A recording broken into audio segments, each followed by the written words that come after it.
Cai Ling, a reclusive young man, unexpectedly finds himself reincarnated in the world of Dragon Ball due to the relentless matchmaking efforts of his parents. Armed with a system, he overcomes adversary after adversary, ultimately returning to the real world. Chapter 1.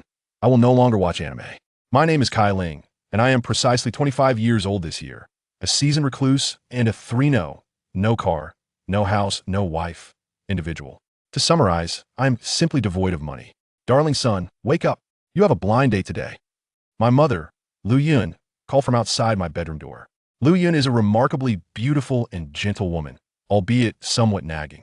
This rascal stayed up late watching anime again. If he flops this blind date, I'll have to teach him a lesson. My father, Cai Yun, a cultured yet stubborn man, issues commands that I must obey. If I resist, his paternal stick will surely come down on me. I often wonder how my mother ever fell for him. Get up. I'm up, I responded, quickly rolling out of bed. As I entered the living room, before I could gather my thoughts, my father bellowed, "Rascal, who goes to a blind date in their pajamas?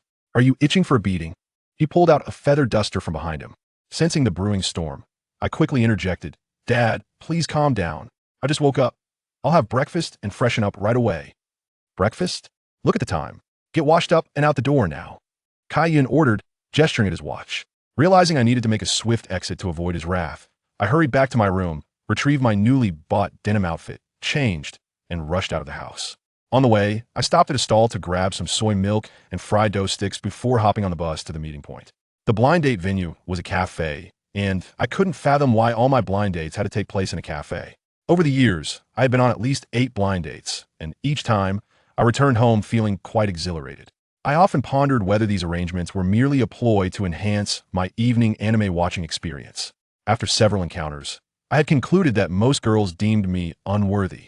They merely went through the motions of the blind date, and I presumed this time would be no different. With such thoughts in mind, I stepped into the cafe. This time, I resolved to be straightforward, quickly revealing my intentions to my date so I could return home for a nap. Upon seeing a young woman in a black business suit seated at the designated table, I rated her a solid 90 out of 100 based on her appearance. Previous dates had barely reached 70. It seemed my parents had invested significantly, likely providing the agency with ample incentives.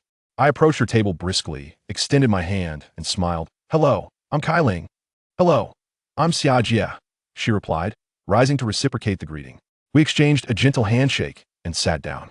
Soon, the cafe staff brought 2 steaming cups of coffee to our table. As we sipped our drinks, we engaged in casual conversation.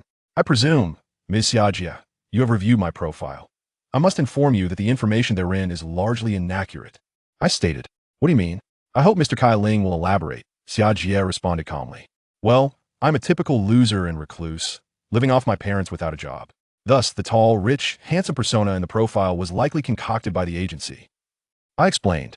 "Oh, and what does Mr. Cai Ling wish to convey by sharing this?" she replied, maintaining her composed demeanor. Miss Xiajia, I gather you are merely here to fulfill a formality. So how about we finish this coffee and part ways?" I suggested. "Haha, Cai Ling, I didn't expect that after all these years, you would still be so straightforward."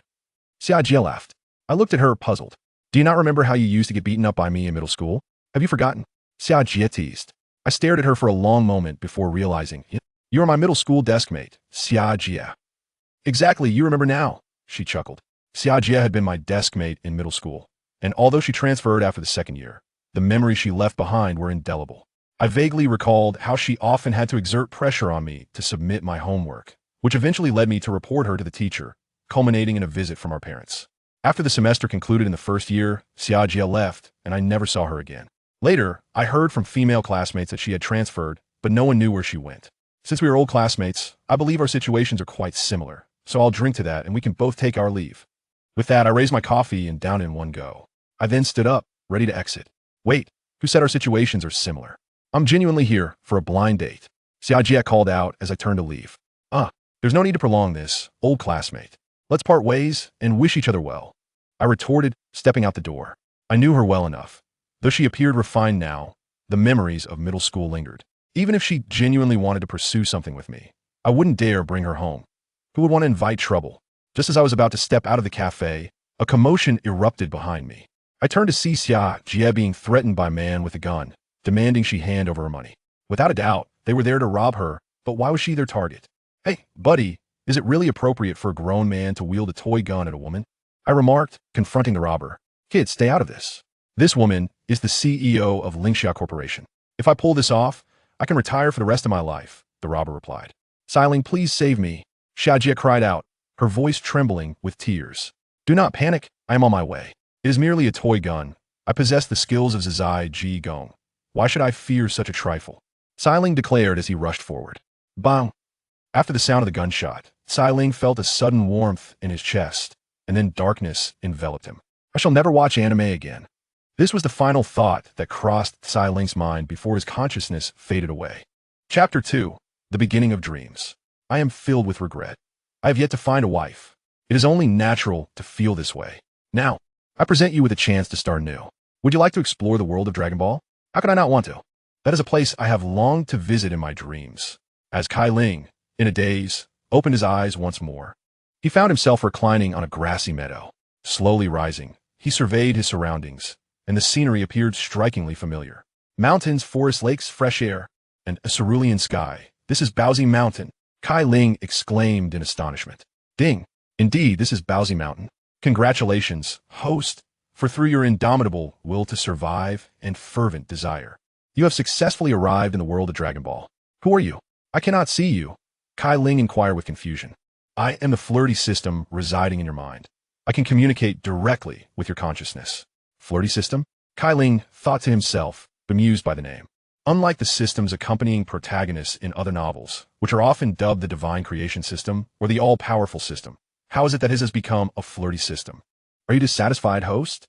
No, that is not the case. Having something is certainly better than having nothing, Cai Ling instinctively replied. Do not underestimate me, host. As long as you can charm the ladies, you will inevitably become the strongest person in this world. But I do not know how to flirt, Cai Ling said, feeling embarrassed. Host, you truly lack self-awareness. Claiming you cannot flirt is absurd. The girl you saved in your previous world has been pining for you. Furthermore, the nature of the host greatly influences the type of system you possess. Can I return? Cai Ling asked longingly. Of course, but you must become the strongest person in this world first. Very well, I understand. Cai Ling resolved with determination. Gurgle, engrossed in conversation with the system, Cai Ling suddenly felt a pang of hunger. He placed a hand on his stomach, intending to satisfy his appetite first. However, upon examining his hands, he sensed something was amiss. Why had my hands become so small? To validate his suspicions, Cai Ling hurried to a nearby creek.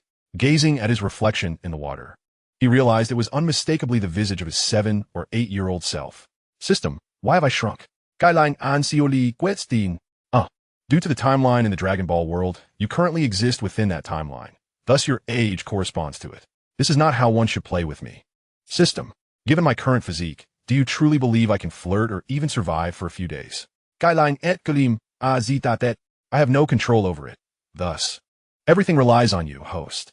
Hearing this, Cai Ling understood that the system would not intervene in his fate.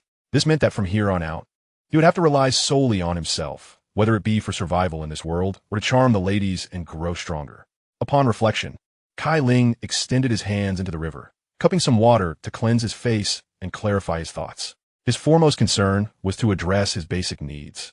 Taking one step at a time, once he had organized his emotions, he ventured into the dense thicket ahead. After walking for a while, Cai Ling halted, for he sensed an unseen presence following him since he had entered this jungle.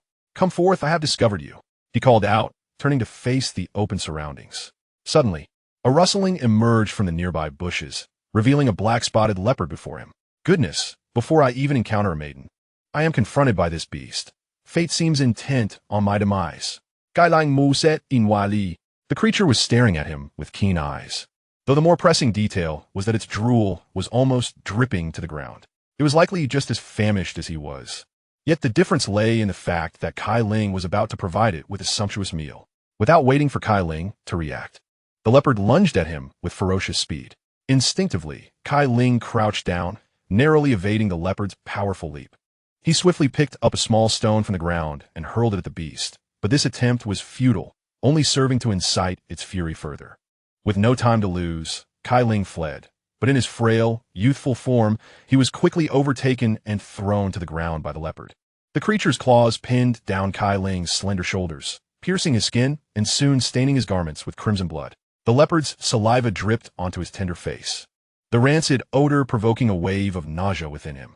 As he gazed at the predator poised to feast upon him, a profound sense of helplessness washed over Cai Ling, an emotion born of sheer terror in the face of impending death. When he had faced the gunman in a swift act of violence, he had felt nothing, for it had been too abrupt. Yet now, this palpable fear clung to his heart, causing his body to tremble uncontrollably.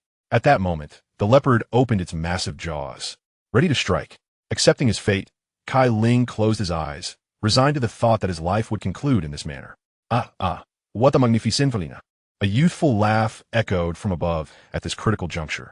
Cai Ling slowly opened his eyes to witness a boy with a tail, clad in martial arts attire, descending from the sky.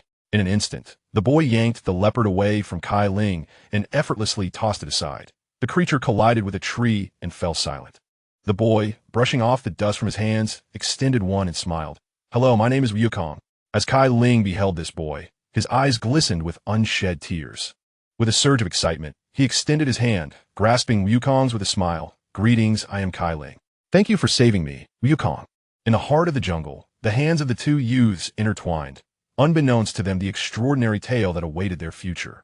One thing was certain, however. At that moment, Cai Ling's heart brimmed with exhilaration, a blend of joy for surviving a harrowing ordeal and the thrill of meeting Wukong, the protagonist of the comics he had adored since childhood, now standing vividly before him. His hand was indeed warm. Chapter 3. The Quest to Charm Maidens begins. "Why are your eyes glistening?" Wukong inquired, observing Cai Ling. "Haha, it's nothing. I was just overcome with emotion after being rescued." Cai Ling replied with a smile. "Oh, where's your home? Perhaps I could escort you there?" Wukong continued with curiosity. "I have no home. I am an orphan," Cai Ling lamented. "How unfortunate. Come home with me. Ever since my grandfather passed, I too have been alone," Wukong proposed. "Is that truly possible? Would it not be too much of an inconvenience for you, Wukong?" Cai Ling exclaimed with delight. "There's no trouble at all. Rest assured. I will take good care of you," Wukong assured him, patting Cai Ling on the shoulder. Kintown. With this call, a golden cloud swiftly descended from the heavens to the side of the two. Together, Cai Ling and Wukong ascended onto the Kintown, where Cai Ling found it soft beneath his feet, akin to walking on cotton. "Hold on tight, Cai Ling. We're about to embark," Wukong declared. As the journey commenced, Cai Ling felt a momentary loss of balance, grasping Wukong tightly to steady himself. Riding on the Kintown felt akin to soaring in a helicopter, the scenery below whizzing by at exhilarating speed. Moments later, a quaint wooden cabin came into view. After disembarking from the Kintown, they entered the abode. The furniture within the cabin was crafted of wood, albeit aged, yet still functional. "Grandfather, I have returned. Today, I made a new friend named Cai Ling," Wukong announced, bowing in reverence before a photograph of his grandfather, son Gohan, displayed on a wooden cabinet. Beside the photograph lay the 4-star Dragon Ball, a treasured heirloom left to Wukong by his grandfather. After paying his respects, Wukong poured a glass of water for Cai Ling, saying, "Please have a seat. I'll go chop some firewood." With that, he exited the cabin. Outside, the sound of chopping echoed, prompting Cai Ling to rise and step outside, where he found a neatly stacked pile of wood next to Wukong. The method Wukong employed to ignite the fire was quite unique. He placed a cut log flat on the ground and, gripping a branch, began to diligently drill into the wood. After persistent effort, white smoke began to rise from the log, at which point Wukong blew gently upon it. Although the smoke nearly brought tears to his eyes, the flames ultimately flickered to life. "If only I had a lighter, it would spare Wukong much effort," Cai Ling mused, then shook his head, dismissing the impractical thought from his mind. "Haha, the great task is accomplished. Next, it's time to catch some fish," Wukong exclaimed, brushing off the dust from his clothes with a smile. "Are you serious about fishing, Wukong?" Cai Ling inquired, pointing at the flames. "Of course. Just wait for me at home, and I shall return with a big catch," Wukong replied, summoning the Nimbus cloud once more. Upon seeing this, Cai Ling requested to join him, feeling that staying home alone would be rather dull. Before long, the two arrived by the riverbank, and without hesitation, Wukong plunged his tail into the water. "What are you doing, Wukong?" Cai Ling asked in astonishment. "Fishing," Wukong answered without turning around. "With your tail?" Cai Ling expressed disbelief. "Of course. I've fished this way before," Wukong responded without a moment's hesitation. Cai Ling nearly stumbled in shock. Such a method was indeed unique to Wukong. "Have you ever considered using a fishing rod?" Cai Ling pressed on. "What is a fishing rod?" Wukong retorted. "Forget I mentioned it. You go ahead and fish. I doubt I'll catch anything anytime soon, Cai Ling conceded, giving up entirely on the idea.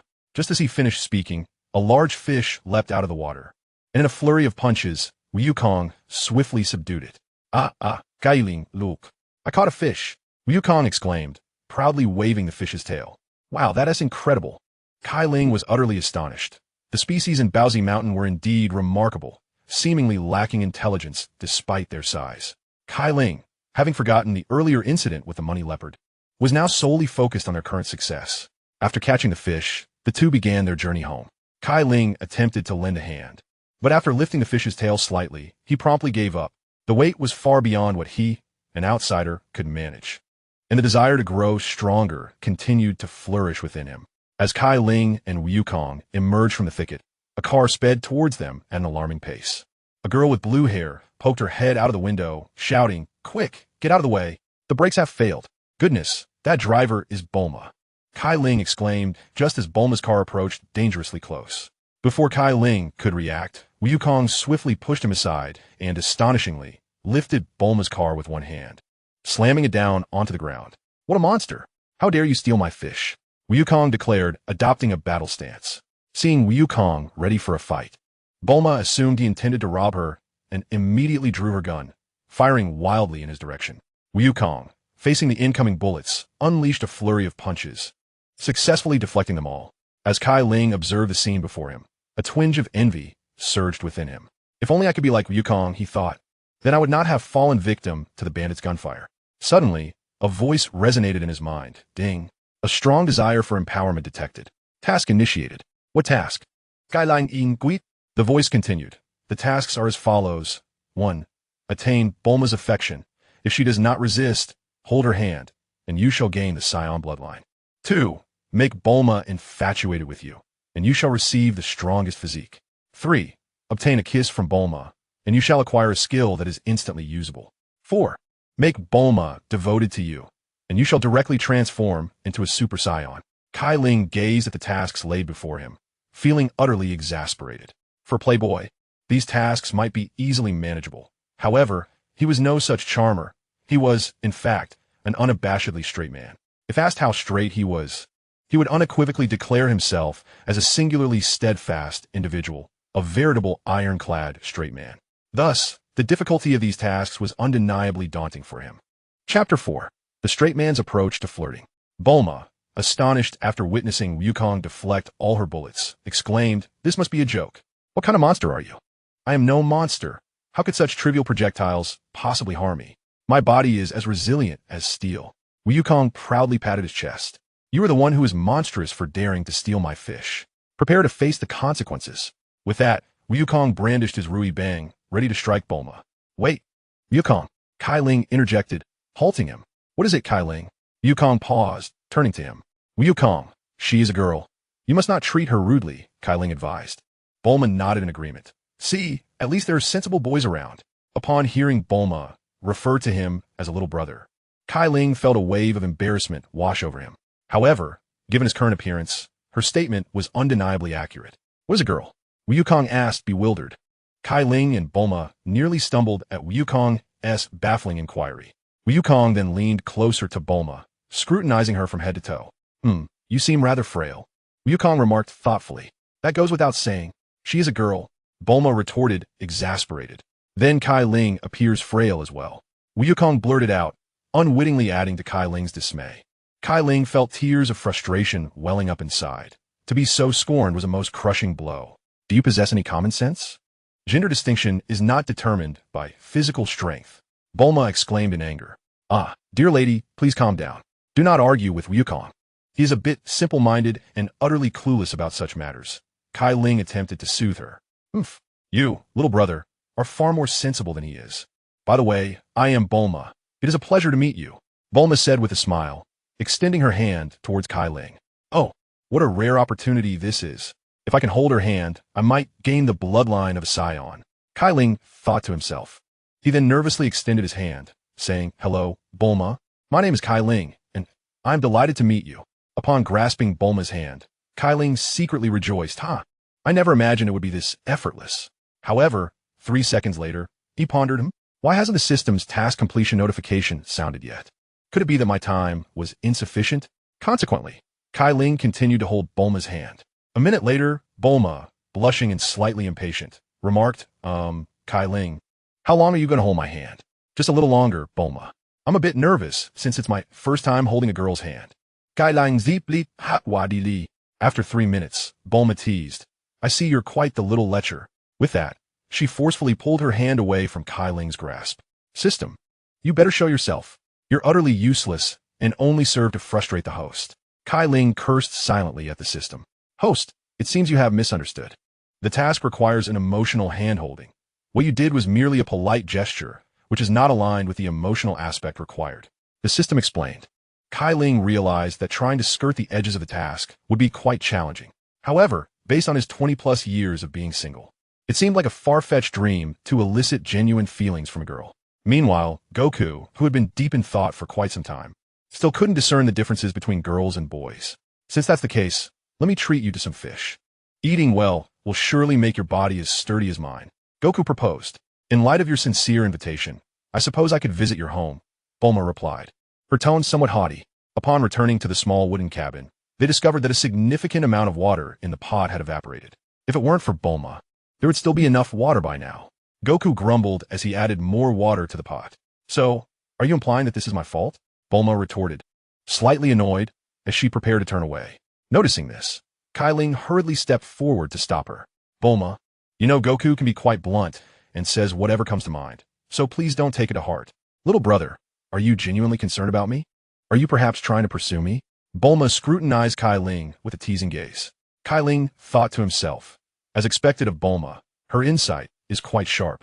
It seems I shall need to invest some time to win her over. No, it's nothing like that. I simply wanted to invite you for a meal as a gesture of goodwill. Cai Ling awkwardly scratched the back of his head. I hope what you say is true. Let me tell you, I am quite difficult to pursue, Bulma replied, half convinced.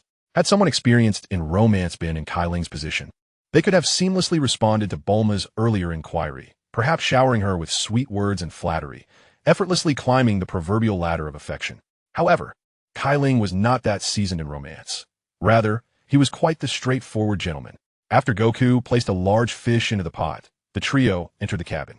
Once inside, Bulma's gaze fell upon the 4-star Dragon Ball resting on the wooden cabinet. Then, with a swift motion, he dashed forward and seized the 4-star Dragon Ball. Wow, it's the 4-star Dragon Ball.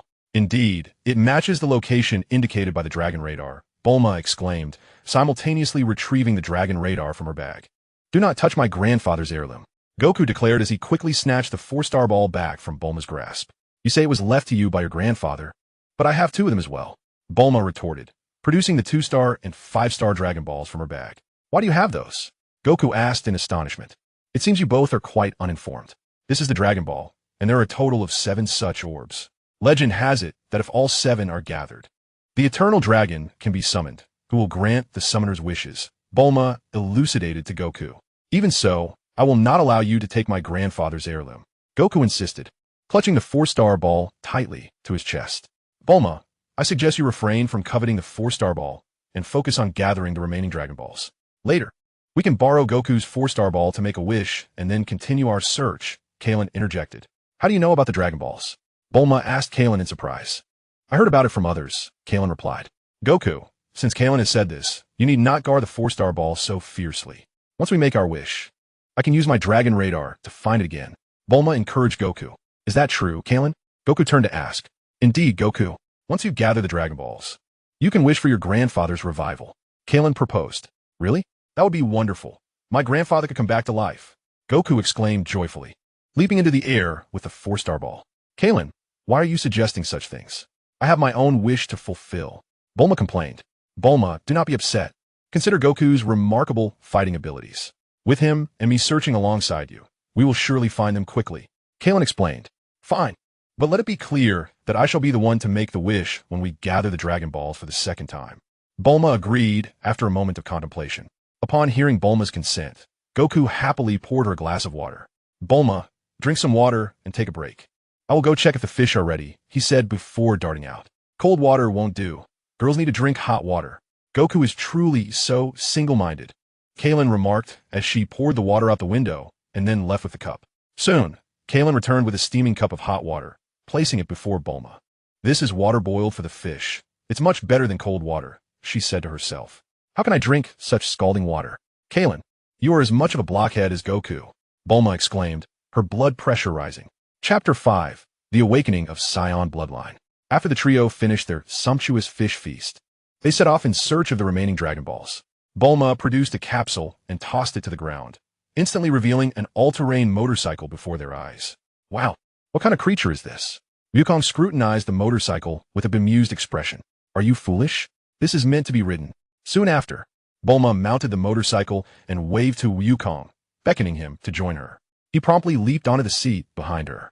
With Wukong settled, Bulma twisted the throttle, revving the engine. Hold on tight. I'll take you for a spin, she exclaimed, and the motorcycle surged forward. Haha, this is exhilarating. It's so much faster than walking, Wukong exclaimed, his excitement palpable. Stay steady and don't move around, Bulma cautioned. After completing a lap, she halted the motorcycle before Kaeling. Wukong, dismount so Kaeling can experience the thrill as well. When Wukong remained still, Bulma urged him, Wukong, did you hear me? I want to ride a bit longer. Wukong replied with a hint of despair. Can I stay a little longer? Given Wukong's desire for an extended ride, Kaeling hesitated. Are you doubting my skills, Kaeling? Bulma retorted, displeased. No, of course not.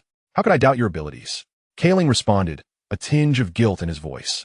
Then stop hesitating and get on. With that, Bulma pushed Wukong off the motorcycle. Reluctantly, Kaeling took his place, harboring doubts about Bulma's driving prowess. Once seated, he clung tightly to her.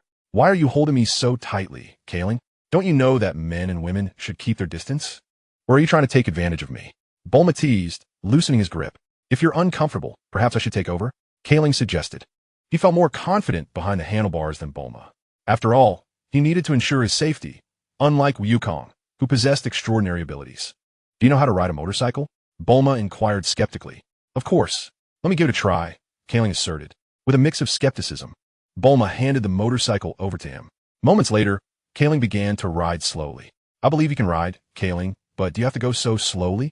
Bulma questioned, her dissatisfaction evident. There are countless roads, but safety is paramount. Drive recklessly, and you may bring tears to your loved ones, Kaeling explained. Bulma found herself at a loss for words in response. Ha! Kaeling, you're truly slow. Wukong, riding his cloud, zipped past them effortlessly. How infuriating. Kaeling, stop and let me drive. I'll show you how to surpass that rascal Wukong, Bulma exclaimed, her frustration boiling over. Reluctantly, Kaeling yielded the driver's seat to her. As soon as she took control, she unleashed the full power of the motorcycle. Kaeling clung to Bulma for dear life. Without doing so, he feared he would be thrown off. He never anticipated that her competitive spirit could be so terrifying. To Cai Ling's astonishment, the motorcycle's top speed surprisingly rivaled that of Wukong's Nimbus, showcasing the formidable power of technology. However, in the next moment, Cai Ling's keen eyes noted the absence of a road ahead. Bulma, stop. There's no road ahead. Cai Ling uget an si oli. It's too late to stop, Cai Ling, Bulma replied, her voice tinged with panic. Before them lay a precipice, and in an instant, the motorcycle soared into the air, leaving Cai Ling and Bulma without any sense of balance. In that moment of freefall, despair washed over Cai Ling. Of course, it's a female driver. I shouldn't have gotten into this vehicle. As they hung in the air, Cai Ling embraced Bulma. Don't worry, I'll protect you. You will be safe with me. Bulma, initially frantic, found a sense of calm upon hearing Cai Ling's words, stirred by the unexpected assurance from someone who appeared so fragile. What nonsense are you talking about, Cai Ling? If we're going to die, we die together. I, Bulma, am not a timid girl. With that, Bulma took Cai Ling's hand and turned her body to the side. Ding! Congratulations, host, you have completed the hand-holding task. You are now rewarded with Saiyan blood. The system's notification chimed at this critical moment. Instantly, Cai Ling felt an unprecedented change within his body, imbued with boundless energy. His mental state and dynamic vision had improved exponentially. Then he sensed a soft impact, and instead of the anticipated pain of landing, he found himself and Bulma atop the back of a colossal pterodactyl. In the next moment, the creature grasped Cai Ling with its claws and lifted Bulma in its beak. Caught in the pterodactyl's grip, Cai Ling mused to himself, thank goodness for the Saiyan blood. Otherwise, I would have been crushed by this beast. This leopard mountain is indeed a wondrous place, teeming with extraordinary species. Yuval Pterodactyl, put me down at once. Bulma, ensnared in the creature's beak, struggled fiercely. However, the pterodactyl paid her no heed and began to flap its enormous wings, preparing to ascend. Just then, Wukong arrived on his nimbus, wielding his Rui Jingu Bang and striking at the pterodactyl. The creature soared into the sky, evading Wukong's blow. "Damn it, I missed!" Wukong exclaimed in frustration. As he prepared for a second attack, the pterodactyl charged towards him at an astonishing speed. Realizing the imminent danger, Wukong leapt into the air and swung his Rui Jingu Bang once more. But at this distance, the staff's length was insufficient to reach the creature. "Tui Jingu Bang! Extend!" Wukong shouted. In an instant, the staff elongated, and seizing the opportunity, Wukong struck the pterodactyl on its neck. The creature, in pain, released Cai Ling and Bulma, then fled in haste. Wukong, riding his nimbus, caught the falling Cai Ling and Bulma in a single motion. At last, this crisis has been navigated with a sense of security, thanks in no small part to the presence of Wukong. Once on solid ground, Cai Ling gazed at Wukong and silently vowed, "Although I now possess the bloodline of a Saiyan, I must swiftly enhance my martial prowess. In this perilous world, a moment's carelessness could lead to dire consequences. After all, Wukong cannot remain by our side indefinitely. Thus, self-reliance is paramount. Nevertheless, with the Saiyan blood coursing through my veins, I feel a newfound confidence." Chapter 6. Wukong's lack of knowledge after traversing a considerable distance. Cai Ling and the others found a clearing as the sky gradually darkened. "Let's rest outdoors tonight," Wukong exclaimed, leaping and kicking at the ground, stirring up a cloud of dust. "How can we possibly sleep in the wild with such weak bodies?" Bulma retorted, retrieving a capsule from her pocket. "Wow, can that thing conjure a house?" Wukong inquired, eyeing the capsule in Bulma's hand. "Just stand back and watch, Wukong," Bulma instructed. She then tossed the capsule to the ground, and a house materialized before them. Cai Ling and Wukong followed Bulma inside. "Wow, this house looks as bright as it did during the day," Wukong exclaimed in astonishment. "That's a light bulb, Wukong. It illuminates dark spaces when powered by electricity," Cai Ling explained. "What exactly is electricity?" Wukong pressed for clarification. "Well, that's a complicated explanation. Simply put, it's like the lightning that follows thunder, or static electricity generated by friction or electromagnetic induction," Cai Ling elaborated, but it seemed Wukong comprehended none of it. "All right, that's enough. Cai Ling, you said too much for Wukong to grasp," Bulma interjected. "Please, tell me more," Wukong insisted. "With your lack of life skills, explaining too much is futile. You should take a shower first," Bulma replied, exasperated. "What is a shower?" Wukong asked, puzzled. "It's exhausting to explain everything to someone so clueless." "Cai Ling, you take Wukong to shower," Bulma commanded, resting her forehead in frustration. Cai Ling, agreeing with Bulma's sensible reasoning, thought a shower would indeed be refreshing. He led Wukong to the bathroom, turned on the tub, and soon water began filling it. "How marvelous!" "Cai Ling," Wukong exclaimed excitedly. "Wukong, you need to take off your clothes," Cai Ling instructed. "Why should I take off my clothes?" Wukong queried, confused. "To take a shower?" "Of course," Cai Ling patiently explained, thinking that if it were anyone other than Wukong, he would have lost his temper by now. Once the bathtub was filled, Wukong stripped down completely. Cai Ling then encouraged him to enter the tub. With a leap, Wukong jumped into the bathtub, splashing water everywhere. Cai Ling, caught off guard, found himself soaked, prompting Wukong to burst into laughter. "Come wash with me, Cai Ling," he chuckled, originally intending to express his frustration. Cai Ling found himself unable to do so upon witnessing Wukong's innocent demeanor. Soon after, Cai Ling disrobed and stepped into the bathtub. Under normal circumstances, he would not have been so forthright with anyone else. However, Wukong was a different case altogether. Having watched Wukong grow up, Cai Ling felt that Wukong represented more than just a mere character from a comic. He embodied a form of belief. Before long, after their bath, it was Bulma's turn to wash up. As she began to remove her top, she noticed Cai Ling and Wukong still lingering. "What are you two doing here? Aren't you aware of decorum? There's nothing worth your gaze. It's quite unremarkable." Cai Ling glanced at Bulma's upper body and instinctively remarked, "Get out, you big straight man." Bulma retorted, hurling a slipper at Cai Ling, reacting quickly to the incoming footwear. Cai Ling hurriedly led Wukong out of the bathroom. Once outside, he patted his chest, exclaiming, "That was close. I almost dropped the slipper. Why did we come out?" Wukong innocently inquired. "Are you foolish, Wukong? Do you wish to remain in there while Bulma reprimands you?" Cai Ling replied with resignation. I just wanted to see what the difference is between girls and boys. Wukong pondered. Well, you can explore that when you marry a wife of your own in the future. Cai Ling ponde.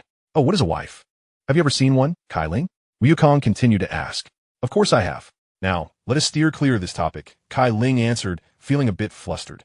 After Bulma finished her bath, the trio had a simple meal of bread before preparing for sleep. With only one bedroom and a single bed, Bulma declared that as a girl, she should rightfully occupy the bed, leaving Cai Ling and Wukong to share the floor. The night passed in silence. Early the next morning, Cai Ling, groggy from sleep, heard Wukong outside calling something about a turtle.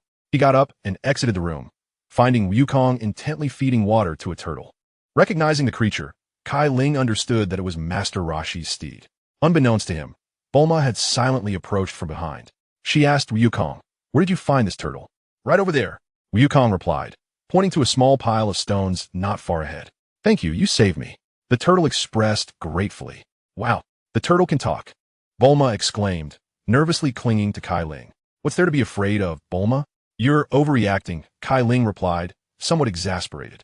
"Humph, Cai Ling, you truly are a big straight man. Shouldn't you be comforting me in my fright?" Bulma retorted, annoyed. "All right, Fine. Don't worry, I'm here for you," Cai Ling said, patting Bulma's back in a gesture of reassurance. "Humph, it's too late for that now," Bulma said, releasing her hold on him.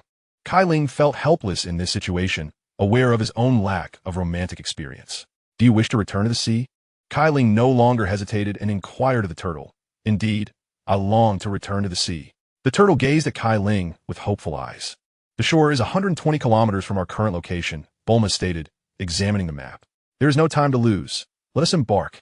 With that, Wukong hoisted the turtle onto his back. "I refuse to go. Our most pressing concern is to locate the Dragon Balls. We cannot afford to squander time like this." Bulma replied, visibly annoyed. "Let's first return the turtle to the ocean. Encountering him is a matter of fate. So, I implore you, Bulma," Cai Ling pleaded. "Well, since you insist, I suppose we shall," Bulma relented, albeit begrudgingly. "I never expected you to be so understanding, Bulma." Cai Ling Juka. I truly cannot fathom you two. One is unbearably stubborn, and the other astonishingly naive. How fortuitous it is for me to have met you both." Bulma sighed. After traveling for a while, a hulking figure resembling a bear, brandishing a knife, blocked their path. "Halt! You little rascals, hand over the turtle. I have a particular fondness for sea turtles." Bulma, sensing the menacing demeanor of the intruder, anxiously urged Wukong, "Quickly, give him the turtle." "I refuse. Cai Ling, catch the turtle. I shall deal with this rogue." With that, Wukong tossed the turtle to Cai Ling. The bear-like giant, seeing Wukong's defiance, raised his knife and lunged at him. Chapter 7. The Lecherous Turtle Sage. Wukong leapt into the air, maneuvering behind the giant. "Heh, I didn't expect you to be quite clever," the bare-faced brute remarked. He then turned to swing his knife once more, but in that instant, Wukong jumped onto the blade. "Take this," Wukong exclaimed, delivering a powerful punch to the giant's eye. The bare-faced brute, in pain, collapsed to the ground. Observing Wukong's swift victory, Bulma turned to Cai Ling and said, "Wukong is truly impressive. Indeed, he is Wukong after all. But one day, I too shall become as formidable as he." Cai Ling nodded in response. "With your physique, Cai Ling, it may take quite some time for you to reach Wukong's level," Bulma remarked, attempting to dampen his spirits. "There is no point in further discussion. Let us wait and see, Bulma." Cai Ling ziplit confident. Seeing Cai Ling's self-assured smile, Bulma found herself somewhat smitten. I never realized how charming Cai Ling could be when he is confident. Suddenly, a notification sounded in Cai Ling's mind. Detection of Bulma's infatuation with the host, granting the host the strongest physique. Instantly, Cai Ling felt a newfound lightness in his body, as though he possessed boundless strength. "Wait, has Bulma developed a crush?" Cai Ling turned to scrutinize Bulma's face. "Why do you keep staring at me, Cai Ling? It's rather embarrassing." Bulma blushed.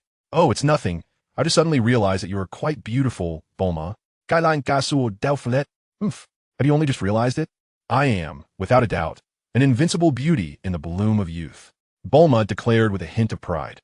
"If you are an invincible beauty, then I am the mightiest Goku." Goku interjected. "Keep quiet, Goku. No one will mistake you for a mute." Bulma retorted, her annoyance palpable. "Enough of your bickering, both of you.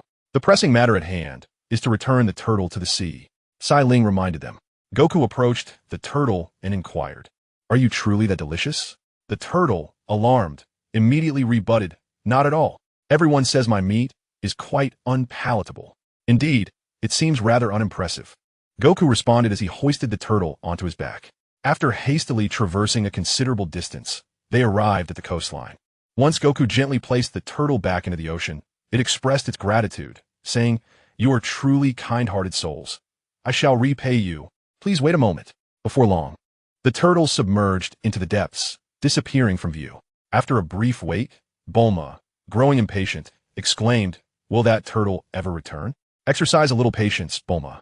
It won't be instantaneous," Cai Ling advised gently. No sooner had she finished speaking than the turtle returned, carrying an elderly gentleman upon its back. "Hello there." The turtle greeted cheerfully. "Greetings, old man." The group responded in unison. "Grandpa, who are you?" Goku asked curiously. "Ahem, I am the turtle sage," the elderly man proclaimed as he disembarked from the turtle shell. Turning to the turtle sage inquired, "Who was it that saved you?" "It was that boy." The turtle pointed at Goku. Upon hearing this, the turtle sage stepped forward to scrutinize Goku. "You have worked hard. In gratitude, I shall bestow upon you a gift," he said. "A gift?" Goku asked, puzzled. "Come forth, Phoenix," the turtle sage shouted, raising his staff to the sky. After a moment of silence, he awkwardly remarked, "Oh dear, did I call out incorrectly?" Regaining his composure, he struck a pose and shouted again, "Come forth, flying Nimbus." Instantly, a golden cloud descended from the heavens. "What do you think of this gift? Are you pleased?" the turtle sage inquired of Goku. "Isn't this the flying Nimbus?" "I have one too," Goku said as he summoned his own cloud. "Where did you acquire this Nimbus, young lad?" the turtle sage asked, examining Goku's cloud. "Why, it was a gift from my grandfather," Goku replied with a grin. "And who might your grandfather be?" the turtle sage continued with curiosity. "My grandfather is Sun Wukong. Do you know him?" Goku asked. "Ah, so you're the grandson of Sun Wukong. No wonder you possess such kindness. Your grandfather was my disciple," the turtle sage exclaimed, realization dawning on him. "Since you are my grandfather's disciple, you must be quite powerful. Please take me on as your apprentice," Goku implored with enthusiasm. "Ahem, I am not currently seeking new apprentices. If you do not wish to accept this flying Nimbus, I shall reclaim it," the turtle sage stated. Before Goku could respond, Bulma interjected immediately. "Stop. Wait a moment. Once something is sent out, it cannot simply be retracted. Since Wukong does not desire it, I shall accept it." With that, Bulma leapt onto the flying Nimbus, having witnessed its remarkable speed, far surpassing that of her automobile and motorcycle. However, the moment Bulma settled onto the Nimbus, she was promptly flung to the ground. "Ouch!" she cried out in pain. Little girl, it seems you're not fit for this. Only those with a pure heart may ride the Nimbus." Master Roshi chuckled. "Oomph, what nonsense. Clearly, this wretched cloud refuses to allow such a beautiful girl to ride." Bulma retorted angrily. "Shall I give it a try?" said Kaijing. "Ha! Don't be ridiculous, Kaijing. With your lecherous nature, it would never let you aboard," Bulma mocked. Just as Bulma finished her words, she was astonished to see Kaijing sitting securely on the flying Nimbus. How infuriating! This cloud is blatantly discriminatory. Bulma fumed. "Since you are all satisfied, I shall take my leave," Master Roshi announced as he prepared to depart on the turtle's back. "Wait, I still have not received my gift," Bulma called after him. "But you did not rescue the turtle. What gift do you expect? However, if you show me your undergarments, I might consider giving you the beads I possess." Master Roshi leered, removing the beads from around his neck. Bulma leaned in for a closer look, her eyes widening in surprise. "This is the Dragon Ball, the 3-star ball." Without hesitation, Bulma lifted her skirt towards Master Roshi. He stole a glance and immediately gushed a stream of blood from his nose. "Wow. Hello, kitty. You've seen it. Now give me the Dragon Ball." Bulma extended her hand towards Master Roshi. "Do not rush. I have not had my fill of the view," Master Roshi shamelessly replied. Yet Bulma, undeterred, continued to lift her skirt. Master Roshi's nosebleed flowed freely, as if it were an unending fountain. "Hurry and give it to her," the turtle implored, unable to bear the sight. "All right, I shall give it." Master Roshi, blood still streaming, handed the 3-star Dragon Ball to Bulma. Chapter 8. The Shape-Shifting Oolong. After acquiring the 3-star Dragon Ball from Master Roshi, 3 days passed before Kaijing and the others arrived at a small village. This village was eerily quiet, as if devoid of inhabitants. Bulma spoke to Kaijing and Wukong. "Let us knock on each door. Perhaps someone is home," Kaijing suggested. "Hello, is anyone home?" The trio began to knock on each door. However, after traversing the entirety of the village and receiving no responses, Wukong declared, "I refuse to believe there is no one here." With that, he punched the door in front of him, creating a large hole. He then reached through and opened the door. "See? I told you there was no one here. You need not exert yourself, Wukong," Bulma remarked from behind him. Just as her words left her lips, Wukong was struck on the head with a hammer. That hurts," Wukong cried, clutching his head. The force of the hammer was impeccable, its precision nothing short of perfect. Cai Ling pondered that if this hammer were to strike his head, he might very well end up with a severe case of idiocy. "What are you doing, you scoundrel?"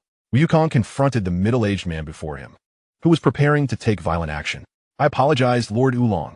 You may take whatever you wish, be it food or money. Just please do not take my daughter." The middle-aged man clasped his hands in a gesture of supplication. "I beg your pardon for the intrusion. We are not the Oolong you speak of," Bulma clarified. Upon hearing Bulma's response, the middle-aged man scrutinized Wukong and the others. "So you are not Oolong. I apologize for the misunderstanding," he said to Wukong. No worries. I'm quite sturdy." Wukong waved his hand dismissively with a grin. The middle-aged man then stepped aside, allowing Wukong and his companions to enter the room. His daughter tended to Wukong's wounds. "By the way, who is this Oolong?" Bulma inquired of the middle-aged man. "That fellow is a bona fide devil. Several young women from the village have been taken by him. Anyone who dares to resist will face the wrath of the entire village," the middle-aged man replied, his expression grave. "Is that so? It seems that scoundrel is truly vile. If I encounter him, I will certainly teach him a lesson," Wukong declared with determination. "Really? I cannot thank you enough." The middle-aged man clasped Wukong's hand excitedly. "On another note, have you seen this?" Bulma pulled a Dragon Ball from her backpack and showed it to the middle-aged man. "I have not seen such a ball, my apologies," he said after inspecting it closely. "I possess one of these. If you can indeed defeat Oolong, I shall gift it to you." A woman outside, holding the 6-star Dragon Ball, announced. "Aunt Bowsy, is it you?" The middle-aged man greeted her. "We heard quite a commotion at your home and thought Oolong had arrived early," Aunt Bowsy responded. Behind her, a group of villagers brandished farming tools as makeshift weapons. "It's a deal. Once we subdue Oolong, you will give us the Dragon Ball in your possession," Bulma stated to Aunt Bowsy. "You, this little girl, along with these 2 boys, one of whom looks rather frail, do you think you can manage?" Aunt Bowsy questioned skeptically. Cai Ling felt perpetually burdened by the label of frailty, as if a knife were continuously being plunged into his heart. "We can manage. Among us, Wukong is exceptionally strong," Bulma assured as she patted Wukong on the back. Subsequently, Wukong was dressed to resemble the middle-aged man's daughter.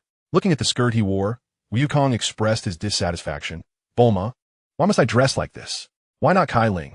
You just need to endure for now. If Cai Ling were to be taken so easily due to his fragility, what would we do?" Bulma explained. Seeing Wukong in this guise, Cai Ling suddenly realized that being labeled as weak could sometimes be advantageous. As the appointed time approached, a commotion erupted outside. "Everyone step back. Oolong is coming," some timid villagers shouted. Shortly after, a large figure resembling a pig's head appeared behind Wukong, holding a bouquet of roses. "Hee, you are truly adorable, my sweet. I have come to take you away," Oolong declared to Wukong.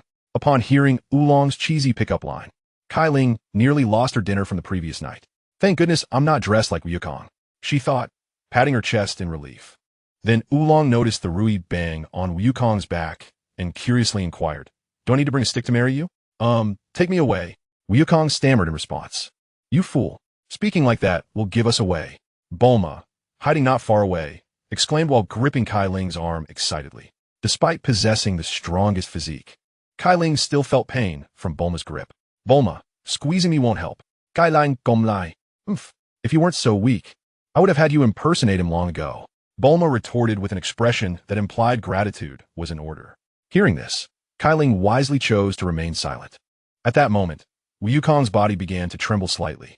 Oolong, noticing this, asked, "Is my appearance frightening him?" "No worries, I'll change my look." With that, Oolong transformed into a gentleman, causing Bulma's eyes to sparkle with infatuation as she eagerly approached him. "Hello, my name is Bulma, and I'm 16 years old," she gushed. Cai Ling, witnessing this, felt a wave of frustration. She had initially thought Wukong would cause trouble, but it turned out to be Bulma instead. Oolong, upon seeing Bulma, mused, "At 16, she is 2 years older than me, but she is truly beautiful. Perhaps we could be together." However, just then, Wukong exclaimed, "I can't hold it anymore." He swiftly removed his skirt and ran to a nearby tree to relieve himself. "How dare you deceive me, Lord Oolong?" Oolong exclaimed, transforming from a gentleman into a massive bull. Seeing the bull, Wukong showed no signs of fear. "If you want to fight, then let us fight. No need for needless chatter." With that, Wukong brandished the Rui Bang in preparation. However, just as he was about to strike, Oolong dashed away. "Monster, where do you think you're going?" Wukong shouted as he pursued him. Meanwhile, Oolong had already reverted to his original form as Little Pig. Upon spotting Little Pig, Wukong asked urgently, "Hey, did you see a bull run by just now?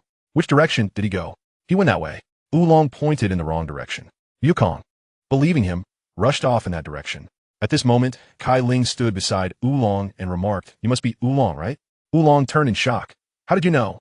"Hee, you may fool Wukong, but you cannot deceive me, Cai Ling. How could such a large bull vanish so suddenly?" "The answer is obvious. You are Oolong." "Who hasn't he escaped?" Cai Ling replied with a smile. "Damn it, how could a little brat see through my disguise?" Oolong exclaimed, preparing to flee. In the next moment, he found himself unexpectedly lifted by the small child with a single hand. Sensing the impending danger, Oolong transformed once more into a bat and soared into the sky. You can't catch me now, little brat," he taunted, but that was not quite the case. Soon after, Cai Ling summoned the Nimbus Cloud, ascending into the air to capture Oolong once again. "I see you can only transform," Cai Ling remarked, holding Oolong firmly. "What bad luck to encounter someone like you." "I concede," Oolong admitted, dejected. "Very well, now you must sincerely apologize to the villagers." With that, Cai Ling brought Oolong before the villagers. Oolong dutifully apologized, and afterward, he led Cai Ling and the others to the place where he had kept the girls. It turned out that Oolong had captured these girls and brought them to wealthy households to sustain his livelihood. Cai Ling was surprised. "I never imagined you would have your moments of usefulness. I shall commend you for this," Bulma said, patting Cai Ling on the shoulder while observing the young women. Chapter 9. The First Battle with Yamcha. After subduing Oolong, Aunt Bowsy, as per their agreement, presented Bulma with the 6-star Dragon Ball. They had now gathered 5 Dragon Balls, leaving only 2 more to summon the Eternal Dragon.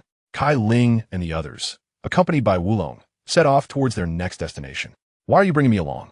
Oolong asked Bulma in confusion. "Well, you have nowhere else to go for now, so you might as well enjoy the journey with us," Bulma replied. Presently, they were aboard a yacht conjured by Bulma's capsule, gliding across the lake. "You should at least tell me where we're headed, just so, you know." "I refuse to visit any dull places," Oolong said leisurely. Bulma consulted the Dragon Radar to confirm their location and informed Oolong, according to the Dragon Radar, "Our next destination is Mount Flame." "What? You mean Mount Flame?" Oolong exclaimed, astonished. "Is there a problem?" Bulma inquired. "Don't you know? The terrifying Ox King resides in Mount Flame," Oolong said in alarm. With that, he transformed into a fish and leapt into the water. Unfortunately for him, he was soon hooked by Bulma's fishing rod. "Is the Ox King truly that fearsome? Besides, we still have Goku," Bulma reassured Oolong. "You have no idea how formidable the Ox King is. He's not easy to deal with." Oolong protested angrily. "Fear not, for besides Goku, I am here as well," Cai Ling said to Oolong. "I always thought you were the most rational and clever among them. Why are you joining in their reckless antics?" Oolong replied to Cai Ling. "As the saying goes, one must take risks to attain wealth. If you are unwilling to take chances, how can you expect to reap rewards?" Cai Ling zponde kan li. "All right, I concede to your reasoning, but let it be known that if danger arises, I shall flee first. Do not blame me for lacking loyalty," Oolong said helplessly. "That is perfectly fine. If you can escape on your own, that is your skill." Cai Ling deeply. "Here, take this," exclaimed Bulma as she produced a candy ball from her pocket and handed it to Oolong. "Isn't this just a candy ball? Do you have anything like chicken legs?" Oolong said as he accepted the candy ball and promptly stuffed it into his mouth. "Well, don't set your expectations too high. Once our journey concludes and you behave well, I shall treat you to a grand feast," Bulma responded. "All right then, it's a deal," Oolong joyfully agreed. At that moment, the yacht that was cruising came to a halt, and Bulma began to inspect it thoroughly. "The engine has stopped. It appears we have run out of fuel." "Oolong, can you transform into fuel?" Bulma inquired. "How could I possibly become fuel? Am I to burn myself to propel you forward?" Oolong retorted indignantly. "No need to turn into fuel. Just transform into an ore. It won't be long before we reach the shore anyway," Bulma suggested. "Well, if you insist," Oolong acquiesced, and with that he transformed into an oar, allowing Goku to begin vigorously rowing the boat. "Take it easy, Goku. This slender handle can't withstand such force." Oolong, now an oar, shouted to Goku. After much effort from Goku, the boat soon reached the shore. Once on land, they still had a considerable distance to traverse to reach Flame Mountain. Bulma rummaged through her capsule case, only to discover it was entirely empty. How infuriating! I wanted to conjure a motorcycle for this long journey. How am I supposed to walk all that way? Bulma lamented. Fortunately, I have the flying Nimbus, Goku declared as he summoned the Nimbus and proceeded to boast to Bulma. How vexing. Both you and Cai Ling have Nimbus. Oolong, transform into a motorcycle for me. Bulma commanded Oolong. In hopes of enjoying Bulma's grand feast in the future, Oolong complied and immediately transformed into a small electric scooter. This outdated scooter is hardly sufficient. Bulma complained upon seeing Oolong's transformation. Having something is better than nothing, and besides, I still have to exert myself. Oolong retorted, somewhat annoyed. Bulma, hearing this, decided to relent and promptly sat down on the scooter. As soon as she did, the scooter crumpled under her weight. Bulma, you are truly heavy. Oolong huffed as he reverted to his original form. Heavy? My figure is quite splendid. It's clearly you who are inadequate. Bulma protested, her face flushed. All right, enough of this bickering. Let us all walk. Cai Ling interjected decisively. If they continued to delay, they might not reach Flame Mountain before nightfall. Thus, the group commenced their trek on foot. After a short while, both Bulma and Oolong grew weary and requested a break. Why is this area nothing but desert? Bulma lamented as she plopped down onto the ground. There's no alternative. This is the only path to Flame Mountain. Oolong replied, panting heavily as he sat down beside her. Let us rest here for an hour. After that, we shall set off. Cai Ling decided, observing how exhausted Bulma and Oolong were. Not long into their respite, the sound of a motorcycle echoed from not far away. A young man and a cat stood atop a motorcycle, which was hurtling towards them.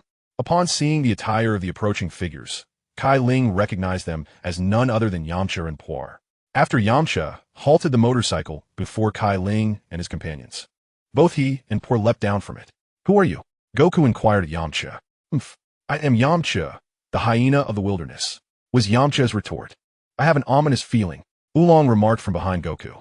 If you wish to walk away from this, surrender all your valuables. Yamcha threatened. Are you planning to fight? Goku asked. Of course. With that, Yamcha drew the dagger from his waist and launched an attack at Goku.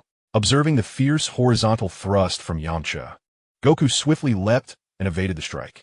Subsequently, Goku brandished his Rui Jingu Bang, swinging it towards Yamcha. Sensing the distance, Yamcha retreated a mere 3 steps. Et then, Dui Bang! Goku exclaimed, causing the staff to elongate and strike Yamcha. In an instant, Yamcha was knocked to the ground, but he quickly regained his footing. Where did that staff come from? Yamcha inquired, clutching his chest where he had been hit. It was a gift from my grandfather. Goku responded. Who is your grandfather?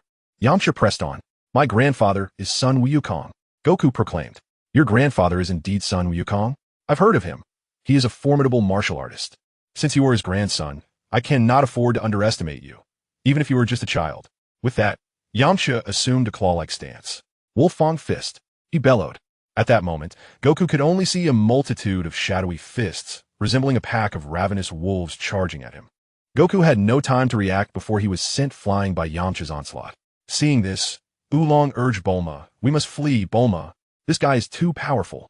It is now time for you to surrender your valuables. Yamcha addressed Oolong. Wait, I have yet to experience your prowess. It is my turn to step up and challenge you. Cai Ling declared to Yamcha. Hearing Cai Ling's words, Bulma exclaimed anxiously, Cai Ling, have you lost your mind? Can't you see that Goku has already been sent flying? Chapter 10. Unraveling the Wolf-Fang Fist. Do you really think you, a mere child, can defeat me? Zamcha moket, Cai Ling. Whether I can defeat you will only be revealed through trial. With that, Cai Ling assumed a combat stance. I must commend your courage. But it is merely that courage. Your fate will mirror that of the young boy who came before you. Yamcha declared as he launched a flying kick towards Cai Ling. Noticing the attack, Cai Ling promptly pushed Bulma aside. He then raised his arms to shield his chest, bracing himself to absorb Yamcha's powerful kick. The force of Yamcha's kick caused Cai Ling to stagger back several steps. Hey, I didn't expect you to withstand that. Yamcha laughed. After receiving a flying kick from Yamcha, Cai Ling felt a numbing sensation in his hands. The system had deceived him, boasting about the strongest physique, which felt utterly useless. Cai Ling inwardly cursed the system. However, before he could regain his composure, Yamcha charged at him again, unleashing a relentless barrage of attacks. Cai Ling struggled to defend himself. Yet with each punch or kick he blocked, waves of excruciating pain coursed through his hands. After several exchanges, he felt as though his hands were no longer his own, utterly devoid of sensation. Yamucha, amidst the flurry of strikes, found it peculiar that this young man appeared to possess no combat experience whatsoever. Yet, he seemed remarkably resilient. Had it been an ordinary person, they would have been rendered incapacitated by now. Yet this fellow appeared unfazed. Growing weary, Yamucha realized that prolonging this bout could tarnish his reputation as a wild hyena. With this thought, he assumed the stance of the wolf fang fist once more. Seeing Yamucha's posture, Cai Ling, despite the pain in his hands, steeled himself for the impending assault. The wolf fang fist. Yamucha swiftly unleashed the technique. Cai Ling witnessed several indistinct shadows of punches. However, after acquiring Saiyan blood, his dynamic vision had surpassed that of ordinary men. Thus, these shadows gradually merged into two distinct forms in his perception. The direction of his opponent's attack was to his left. Although he anticipated Yamucha's strike, Cai Ling was still a fraction too slow. As he stepped to the right, Yamucha's fist connected with him without hesitation, sending him hurtling through the air. Yamucha, retracting his fist, sensed something amiss. He pondered, did this lad predict my attack direction? No, it must be instinctive. Lying on the ground, Cai Ling felt as though his very organs were about to shatter. The power of the wolf fang fist was truly terrifying. He watched as Yamucha approached him step by step. Damn it. Move, body. I refuse to succumb to defeat like this. Cai Ling sautait in wali. Taking a deep breath, he bore the pain and unsteadily rose to his feet. Observing Cai Ling's shaky attempt to stand, Yamucha remarked, I must admit, your willpower is quite admirable. Even seasoned martial artists who endure my strike often find themselves bedridden for at least 10 days. I am not like them. I have faced death twice and emerged stronger, so I will not be so easily broken. Cai Ling gapet defianti. Face death twice? You must be delusional from the blows I've dealt you. Yamucha scoffed, dismissing Cai Ling's claim. Believe it or not, attack me. I am still capable of fighting. Cai Ling uget. Sometimes, persistence is commendable, but knowing you will lose yet still insisting on fighting is, to my mind, sheer folly. Give up, kid. Have your companion hand over the money, and I shall spare your life. Yamucha urged, addressing Cai Ling Dream On. Cai Ling vito defianti. Do not be so ungrateful. Young man, you must think carefully. If you endure another strike from my wolf fang fist, you will truly meet your demise. You are still so young. It would be a pity to die at such an early age. As Yamucha spoke, he closed the distance between them. Go ahead and strike. I have already seen through your technique. Cai Ling remained resolute. If you are so eager to receive my wolf fang fist, I shall oblige. Do not blame me for your demise. With that, Yamucha unleashed another wolf fang fist towards Cai Ling. Cai Ling meticulously observed Yamucha's movements. Although the wolf fang fist was indeed swift, after sustaining a blow earlier, he had discerned its weakness. There were 3 brief pauses during its execution. If his speed were sufficient, he could preemptively counter it. Of course, this was contingent upon his swiftness.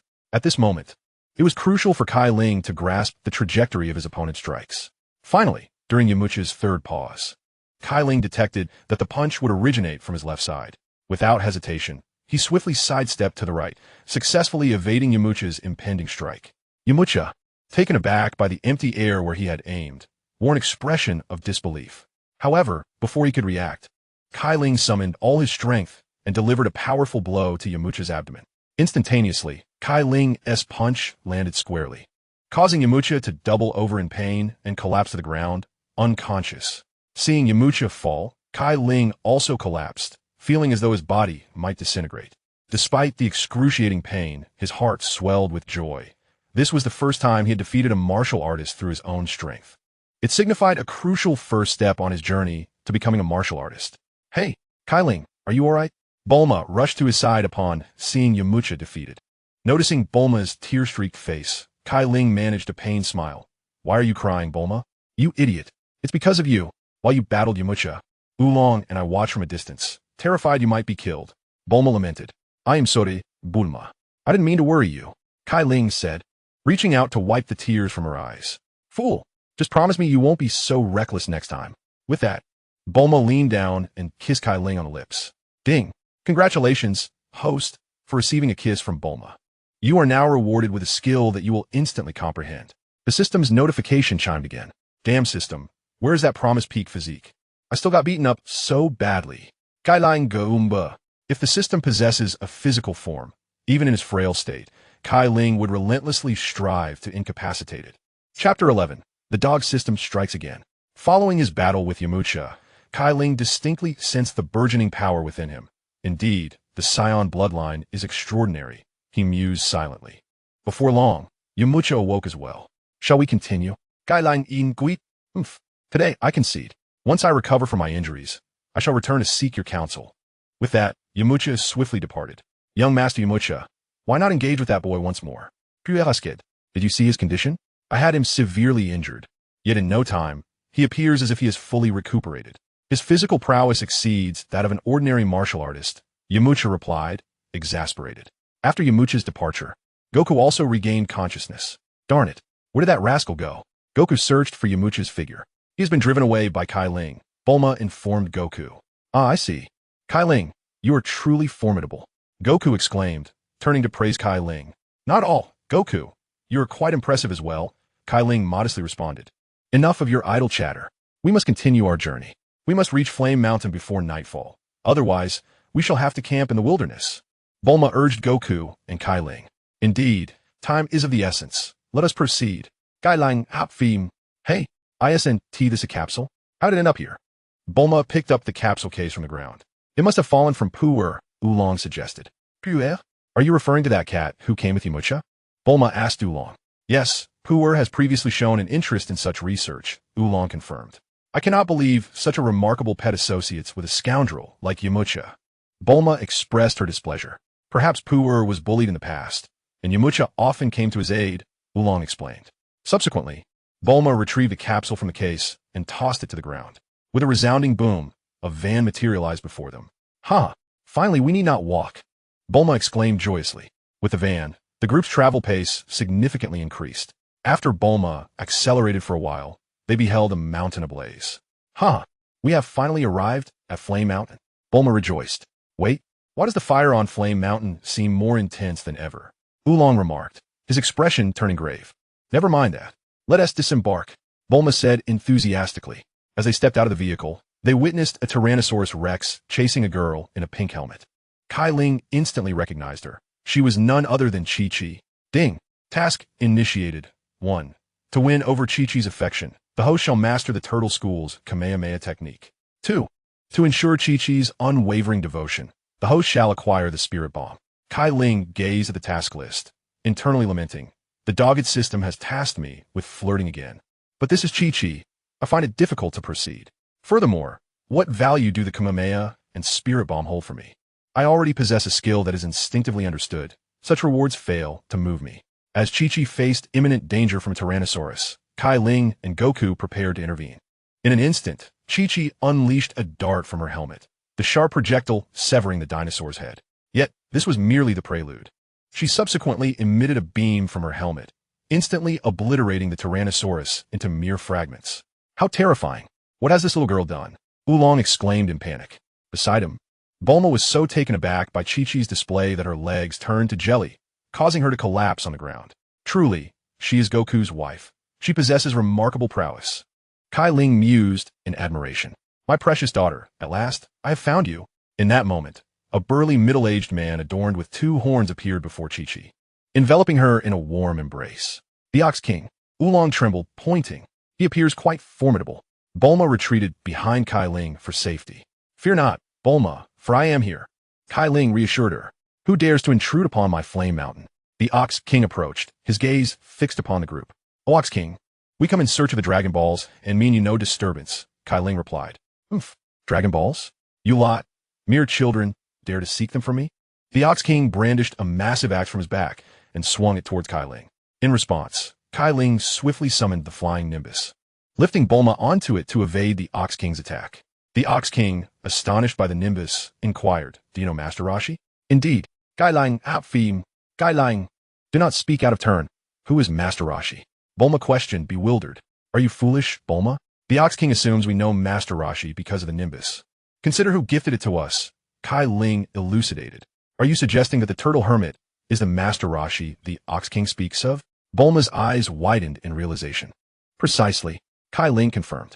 Who would have thought that that lecherous old man is so renowned that even the Ox King is aware of him? Bulma gritted her teeth. "Oh, Ox King, what business do you have with Master Roshi?" Cai Ling dismounted the Nimbus, still cradling Bulma, and approached the Ox King. "The flames of Flame Mountain have reached a critical point. If this continues, this entire area will become a sea of fire," the Ox King explained. "I understand.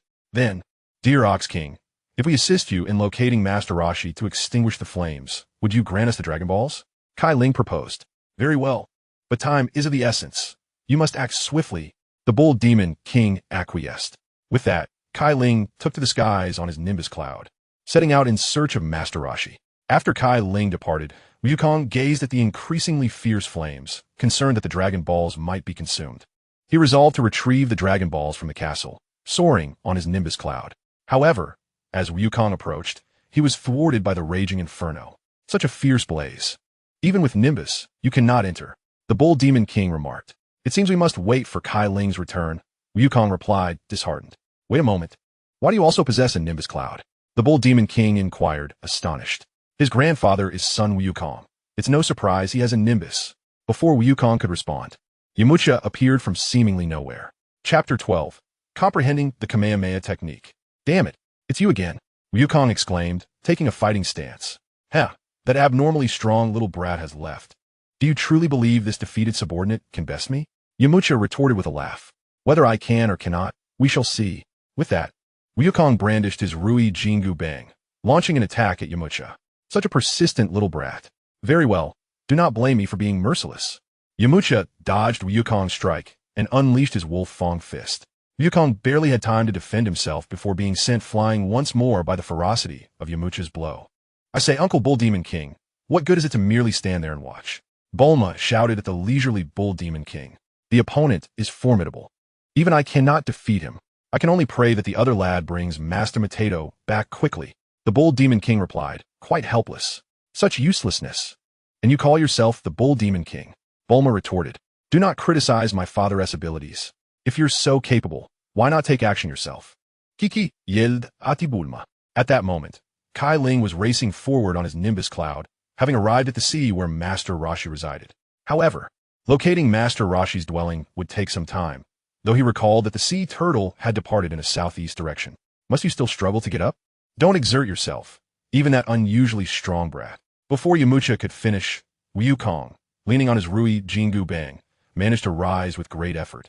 "Damn it, how are these two brats so physically strong?" Yamcha gritted his teeth. "If Cai Ling can defeat you, then so can I. I have discerned your techniques." Wukong declared calmly to Yamcha. Stop boasting. That lad was merely fortunate to have spotted a flaw. My Wolf Fong fist cannot be perceived by two brats simultaneously." Without hesitation, Yamcha unleashed the Wolf Fong fist once more. "I told you, I've already seen through it. It's a frontal attack." As Yamcha charged at him, Wukong steadied himself with a Rui Jingu Bang, then seized the top of the staff and delivered a powerful kick to Yamcha. In an instant, Yamcha was sent flying. After a long moment, he rose to his feet, casting a forlorn glance at Goku before departing. Although Yamcha referred to himself as a wild dog of the wilderness, deep within him lay the pride of a martial artist. Being defeated consecutively by two young opponents was undoubtedly a significant blow to his spirit. Once Yamcha had left, Goku collapsed onto the ground, clearly having exerted every ounce of his strength to overcome Yamcha, before Bulma could rush over to assist. Chi-Chi swiftly made her way to Goku's side. "You were truly impressive," Chi-Chi exclaimed, gazing at Goku with admiration. "Of course, I aim to become the strongest in the world," Goku replied with a goofy grin while lying on the ground.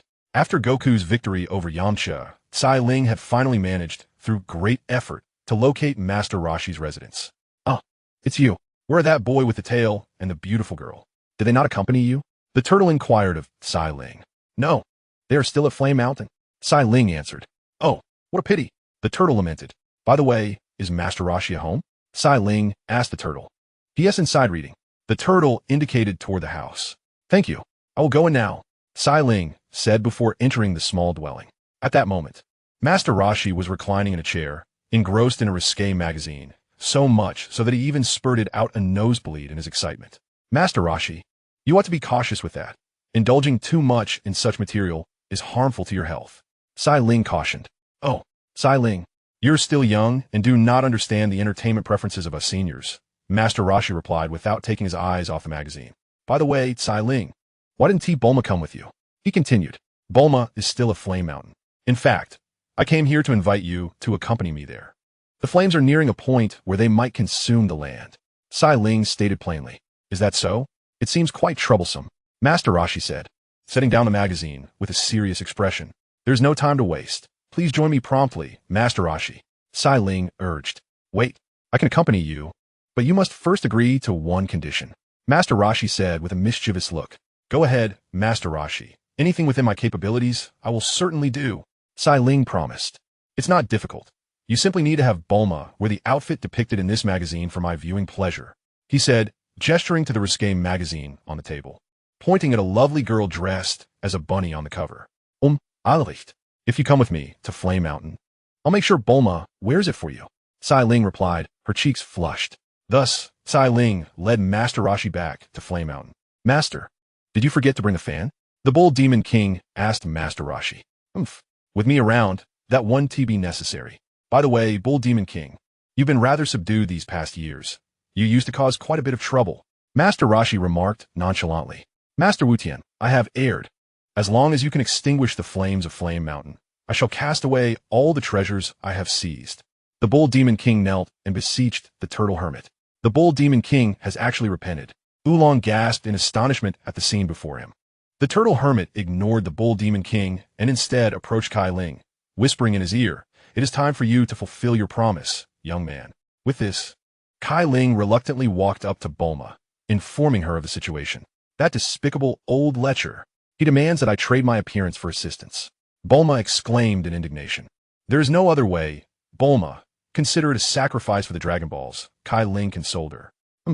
I can hardly believe you would agree so readily, Cai Ling, Bulma retorted, displeasure evident in her voice. It is an urgent matter, and besides, the Turtle Hermit specifically requested to see you change. Cai Ling replied with resignation. Honestly, it seems you are utterly indifferent to my feelings. Let me be clear. I shall only change this once for the Dragon Balls. If you ever ask me to do so again, I shall ignore you completely. Rest assured, I shall not ask again, Cai Ling hastily assured her. Embarrassed, Bulma then produced a female rabbit costume from a capsule. After donning the outfit, she caught the Turtle Hermit's eye, causing him to experience a nosebleed. I have changed as you requested. Now it is your turn to extinguish the flames, Bulma said curtly to the Turtle Hermit. Very well. I shall put out the fire. The Turtle Hermit replied, removing his shirt. What are you doing, you old lecher? Bulma exclaimed, her cheeks flushed as she turned away. Of course, I am preparing to extinguish the flames. With that, the Turtle Hermit began to gather his energy. Turtle School, Kamehameha. In an instant, the Turtle Hermit's frail physique transformed, muscles bulging as he brought his fingers together and overlapped his wrists. Moments later, he unleashed a powerful white energy wave towards Flame Mountain, and after a brilliant flash, the raging inferno was quelled. With an innate understanding of the technique, Cai Ling grasped the essence of the Kamehameha. It required the convergence of one's entire strength at the center of the overlapping wrists, while channeling energy to the Dantian and releasing it at the critical moment. Chapter 13, King Pilaf. The Turtle Hermit's Kamehameha was indeed formidable.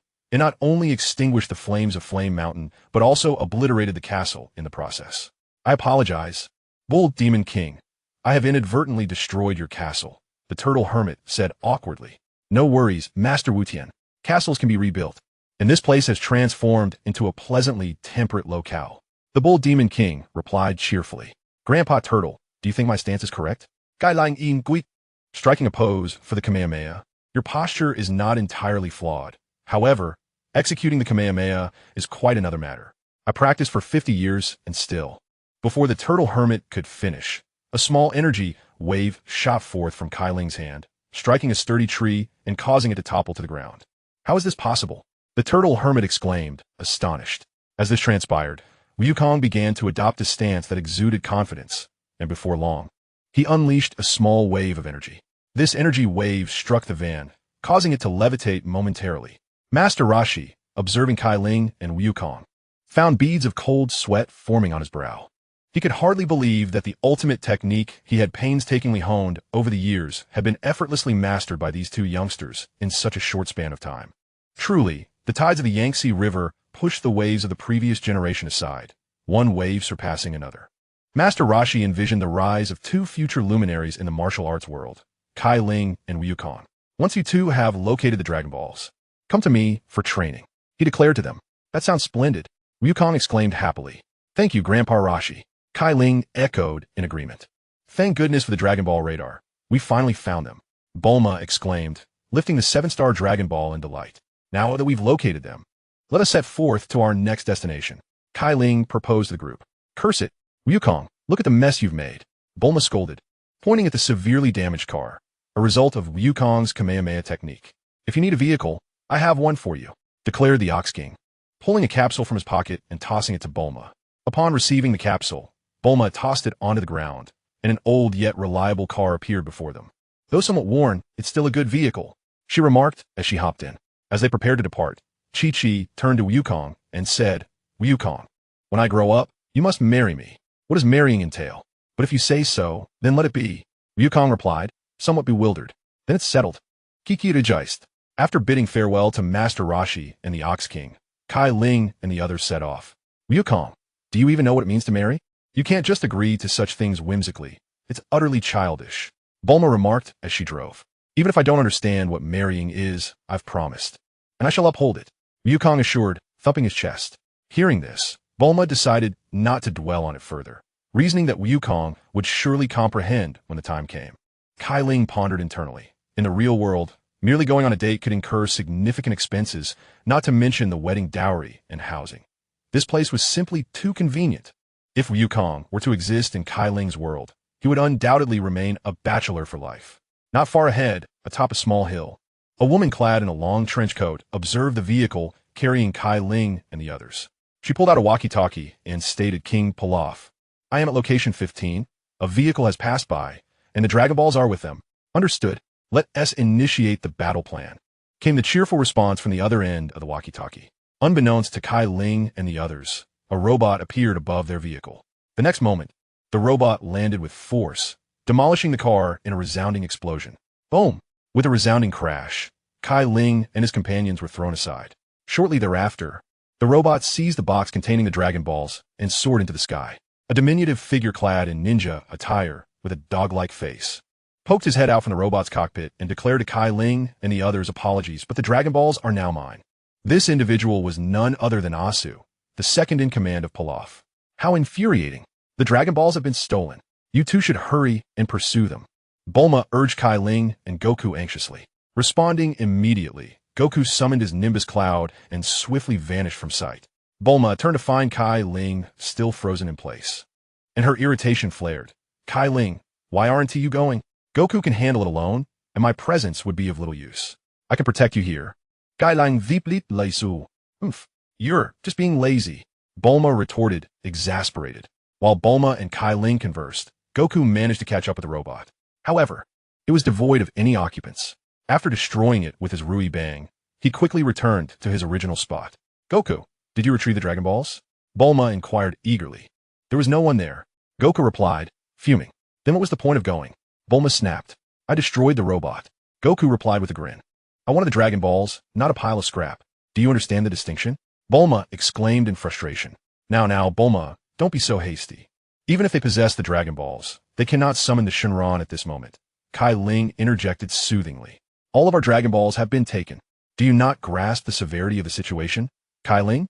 Bulma shouted at him. Not all of them. Goku has the 4-star ball, which he always keeps on him. Cai Ling reminded her. You're right. We still have the 4-star ball, Bulma exclaimed, realization dawning upon her. Now we just need to use your Dragon Ball radar to locate those rascals and reclaim the Dragon Balls. Cai Ling said, stretching his limbs. Let's not delay. We must set off. But just then, Bulma realized their vehicle was gone. Hey, do you need a lift?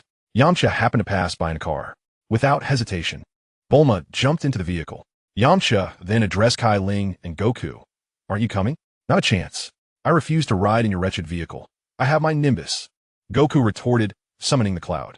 Seeing this, Cai Ling turned to Oolong and suggested, Oolong, you should hop in. Goku and I both have Nimbus. Fine, y supons. Oolong hesitantly agreed. Thus, Cai Ling, along with Yamcha, began their journey towards Pilaf's location, guided by Bulma's Dragon Ball radar. Meanwhile, within Pilaf's castle, King Pilaf, we have returned with the Dragon Balls. Xiao Wu and Asu reported to Pilaf. Well done, Pilaf exclaimed. A small, hat-wearing child dressed in a shirt emblazoned with the characters for fried rice responded. Chapter 14, The Gigantification of Wukong. Pilaf opened the box to inspect the Dragon Balls inside. Why is there one missing? Pilaf inquired, directing his question towards Xiao Wu and Ashu. We thought they were all there.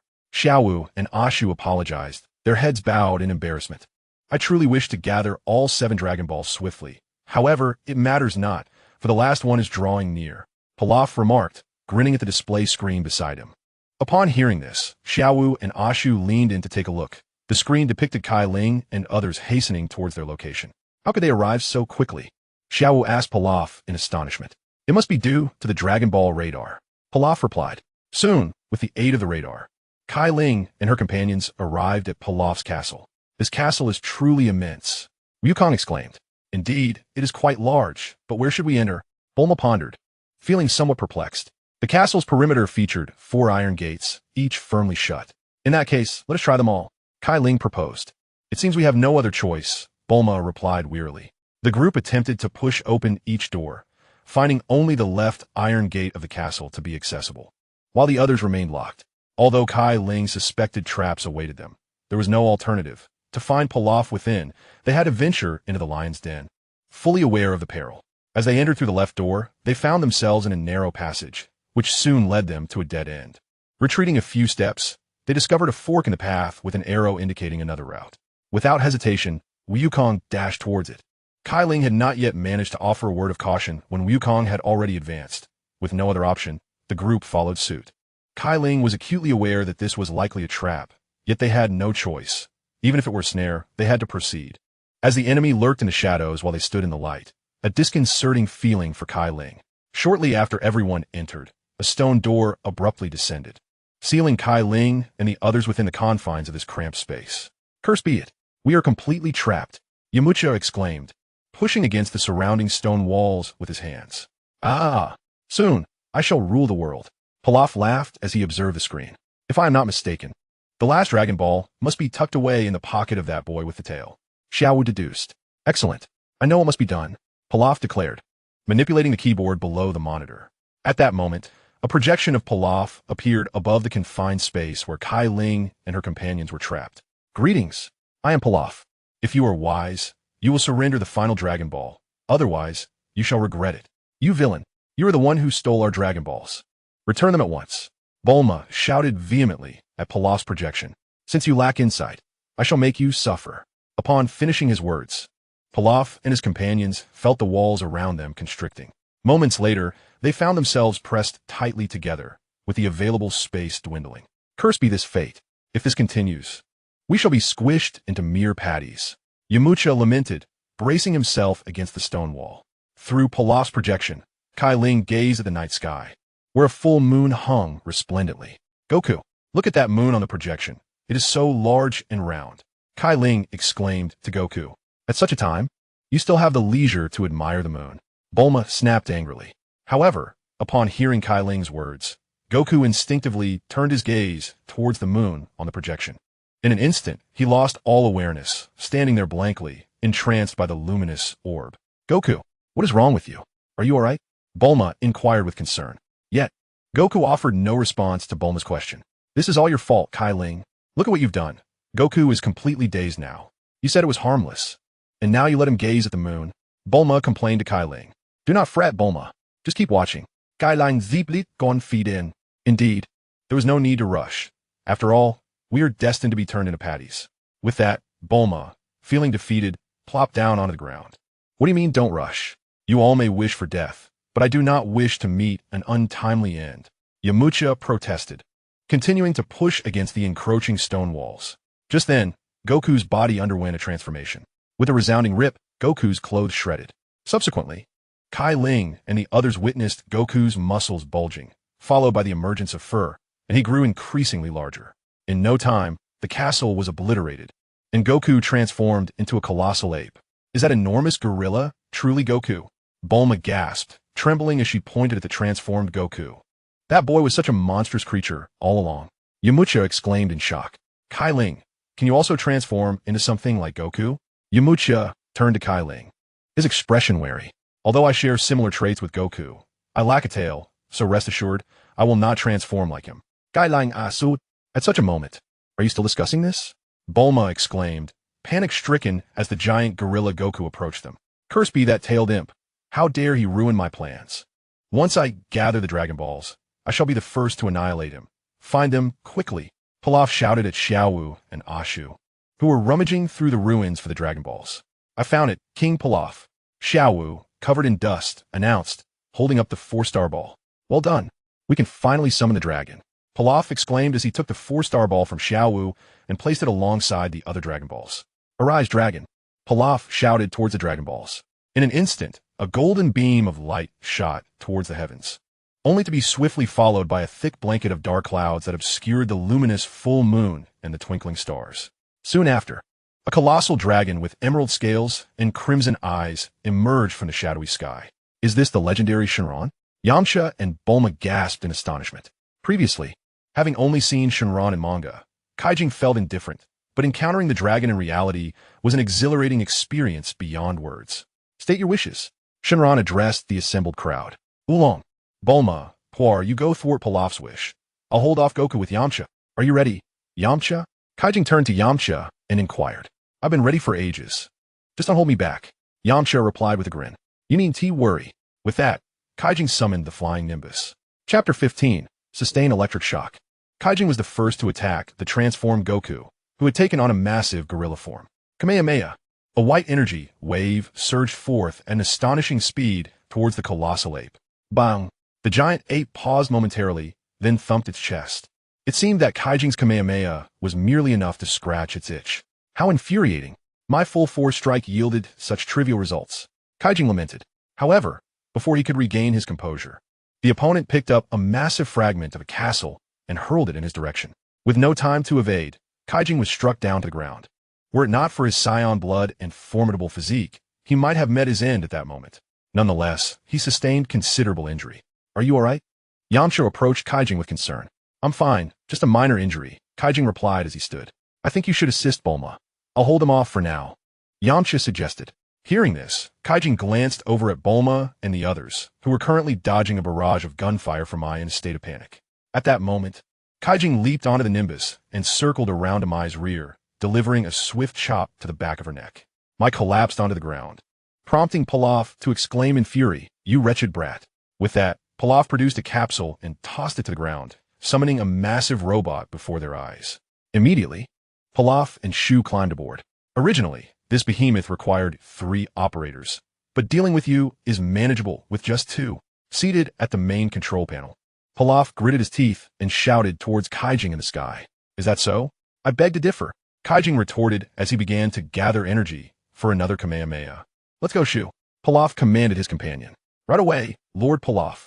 The two pressed their control buttons simultaneously, causing the colossal machine's legs to spring up like a trampoline, lifting it into the air.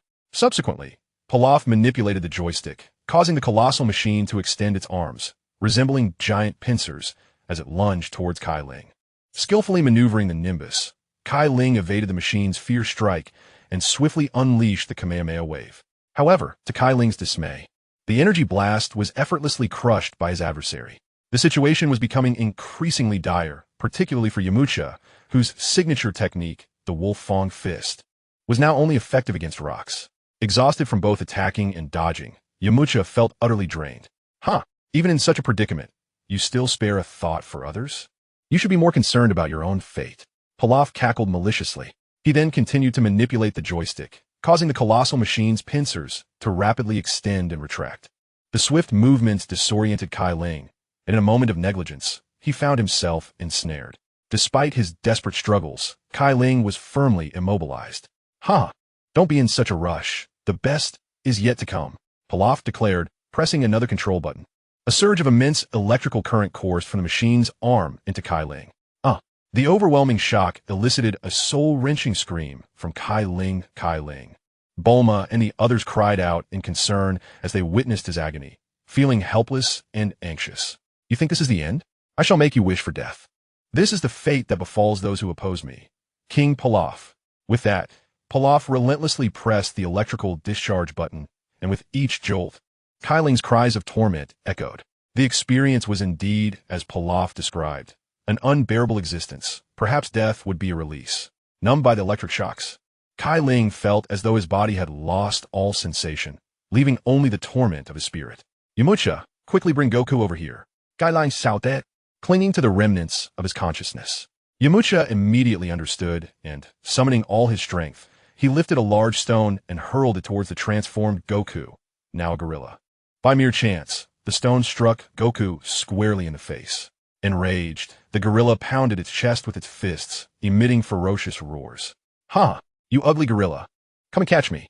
Yamcha taunted, sticking out his tongue and playfully slapping his backside in provocation. Though his actions were somewhat childish, the gorilla, Goku, comprehended the challenge and charged at Yamcha with increased fury. Seeing this, Yamcha wasted no time and sprinted desperately towards Cai Ling Pilaf. Witnessing this turn of events, seethed with anger. Damn it, that wretched fool has led that gorilla monster over here. As Pilaf contemplated a retreat, he found himself a step too late, for Yamcha had already dashed to the side of the colossal machine, coming to a halt. In that instant, the mighty gorilla, Goku, swung his colossal fist toward Yamcha's position. However, Yamcha, quick-witted as ever, deftly maneuvered behind the enormous machine. Witnessing this, Pilaf seethed with anger, exclaiming, "What a treacherous fellow! Using me as a shield." Realizing there was no time to evade, Pilaf hastily pressed another blue button, causing a blue barrier to materialize in front of the colossal machine. "Huh, do you think this will defeat me, King Pilaf? How naive." Yet, before he could finish his taunt, Goku's fist descended, shattering the blue barrier in an instant, along with the colossal machine itself. Moments later, Pilaf and Asu sat disheveled on the ground, while Cai Ling fell from the air, unconscious upon landing. At that moment, Goku raised his foot, poised to stomp down upon them. Yamcha recalled Cai Ling's words about not having a tail, preventing him from transforming into Goku's gorilla form. With this thought, Yamcha shouted to Oolong and Puar in the distance, "Puar, transform into scissors. Oolong, become a claw." Obeying his command, Oolong and Puar swiftly transformed into a pair of scissors and a claw respectively, grabbing the claw that Oolong had become. Yamcha rolled swiftly behind Goku and opened the claw to clamp onto his tail. Puar quickly cut off Goku's tail. Understanding the urgency, Puar promptly snipped at Goku's tail. With a sharp snap, Goku's tail was severed, and in an instant, his form began to shrink until he reverted to his original self. Chapter 16. Cai Ling's Desperate Measures. Once Goku returned to his true form, Yamcha, Oolong, and the others collectively exhaled in relief. Pilaf and Asu struggled to rise from the debris, clearly bearing significant injuries. "What? Do you still wish to continue fighting?" Yamcha approached Pilaf and Asu, adopting a combat stance as he inquired. "Damn it, consider yourselves fortunate. One day, I, King Pilaf, shall rule the world." With that declaration, Pilaf hurled a capsule to the ground, which promptly transformed into a helicopter. Pilaf and Asu boarded the helicopter and swiftly took to the skies. "King Pilaf, it seems we forgot to take Xiao Wu with us," Asu nervously remarked aboard the aircraft. "In such a dire situation, I couldn't care less about her. I, Pilaf, have no need for useless burdens." With that, Pilaf glared fiercely at Asu, who, feeling the weight of his gaze, broke away, drenched in cold sweat, and refrained from uttering another word. Shortly after Pilaf's departure, Cai Ling awoke from her unconscious state. She coughed softly a couple of times and, using her hands to support herself, attempted to rise, but her entire body felt numb and weak. Upon witnessing the situation, Bulma immediately rushed over to assist. "Cai Ling, are you all right?" she inquired anxiously, supporting Cai Ling by the arm. "I'm fine, just feeling a bit weak." "Cai Ling ziplit non tialen. You truly are remarkable to have endured such a shocking blow and remain unscathed," Yamcha expressed with admiration. "Is that so? I still feel insufficiently strong. Next time, I will not allow myself to be so easily captured by an enemy," Cai Ling declared resolutely. Although Yamcha could not comprehend the source of Cai Ling's confidence, he found himself unconsciously believing in him.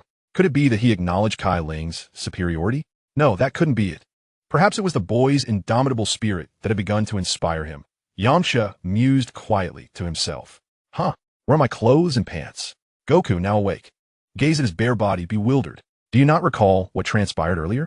Yamcha asked in astonishment. I don't remember. Goku replied, utterly confused. Enough, Yamcha. Don't tell him. Would you want Goku to revert to that state? It's best that he doesn't remember. Bulma interjected. Oolong, why don't you lend Goku your pants? She suggested, turning to Oolong. Okay, right away. Oolong mumbled, his mouth full of food. As Bulma approached, she discovered Oolong stuffing himself with sausages. Observing his bulging belly, she was left wondering just how many he had consumed. Oolong, where on earth did you acquire those sausages? Confess, Bulma asserted, tugging at Oolong's ear. Well, I made a wish to the dragon. Oolong stammered after swallowing the last sausage. What? You wish for such a thing from the dragon? Are you a pig? Bulma exclaimed, on the verge of tears for frustration. I'm so sorry, Bulma. I was just too hungry to resist. Oolong apologized, hanging his head. It's all right, Bulma. We can always seek them out again. There's no need to be so upset. This is actually a rather favorable outcome. At least we thwarted Pilaf's plans. Cai Ling consoled, patting Bulma on the shoulder. Sigh. It seems we'll have to wait another year to search for the Dragon Balls, Bulma lamented. You lot, hand over the Dragon Balls. Little Wu, who had awakened at some point, shouted, brandishing a machine gun at Cai Ling and the others. I must say, miss, being so rough around the edges might make it difficult for you to find a boyfriend. Kailan zimak, polifuli nuging bunma asai. You little brat. Are you the one who knocked me out? Prepare to pay. With that, Little Wu pulled the trigger of her machine gun, sending a flurry of bullets hurtling toward Cai Ling Ha. Wolfong Fist. Although Cai Ling's body had yet to return to peak condition, he was still capable of executing the Wolfong Fist. In an instant, he successfully deflected all the bullets that came his way. Cai Ling, when did this fellow learn my Wolfong Fist? What a formidable individual. Yamcha, witnessing the scene, muttered in astonishment. Observing the shocked Xiao Wu, Cai Ling swiftly dashed to her side, deftly disarming her the machine gun she held and securing her hand in his grasp. Let me go, you insufferable brat. Xiao Wu exclaimed, struggling in anger. Ding! The romantic quest has commenced. Win Xiao Wu's heart, and the host shall acquire the skill of teleportation. At that moment, the system's voice resonated within Cai Ling's mind. What a remarkable skill, teleportation. Cai Ling mused to himself. After capturing Bulma's affections, he felt a newfound confidence. To win Xiao Wu's heart, he believed that a sincere approach would not be overly challenging. Besides, Xiao Wu was undeniably beautiful, rivaling Bulma in allure. While reading the original manga, Cai Ling had always felt a twinge of discontent regarding the adorable Xiao Wu being with the diminutive Pilaf. Thus, with this opportunity presenting itself, he had no reason to let it slip away. Miss, it is impossible for me to release you, especially since you are so stunning, Cai Ling declared, playfully tracing a circle on her palm with his finger. You insufferable brat. I can't believe you are such a lecher. Let me go. If Lord Pilaf arrives, you will regret this. Xiao Wu threatened, her cheeks flushed. Cai Ling found himself perplexed by his own actions. Was it merely for the sake of teleportation? Perhaps not. It could be that the electric shock from Pilaf had awakened his latent potential. Regardless, the prospect of charming Xiao Wu while acquiring the teleportation skill was an exquisite advantage. He reasoned that as long as he achieved his goal, he could afford to be somewhat unscrupulous. Your Lord Pilaf has long abandoned you. Otherwise, how could you face me alone? Cai Ling leaned closer, whispering teasingly into her ear. No, that is impossible. Lord Pilaf is destined to rule the world. He would never abandon me. Xiao Wu's tones softened considerably. How could it be impossible? Would a true world conqueror forsake their companions? Cai Ling Vito. Doubt flickered in Xiao Wu's eyes. Why not? Deep down, you already know the answer, don't you? Cai Ling edged closer until his lips brushed against her earring. Xiao Wu gasped, her body yielding as she collapsed into Cai Ling's embrace. Although he appeared youthful, she sensed a profound maturity within him, a wisdom that belied his years. Join me, Xiao Wu. I shall become the strongest in the world. Cai Ling homit favendin. Fine, just let me go. Xiao Wu's defenses crumbled under the weight of his words. Chapter 17. Where did you go wrong? Ding. Congratulations, host, on successfully winning Xiao Wu's heart. You are now rewarded with the skill of teleportation. Subsequently, a flurry of information regarding the technique of instantaneous movement emerged in Cai Ling's mind. Instantaneous movement, the ability to capture the essence of another and teleport to their side. After achieving his objective, Cai Ling released Xiao Wu, who blushed and followed closely behind him, approaching Bulma and the others. What? You intend to bring this woman along? Cai Ling, Have you lost your mind? She is one of Pilaf's subordinates. Bulma exclaimed, incredulous upon learning of Cai Ling's intention to include Xiao Wu in their party. She is no longer Pilaf's subordinate. She is our ally now, so I implore you, Bulma. If you wish to take her, that is your affair, not mine. Angered by Cai Ling's plea on behalf of an enemy, she turned away, refusing to acknowledge him further. I must say, Bulma, I've noticed that you girls tend to be quite jealous. Cai Ling Timak Po Lai Fu Li. Rest assured, I, Yamcha, am nothing like Cai Ling in that regard. Yamcha leaned closer to Bulma, his tone teasing. With a sudden motion, Bulma delivered a punch to Yamcha's head. You boys are all the same. With that, she took her seat in the vehicle. I'm heading home. I suggest we all return to our respective places. With a rev of the engine, Bulma sped away. What are your plans now, Cai Ling? Yamcha inquired, rubbing his head. I intend to take Xiao Wu and Goku to train with Master Roshi. Cai Ling contemplated before responding. With Master Roshi? That sounds like an excellent opportunity. Let us part ways here and reconvene in a year to seek the Dragon Balls once more. Yamcha declared before departing. Cai Ling, let us set off from Master Roshi's now. Goku said, appearing quite enthusiastic. Goku, perhaps we should first catch up with Bulma and Oolong? Fine. Those two ungrateful companions. Once I catch up with them, I shall have a word. As he spoke, Goku summoned the flying Nimbus and soared in the direction Bulma had taken. Xiao Wu, would you care to ride on my Nimbus? Cai Ling suggested. No, thank you. I have my own means of transportation. Xiao Wu shook her head vigorously, wary of any untoward actions from Cai Ling. She then tossed a capsule to the ground, which instantly materialized into a helicopter before Cai Ling's eyes. Bulma, are you really not going to wait for Cai Ling and the others? Oolong cautiously asked, noting Bulma's displeased expression. Wait for that lecherous kid? Absolutely not. Bulma replied, her temper flaring. Look ahead, Bulma. Oolong warned in a panic. Bang! Before Bulma could react, the vehicle collided with a pile of stones ahead. The vehicle has consequently met its demise. Bulma, my misfortune truly seems to follow in your wake. Oolong's face was a portrait of despair. Oolong, if you continue to speak thus, I shall not treat you to a grand feast upon our return home. Bulma threatened Oolong with a playful fist. Alas, what do you propose we do now? Oolong inquired, his energy depleted. Since the car is beyond repair, we shall simply await Goku and the others. Upon uttering these words, Bulma slumped despondently to the ground. Bulma, it appears you are simply eager for Cai Ling to arrive, rather than waiting for Goku. How disingenuous of you. Oolong flashed Bulma a knowing expression. Be cautious with your words, or I might just strike you. Bulma retorted, raising her fist towards Oolong. It is indeed the case, yet Goku and the others are taking their sweet time. No sooner had Oolong finished speaking than Goku appeared, riding on his Nimbus cloud. Goku, we are over here. Oolong waved to Goku, who was approaching from distance. So this is where you are. Honestly, I can't believe you didn't wait for Cai Ling and me. Goku landed before Oolong, displaying a look of complaint. You cannot blame me. Bulma dragged me into the car without hesitation. Oolong insisted that he bore no responsibility for this predicament. Bulma, why didn't you wait for Cai Ling and me? Goku turned to Bulma, seeking answers. You ought to direct that question to Cai Ling. He is the one who vexed me. Bulma averted her gaze and ceased to engage with Goku. How did Cai Ling manage to irritate you? Goku appeared genuinely perplexed. Oh, Goku, refrain from questioning Bulma at this moment.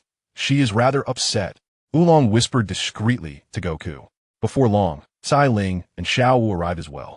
Cai Ling surveyed the situation and noted Oolong and Goku engaged in hushed conversation, while Bulma sulked alone, realizing this matter required his intervention. Cai Ling approached Bulma. What do you want? Did I not tell you not to follow me? Bulma snapped at Cai Ling. I apologize, Bulma. I was in the wrong. Cai Ling sincerely expressed his contrition. He understood that no amount of explanation would suffice at this juncture. Only a direct admission of guilt would do. In what way have you erred? Bulma's tone softened slightly. Although I cannot pinpoint my exact mistake, I acknowledge that I was indeed at fault. Cai Ling staunchly refused to admit to being fickle, for he knew that honesty would lead to dire consequences, whereas denial might allow him to return home for the new year. I suspect you are entirely unaware of your missteps. Allow me to enlighten you. Bulma was not inclined to let Cai Ling off the hook so easily. Speak, Bulma, and I shall certainly amend my ways. Cai Ling replied with earnestness. Given your commendable attitude in admitting fault, I shall reveal your error. Whom do you deem more attractive, Xiao Wu or myself? With that, Bulma cast a glance toward Xiao Wu. Here comes a question ripe for the taking. If he fails to answer this question, then all of Cai Ling's efforts in matchmaking would have been in vain. Of course, you are more beautiful than Bulma. Cai Ling replied without a hint of hesitation. A commendable response. But in what way am I more beautiful? Oh my. The simplicity of the question suddenly morphed into a complex dilemma. Damn it. I've never faced a question like this before. How should I respond? At this moment, Cai Ling felt a pang of anxiety. He scrutinized Bulma and then cast a glance at Xiao Wu in the distance. With Cai Ling's straightforward aesthetic sensibilities, both Bulma and Xiao Wu possessed their unique charms, making it difficult to declare one more beautiful than the other.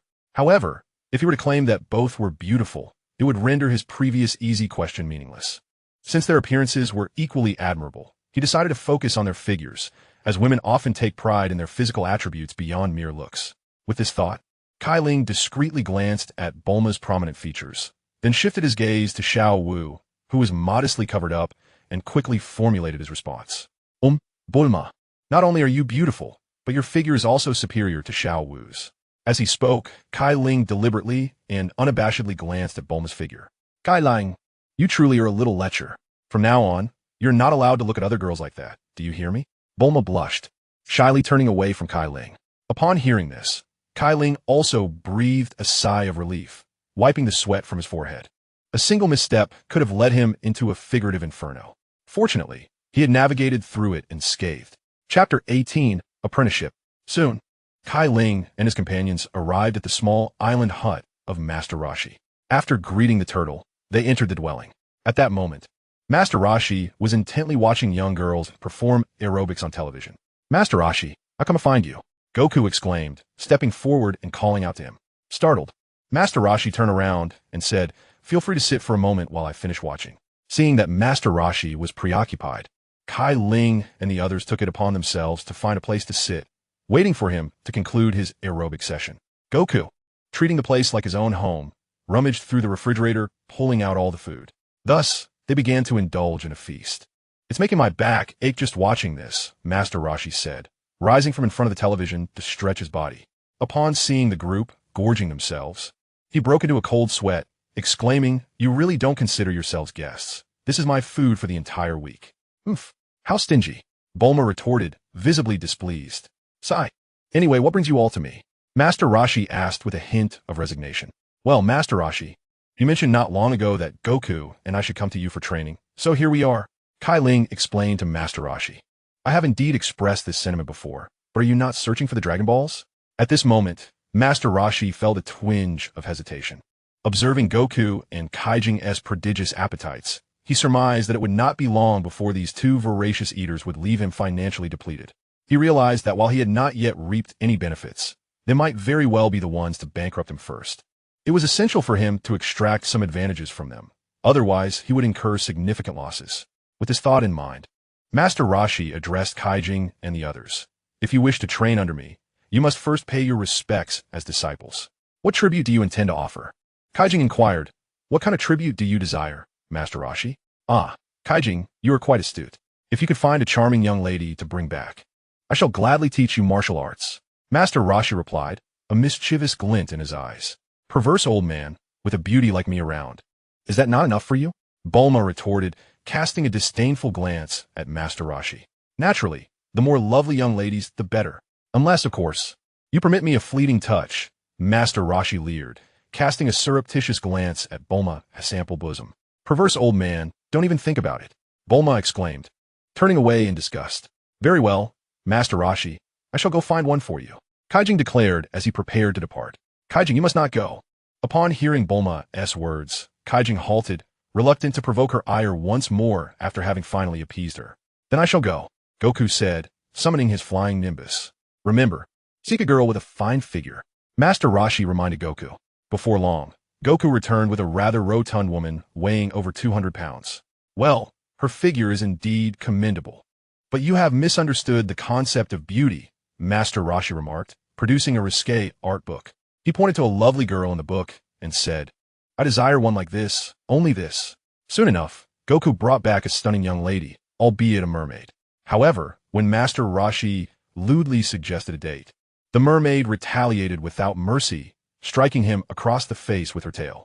After Goku failed to deliver a suitable candidate twice, Master Rashi reluctantly pointed at Bulma and said, "Just find someone resembling Bulma, and that will suffice." With this, Goku set off once more. Shortly after his departure, a bald young man paddled a small boat toward Master Rashi's abode. Cai Ling, upon seeing him, was filled with excitement. The newcomer was none other than the kind-hearted Krillin. Once ashore, Krillin bowed to Master Rashi. "Greetings, Master Rashi. I am Krillin, hailing from a distant eastern land, and I wish to become your disciple." "Thank you for your long journey, but I do not take on disciples lightly," Master Rashi replied to Krillin. In response, Krillin produced a risque art book from his belongings. This is the latest edition of Passion Paradise. The Turtle Sage gazed excitedly at the album in Krillin's hands. "Master Wutian, consider this my token of apprenticeship." With that, Krillin handed over the Passion Paradise to the Turtle Sage. The Turtle Sage eagerly flipped through the pages. "Wow, this issue is actually about aliens." As he perused, he couldn't help but spurt out a nosebleed. "Master Wutian, are you pleased with my offering?" Krillin inquired with a smile. "Absolutely, exceedingly pleased." The Turtle Sage replied, without even glancing away from the magazine. "Then does that mean you agree to take me as your disciple?" Krillin pressed further. "Given your earnestness, I shall reluctantly accept you." With that, the Turtle Sage acquiesced, completely disregarding his earlier reluctance to take on apprentices. Cai Ling, witnessing this, felt a wave of disbelief wash over him, thinking, can it really be this simple? If I had brought that 100G seed USB from my original world, would Wukong not need to seek out beautiful girls? Meanwhile, Wukong, still in pursuit of lovely maidens, remained oblivious to the fact that the Turtle Sage had been swayed by a mere issue of Passion Paradise. At that moment, he stumbled upon a stunning young woman, surrounded by a throng of police officers. This enchanting figure was Lan Chi. Distracted by her hair, she sneezed, instantly transforming from a tomboy into a delicate lady. "Why are you arresting me? Have I done something wrong?" she timidly asked the officers. "You robbed a bank, and you ask us why you're being apprehended? Just surrender quietly." With that, the officers advanced toward Lan Chi. "Stop!" Wukong leaped into the circle from above. "Who dares to obstruct official business?" The officers questioned him. "I am here to rescue this young lady," Wukong declared as he launched an offensive against the officers. In just a few swift moves, he deftly dispatched them. He then took Lan Chi away with him. The Turtle Sage, upon seeing Lan Chi, promptly set down the Passion Paradise. "Wukong, you performed splendidly. I have agreed to take you and Cai Ling as my disciples." With that, the Turtle Sage cast a lecherous glance at Lan Chi. "Hello, I am Lan Chi." She politely greeted the Turtle Sage. "Greetings, I am Master Wutian. Welcome to my humble abode." The Turtle Sage replied with a smile. "Thank you, Master Wutian. Your disciple just saved me," Lan Chi said, bowing slightly to the Turtle Sage. "Huh, no need to be so formal. If only you would show me your undergarments." At that moment, a butterfly fluttered right in front of Lan Chi. Achoo!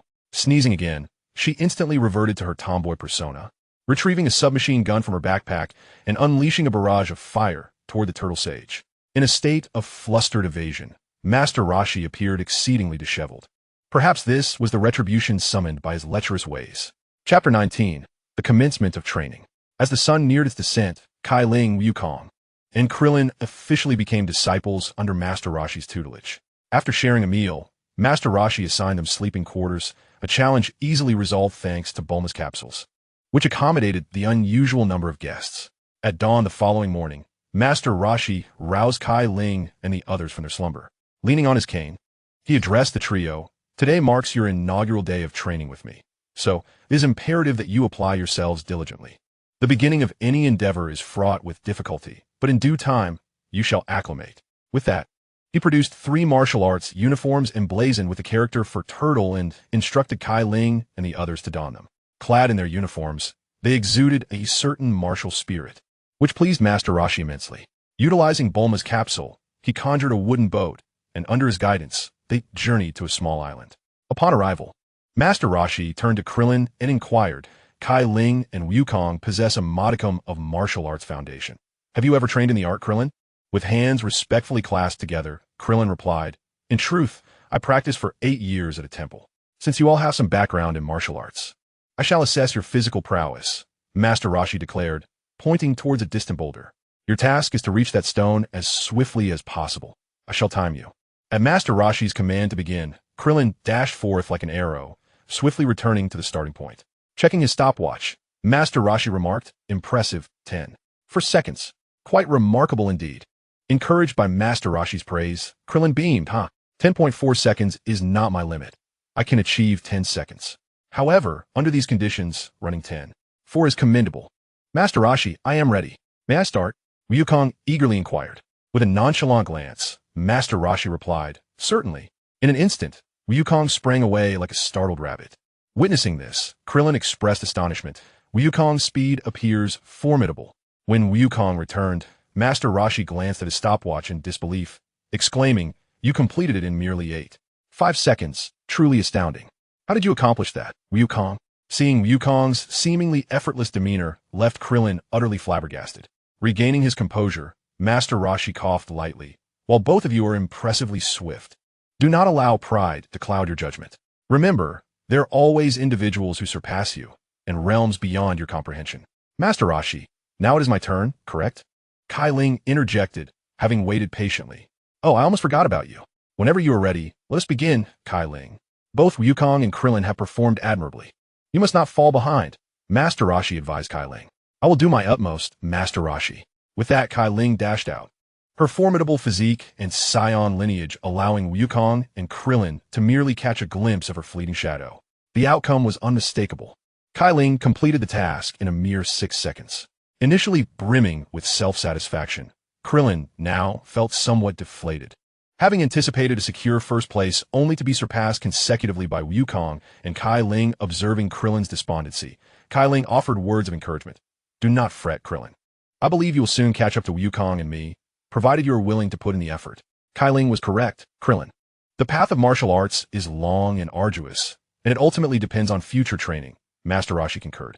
Hearing both Cai Ling and Master Roshi express such sentiments, Krillin composed himself. Master Wu Tian, let us proceed to the next task. I am not so fragile. Master Roshi gazed upon his 3 disciples, a swell of pride rising from within. Each of them possessed both physical aptitude and the right mindset for martial arts training.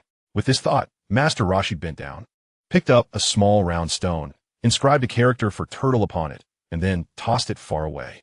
Grandfather Roshi, are we to compete in who can throw it farther? Wukong inquired. Of course not. The one who fails to retrieve the stone I have thrown will go without a meal today. Upon uttering this stern proclamation, Wukong and Krillin hurriedly commenced their search. Noticing Cai Ling still standing calmly in place, Master Roshi asked, Cai Ling, why do you remain motionless? Wukong and Krillin have already ventured far. You may end up missing your meal. Let them expend some energy first. I shall simply seize it from one of them later, right, Grandfather Roshi? Cai Ling ziplit non chalen. You possess keen insight. It seems Wukong and Krillin are in for a challenge. Within 10 minutes, Krillin returned with a stone bearing the character for turtle. You are quite swift, Krillin, Master Roshi remarked, winking at him, though Krillin failed to grasp the implication. Originally, Cai Ling had intended to snatch the stone from Krillin's hands while he was distracted. However, upon closer inspection, she realized that the stone Krillin held was not the original. It appeared he was attempting to deceive Master Roshi. Given this, I declare the victor to be. Master Roshi began, only to reconsider. The stone he had thrown with such force could not have been retrieved by Krillin so quickly. Upon closer examination, he discovered that the inscription was not his own. Krillin, how dare you deceive me? This is not my writing. Go find a correct stone. As Master Roshi hurled the counterfeit stone towards Krillin, the latter, realizing his deception had been uncovered, hurriedly slipped away to search for it. Krillin, thus, obediently followed the trajectory of the stone's flight and soon encountered Goku, who had fortuitously discovered the authentic stone marked with the character for turtle. Upon seeing Krillin beckoning him, Krillin seized the opportunity and dashed forward, snatching the stone from Goku's grasp. Thus, the two commenced a fervent chase. Cai Ling and Master Roshi observed as Goku and Krillin sprinted back, with Goku vociferously chastising Krillin for his cunning. Both were well aware of the unfolding events between Goku and Krillin, leading Master Roshi to muse that Krillin's intellect seemed to surpass Goku's. It appears so for now, he remarked. However, the mantis stalks the cicada, unaware of the oriole behind. I shall merely sit back and reap the benefits. Cai Ling said with a mischievous grin. I truly wonder where you, little rascal, derive such deviousness to even gain the approval of the Nimbus. That cloud must have had a moment of folly. Master Roshi sighed. This isn't called mischief, dear Master Roshi. It's merely a strategy for lasting success. Cai Ling defended himself. Well, as long as we can secure it. I never claimed that you needed to engage in fair competition. Chapter 20. the World Martial Arts Tournament. Goku and Krillin were presently entangled in a fierce struggle. And soon enough, Krillin found himself outmatched and raised his hands in surrender. Once Goku ceased his movements, Krillin stood and flung the counterfeit stone away. Goku, upon witnessing this, muttered a curse under his breath, "Damn it," and dashed after the direction in which Krillin had thrown. At that moment, Krillin, clutching the genuine stone, couldn't help but chuckle inwardly. That fool Goku fell for it so easily. "What are you laughing at, Krillin?" Cai Ling's voice came from behind him. Just as Krillin turned to respond, he was struck at the nape of his neck by Cai Ling's hand, causing him to lose consciousness. After Krillin collapsed, Cai Ling picked up the original stone beside him and remarked to Master Roshi, "It seems I shall not go hungry tonight. But do not speak too soon, Cai Ling. The roles of the mantis and the oriole have yet to be determined," Master Roshi cautioned. Just as he finished speaking, Cai Ling noticed the hurried footsteps approaching from behind, clearly Goku's. What surprised him was Goku's quick return after having been duped by Krillin with the fake stone. Without a moment's hesitation, Cai Ling turned back, only to see Goku charging at him with his power pole raised. It seemed Goku, having learned from Krillin's trickery, was no longer as naive, now adept at striking without forewarning. Instant transmission. With such a close distance, mere dodging would prove futile. Cai Ling had no choice but to resort to instant transmission to evade Goku's impending strike. Cai Ling has vanished. After the stick missed its target, Wukong found himself somewhat bewildered, as Cai Ling had inexplicably vanished before his eyes. "I am right here," came Cai Ling's leisurely voice from behind Master Roshi. "Ooh, Cai Ling, why have you gone to Master Roshi's side?"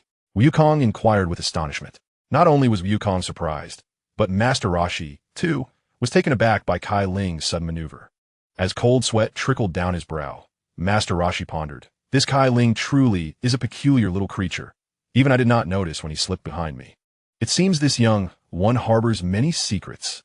Master Roshi, may I now proclaim my victory?" Without waiting for question from Master Roshi, Cai Ling presented the genuine stone inscribed with the character for turtle.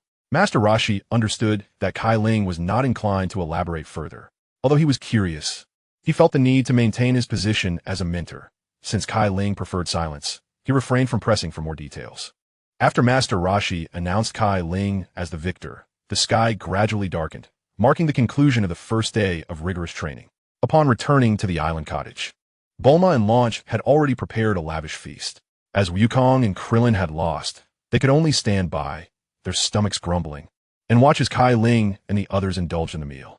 Once dining concluded, the group engaged in light conversation before retreating to their respective rooms to rest.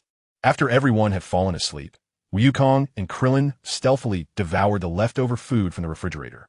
Early the next morning, Master Roshi roused Cai Ling, Wukong, and Krillin from their slumber. They arrived at the training site from the previous day to commence the second day of practice. Master Roshi, having procured 3 large crates of milk from somewhere, instructed Cai Ling and the others to lift them and embark on an arduous cross-country run. In previous times, Cai Ling would have adamantly refused such a task. However, now, with the blood of the Saiyans coursing through him, he found the weight somewhat burdensome, yet manageable. Thus, Cai Ling, Wukong, and Krillin began their weight-bearing run under Master Roshi's guidance. Not long after, the trio was left panting from exhaustion. "It seems you are still lacking in fitness, to tire so quickly over such a short distance. It pales in comparison to my youthful days." Though he spoke thus, Master Roshi was aware that, aside from Krillin, who was somewhat close to his younger self, both Cai Ling and Wukong possessed remarkably exceptional physical attributes. After a prolonged session of weight-bearing running, Master Roshi then instructed them to carry the milk crates across a narrow bridge. In his words, the previous exercise had focused on endurance, while this one would hone their sense of balance. While endurance is fundamental and vital, balance would enable the body to respond more nimbly. Although Cai Ling understood this concept, executing it proved to be far from simple. Endurance was something Cai Ling managed to overcome with grit, yet the sense of balance eluded him entirely. Before long, he found himself repeatedly plunging into the water, resembling a hapless duck. Observing Cai Ling's clumsy predicament, Wukong and Krillin offered no sympathy. Instead, they burst into laughter at his expense. After countless failures, 1, 2, 3 times, Cai Ling gradually began to grasp the elusive equilibrium of his body. He initially believed that the day would conclude in this manner, but unbeknownst to him, more arduous training awaited. Once Cai Ling and the others completed their balance exercises, Master Roshi instructed them to push a massive boulder. Cai Ling stepped forward first, exerting every ounce of strength he could muster. Yet the rock remained immovable. Although the situation was quite embarrassing, Cai Ling's self-comforting mindset was resilient. After all, the tale of Gong moving mountains was not achieved in a day, and who was he to expect otherwise? As dusk fell, none of them had succeeded in their task. Days passed, and before long, a month had slipped by. After this intensive month of training, Cai Ling and his companions finally managed to shift the boulder. Master Rashi observed his 3 disciples. Though he said little, he felt immense joy within. You have made some progress, but remember, the path of martial arts is boundless.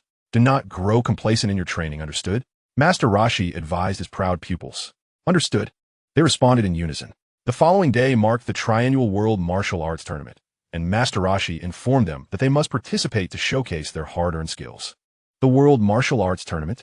I must admit, I'm rather looking forward to it, Cai Ling said, a confident smile gracing his lips. Krillin wore an expression of determination, while Wukong, thrilled at the prospect of facing skilled opponents, dashed around in excitement. At dawn the next day, Master Rashi led Cai Ling and the others to the registration site for the tournament. Cai Ling had thought they arrived early, but upon witnessing the throngs of people, he realized they could have come sooner. How can there be so many people? Bulma exclaimed, feeling somewhat agitated by the crowd. Don't fret, Bulma. As Master Rashi mentioned, the champion will receive a prize of 100,000 zeni. I suppose most people are here for the reward, Cai Ling reassured her. 100,000 zeni. Cai Ling, you absolutely must win first place. Do you hear me? Bulma urged excitedly. I'll do my best, Cai Ling replied with a resigned sigh, acknowledging the undeniable allure of money, which captivated both men and women alike. Chapter 21. The first glimmer of brilliance. Cai Ling and his companions, following Master Rashi, struggled to navigate through the encircling crowd. Upon arriving at the registration desk, the staff member, taken aback, pointed at the trio of Cai Ling, Wukong, and Klin, and inquired of Master Rashi, are these 3 here to participate in the competition as well? Clearing his throat, Master Rashi confidently replied, indeed, you have not misjudged. They are my disciples, and I have great faith in their abilities. Well, if you say so, the staff member conceded, proceeding to inscribe the names of Cai Ling and the others in the registration book. Shortly thereafter, Master Rashi guided Cai Ling and his companions to the contestants area, which was already brimming with participants. With so many competitors, I'm feeling a bit anxious, Wukong whispered to Cai Ling and Klin. Haha, Wukong. It's evident you've never encountered such a scene before. These individuals are merely blustering. If this small gathering makes you nervous, I can only imagine how you'll fare on the stage. Klin teased Wukong. Oof, I won't be so easily flustered. It's just that I've never seen this many people back on Baozi Mountain, Wukong retorted. Wukong, there's no need to be apprehensive. You'll soon acclimate to this atmosphere. Once you're on the stage, just focus on defeating your opponent, Cai Ling encouraged him. Thank you. Cai Ling, hearing that makes me feel considerably more at ease, Wukong replied. Just as Master Rashi retrieved 3 martial arts uniforms emblazoned with the character for Turtle from his suitcase, instructing Cai Ling and the others to change into them. Wow, these are brand new uniforms, Wukong exclaimed joyfully upon putting his on. Donning such splendid attire, it would be quite embarrassing to lose, Klin thought to himself, feeling a surge of anxiety, though he maintained a facade of confidence. Meanwhile, Cai Ling, already clad in his uniform and sitting relaxedly, regarded the situation as trivial, for he had already faced death once. Nothing else seemed worthy of his trepidation. Soon, the drawing of lots commenced, with Wukong receiving number 70 and Klin drawing number 93. Wukong, our luck seems to be on our side. We've drawn relatively high numbers, allowing us to observe how the competitors ahead perform, Klin said with a smile. Is that so? But I prefer to compete sooner, Wukong insisted eagerly. Why is that? Just a moment ago, you seemed rather anxious, Klin remarked, puzzled as he stroked his smooth head. Because I'm a bit hungry, haha, Wukong admitted, sheepishly patting his stomach. Didn't we just eat not long ago? Klin exclaimed, nearly stumbling. Wukong, I drew number 66. Would you like to swap with me? Cai Ling offered, extending his numbered ball to Wukong. Thank you, Cai Ling, Wukong replied, promptly exchanging his number with Cai Ling. As time passed, the competition officially commenced. Wukong, having exchanged numbers with Cai Ling, was the first to ascend the stage, facing a formidable opponent, a burly strongman. The robust competitor, upon seeing Wukong, taunted, with your juvenile stature. You would be wise to concede and return home to weep in your mother's embrace. Enough with the chatter, let us begin, replied Wukong, assuming a fighting stance. "You impudent child. You shall soon learn that this arena is no place for a mere boy like you." With that, the strong man raised his fist, as large as a sandbag, and swung it at Wukong. In the blink of an eye, Wukong vanished from his front. Rather, he swiftly darted behind the strong man. Seizing the moment, Wukong delivered a swift kick, sending him tumbling off the stage. "Well done, Wukong!" exclaimed Krillin, his heart racing with excitement, for he had thought Wukong weaker than himself. If Wukong could secure victory with such ease, Krillin felt confident about his own chances. As expected, Krillin triumphed effortlessly in his first match as well. Meanwhile, Cai Ling faced his first opponent, a seasoned fighter who, despite his skill, was handily defeated by Cai Ling unsurprisingly. Cai Ling, Wukong, and Krillin all advanced past the preliminaries. The subsequent matches promised to be the main event, as those who had progressed possessed considerable strength. Wukong faced the monstrous Kirin, a humanoid dinosaur with a powerful tail. At the outset, Wukong found himself ensnared by Kirin's tail, encountering a significant challenge. Ultimately, through sheer willpower, Wukong managed to force the creature to surrender by raising a white flag. Krillin was pitted against Yamcha, and upon recognizing his opponent, he exclaimed in shock, "Yamcha, you two have come? Is it not obvious? I am here for the substantial prize." Initially, the two were evenly matched, but Krillin ultimately failed to anticipate Yamcha's Wolf Fang fist, leading to his narrow defeat. Cai Ling's opponent was a monk from India, his head wrapped in white bandages. The monk, named Nam, bore the hopes of his village, striving to win the prize money to procure water for his parched homeland. Nam addressed Cai Ling, "Young one, it is no small feat for you to reach this stage, yet I shall not show mercy simply because of your age. Indeed, let the Indian warrior come forth." Cai Ling provocatively beckoned with a finger.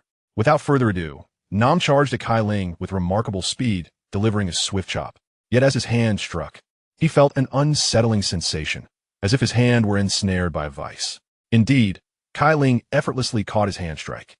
At this moment, he realized that he had underestimated the young lad, named Cai Ling, from the very beginning. This boy had been masquerading as a mere underdog, seemingly fragile, yet possessing depths that were unfathomable. Contemplating this, Namu continuously swung his remaining functioning left hand, attempting to break free from Cai Ling's grasp. Cai Ling observed intently. He could maintain his hold on Namu indefinitely, but such an outcome would be rather tedious. Thus, Cai Ling feigned panic, allowing Namu to escape. Once freed, Namu understood that he could no longer hold back. This brash young man before him required his utmost skill to be subdued. With this thought, Namu leaped into the air, his hands forming a cross shape. The sky-cross fist descended, witnessing Namu's attack plummeting from above. Cai Ling couldn't help but recall the iconic moves of Stephen Chow's realized divine palm, strikingly similar in execution. This display was impressive, but alas, he had chosen the wrong opponent.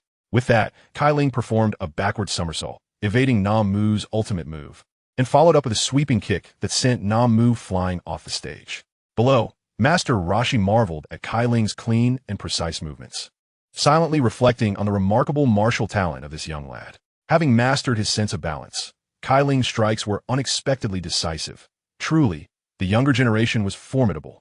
Among the spectators watching the match, Bulma exclaimed, "Cai Ling is so cool." Krillin remarked, "I didn't expect Cai Ling to be this formidable. I thought if I worked harder, I could surpass him." Yamcha lamented, "Darn it, even with the improved Wolf Fang fist, I might not be able to defeat him now." Goku expressed, "I really want to spar with Cai Ling." Chapter 22, The Clash of Masters and Disciples. After defeating Namu, Cai Ling successfully advanced to the finals. Next, he would face the transformed Master Roshi, the previous champion of the World Martial Arts Tournament, Master Wu Tian. "Hello, everyone present. I am the referee for this final match." Through the intense preliminaries, the competitors who have successfully advanced are the previous champion, Master Wu Tian, the astonishing martial arts prodigy Cai Ling, and the highly talented disciple of Master Roshi, Sun Wukong. It is noteworthy that both Cai Ling and Sun Wukong are fellow disciples under the Turtle School, making them brothers in arms, alongside the wild wolf Yamcha from the desert. With sunglasses perched on his nose, Eli elaborated on the backgrounds of the finalists. As he spoke, the atmosphere of the finals grew increasingly electric. The first duel to commence would be between Cai Ling and the previous champion, Master Wu Tian, followed by the match between Sun Wukong and Yamcha. Now, let us give our loudest cheers to support these four finalists. With Eli's announcement, the curtain for the final match was drawn. Master Roshi observed his disciple, Cai Ling, as he engaged in warm-up exercises. silently reflecting. I cannot allow myself to be defeated by my own student. Where would my dignity as a master be then? Noticing Master Roshi's gaze, Cai Ling ceased his warm-up, aware of the latter's identity, yet choosing not to expose it just yet. For only if both parties fought without holding back could this contest truly be deemed a genuine master-student rivalry. Shall we begin, Master Wu Tian? Cai Ling in Gui, whenever you wish. For a youngling like you, I require no warm-up, Master Roshi replied. Despite his words, he had already assumed a solid defensive stance, awaiting Cai Ling's attack. Though Cai Ling was unaware of the disparity between him and Master Roshi, he seized the opportunity presented as his opponent invited him to strike first. After all, the early bird catches the worm. Whoosh! In the next moment, Cai Ling surged forward with the speed of lightning. How swift! Master Roshi marveled inwardly at Cai Ling's astonishing velocity. As Cai Ling approached, he unleashed a straight punch aimed directly at his mentor. Let me witness the fruits of your arduous training, Cai Ling. Master Roshi declared, clenching his fist protectively against his chest, ready to absorb the impact of the blow. Without a moment's hesitation, Cai Ling's fist descended. Upon contact, Master Roshi immediately felt an overwhelming force, the impact causing a tingling sensation in his arms, nearly knocking him off the stage. Truly fearsome, this Cai Ling. In less than half a year, he has grown to such an extent. Before Master Roshi could ponder further, Cai Ling's offensive continued unabated. Cai Ling leaped into the air, delivering a fierce flying kick aimed at him. Don't get too cocky, young one. It's my turn. Master Roshi swiftly reacted, sidestepping to evade Cai Ling's kick. Now positioned behind Cai Ling, Master Roshi bellowed, Kamehameha! A massive wave of white energy surged towards Cai Ling from behind. As Cai Ling landed, he quickly regained his balance and turned to face the incoming Kamehameha. Aware that evasion was no longer an option, he resolved to retaliate with a similar technique. Kamehameha! Cai Ling unleashed a wave of energy of comparable size to Master Roshi's. With a resounding crash, both combatants staggered from the force, indicating the substantial toll the Kamehameha had taken on both of them. Not bad at all, Cai Ling. Master Roshi gasped, addressing his student. Likewise, Master Wu Tian, Cai Ling replied, equally breathless. The two found themselves in a stalemate, as the exertion had drained their stamina, neither willing to make the first move. At this juncture, the contest transcended the notion of striking first to avoid calamity. It evolved into a battle of endurance and willpower. To triumph over his opponent, one could also resort to unconventional tactics. Presently, Cai Ling was only proficient in the Kamehameha and instantaneous movement techniques, the latter being rendered ineffective due to excessive energy expenditure. Meanwhile, Master Roshi was not at ease either, for Cai Ling's aptitude for comprehension was extraordinarily formidable, compelling him to devise an alternative strategy. Having regained some composure, Cai Ling understood that his only recourse was to engage in a direct confrontation, for he possessed an unparalleled physique. Thus, he resolved to risk everything in a final effort. This duel between master and apprentice had reached its climax. With his hands poised like claws, Cai Ling concentrated the remnants of his strength into his fingertips. Wolfang Fist. He unleashed the technique, recognizing that, given his current stamina, all hope rested upon this final attack, though he mused that perhaps he had not adequately wooed his partner. However, at this point, speculation was futile. As the Wolfang Fist approached its target, the calm demeanor of Master Roshi sparked a foreboding feeling in Cai Ling. He feared that his anticipated strike might be in vain. Indeed, just as the Wolfang Fist was about to connect, Master Roshi vanished in an instant. Anticipating this, Cai Ling executed 3 backflips to regain his position at the center of the arena. Master Roshi clearly did not possess instantaneous movement. Thus, his disappearance indicated the use of another technique, one that Cai Ling had not encountered before. What an impressive old man. What kind of martial art is this? Goku in the spectator area exclaimed, astonished. Is this the power of last year's champion? How infuriatingly strong. He had not expected the Wolfang Fist to be countered in such a manner. Yamcha, with his keen dynamic vision, could barely discern a fleeting shadow. It was evident that Master Roshi employed a martial art that lacked offensive capability, instead showcasing a remarkable speed maneuver. Nonetheless, Yamcha recognized that if he were in the arena, he would stand no chance. With the Wolfang Fist having missed its mark, Cai Ling found himself at a loss. Yet, Master Roshi did not allow him a moment's respite, launching a relentless barrage of attacks. Punch after punch, kick after kick. Cai Ling could only respond in a state of panic. Indeed, experience trumps youth. Although Cai Ling managed to deflect most of the assaults, Master Rashi's strikes were cunningly executed, and Cai Ling suffered several direct hits. With each blow, he felt his stomach churn violently. To the audience, Cai Ling appeared to be on the receiving end of a beating, as he was cornered and threatened to tumble off the stage. Bulma in the audience could not contain her excitement and shouted, "Cai Ling, fight back. Don't let me down." He.S. just a frail old man. Give it everything you've got.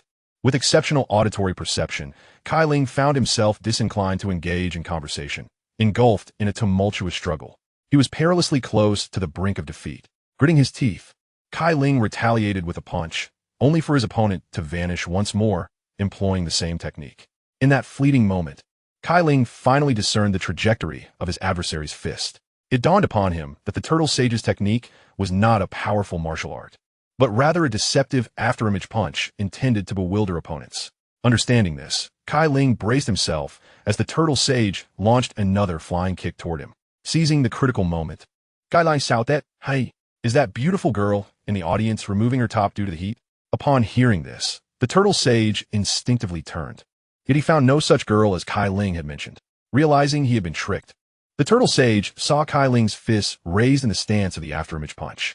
Could it be that this young man had, in such a brief span, audaciously mastered his technique? The Turtle Sage was reluctant to entertain this thought, but when Cai Ling's figure vanished, he understood that he was likely to face defeat. Chapter 23. Cai Ling's Extraordinary Comprehension. Utilizing the afterimage punch, Cai Ling positioned himself behind the Turtle Sage, seizing the opportunity for a surprise attack that he had no intention of relinquishing. He executed a flying kick aimed at the Turtle Sage's back, confident that he would succeed, as the Turtle Sage seemed unable to deploy his afterimage punch in time. However, contrary to his expectations, the Turtle Sage swiftly turned, clasping his hands together, evidently preparing to withstand the blow. With a brief moment of concentration, the Turtle Sage's form expanded, his muscles bulging and tearing through his garments. He then unleashed the world-shaking palm. A blinding beam of white light struck Cai Ling, sending him crashing to the ground. Yet this was not the end. The radiant light coiled around Cai Ling's body like a gaseous entity. As the Turtle Sage exerted his strength, this luminous orb intensified. Cai Ling let out a pain scream. The Turtle Sage shouted, "Yield now, or you will perish." "I will not concede." Cai Ling gritted his teeth, enduring the agony. Observing this, the Turtle Sage mused, "What a remarkable endurance this young man possesses." As the Turtle Sage continued his onslaught, Cai Ling's consciousness began to fade, yet at that moment, his body emanated a faint golden glow. In the haze of his vision, he roared defiantly, breaking free from the Turtle Sage's grip. Before the Turtle Sage could react, Cai Ling struck him squarely in the abdomen. The Turtle Sage's eyes widened in disbelief as he clutched his stomach and fell from the arena. Thus, the contest between master and disciple concluded, with Cai Ling emerging victorious. Although Cai Ling collapsed on the arena due to exhaustion, his robust physique allowed him to recover swiftly. Next up was the championship battle, with Cai Ling facing off against Wukong. Eli, observing the two young men on the stage, helplessly remarked, "If you two are prepared, may we begin promptly?" At that moment, Wukong was stretching on the platform, while Cai Ling stood opposite him, arms crossed and eyes closed in meditation. Hearing Eli's inquiry, Wukong paused and turned to Cai Ling, asking, "Have you rested well, Cai Ling?" Slowly opening his eyes, Cai Ling responded, "I am more than ready. Wukong, you may initiate the attack." With that, he assumed his combat stance. "Then I shall not hold back, Cai Ling," Wukong declared as he charged towards him. Wukong calculated his distance perfectly, leaping into the air to deliver a flying kick. In response, Cai Ling narrowed his eyes, brought his fists together, and forcefully blocked Wukong's kick, subsequently seizing Wukong's leg. Cursed, Wukong thought to himself, feeling restrained. Cai Ling, undeterred, spun around a few times while holding Wukong's leg before flinging him away. As Wukong seemed poised to be thrown off the platform, he momentarily suspended in the air, flipping several times before regaining his balance. Upon landing, he quickly readjusted his fighting stance, exclaiming, "Cai Ling, you are truly formidable." To which Cai Ling replied, "You are not so bad yourself, Wukong." With that, he launched an attack toward Wukong. The two engaged in a flurry of exchanges, trading punches with Cai Ling employing straight jabs, while Wukong retaliated with similar strikes. Wolf Fang Fist. Cai Ling, realizing they were evenly matched, sought to gain an advantage with his technique. To his surprise, Wukong had also mastered the Wolf Fang Fist, rendering Cai Ling's efforts futile. Truly, Wukong's extraordinary comprehension and combat instinct marked him as a rare talent in battle. During their first encounter, Cai Ling felt an invigorating surge of passion within him, stirred by Wukong's prowess. Thus, they continued to trade blows, neither willing to yield an inch. The audience erupted in enthusiastic cheers, captivated by the exhilarating duel unfolding before them. Yamcha, is your Wolfang fist really that easy to learn? Krillin questioned, puzzled. You underestimate it, Krillin. It took me 3 years to perfect the Wolfang fist, Yamcha replied, a bit exasperated. Observing Wukong and Cai Ling's seemingly effortless performance, Krillin implored, why don't you teach me as well? Krillin, can you really compare yourself to those two prodigies? Yamcha responded, somewhat resigned. That's true, but when I return, I must devise my own technique. I cannot always be overshadowed by them, Krillin asserted with determination. Seeing Krillin's resolute demeanor, Yamcha felt reluctant to discourage him, understanding deep down that he might never catch up to the two fighters on the stage, due to the extraordinary talents possessed by certain individuals, which ordinary people could never attain even in a lifetime.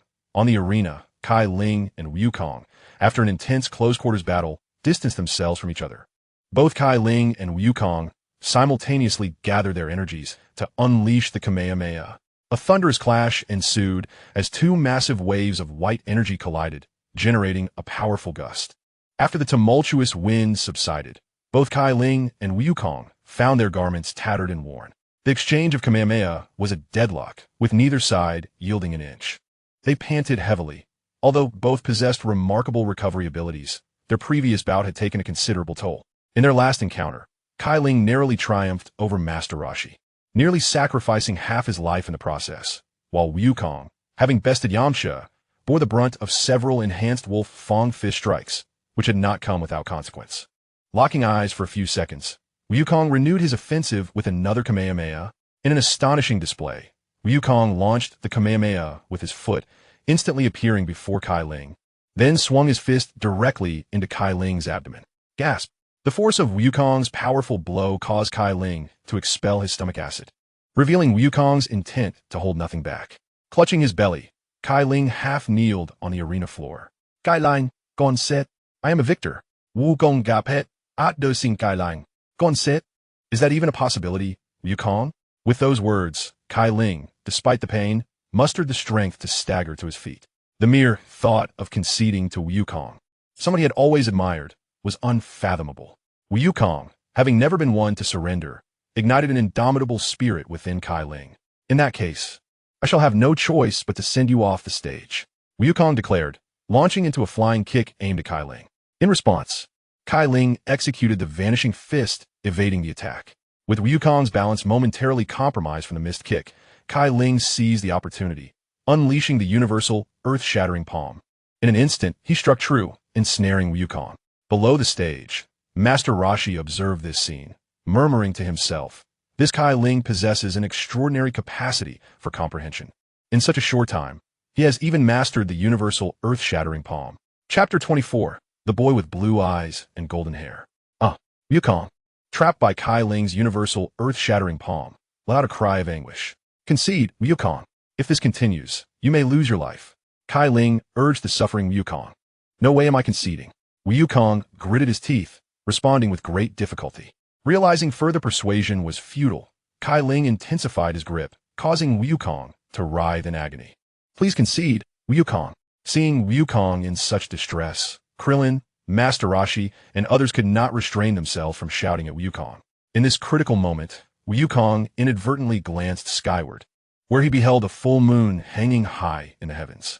In the next instant, his pupils dilated, and his severed tail sprouted anew, transforming him into a colossal ape.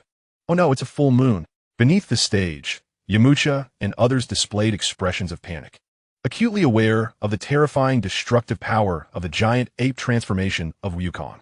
At that moment, the heavenly palm of the 10,000 nations had already lost its efficacy.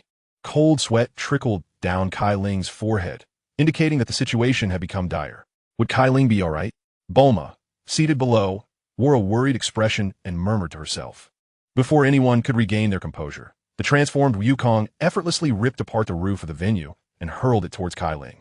With a thunderous crash, the roof struck the arena, leaving a massive crater in its wake.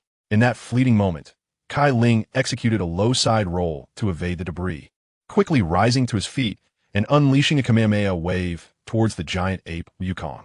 Ideally, the best approach would have been to obliterate the moon directly. However, given Cai Ling's current strength, such a feat was beyond his capabilities.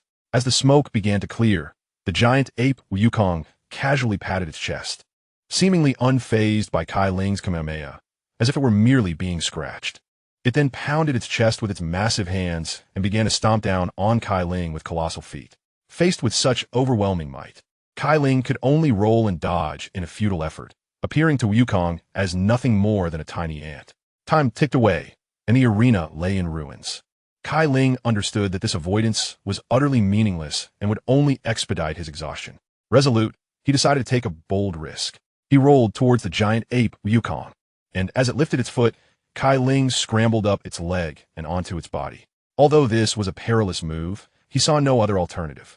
Reaching its chest, Cai Ling leaped into the air and aimed a powerful punch at Wukong's eye, knowing that regardless of species, eyes are relatively vulnerable. Roaring in pain from the blow, Wukong instinctively covered one eye with a hand. Cai Ling breathed a sigh of relief. His audacious action had yielded significant results. Next, it was time to target Wukong's other eye. With that, Cai Ling leaped once more, swinging his fist to ensure the creature would be deprived of sight entirely. However, at that moment, the giant ape Wukong swept its hand and captured him. Cai Ling cried out in agony as he was seized. Cai Ling! Bulma and the others below exclaimed in urgent alarm upon witnessing his capture. At that juncture, Master Roshi prepared to intervene, believing that the current predicament rendered the competition less significant. Meanwhile, Yamcha urged Oolong to be ready to transform into scissors at any moment. Stay back. This is my duel with Wukong, and I do not wish for your interference. Cai Ling shouted painfully to the crowd below. Indeed, even in its giant ape form, Wukong remained Wukong, and this battle would not conclude simply because of such a transformation. Cai Ling knew that if this ended here, he would likely lose the courage to confront the giant ape Wukong in the future. Under the immense grip of the giant ape, Cai Ling's ribs had likely been fractured countless times, his form twisted almost beyond recognition. Had he not possessed the strongest physique, he would have surely been reduced to mere pulp. Now, even losing consciousness seemed a luxury beyond his reach. The intense pain only heightened his awareness. If this continued, he would truly meet his demise. How infuriating! I refuse to accept this. As Cai Ling summoned every ounce of strength to utter these words, a radiant golden aura enveloped him once more. His pupils began to constrict, his dark eyes gradually transforming into a deep emerald hue. His hair flickered between black and gold, shimmering with an ethereal glow. In the next moment, Cai Ling broke free from the clutches of the giant ape Wukong, swiftly unleashing a wave of energy. Wukong, feeling the pain, grew increasingly frenzied, swinging his arms wildly at Cai Ling. However, all these frantic motions were mere gestures in the air, not even grazing the hem of Cai Ling's attire. How has Cai Ling become so formidable? And what is the significance of his golden hair? Even I cannot decipher his movements. The turtle sage exclaimed in astonishment. Cai Ling, you are incredible, Krillin remarked, drenched in cold sweat. Indeed, his current strength has surpassed the realm of our understanding. Yamcha concurred. What are you all talking about? I can't comprehend a single word. And how has Cai Ling suddenly transformed into such a delinquent? Bulma expressed her bewilderment. Meanwhile, Cai Ling felt an unending surge of power emanating from within, instilling him with a sense of superiority. He braced himself against Wukong's punch, expecting it to be an easy feat. However, in the next instant, he was swatted away like a fly. Oh no, I acted rashly. After slowly rising, Cai Ling wiped the blood from his lips. Through that brief encounter, he realized that while he held an advantage in speed, he was indeed lacking in strength compared to his opponent. Worse yet, due to his earlier recklessness, he sensed his power swiftly diminishing. In simpler terms, he had not yet fully grasped the power of Super Saiyan. Perhaps it was merely his intense unwillingness that had temporarily granted him such strength. With this thought in mind, Cai Ling resolved to end the battle swiftly, motivated not only by the fleeting nature of his power, but also by the fact that this energy within him was gradually consuming his reason. Utilizing his speed advantage, he darted behind the giant ape Wukong and seized its tail. With a forceful tug, a resounding crack echoed as Cai Ling tore its tail away. At that moment, Wukong reverted to his original form. Cai Ling, How has your hair turned golden? Wukong inquired, eyes wide as he pointed at Cai Ling's hair. Enough with the chatter. Wukong, I cannot maintain this state for long. Are you ready? Cai Ling asked. Although I am unaware of what transpired, I stand ever ready to triumph. Before Goku could finish his words, Cai Ling vanished from his sight. In the next moment, a sharp pain seized his abdomen, and he found himself soaring off the stage. Quite unceremoniously. Chapter 25, The Assembly of the Red Ribbon Army. Ouch, that hurts, Goku exclaimed, clutching his stomach as he unsteadily rose to his feet. Observing Goku's pained expression, Cai Ling expressed his apologies. I'm sorry, Goku. In my current state, it is difficult to control my strength.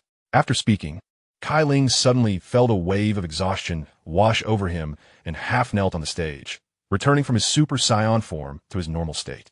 Thus, the World Martial Arts Tournament drew to a close. Cai Ling, the victor of this tournament, received a prize of 100,000 yuan. At this moment, Master Roshi leaned closer to Cai Ling and whispered in his ear, Cai Ling, shouldn't you show some filial piety with that prize money? Cai Ling hesitated for 3 seconds upon hearing this, then promptly handed over the 100,000 yuan check to Master Roshi.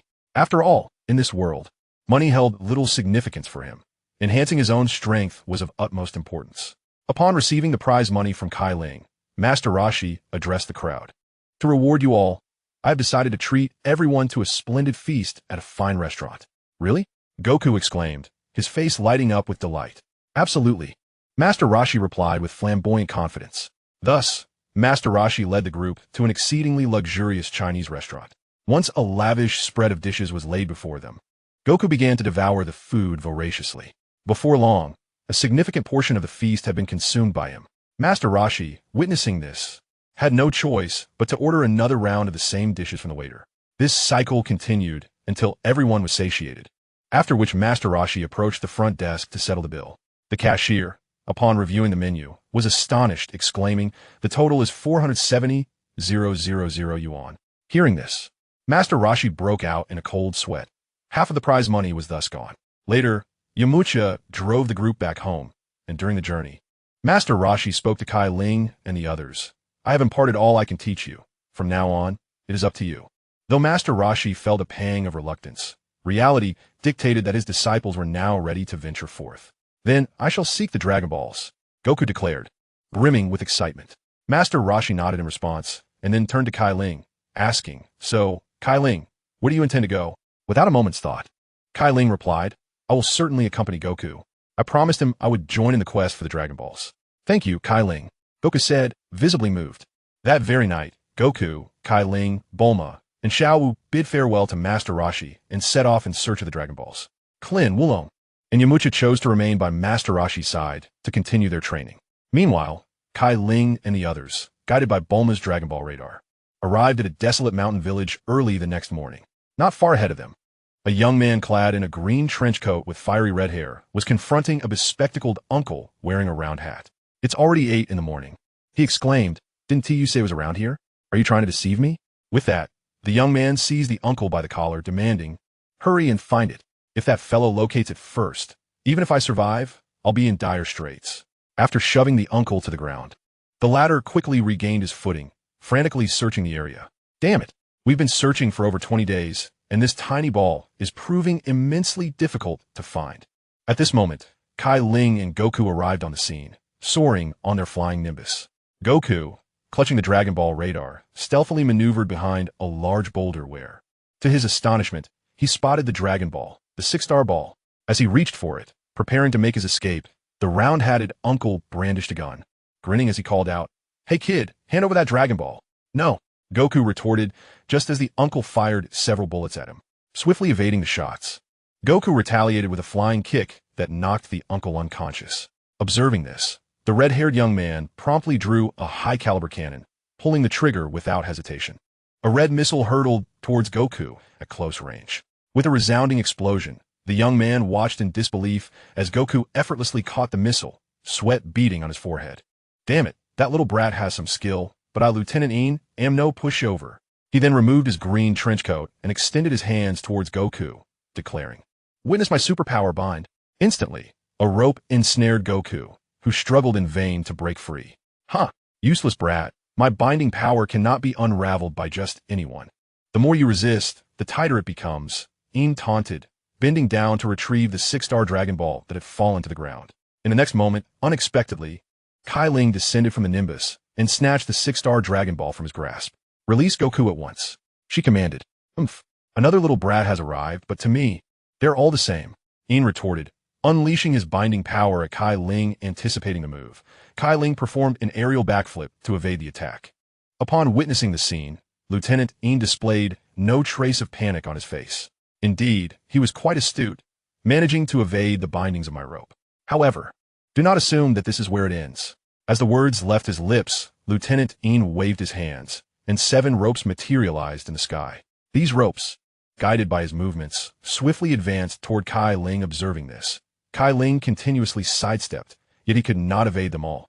Thus, he found himself bound, much like Wukong, by Lieutenant Yin's restraints. He strained against his bindings, but the ropes only tightened further, causing beads of blood to emerge from his arms. Cai Ling could not help but ponder whether his reincarnation into this world had inadvertently enhanced the strength of its antagonists. At that moment, a green helicopter approached from a distance. Lieutenant Yin's pupils contracted as he thought, how infuriating. The Black Marshal arrives with remarkable speed. When the helicopter landed, 3 figures descended from it. One was a burly middle-aged man with golden hair, sunglasses, and a small mustache. Another was a slender ninja with tied-back hair and a sword at his waist. And the last was a stout middle-aged man with a flat top and a scar across his forehead, exuding a wholesome demeanor. Cai Ling was taken aback. The Red Ribbon Army had assembled. Chapter 26, The Kind-Hearted Android Number 8. Unexpectedly, you move quite swiftly, Lieutenant Een, remarked the middle-aged man with sunglasses, smiling at him. Lieutenant Een, drenched in cold sweat, feigned nonchalance as he replied, No, it's nothing, my superior. I am merely eager to achieve merit. The Black Marshal's eyes narrowed, his tone icy as he commanded, Enough with the pleasantries. Hand over the Dragon Ball you possess. Reluctantly, Lieutenant Een surrendered the 6-star ball from his grasp. Upon receiving it, the Black Marshal beamed with satisfaction and handed it to the scarred middle-aged man beside him. Number 8, we now possess the 6-star ball, combined with your 2-star ball. We already have 2 Dragon Balls. This scarred individual was evidently Android Number 8. After this exchange, the Black Marshal prepared to depart with Android Number 8 and the ninja. Suddenly, he halted, a smirk playing on his lips, as if he had stumbled upon something of great interest. This quest for the Dragon Balls has proven quite fruitful. Who would have thought I would encounter 2 lovely young ladies in such a place? At these words, Cai Ling felt a sense of dread wash over him. Bulma and Xiao Wu had been discovered by the adversary. Despite his efforts to conceal them, it seemed they had been in vain. Just as Cai Ling had feared, the Black Marshal unleashed a punch with a casual flick of his wrist, and in an instant, the fist detached from his arm, hurtling toward a nearby boulder. Boom! After a resounding explosion, debris flew wildly, revealing Bulma and Xiao Wu to the gaze of the Red Ribbon Army. Instantly, they attempted to flee. Find them, commanded Captain Silver with a grave tone, and in that moment, they found themselves ensnared. Captain Silver, you possess quite the discerning eye, remarked the Black Marshal. Advancing towards Bulma and Xiao Wu, he approached them, a sinister gleam in his eyes, and leered, the angle of these bindings is quite exhilarating. As he reached out towards the 2 young women, aiming for their chests, Cai Ling, witnessing this scene, cried out in anguish, Stop! In his heightened emotional state, the ropes binding him tightened to a terrifying degree, contorting his body as if it were deformed. His waist was nearly constricted out of existence. Had it not been for his formidable physique, he might have perished. Just as the situation grew dire, Android 8 appeared before the Black Marshal, intercepting his lecherous hand with his own. Came the Black Marshal's agonized scream. Momentarily, he relinquished his grip and retreated several steps, drenched in sweat, and furiously bellowed at Android 8. Do you wish to rebel? 8? Marshal, we have already obtained the Dragon Balls. There is no need to trouble these young ladies further. Android 8 implored sincerely. What a joke. Do you think I need to heed your counsel in my endeavors? Responded the Black Marshal, launching a punch with his other hand towards Android 8. Taken by surprise, Android 8 was struck down to the ground. The Black Marshal then approached him without hesitation and stomped down on Android 8's hand. With a sharp crack, Android 8's arm was shattered beneath the force.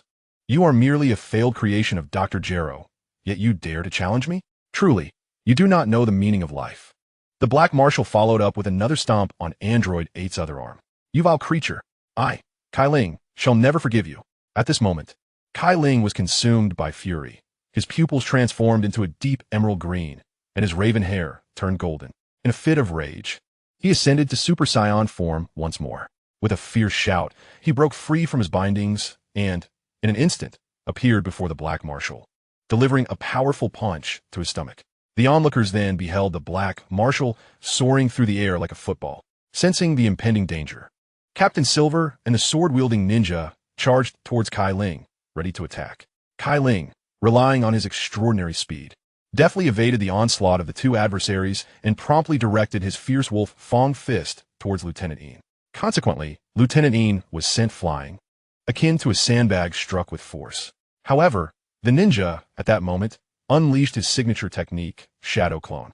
Observing this, Cai Ling displayed not a trace of panic. Shadow Clone?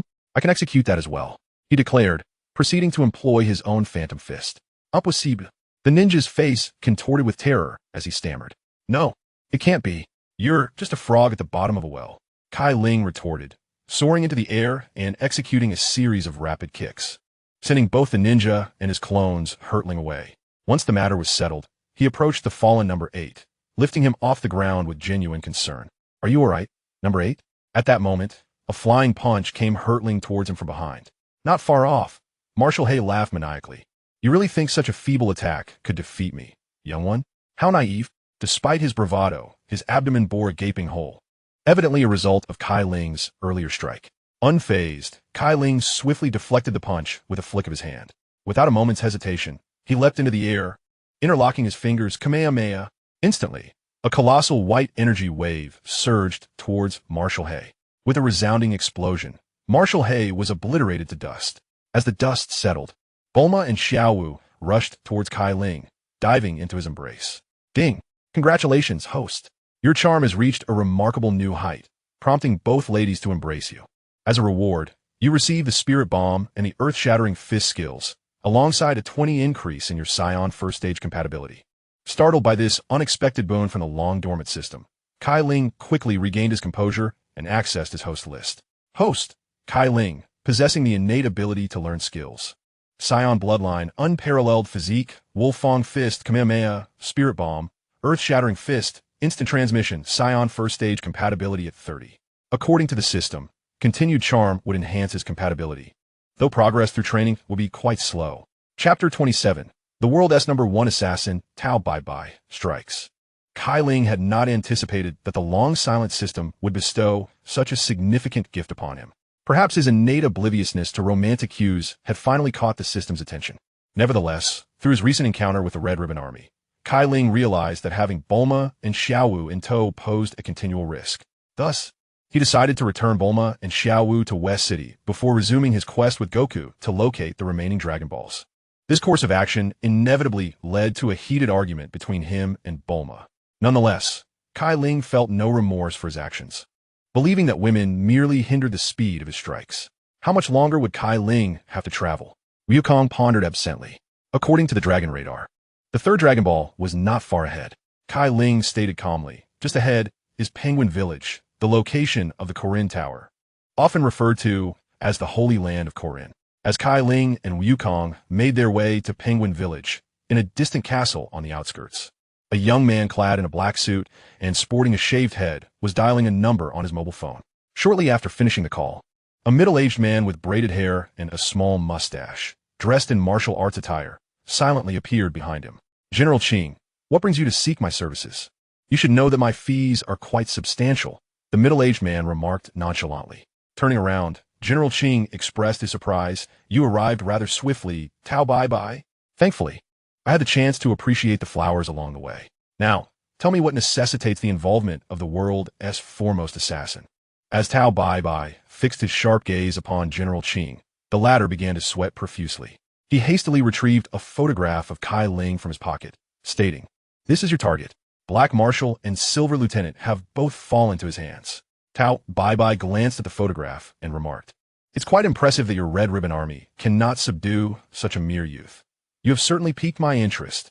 Observing Tao Bai Bai's arrogant demeanor, General Qing felt a mix of frustration and admiration. Although he had not directly participated in the battles. The surveillance footage indicated that the youth Tao Bai Bai referred to was far from ordinary. The prowess of Black Marshal, Silver Lieutenant, and the Guard Ninjas was at least on par with his, yet they had all succumbed to this young man. Of course, this young lad is hardly a concern for someone of your stature. General Qing offered a flattering remark. Tao Bai Bai appeared pleased by this, nodding slightly. I shall seek out this boy now. You may prepare my remuneration in advance. With that, Tao Bai Bai turned and exited the room. General Qing promptly followed, suggesting, Mr. Tao Bai Bai, would you like me to arrange a helicopter for your journey? Unnecessary, Tao Bai Bai replied, casually, then began to scrutinize the pillars atop the castle. General Qing inquired, Mr. Tao Bai Bai, is there anything unusual about these pillars? Nothing at all. May I borrow one of these pillars? Tao Bai Bai asked, gently tapping the pillar with his hand before giving a light kick. Of course, no problem. General Qing answered, just as he witnessed Tao Bai Bai effortlessly remove the massive support pillar. Is the location the Holy Land of Corinne, 2,300 kilometers to the northeast? Peach Bai raised his eyes to inquire of General Qing. Indeed, you're correct. General Qing, recovering from his astonishment, hastily responded. Upon hearing this, Peach Bai lifted a pillar with both hands, declaring, I can reach 2,300 kilometers northeast in merely 10 minutes. With a laugh, he effortlessly cast the pillar aside and leapt upon it, soaring into the distance, leaving General Qing gaping in stunned silence. At this moment, Cai Ling and Wukong also arrived at the sacred land of Karen. As they descended from the Nimbus cloud, they were met with the sounds of fierce cries and chaos ahead. The two hastened their steps, and shortly thereafter, they beheld a group from the Red Satin Brigade assaulting a father-son duo, the Yama pair. Just as Cai Ling prepared to intervene, he witnessed Wukong charge forward recklessly. Without delay, Wukong entered the fray, delivering a flurry of punches and kicks, swiftly dispatching the lackeys of the Red Satin Brigade. Thank you for saving us. I am Bora, and this is my son, Yuba, the Maya man, Bora said as he extended his hand to Wukong. Greetings, I am Wukong, he replied, shaking Bora's hand. Cai Ling then approached, prompting Bora to ask Wukong, is this your friend? Wukong nodded with a smile. Indeed, this is my dearest friend, Cai Ling. Bora acknowledged Cai Ling with a greeting, to which Cai Ling responded with a slight nod. Have you come here for this orb as well? Bora inquired. Producing the Dragon Ball from his possession, he surmised that someone as formidable as Wukong would not typically venture into such a remote area, and the assailants had only one objective, the orb he possessed. Surely, it was the reason Wukong sought him out. Upon examining the orb, Wukong's expression lit up with excitement. Wow, it's the Dragon Ball 4-star, the one my grandfather left for me. Without hesitation, Bora handed the 4-star Dragon Ball to Wukong, saying, you seem different from those ruffians, so to express our gratitude for saving our lives, this orb is now yours. Thank you so much, Wukong exclaimed, reaching out to accept it. Just then, a sudden gust of wind swept through, causing the Dragon Ball to vanish, followed by a resounding crash. As everyone regained their senses, they witnessed a massive pillar crashing down, creating a deep crater in the ground. Standing before them was a middle-aged man clad in martial arts attire, sporting braids and a small mustache. Peach Bai, evidently having hurried over from the headquarters of the Red Satin Brigade. Upon seeing this, Wukong raised his fist, filled with fury, and charged at Peach Bai. You despicable scoundrel, return the Dragon Ball my grandfather entrusted to me. Upon reaching his adversary, Wukong threw a punch. Peach Bai, with hands behind his back and an expression of calm, simply lifted his foot, declaring, too weak. In the next moment, Goku was sent flying. Chapter 28. A disastrous defeat. How infuriating. Goku clutched his chest, slowly rising to his feet. He then bent his fingers, bringing his hands together to unleash the Kamehameha. A massive white energy wave surged forth, hurtling towards Tao Pai Pai. Observing this, Tao Pai Pai clenched his fists and adopted a cross-armed defensive stance, bracing himself against Goku's formidable Kamehameha. As the smoke dissipated, it became evident that Tao Pai Pai's martial arts attire had been completely obliterated, leaving him clad only in a large red pair of shorts. Goku chuckled. Ah, now you understand my strength, don't you? This is what you get for trying to snatch my Dragon Balls. Hearing this, Bora and his son relaxed slightly. However, Cai Ling's expression remained vigilant. He sensed that the ordeal was far from over. The sheer speed and power of Tao Pai Pai's initial punch had instilled in him a strong, instinctive warning. Goku, be cautious. That individual is quite troublesome. Gailan Gao Diun. Goku, seemingly unconcerned, replied Cai Ling. He isn't moving at all now. He must be stunned by my Kamehameha. No sooner had he spoken than Tao Pai Pai lowered his guard, raised his right hand, and extended his index finger toward Goku. You dare to shred my clothes. Now you shall pay the price. Prepare to meet your end, brat. Finger beam. In an instant, a white stream of energy shot forth from his fingertip, racing toward Goku with terrifying speed. Goku cried out as he was struck head-on, losing consciousness and being sent flying once more. You wretched fiend. How dare you harm my savior? Bora exclaimed, raising his spear to attack Tao Pai Pai. No, Cai Ling shouted in alarm, but it was too late. Tao Pai Pai laughed. Do you truly think such a weakling can shake me, a mighty tree? What a delusion. With that, Tao Pai Pai swiftly crouched to evade Bora's thrust, then delivered a powerful punch to Bora's abdomen. In an instant, Bora was propelled into the air, his spear dropping from his grasp. Tao Pai Pai then reached out, catching the spear and aiming it at the descending Bora. Stop! At that moment, Cai Ling made a desperate dash toward them, but he was still a step too late. With a sickening sound, blood splattered as the spear pierced Bora's chest. With a heavy thud, his lifeless body fell to the ground. Father! UPA rushed over, tears streaming down his face as he called out to Bora. Yet, his anguished cries were met with an eerie silence. Cai Ling was filled with deep regret. He was acutely aware of how events would unfold, yet he had been unable to prevent this tragedy from occurring. Tao Bai Bai turned to Cai Ling with a smile, teasing, little brat. Did you enjoy the show from the sidelines? I wonder if you truly grasp my movements. With that, Tao Bai Bai launched a punch at Yuba. In an instant, caught off guard, Cai Ling had no choice but to employ instant transmission, placing himself in front of Yuba to absorb Tao Bai Bai's blow with his own body. After enduring the full force of the punch, Cai Ling felt a trickle of blood escape the corner of his mouth. Although endowed with formidable physical prowess that could mitigate some basic attacks, he still found himself vulnerable to feigned strikes. As Tao Bai Bai had suspected, Cai Ling had been observing intently to identify a flaw, yet he discovered that his opponent was impeccable. He initially believed that refraining from engaging early on was a prudent choice, but it now appeared that he had erred. The opponent's speed was indeed astonishing. Perhaps only by transforming into a Super Saiyan at the first level could he hope to surpass it. The reality remained that he could not access that state at will. His first transformation occurred during a life-threatening duel with Goku, and the second was spurred by his fury when he witnessed Bulma and Xiao Wu on the brink of humiliation, as well as the destruction of Android 8's arms. Despite the rage ignited by Bora's death, he found himself inexplicably unable to transform into a Super Saiyan.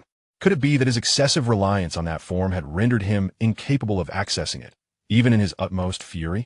Indeed, as Cai Ling surmised, his inability to fully master the Super Saiyan state, coupled with an overdependence on it, had led to its suppression. When he sent Bulma and Xiao Wu back to West City, he had perceived women as a burden, causing his mindset to waver. Now, faced with the painful consequences of his arrogance, he found his composure fracturing. The root of his despair lay not in sending Bulma and Xiao Wu away, but rather in his own hubris. He had foolishly believed that without relying on charm or the system, he was invincible in this world. In retrospect, this notion was laughable. If he wished to forego reliance on the system, he needed to maintain a humble attitude and train relentlessly, rather than assuming invincibility allowed him to disregard all. While Goku's recklessness was evident, it was Cai Ling's own arrogance that precipitated this tragedy. Had he allied with Goku from the outset and made sound judgments, perhaps the outcome would not have been so dire. A profound sense of regret welled up within Cai Ling. Observing his dismay, Tao Bai Bai chuckled. Little brat, do you regret not teaming up with that fallen little rascal from the beginning? What a foolish decision. Despicable, Cai Ling retorted, refusing to engage directly with the provocation. Hee. I took your words as a compliment. Although I'm uncertain of the technique you employed to suddenly appear before me, it seems to have drained you significantly. As he spoke, Tao Bai Bai lifted his foot and delivered a swift kick towards Cai Ling. The Phantom Fist. In that fleeting moment, Cai Ling unleashed the Phantom Fist and, seizing the opportunity, swiftly lifted UPA beside him and moved to the side. With a grave expression, Cai Ling addressed UPA. Now is not the time for sorrow. Find a place to hide. If I can defeat him and gather the Dragon Balls, I will be able to resurrect your father. Cai Ling, can you truly vanquish this villain? UPA instinctively looked up, revealing a terrified expression. Upon seeing this, Cai Ling knew without a doubt that Tao Bai Bai was attacking. He quickly pushed UPA away and then turned to unleash a punch, the universe-penetrating fist. Tao Bai Bai's pupils dilated as he perceived a raging giant ape behind Cai Ling.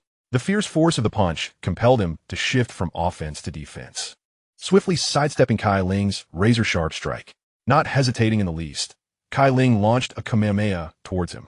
Stabilizing himself, Tao Bai Bai pointed his index finger at Cai Ling. Even I sense danger from that punch and your Kamehameha, but your speed remains insufficient, little brat. With that, he unleashed a wave of energy. Boom! The collision of the two formidable techniques resulted in a violent explosion. Due to the disparity in their power levels, Cai Ling's Kamehameha was neutralized by the energy wave. The white energy beam pierced through Cai Ling's shoulder, causing him to lose consciousness. Chapter 29. Climbing the Corinne Tower. Upon seeing Cai Ling collapse, Tao Bai Bai approached his side and kicked his body. Indeed, the useless brat is down.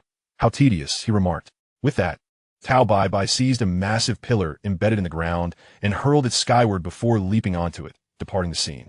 Shortly after his departure, UPA emerged from behind a nearby rock.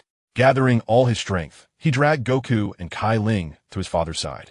He then took out a shovel, thrusting it forcefully into the ground to scoop up some earth, preparing to bury the three together.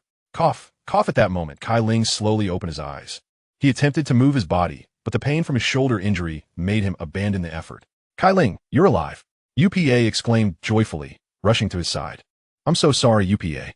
I couldn't defeat Tao Bai Bai, and he took the Dragon Balls, Cai Ling lamented, his face filled with disappointment. UPA shook his head in response. It's not your fault, Cai Ling. The enemy was indeed too powerful. Even my father and Goku lost their lives because of him. It is a miracle that you survived. Just as he finished speaking, they heard Goku exclaim, "Wah," and then sit up. Wonderful. Wukong, you are safe. Upon witnessing Wukong awaken, Yuba was filled with delight, yet his gaze shifted to his father. Unfortunately, his father, Bora, could not awaken like Cai Ling and Wukong. The joy on Yuba's face was swiftly overshadowed by a wave of sorrow. Observing this, Wukong approached him and gently patted his shoulder. Yuba, don't worry. Cai Ling and I will surely defeat that villain and retrieve the Dragon Balls to bring your father back to life. But that evildoer is far too powerful. Yuba appeared despondent. That has no concern. We merely need to become stronger than him, Wukong declared with unwavering determination, thumping his chest. Cai Ling, inspired by Wukong's confident demeanor, tucked away his own feelings of despair. Indeed, being defeated is not terrifying. What is truly frightening is lacking the courage to rise again. Though Wukong had faced defeat, he never succumbed to discouragement, instead forging ahead with resolute bravery.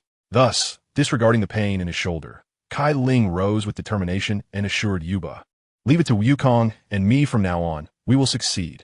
Given Cai Ling's character, he would not make promises lightly, for he believed that once a promise is made, no matter how arduous the path, one must fulfill it. Yet, this promise he was willing to make for Yuba and for himself. By the way, Cai Ling, Wukong, I know a place where you can rapidly grow stronger. Suddenly, Yuba seemed to have an epiphany, his sadness dissipating as excitement took hold. Upon hearing Yuba's words, Cai Ling too had a revelation. They were at the sacred land of Corinne. As long as they found Corinne Tower, even without the system, he could still become stronger. For atop Corinne Tower resides a unique sanctuary of this world, the hyperbolic time chamber. He believed that if he entered the chamber, he could elevate his Super Saiyan transformation to a full 100 in the shortest possible time. Is there really such a place? Wukong asked Yuba, his face alight with astonishment. Absolutely. I will take you there immediately, Yuba replied, turning towards the dense forest behind him. Cai Ling and Wukong followed suit as the three ventured forth. After a brief journey, a towering edifice, adorned with carvings of mythical creatures and reminiscent of ancient Egyptian architecture, came into view. Wukong eagerly approached, surveying the structure with wide eyes. This tower is truly magnificent. With the flying nimbus, it will save us a considerable amount of effort. Yuba shook his head. However, if you do not use your own strength to climb, it may prove futile. It is said that the immortal at the top can perceive what transpires below. Wukong grasped Yuba's meaning. It implied that one must ascend personally, for the immortal would not offer guidance otherwise. All right, I will give it a try. Cai Ling, you follow closely, Wukong said to Cai Ling before commencing his ascent. After a while, noticing that Cai Ling remained motionless, Yuba inquired, Cai Ling, are you not going up with Wukong? No, I shall wait a little longer. Since it is a trial set by the immortal, it is better to remain alone, Cai Ling replied. Thus, Cai Ling and Yuba remained at their post. waiting until darkness enveloped the land. Yuba, it is getting late. You should find a place to rest. I believe Wukong will reach the tower's summit by dawn. Cai Ling said to Yuba. After all, Yuba was still young, and having endured the cruel blow of his father's passing, he was inevitably weary in both body and spirit. All right, I will find somewhere to rest, Yuba responded, and he walked to a nearby large tree, leaning against it before falling into a deep slumber. The night passed in silence. When dawn broke the next morning, Cai Ling began his ascent as the first light of day illuminated the world. 1212. He silently counted in his mind, fully aware that the Karen Tower was exceedingly tall, necessitating a rhythmic climb lest his strength fail him before he reached the summit. As time slipped by, noon arrived, and the sun shone fiercely above. Under the intense and blinding rays, Cai Ling felt increasingly fatigued. Sweat dripped from his brow, falling into the clouds below, and his hands began to feel numb. Although the initial burst of energy had waned, Cai Ling thought it prudent to wait until the sun was less merciless. He wrapped his arms and legs around the tower, quickly adjusting his breath to stabilize his heartbeat, allowing him to regain some strength. Sometimes, pausing for a moment does not signify surrender, but rather serves to recalibrate one's state for better progress. After approximately 2 hours of rest, with the sun's intensity lessening, Cai Ling took a deep breath and resumed his climb. 3434. On the surface, he appeared calm, yet internally, he was cursing his predicament.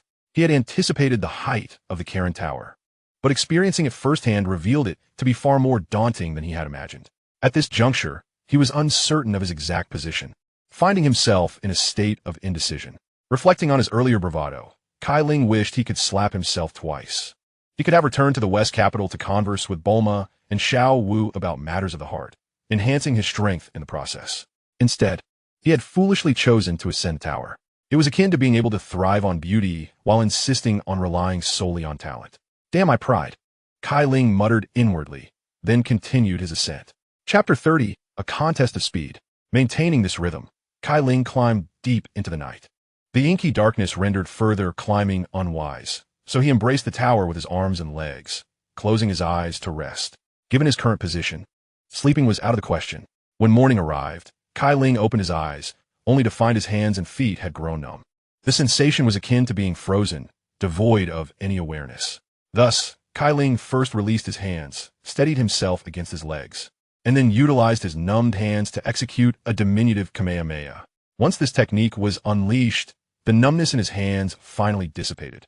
Following the same method, he stabilized his balance with his now sensitive hands and began to mobilize his legs. After a prolonged period, his bodily functions gradually returned to normal.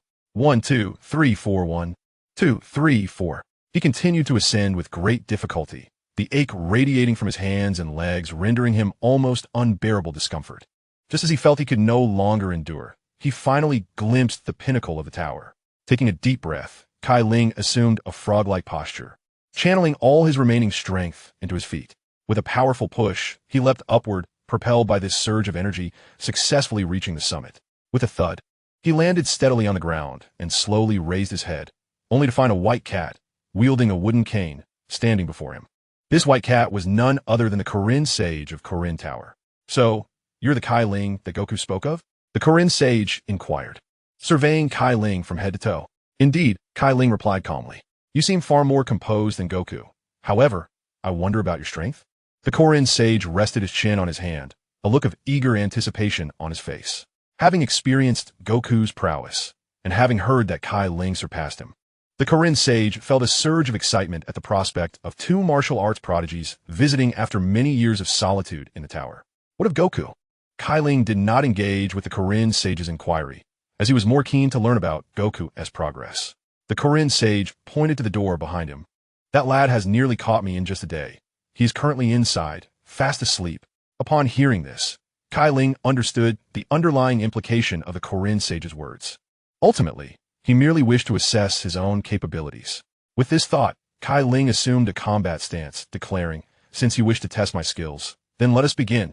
The Korin sage shook his head. There's no need for such formalities. You merely need to catch me like Goku did. As long as you can keep up with my speed, both of you will grow stronger. Without a moment's hesitation, Cai Ling lunged towards Korin. Not bad, but your speed still lags. The Korin sage sidestepped effortlessly. Cai Ling paid no heed to this, extending his hand to grasp at Corinne's position. Whoosh! The Corinne sage nimbly evaded once more. Thus, the exchange continued, with Cai Ling grasping and the Corinne sage dodging. After several exchanges, Cai Ling began to breathe slightly heavier. He truly did not expect the opponent to be so agile. Could it be attributed to the fact that they were a cat? How is it that this young fellow is already fatigued after just a few exchanges? With that, Master Carlin extended his feline paw and beckoned to Cai Ling. Seeing this, Cai Ling felt a mix of embarrassment and anger. He never imagined that in his lifetime he would be provoked by a cat. Although the opponent was a celestial cat, it was still, at its essence, merely a cat. Phantom Fist, Cai Ling exclaimed, transforming into numerous afterimages that surged toward Master Carlin. The latter, taken aback, narrowed his eyes in surprise. He had not anticipated that this young man could manifest so many phantoms with the Phantom Fist technique. Once the technique was unleashed, Cai Ling was finally able to match Master Carlin's speed. However, capturing him would still require some effort. With this thought in mind, Cai Ling curled his fingers, then overlapped them, invoking the Kamehameha. As the energy wave hurtled toward him, Master Carlin remained calm, pondering that Cai Ling intended to use the Kamehameha to impede his movement and then employ the Phantom Fist to seize him. Clever strategy, but I shan't allow you to succeed. With that, Master Carlin leaped onto the railing and dashed down the tower. How infuriating! Cai Ling felt a surge of frustration. Master Carlin was clearly playing tricks. If he could not use the Kamehameha to disrupt his actions, it would be challenging to employ the Phantom Fist to catch him. Without a moment's hesitation, Cai Ling pursued him. In less than 10 minutes, Cai Ling arrived at the base of the tower, closely following Master Carlin. As he reached out to embrace him, Master Carlin's feline face broke into a smile, noting how swiftly he had arrived. However, thinking to catch me with such a simple tactic is rather naive. With that, Master Carlin vanished before Cai Ling's eyes. Cai Ling, left grasping at air, fell forward, meeting the ground with an intimate encounter. How infuriating! That wretched cat had caused him to squander his first kiss, cherished for over 20 years, on the ground. Rising to his feet, he steeled himself and began to climb the tower in pursuit of Master Carlin. Yet at that moment, there was no trace of a celestial cat to be found. Cai Ling realized he had been outsmarted. He had witnessed many instances of humans playing with cats, but being toyed with by a cat was an entirely different matter, especially when it happened to him. Simply outrageous. A wave of frustration welled up within him. After all, he possessed a powerful system. How could he be so utterly inept? Damn it. He felt he had brought shame upon all the extraordinary individuals wielding such powers. Soon enough, Cai Ling returned to the top of the tower, discovering Master Carlin waiting there, leisurely biding his time. Upon seeing Cai Ling's return, Master Carlin lightly nodded and remarked, "Well done. This time, you only took 30 minutes. Upon hearing this, Cai Ling chose to disregard it, for his sole focus was to seize the loathsome plump cat before him. In an instant, Cai Ling sprang into action, lunging towards Master Karen. "Haha, at last I've caught you. Cai Ling et Galim," feeling a robust form in his embrace, chuckling to himself. "Cai Ling, why are you holding me so tightly?" At the sound of this voice, Cai Ling instinctively pushed away his hands and, upon closer inspection, found Wukong's bewildered face reflected back at him. Damn, I've grabbed the wrong one. Swiftly, Cai Ling scanned the surroundings in search of Master Karen's figure. Chapter 31. The Guardian of the Temple Gates, Bobo. No need to look for me. I'm right here. Following the voice, Cai Ling turned to see Master Karen dangling in midair, his tail entwined around the railing. Without hesitation, Cai Ling rushed forward, extending his arms, but unfortunately, he still missed. For at that moment, Master Karen had already somersaulted behind him. Cai Ling turned around, preparing to pursue once more, when Master Karen raised his paw and waved it dismissively. "No need, kid. You've already grown stronger." Hearing this, Cai Ling halted, a look of confusion crossing his face as he gazed at Master Karen. Noticing his expression, Master Karen calmly explained, "Both you and Wukong, from a moment you began to ascend the Tower of Karen, experienced a significant enhancement in your arm and leg strength. This is evident from the time it took you to descend and ascend again. Furthermore, your reaction speed has improved considerably while attempting to catch me." "Really?" Wukong, intrigued by Master Karen's assertion, inquired further. "If you doubt me, you can go down and challenge those who previously defeated you." Master Karen replied confidently. "Truly, Master Karen, it seems nothing escapes your notice." Cai Ling flattered him. Master Karen appeared quite pleased with the compliment. Naturally, with that, Wukong was eager to descend the tower in return. for he needed to locate Tin Shinhan swiftly to reclaim the Dragon Balls and revive UPA's father. Cai Ling, noticing Wukong's intent to leave, quickly called out, "Wait a moment. Wukong." Wukong turned around, surprise etched on his face. "What is it, Cai Ling?" Cai Ling did not respond immediately. Instead, he posed a question to Master Karen. "Master Karen, is there any other place that could help me grow stronger?" Master Karen looked perplexed and replied, "What's this? You, young man, are already quite formidable. Do you still feel inadequate?" Cai Ling earnestly responded, "Indeed, the path of martial arts is boundless. I yearn to grow even stronger. Although Wukong and I are currently capable enough to handle our present predicament, there is no telling when we might encounter even more formidable foes. I do not wish to remain powerless and unable to protect those I hold dear." Upon hearing Cai Ling's heartfelt declaration, Master Karen nodded appreciatively. "It is commendable that you think this way. I shall make an exception and assist you. There is another location above. The palace where the Supreme Kai resides, the Kai's Palace." As the words of Master Karen lingered in the air, an unexpected growl erupted from Wukong's stomach. Upon hearing this sound, Master Karen, drenched in cold sweat, remarked, "Did you not just eat a short while ago?" "Ha! It seems I overheard something quite extraordinary, which is why my stomach has joined the conversation." Wukong chuckled, scratching the back of his head. "Very well, this is for you," Master Karen said, tossing a small pouch to Wukong, followed by another for Cai Ling. "What is this?" Wukong inquired as he opened the pouch, revealing a handful of green beans. "These are celestial beans. Consuming one will keep you satiated for several days," Master Karen explained. Without a moment's hesitation, Wukong took one from the pouch, crushed it between his teeth, and swallowed it. Instantly, he felt the hunger dissipate. "Wow, how remarkable! Are there more of these?" Wukong exclaimed, extending his hand toward Master Karen. Seeing this, Master Karen's expression shifted to one of irritation. "Do you think these beans can be cultivated in just a few days? The formation of celestial beans requires years of care. I'm only giving you these 2 pouches, and my stock is dwindling. Therefore, do not consume them unless absolutely necessary.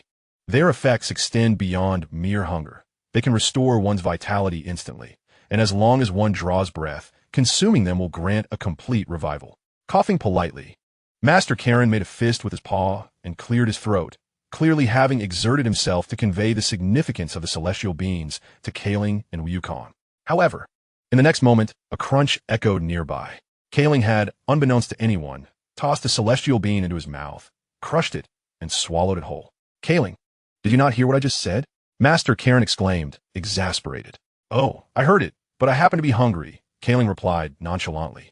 His attitude conveyed a sentiment of disregard for the bean's rarity, as his hunger took precedence. He believed in the philosophy that one should eat when hungry and sleep when tired. Life is fleeting, and no matter how precious certain things may be, one cannot take them along in death. Thus, he embraced the present moment and utilized what was at hand. "Enough. You too, hurry to the Celestial Palace before I become further agitated by your presence. However, to ascend, you will need a flexible Rui staff," Master Karen said, his tone somewhat irritable. "Is this what you're referring to?" Wukong asked, holding up the Rui staff he had been carrying. "Ah, it was with you all along. In that case, you may ascend now." Master Karen seemed eager to see them leave, likely fearing that these 2 gluttons would deplete his remaining supply of celestial beans. Thus, Wukong and Cai Ling climbed to the top of the tower. Wukong inserted the Rui staff into the circular opening at the pinnacle and extended it, taking Cai Ling along as they made their way to the Celestial Palace. Traversing through the thick clouds, it wasn't long before they arrived at their destination. As the 2 stepped forward, they encountered a figure resembling a coal-black ball, adorned with a white cloth on his head, reminiscent of a stout Indian. "Greetings," exclaimed Wukong, advancing to greet him. "Ah, hello there." The coal-black figure responded courteously. "Are you the celestial deity?" Wukong inquired eagerly. "I am Bobo, the attendant of the celestial deity." Bobo replied with a dismissive wave. At that moment, Cai Ling interjected, "Mr. Bobo, we wish to meet the celestial deity. Would you be so kind as to summon him?" Bobo chuckled at this, "Of course, but you must defeat me first if you wish to see the deity." Wukong's eyes sparkled with excitement. "Is it that simple? Then I shall take my chance." With that, he hurled a punch at Bobo. However, Bobo stood his ground, merely raising his arm slightly, and Wukong was sent flying. "Wow!" After a brief moment, Wukong slowly rose to his feet, a handprint now visible on his face. "So fast," Cai Ling murmured under his breath. To the naked eye, Bobo appeared to have made no movement, merely lifting his arm. Yet, Cai Ling could sense that Bobo had swiftly crouched down as Wukong threw his punch. Chapter 32. The Test of the Divine. How infuriating.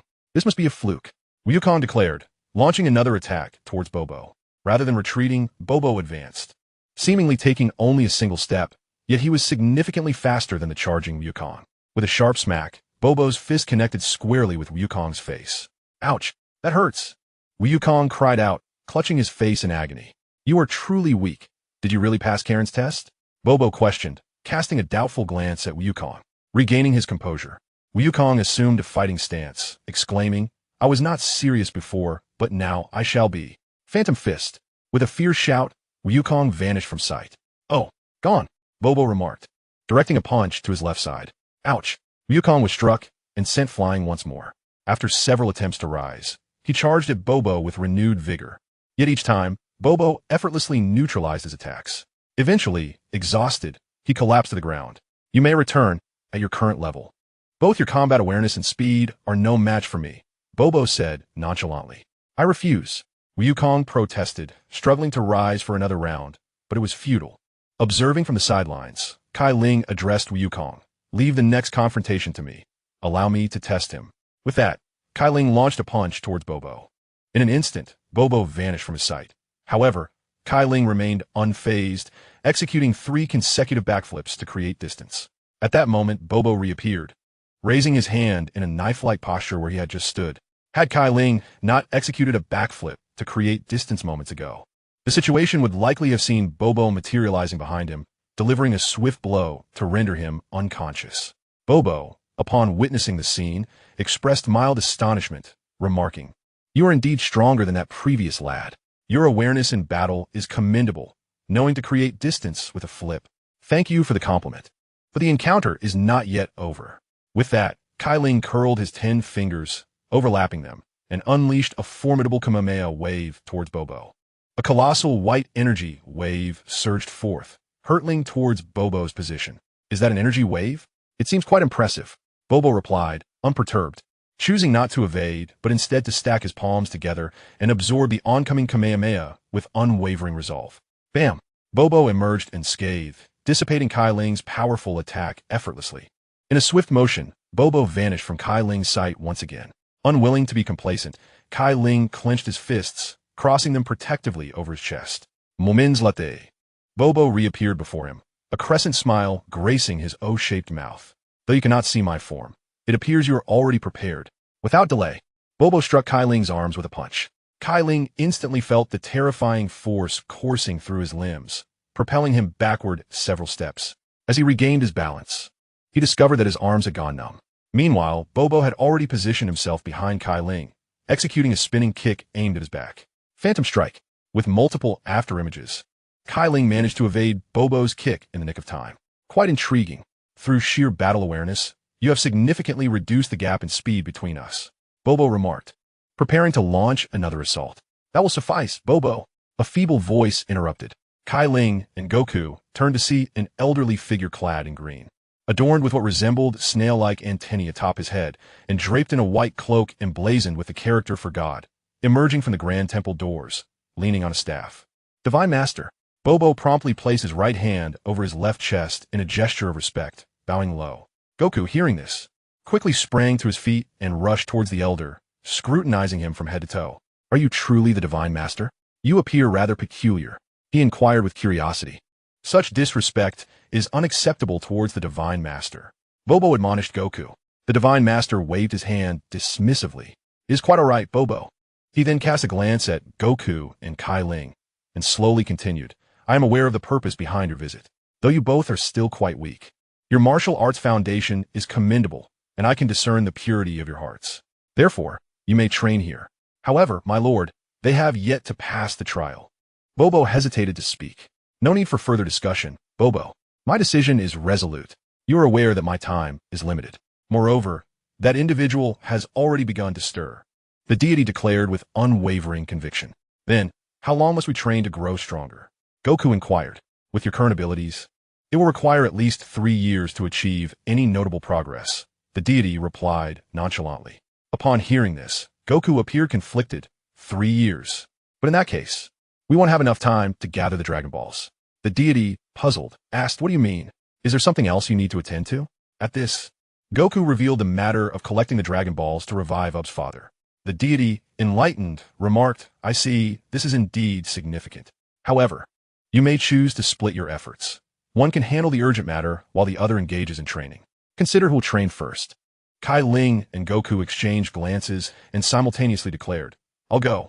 Nimbus. In the next instant, Goku summoned the Nimbus cloud, swiftly leaping onto it. "Cai Ling, you focus on your training. Leave that individual to me. Once I defeat him and gather the Dragon Balls to revive Up's father, I will return to you." With that, Goku soared away on the Nimbus, not looking back. Cai Ling watched Goku's retreating figure and sighed helplessly. Yet, there was little to be done. This was Goku, always thinking of others, never considering his own needs.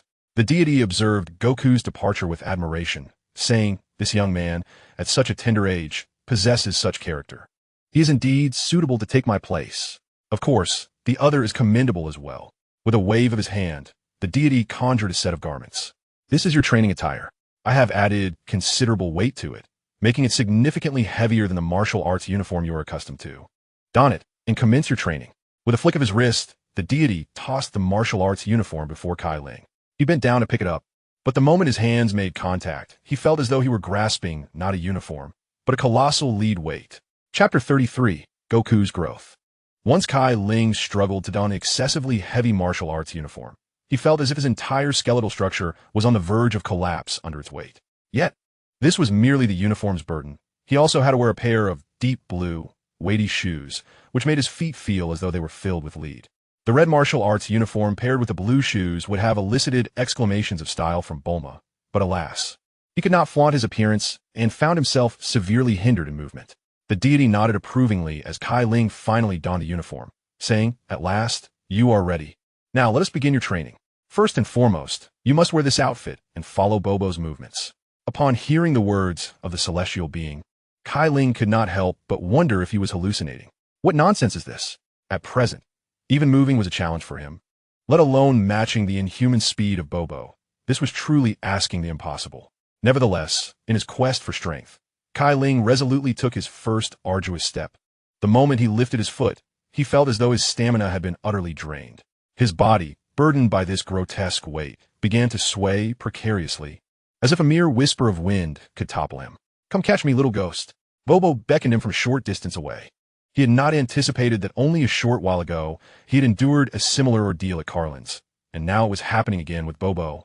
It was enough to drive him to madness. Yet, despite Bobo being merely a few steps away, each step Cai Ling took seemed to consume an eternity. This continued until deep into the night, where Bobo had fallen asleep standing. "Damn it, just a little more." As Cai Ling's hand nearly grazed Bobo's body, he collapsed onto the ground, succumbing to a heavy slumber. At that moment, Bobo, who had already been asleep, opened his eyes, astonished by Cai Ling's remarkable willpower. Who would have thought that within such a brief span, he could don a heavy suit and traverse so many steps? Indeed, after all these years, I finally see a glimmer of hope. The celestial being, having appeared beside Bobo, spoke with palpable excitement. However, Bobo, looking at Cai Ling, expressed his concern, worried that Cai Ling might not withstand the strain and could potentially overexert himself to the point of collapse. The celestial being sighed in response, stating, "This is unavoidable, Bobo.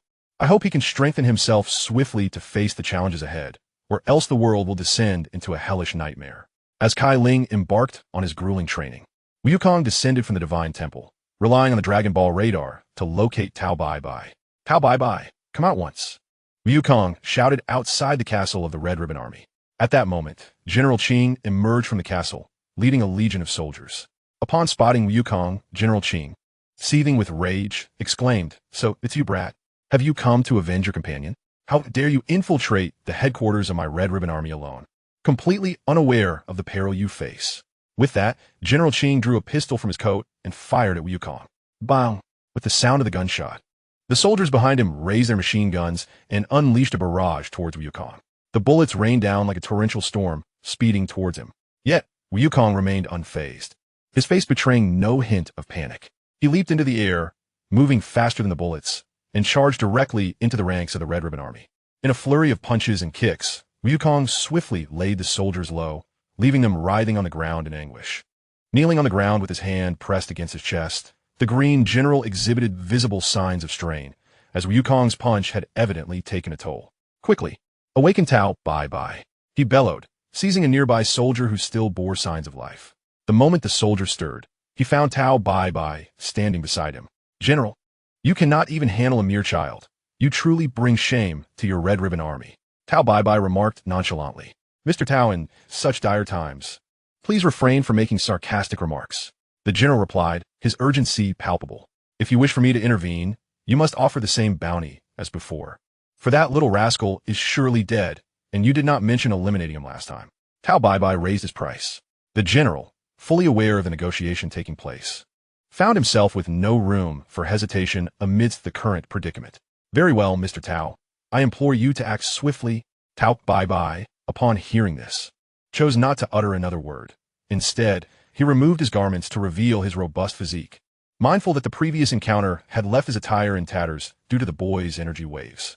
He had no desire for his newly acquired clothing to suffer the same fate. Come forth, little rascal. Since you seek demise, I shall oblige. Tao Bai assumed a combat stance and beckoned Wukong with a flick of his fingers. Without a moment's hesitation, Wukong charged toward Tao Bai. Just as Tao Bai prepared to strike, he realized Wukong had vanished from his sight. Before he could comprehend the situation, Wukong reappeared behind him and delivered a swift blow to his back. With a cry of pain, Tao Bai was sent hurtling away. After a brief moment, he rose unsteadily, wiping the blood from the corner of his mouth. I did not expect you, little rascal, to survive my energy wave. Moreover, you seem to have grown stronger since our last encounter. Such rapid progress in so little time cannot be allowed to continue. With that, Tao Bai extended his index finger towards Wukong, preparing to unleash a wave of energy. Your technique has long been deciphered, Wukong declared as he swiftly bent at the waist, evading Tao Bai's energy wave and countered with a kick, generating a Kamehameha wave. Using your foot to deliver an energy wave. What nonsense! Tao Bai was clearly flustered. Seizing the momentum from the Kamehameha wave, Wukong appeared before Tao Bai in an instant. Instead of launching an attack, he executed a somersault, landing behind him. With his fingers interlaced, he prepared another Kamehameha wave. Seeing two powerful waves approaching, Tao Bai attempted to retreat. Having witnessed the potency of the Kamehameha wave before, he knew one was manageable, but two would undoubtedly overwhelm him. As he sought to evade upwards, he was met with the realization that Wukong was already waiting above him. In the next moment, Tao Bai was struck to the ground by a powerful elbow from Wukong. With a resounding crash, two Kamehameha blasts hit their mark. The world's foremost assassin, Tao Bai, thus met his demise. Wukong, having undergone training with Master Karen and engaging in combat with Bobo, experienced notable growth in both speed and combat awareness. Chapter 34. The Five Warriors of the Devil's Fortress. After vanquishing Tao Bai, Wukong successfully reclaimed the 4-star and 6-star Dragon Balls. He then set off toward the remaining locations of the Dragon Balls. After a night of travel, by the following morning, he finally arrived at the desert border, where the dragon radar indicated the next Dragon Ball A. At that moment, in the temple, Cai Ling had also awakened from slumber. Although yesterday's strenuous training had left him quite exhausted, after a night of rest, he now felt invigorated and refreshed. Cai Ling mused that this must be the effect of possessing a strong physique. You're awake. Come eat. Bobo had appeared before him, seemingly out of nowhere. Thank you, Bobo, Cai Ling replied, quickly rising to his feet. He handed the blanket that had been draped over him to Bobo, knowing it was the same one Bobo had covered him with after he had collapsed from fatigue. No need for such courtesy. Bobo accepted the blanket and headed into the temple. Cai Ling followed closely behind, entering the spacious interior adorned with fine decorations. Yet, he was curious about the room of spirit and time, hidden behind one of the many doors. There were likely more than 20. Cai Ling understood that if he couldn't catch Bobo, even asking would yield no answers. Upon reaching the main hall of the temple, he found a lavish spread of dishes laid out before him. Faced with such a feast, Cai Ling immediately took a seat and began to devour the food voraciously, momentarily forgetting about the room of spirit and time. In a whirlwind, he polished off the entire table of delicacies. Now that we've eaten, let us continue, Bobo said, joining him at the table. The two stepped outside the temple, with Bobo calculating the distance and positioning himself about 7 or 8 steps in front of Cai Ling. Now accustomed to the weight of his martial arts attire, Cai Ling quickly approached Bobo. As he reached out to seize Bobo, he found himself grasping at air. Do you think you can catch me just by walking? With that, Bobo vanished from sight. When he reappeared, he had moved back to a distance of 7 or 8 steps. Realizing Bobo's intent, Cai Ling understood that he was being encouraged to run. Although moving has become quite arduous, it seems there are no other options available. Otherwise, over the past 3 years, he would have failed to capture Bobo. With this thought in mind, Cai Ling summoned all his strength, enduring the heaviness that weighed upon him, and charged towards Bobo. Upon reaching Bobo, he extended his hands once more, attempting to seize him. Unfortunately, he fell short again, as Bobo once more distanced himself from him. This back and forth continued repeatedly, and Cai Ling began to feel his stamina wane. In the past, Bobo's temperament would have compelled Cai Ling to stop, but given the current dire circumstances, he had no choice but to double his efforts in training, striving to become stronger at a faster pace. Is this all you can muster? Bobo feigned mockery. Sweat trickled down Cai Ling's forehead, cascading down his cheeks to the ground as he gasped for breath. Slowly, he lifted his head, resolute that he would not permit this to end so easily. At that moment, images flooded his mind. The scene of Bala's demise, Goku's defeat, and the near misfortune of Bulma and Xiao Wu. These memories filled him with regret, all stemming from his current lack of strength. Should he halt here, he would come to disdain himself. At this moment, Cai Ling's hair shimmered with a faint golden hue. In an instant, he surged forward like a drawn sword, charging rapidly towards Bobo. Bobo's eyes widened in surprise. He had not anticipated such latent power within Cai Ling. With that, Bobo prepared to retreat swiftly. Just then, Cai Ling reached out, attempting to grasp him. Whoosh! The distance between them expanded once more, and beads of cold sweat began to form on Bobo's forehead.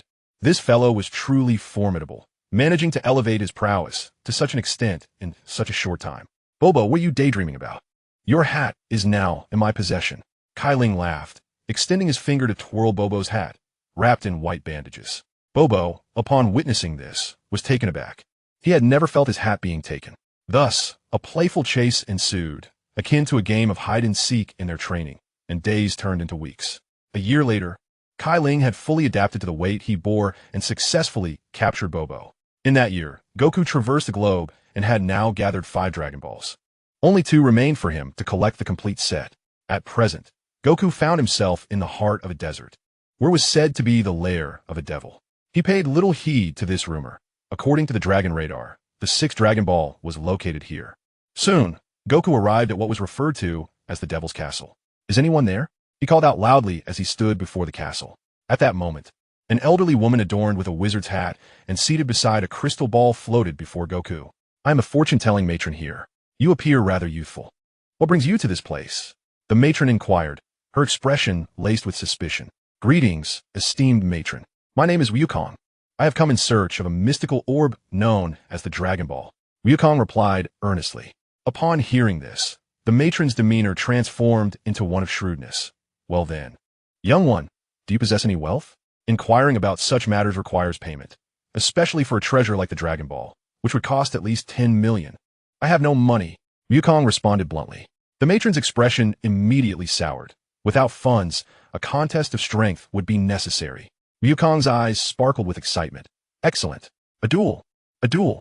Such a naive child, she thought. Very well, follow me. With that, the matron turned and soared towards the castle. Wukong promptly followed her lead. Thus, Wukong accompanied the fortune-telling matron to the Colosseum within the Devil's Fortress. With the utterance of a spell, 5 figures suddenly materialized in the center of the arena. Each of these combatants bore a unique appearance. One was gaunt and wiry, adorned with boxing gloves resembling a bat. Another was swathed in bandages like a mummy. 2 others sported antennae, embodying the essence of vampires, while the last was merely a pair of hands, and the final one donned a martial arts uniform, complete with a feline mask. Chapter 35, The Bat and the Invisible Man. They all look quite peculiar, Wukong remarked innocently. The matron, somewhat exasperated, replied, Is that not obvious? They're devilish fighters. She found herself perplexed by the child's apparent lack of fear. Perhaps ignorance is indeed a form of bliss. Thus, the contest commenced, with the first combatant being the gaunt figure resembling a bat, who swiftly danced across the arena, throwing punches with the agility of a boxer. Wukong slowly approached the stage, remarking, You seem rather weak. The opponent, incensed by his words, retorted, How dare you, little brat? You won't know until you try. Rose, cease your banter and attack. The floating matron urged. Consequently, Rose charged toward Wukong, delivering a powerful punch. Wukong, feeling the gust of wind rush past his ear, realized that despite appearances, the force behind the punch was formidable. In an instant, Wukong leapt into the air, executing a kick aimed at Rose. Just as the strike appeared destined to land, Rose transformed into several bats and scattered in different directions. Wukong's kick struck nothing but air. Moments later, the bats converged, and Rose reappeared in his original form. "Damn it, you have quite the evasive skill," Wukong exclaimed, a hint of frustration in his voice. Upon hearing this, Ross wore a smug expression and remarked, "We're only just getting started. You have much to endure, little one." With that, Ross transformed into a bat and circled around Wukong. "How swift," Wukong silently mused. However, in an instant, the bat-shaped Ross had circled behind him and revealed his true form. In the blink of an eye, Ross struck with lightning speed, wrapping his fist beneath Wukong's arms and lifting him, effectively restraining him. With a sharp bite, Ross sank his fangs, reminiscent of a vampire, into Wukong's shoulder. Wukong cried out in pain. Nearby, the fortune-telling old woman chuckled at the sight, saying, "Yield, little one, or you may bleed to death." Admitting defeat is out of the question. Wukong gritted his teeth against the agonizing pain in his shoulder and slowly raised his arms. After a fierce contest of strength with Ross, his hands finally made contact with Ross's head. In an explosive motion, Wukong unleashed a powerful throw, breaking free from Ross's grasp. As Ross was about to crash to the ground, he transformed back into a bat, circling Wukong once more. Wukong, maintaining his composure, replied, "Humph. Do you think you can ensnare me with the same trick? Unfortunately, I shall not oblige." Phantom Fist. Wukong transformed into multiple afterimages, matching Ross's speed as a bat. Wolf Fong Wind Fist. Utilizing the rapid movement from his Phantom Fist, Wukong dashed forward, executing the Wolf Fong Wind Fist. With a series of sharp cracks, the bat forms of Ross were shattered one by one. Once reverted to his original state, Ross appeared battered and bruised, ultimately surrendering by raising a white flag and shaking it. Wukong had thus claimed victory in this first challenge. "Ha! You're still too weak. Return to grow stronger, and we shall face each other again." Wukong laughed at the defeated Ross, who transformed into a bat and flew away in embarrassment.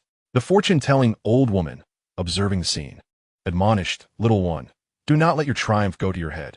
You have merely won the first round. True enough. Hurry and bring forth the next challenger." Wukong replied, displaying eagerness. The old woman chuckled. "Since you are so insistent, I shall oblige. But do not blame me if you have no time to rest after your defeat." "Not at all."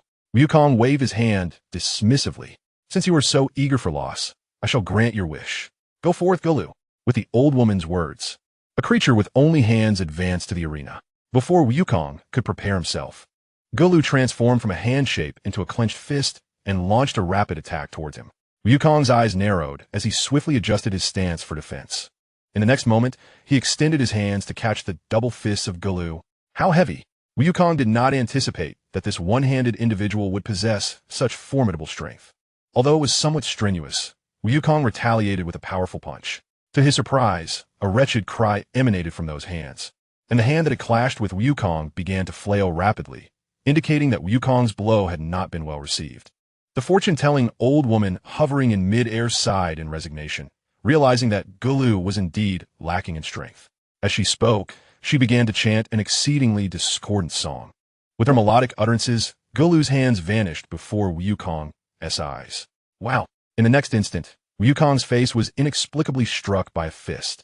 Before he could regain his senses, the other side of his face was also met with a blow. Enduring 2 consecutive punches, Wukong cupped his face with his hands and retreated several steps. "Damn it! Show yourself!" Wukong shouted in fury. No sooner had he spoken than his abdomen was struck by another fist, sending him crashing to the ground. "Little brat, just admit defeat. You will never uncover Gulu's whereabouts," the fortune-telling old woman declared. Hearing this, Wukong, lying on the ground, sensed something. Slowly he rose to his feet, concluding that if he could not see Gulu, then he only needed to hear him. With that, Wukong closed his eyes. Observing this, the fortune-telling old woman remarked nonchalantly, "Do you think it will be so easy?" The song resumed. At this moment, the old woman felt a twinge of anxiety. She had not anticipated that this young boy would possess such acute battle awareness. Indeed, as Wukong had surmised, the key to dispelling invisibility lay in hearing. As long as he could detect the sound of Gulu's movements, the power of invisibility would unravel. At that instant, Gulu's invisible fist approached stealthily. "Got you!" Wukong exclaimed as he leaped into action, executing a high kick forward. With a crisp sound, a large figure materialized and was sent flying off the stage. As Wukong triumphed over Gulu, in another part of the temple, Bobo declared, "Do not be so smug, Cai Ling. You have merely acquired my hat.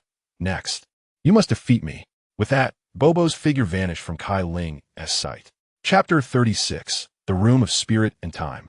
Upon witnessing this, Cai Ling immediately positioned his fists upright, invoking the Phantom Fist. In an instant, Cai Ling transformed into multiple afterimages, which formed a circle, hand in hand.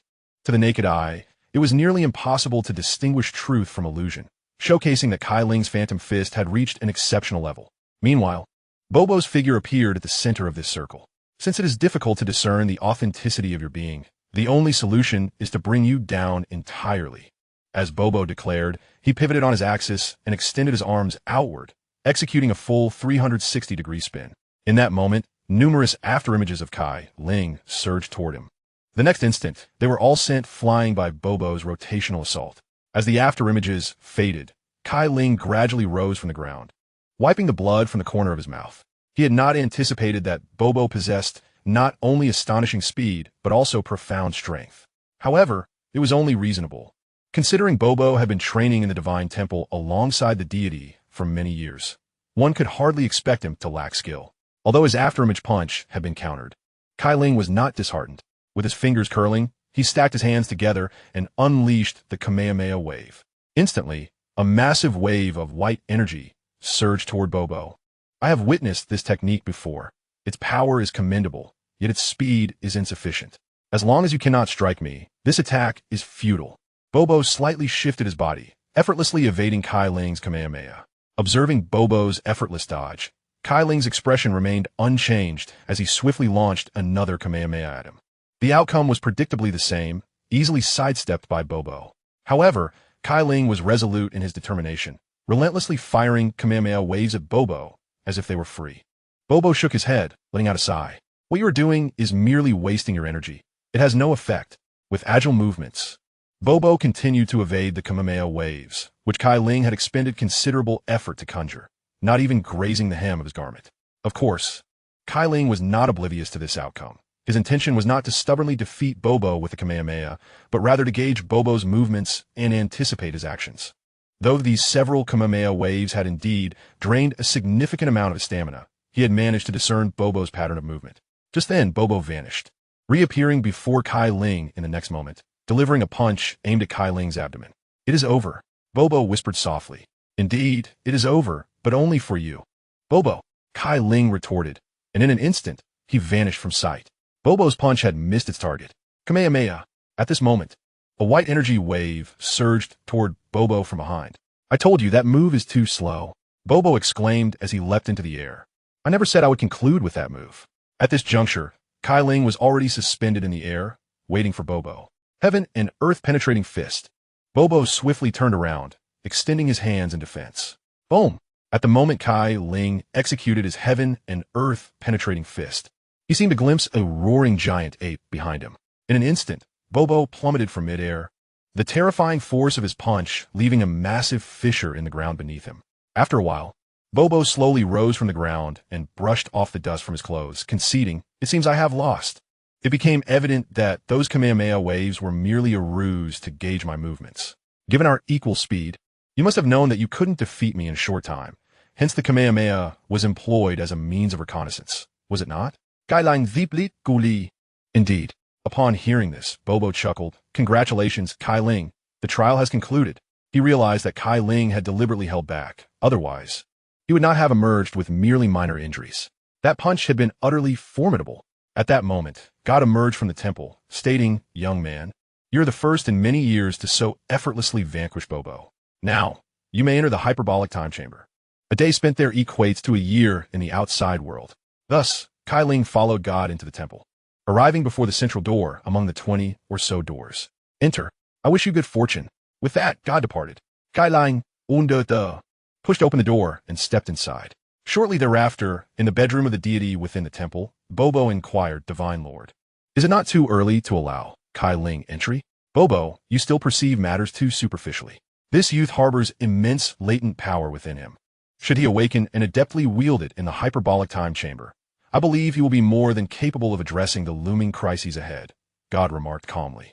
Bobo, with a troubled expression, responded, while that may be true, Divine Lord, it is rare for anyone to emerge alive from the hyperbolic time chamber, unless they possess an indomitable will like yours. I myself only spent a few minutes within, and it led to the emergence of that fiend. Entering there is the greatest regret of my life. God sighed, his face etched with remorse. Then why permit Cai Ling to enter? Bobo questioned, perplexed. God's gaze sharpened. Because I have staked the future peace of the world upon him. Meanwhile, Cai Ling, already ensconced in the time chamber, found himself feeling somewhat bored. The space was an endless expanse of white, devoid of any distinguishing features. After wandering aimlessly for a while, he concluded that it resembled an infinite void. The path back had vanished, and there was no end in sight ahead. After some time, Cai Ling decided to abandon his efforts and lay down on the ground to rest. However, as he reclined, a sudden surge of white mist erupted from the ground. In the next moment, he felt an icy chill envelop his body, as if he had been cast into a frozen abyss. He quickly sprang to his feet and glanced around.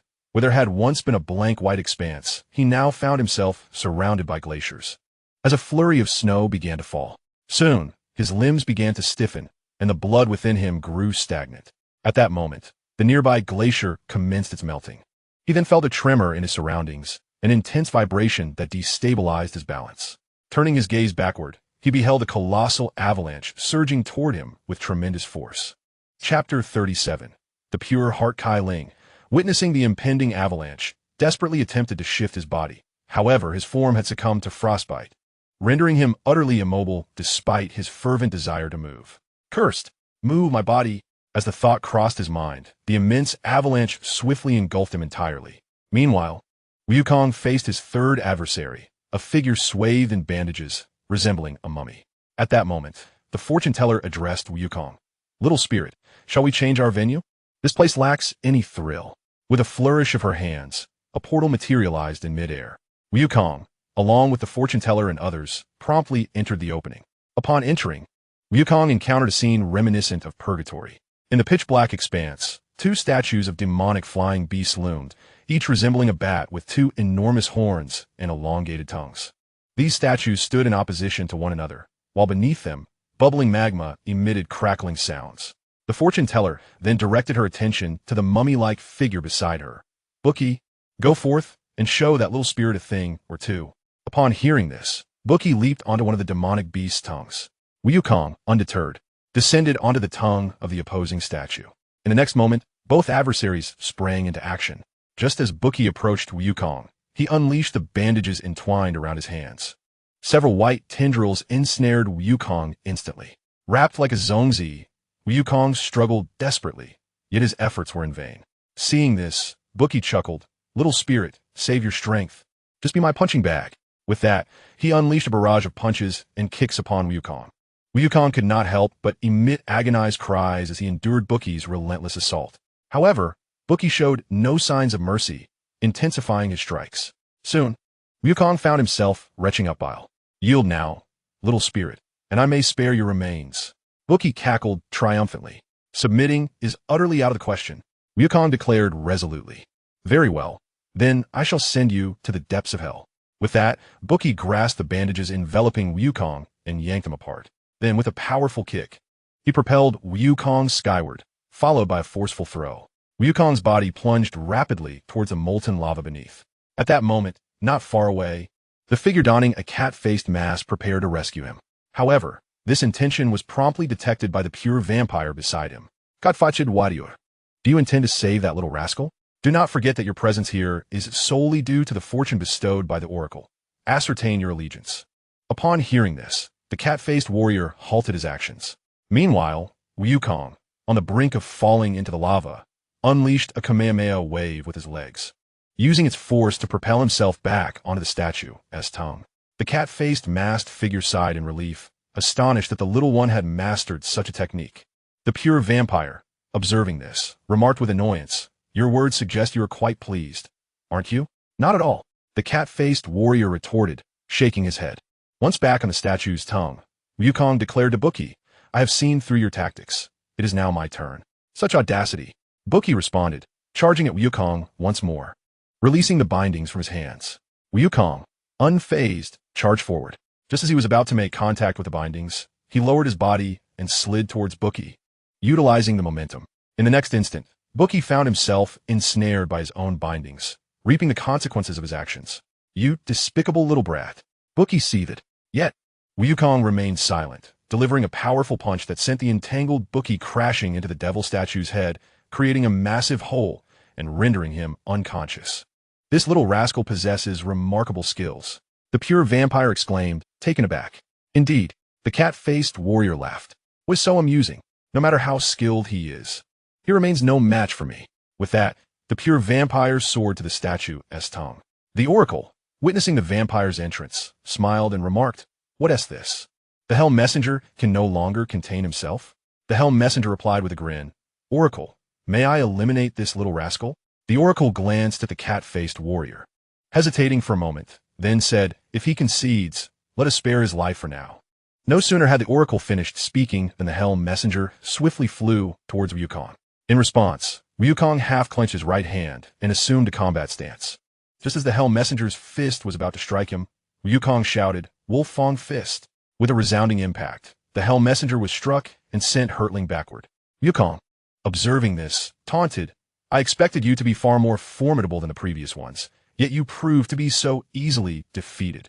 The Hell Messenger, slowly rising and wiping the blood from his mouth, retorted, enough of your bravado, little brat. The esteemed gentleman has yet to reveal his true prowess.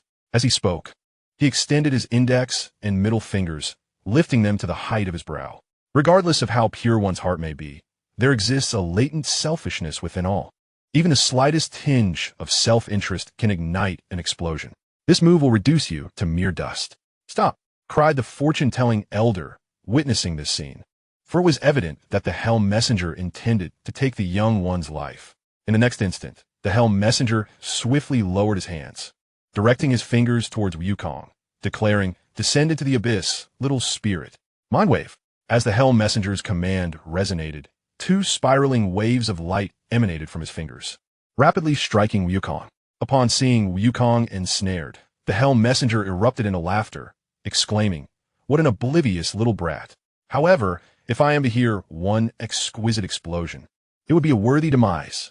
Yet, after a brief moment, Wukong stood unfazed in his place. The Hell Messenger, witnessing this, was filled with dread, exclaiming, no, this cannot be. Everyone harbors selfishness. Why do you not? The fortune-telling elder, astonished, remarked, incredible. It seems he possesses a heart as pure as that of a child or an animal. Although Wukong was unaware of the recent events, he perceived that the individual before him was rather weak, his techniques merely ostentatious.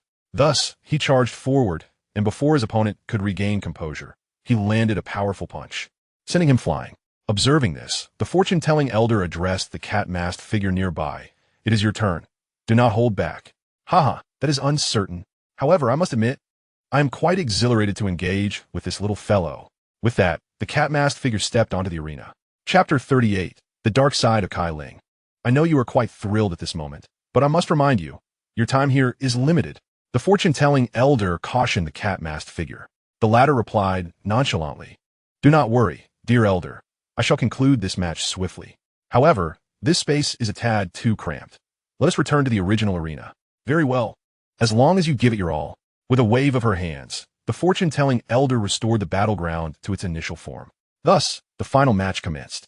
Meanwhile, within the divine hall, amid layers of snow, a hand emerged from the depths. Moments later, a colossal wave of white energy surged forth. Subsequently, Cai Ling escaped from the avalanche. Free from her predicament, Cai Ling stretched her arms, executing a series of high kicks. After a brief sprint, she regained her optimal state. To think a mere avalanche could confine me, Cai Ling, is utterly preposterous. If you have the capability, bring me some heat. Cai Ling's Colette Vementin. It is no wonder that Cai Ling, feeling somewhat indignant, considered himself to be a person graced with the halo of a protagonist. Yet he was buried beneath an avalanche, an utterly unacceptable fate. Just as he uttered these words, the world transformed from a frigid, icy landscape to one of volcanic eruption and searing heat. Damn it!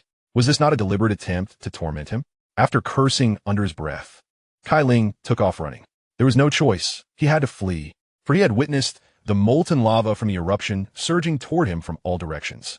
Experiencing the intense heat of the lava, he grasped a crucial truth. One must not become overly complacent after narrowly escaping disaster, for such hubris could invite even greater calamity. Indeed, his current predicament served as a vivid testament to this lesson.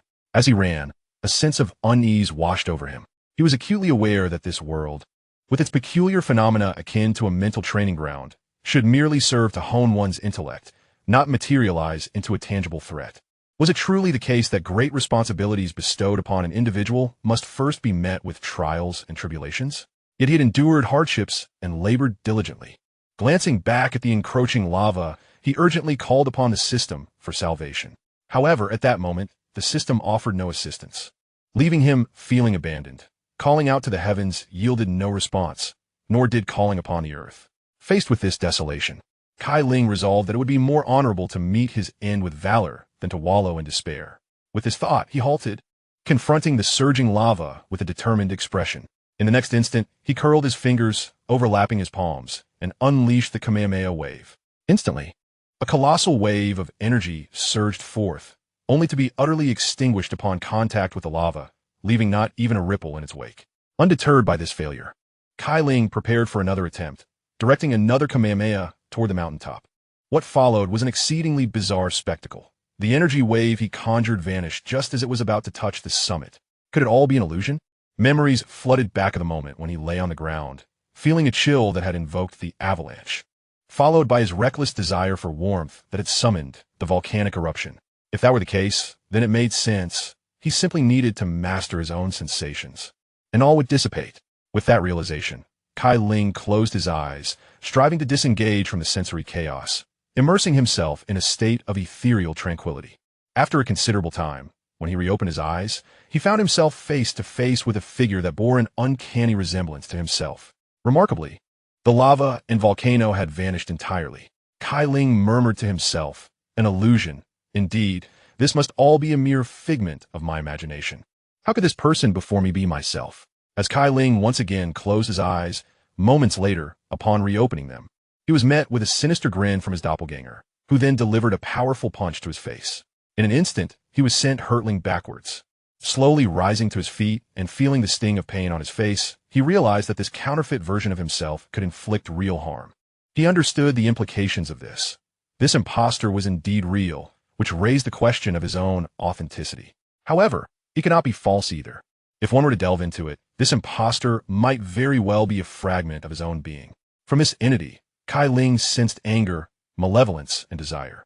At that moment, he took stock of his own body and noted how light he felt, with a mental clarity surpassing that of previous times, devoid of any distracting thoughts. Thus, it could be surmised that this doppelganger represented the dark side that had separated from him. Outside the door of the spiritual time house, Bobo, with a worried expression, addressed the celestial being, saying, "Divine One, Cai Ling has been in the time house for 2 days now. Could it be that he has?" The celestial being sighed at this and replied, "Let us wait a little longer, Bobo. Perhaps he is currently engaged in a battle with himself." Indeed, as the celestial being had surmised, Cai Ling was in the throes of combat with his own dark counterpart. "Aren't you curious as to how I can inflict pain upon you?" The dark side of Cai Ling inquired. After grasping the underlying truth, Cai Ling chuckled lightly. "What is there to be curious about? It is quite normal to be able to harm oneself, is it not? Does that mean you acknowledge my existence?" The dark counterpart of Cai Ling laughed. "Since you have emerged, what difference does it make whether I acknowledge you or not? However, I am indeed interested in how someone as kind-hearted as I could give rise to you." Cai Ling ziplit non chalen. The dark Cai Ling erupted into laughter, exclaiming, "It was at the moment you first abandoned your dreams, when you were first rejected by your girlfriend, when you first felt the sting of poverty, when you were first extorted for protection money. There have been countless firsts. Your incompetence, weakness, hatred, and desires have all contributed to my existence. Is that so? Then can I vanquish you now?" Cai Ling inquired further. "What a farce. I am you. If you were to destroy me, you would cease to exist as well. Moreover, the strength you possess, your bloodline talents, your formidable physique, everything I have as well. Do you truly believe you can extinguish me?" The dark Cai Ling scoffed. Cai Ling, maintaining his calm demeanor, responded, "According to your reasoning, This indeed presents a conundrum. Nevertheless, I plan to give it a try. I cannot allow such a significant trouble to persist in this world. Chapter 39. The contest between grandfather and grandson. As the battle between Cai Ling and his dark counterpart was about to commence, elsewhere, the conflict between Wukong and the enigmatic masked feline figure had already ignited. Before the contest commenced, the man in the cat-faced mask brought his palms together in a gesture of respect and bowed to Wukong. Observing this, Wukong promptly reciprocated with a bow of his own. This exchange represented the most fundamental etiquette among martial artists. Subsequently, the cat-faced man assumed a combat stance. Wukong's gaze sharpened as he discerned that this opponent was unlike any he had faced before. His stance was unwavering, and his upper body exhibited no vulnerabilities. Such mastery could only be achieved through years of rigorous training. Determined to strike first, Wukong charged at the cat-faced man. Recalling the adage, he who strikes first holds the advantage. Noticing Wukong's aggressive approach, the cat-faced man remarked coolly, "It seems your temperament remains as impulsive as ever." With a decisive motion, Wukong unleashed a powerful punch, yet was effortlessly intercepted. In that instant, Wukong felt as though his fist had been ensnared by an immense claw, rendering him incapable of escape despite his desperate struggles. Without a moment's hesitation, he swung his other fist, yet, regrettably, this strike too was easily captured. "Release me," Wukong growled, baring his teeth in frustration. "You have delivered yourself into my grasp. Do you expect me to relinquish you so readily? After all these years, you remain as naive as ever. You shall face dire consequences for this folly," the cat-faced man replied with an air of indifference. "Umph. You needn't concern yourself with me," Wukong retorted, clearly incensed by the taunt. He exerted himself to thrust the opponent off the stage. "Relying solely on brute strength will not lead you to victory," the cat-faced man declared, leaning back as he delivered a swift kick to Wukong's abdomen, sending him tumbling backward. As Wukong teetered on the brink of falling to the ground, he adeptly executed the Kamehameha wave, propelling himself back into the air above the arena. With his fingers curled and hands stacked one atop the other, he shouted, "Kamehameha!" A colossal wave of white energy surged forth toward the cat-faced man. Remarkably, the cat-faced man did not dodge. Instead, he bent his fingers and stacked his hands together, pressing them against his right waist. In the next moment, a radiant sphere of energy materialized in his palms. Wukong, suspended in midair, gaped in astonishment at the unfolding scene, muttering, "Could it be that you too possess this technique?" Just as his words faded, the cat-faced man deliberated momentarily before exclaiming, "Kamehameha!" A wave of energy, comparable in size to Wukong's, surged forth to meet it. With a thunderous roar, an explosion ensued, enveloping the arena in blinding white light. This dazzling brilliance persisted for approximately 3 seconds, after which Wukong landed back on the stage. A grave expression etched on his face as he inquired, "Why can you also perform the Kamehameha?" The cat-faced man replied coolly, "We shall discuss that once you have defeated me." Upon completion of his statement, the figure donning a feline mask initiated the offensive, swiftly closing the distance to Goku. In an instant, he executed a high kick, propelling Goku into the air. "Wow!" Goku cried out in pain. At that moment, the masked adversary showed no signs of hesitation, leaping into the air once more, delivering another powerful flying kick aimed at Goku. Despite the searing pain coursing through him, Goku gritted his teeth, positioning his fists to unleash the afterimage technique. In the next heartbeat, the fierce kick from the masked figure met with empty air. What a remarkable lad! Has he truly mastered the afterimage technique to evade my onslaught? His skills have evidently deepened over the years. With that thought, the figure returned to the arena, while Goku, relying on the afterimages, surrounded him with multiple phantom forms. In an instant, the apparitions converged, and Goku bellowed, "Behold my technique, Wolf Fong Fist." As the myriad of punches surged towards him, the masked fighter remained unfazed, deftly countering the barrage. After a few exchanges, both combatants found themselves evenly matched. "Curse it! I did not expect you to be such a formidable opponent," Goku exclaimed, frustration evident in his voice. "Of course, I too have devoted considerable time to my training," the masked figure replied nonchalantly. "At this rate, we may not reach a conclusion anytime soon.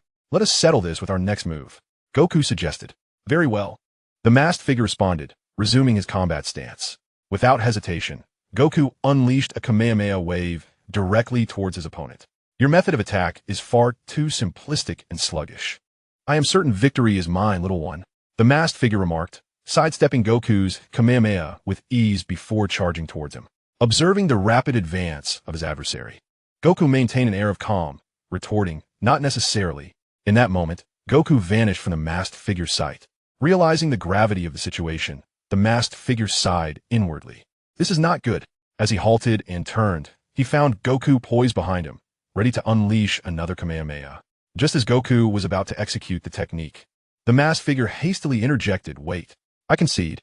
Goku paused mid-action, surprised. "It has been years since we last met. Your skills have indeed flourished," the masked figure remarked as he removed the feline mask from his face.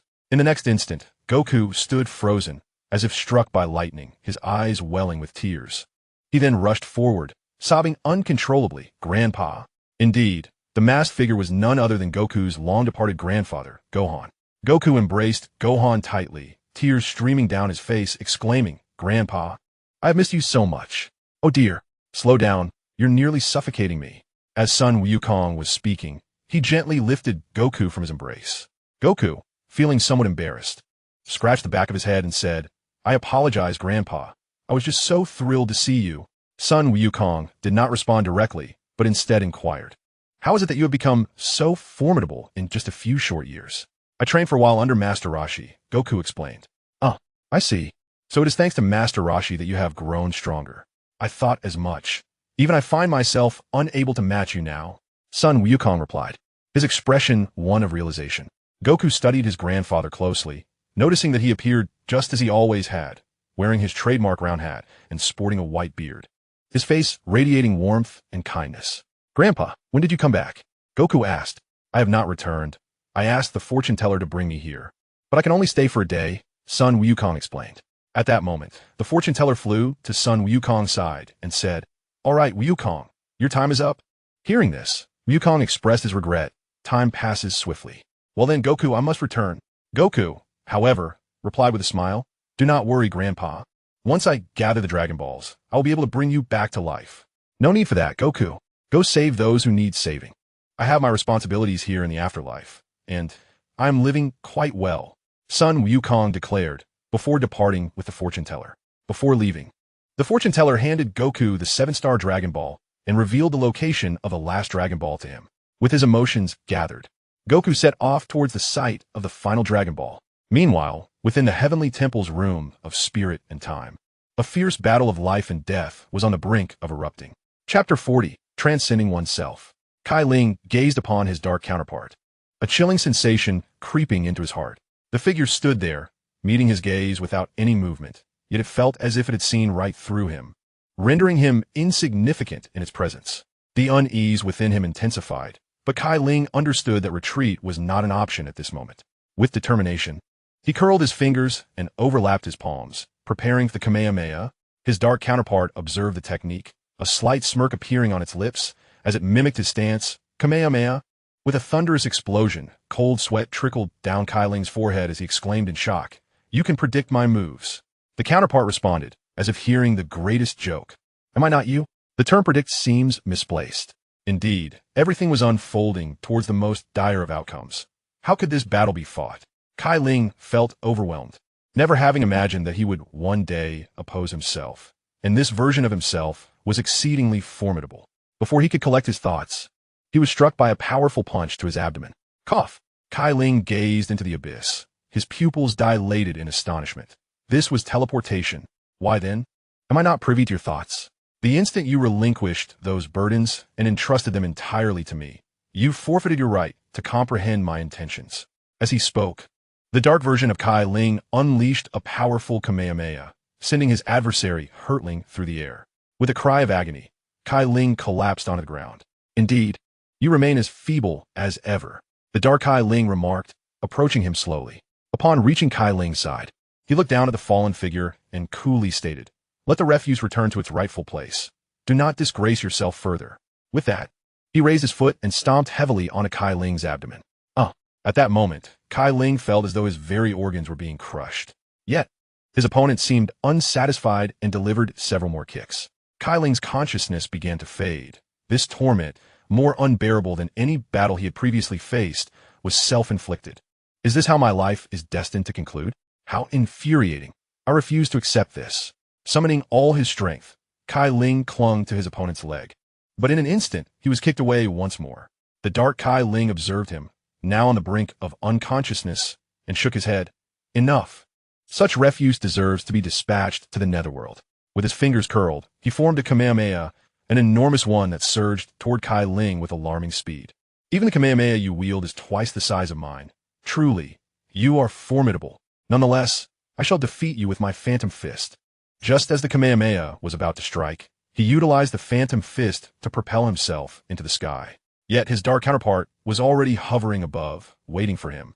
The dark Cai Ling interlocked his fingers and then aimed a blow at the back of Cai Ling's head. In response, Cai Ling turned and uttered, "Heaven and earth-penetrating fist." Consequently, both combatants plummeted to the ground. Since Cai Ling had spun around, the dark Cai Ling's strike only grazed his shoulder, while Cai Ling's attack landed squarely on the dark one's chest, undoubtedly inflicting considerable pain. The next moment, the dark Cai Ling slowly rose, wiping the blood from the corner of his mouth, and glared at him with fury. "I never imagined that the once timid you would resort to a strategy of trading injuries for survival. Ah, you have much yet to learn. It appears you do not fully grasp the depths of my current thoughts."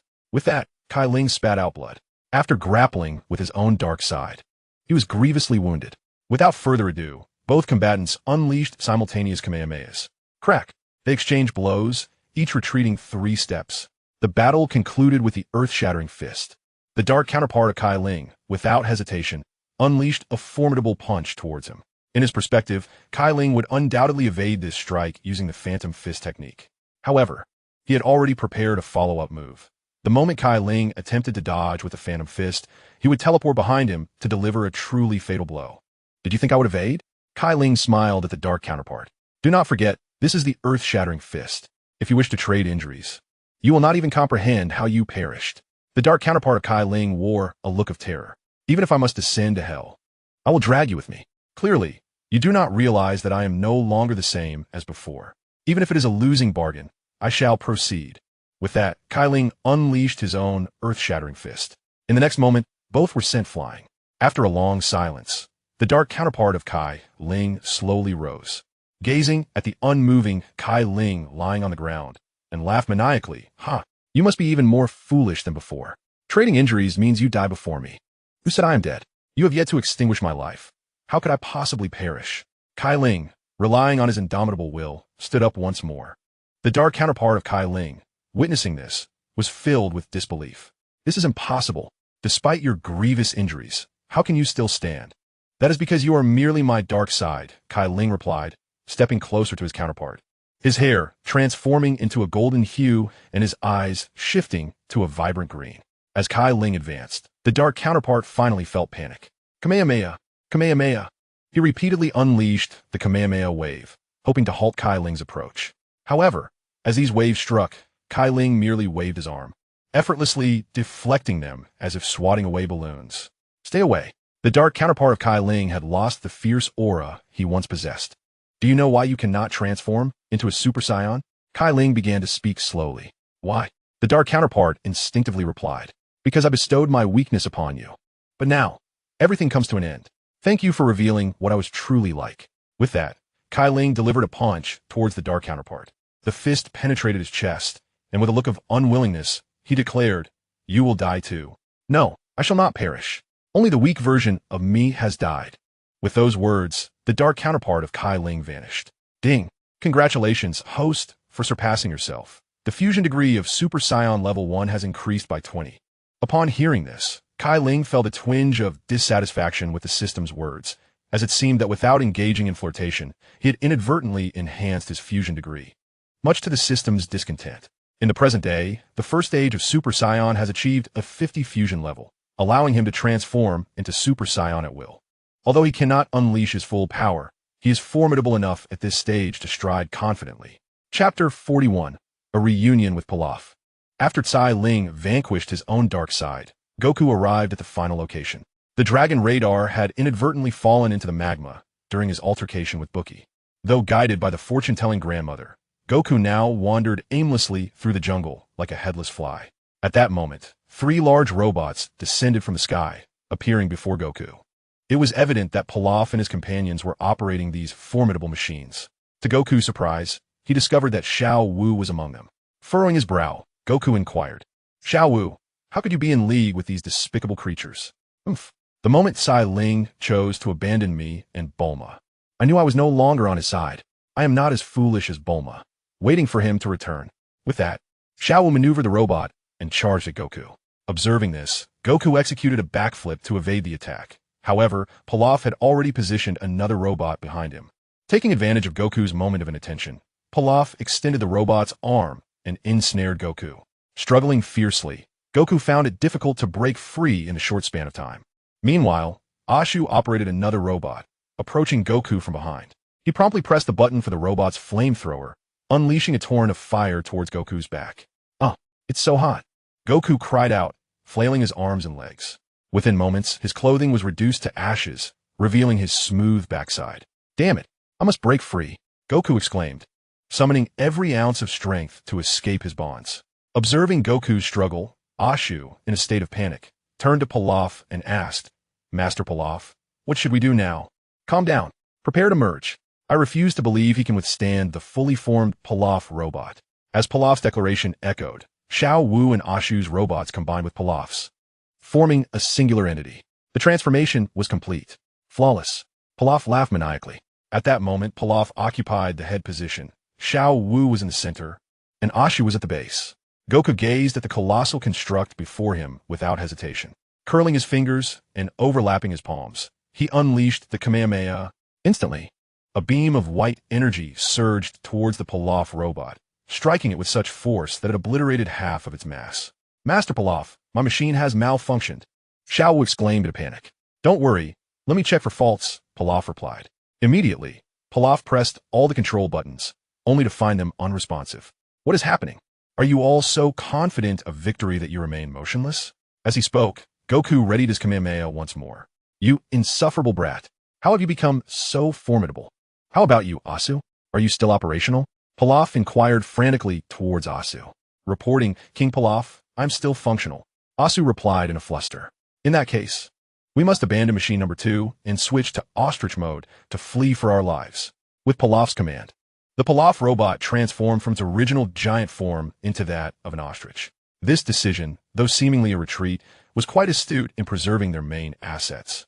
As soon as Xiao Wu settled into the ostrich vehicle, Pilaf took control and made a hasty escape. Upon seeing the enemy attempt to flee, Goku immediately pursued them. Realizing Goku was closing in, Pilaf swiftly pressed the launch button, firing a rocket from the rear of the ostrich. Goku, seizing the opportunity, intercepted it and hurled it back towards the ostrich. With a resounding explosion, the ostrich disintegrated, leaving Pilaf and his companions covered in soot and debris. "Ah, I have triumphed. Hand over the Dragon Balls, and I shall let you go." Goku grinned, extending his hand towards Pilaf. Though Pilaf's heart brimmed with reluctance, he recognized the futility of resistance and reluctantly retrieved the Dragon Balls from his pocket, presenting them to Goku. Receiving the Dragon Balls, Goku smiled and remarked, "I didn't expect you to be so reasonable. Thanks." With that, Goku mounted his flying Nimbus and departed. Meanwhile, inside the hyperbolic time chamber, Cai Ling faced a dilemma. Despite his ability to transform into a Super Saiyan at will, he struggled to maintain this state for an extended duration. What does this equate to? It is akin to being a fleeting hero for only 3 seconds before succumbing to fatigue, determined to cultivate endurance. Cai Ling resolved to train within the chamber until he could sustain the Super Saiyan form longer before venturing out. Since entering the time chamber and defeating his dark counterpart, 3 days had passed outside. However, he remained oblivious to the passage of time. Outside, Bobo was increasingly anxious. "Lord Kai, it has been 3 days. Is it possible that Cai Ling has encountered an unforeseen mishap?" Kai waved his hand dismissively. "Bobo, do not panic. Are you not at all concerned, Lord Kai?" Bobo retorted, "Of course, I am concerned, but worry brings no resolution. We can only pray for his safety." He replied calmly. At that moment, Cai Ling was blissfully unaware of the worries of the two outside, as he had successfully transformed into a Super Saiyan. He intends to maintain this posture for training during his leisure time. Once his body acclimates, his endurance will undoubtedly increase. Turtle School's Kamehameha. Cai Ling unleashed a wave of white energy, swiftly repositioning himself to catch the wave. He then released it again, only to catch it once more, tirelessly repeating the process in his diligent training. For now, aside from the formidable Kamehameha, the only other technique at his disposal is the spirit bomb. Yet he does not dare to engage in such reckless practice with it. While Cai Ling was occupied, striving to sustain his first-level Super Saiyan form, Goku had returned to the Korin sacred land and sought out Ub, promptly summoning the Eternal Dragon. Upon its arrival, Goku expressed his wish, and at long last, Ub's father, Bora, was revived. After bidding farewell to the father and son, Goku returned to West City. Bulma, noticing that Goku had returned alone, immediately inquired, "Goku, why didn't Cai Ling come back with you?" Chapitre 42, Danger approche. Upon hearing Bulma's question, Goku scratched the back of his head, his expression earnest as he replied, "Cai Ling is still in the sacred temple, diligently training. I just came back to inform you all, and then I must return to my training as well. I cannot allow Cai Ling to outpace me." The sacred temple? What kind of place is that? I've never heard of it. Goku, you're not making this up. Are you? Bulma looked at him, perplexed. Goku quickly waved his hand, saying, "Why would I lie? I need to hurry to the sacred temple." Just as he was about to depart, Master Roshi called out to him, "Goku, you should participate in this martial arts tournament first. There's no rush to leave." What? The martial arts tournament? It's happening again so soon? Goku halted, excitement radiating from him. Indeed, for reasons unknown, this year's World Martial Arts Tournament is occurring much earlier than usual. Master Roshi stated calmly. Without a moment's hesitation, Goku decided to participate in the tournament before heading to the temple to train, for he favored engaging with formidable opponents over mere training. At that moment, Bulma spoke to Goku with a serious tone. "Goku, you should go to the temple first and bring Cai Ling back. I really don't understand how martial artists like you think. Is it all about training for you?" Just as Bulma finished speaking, Lan Chi interjected. Unable to hold her tongue, "Bulma, people like Cai Ling and Goku are certainly different from ordinary folks. I believe pursuing their passions is perfectly valid." Bulma, already feeling aggrieved, felt her anger rise upon hearing Lan Chi's words. "Of course you, a tomboy, wouldn't care. What did you say? Be careful, or I'll knock you out." Lan Chi immediately transformed into her tough persona. "Come on, who is afraid?" Bulma retorted without backing down. Upon witnessing the unfolding events, Master Roshi felt an impending crisis and immediately called out to Krillin beside him, urging, "Krillin, do not hesitate.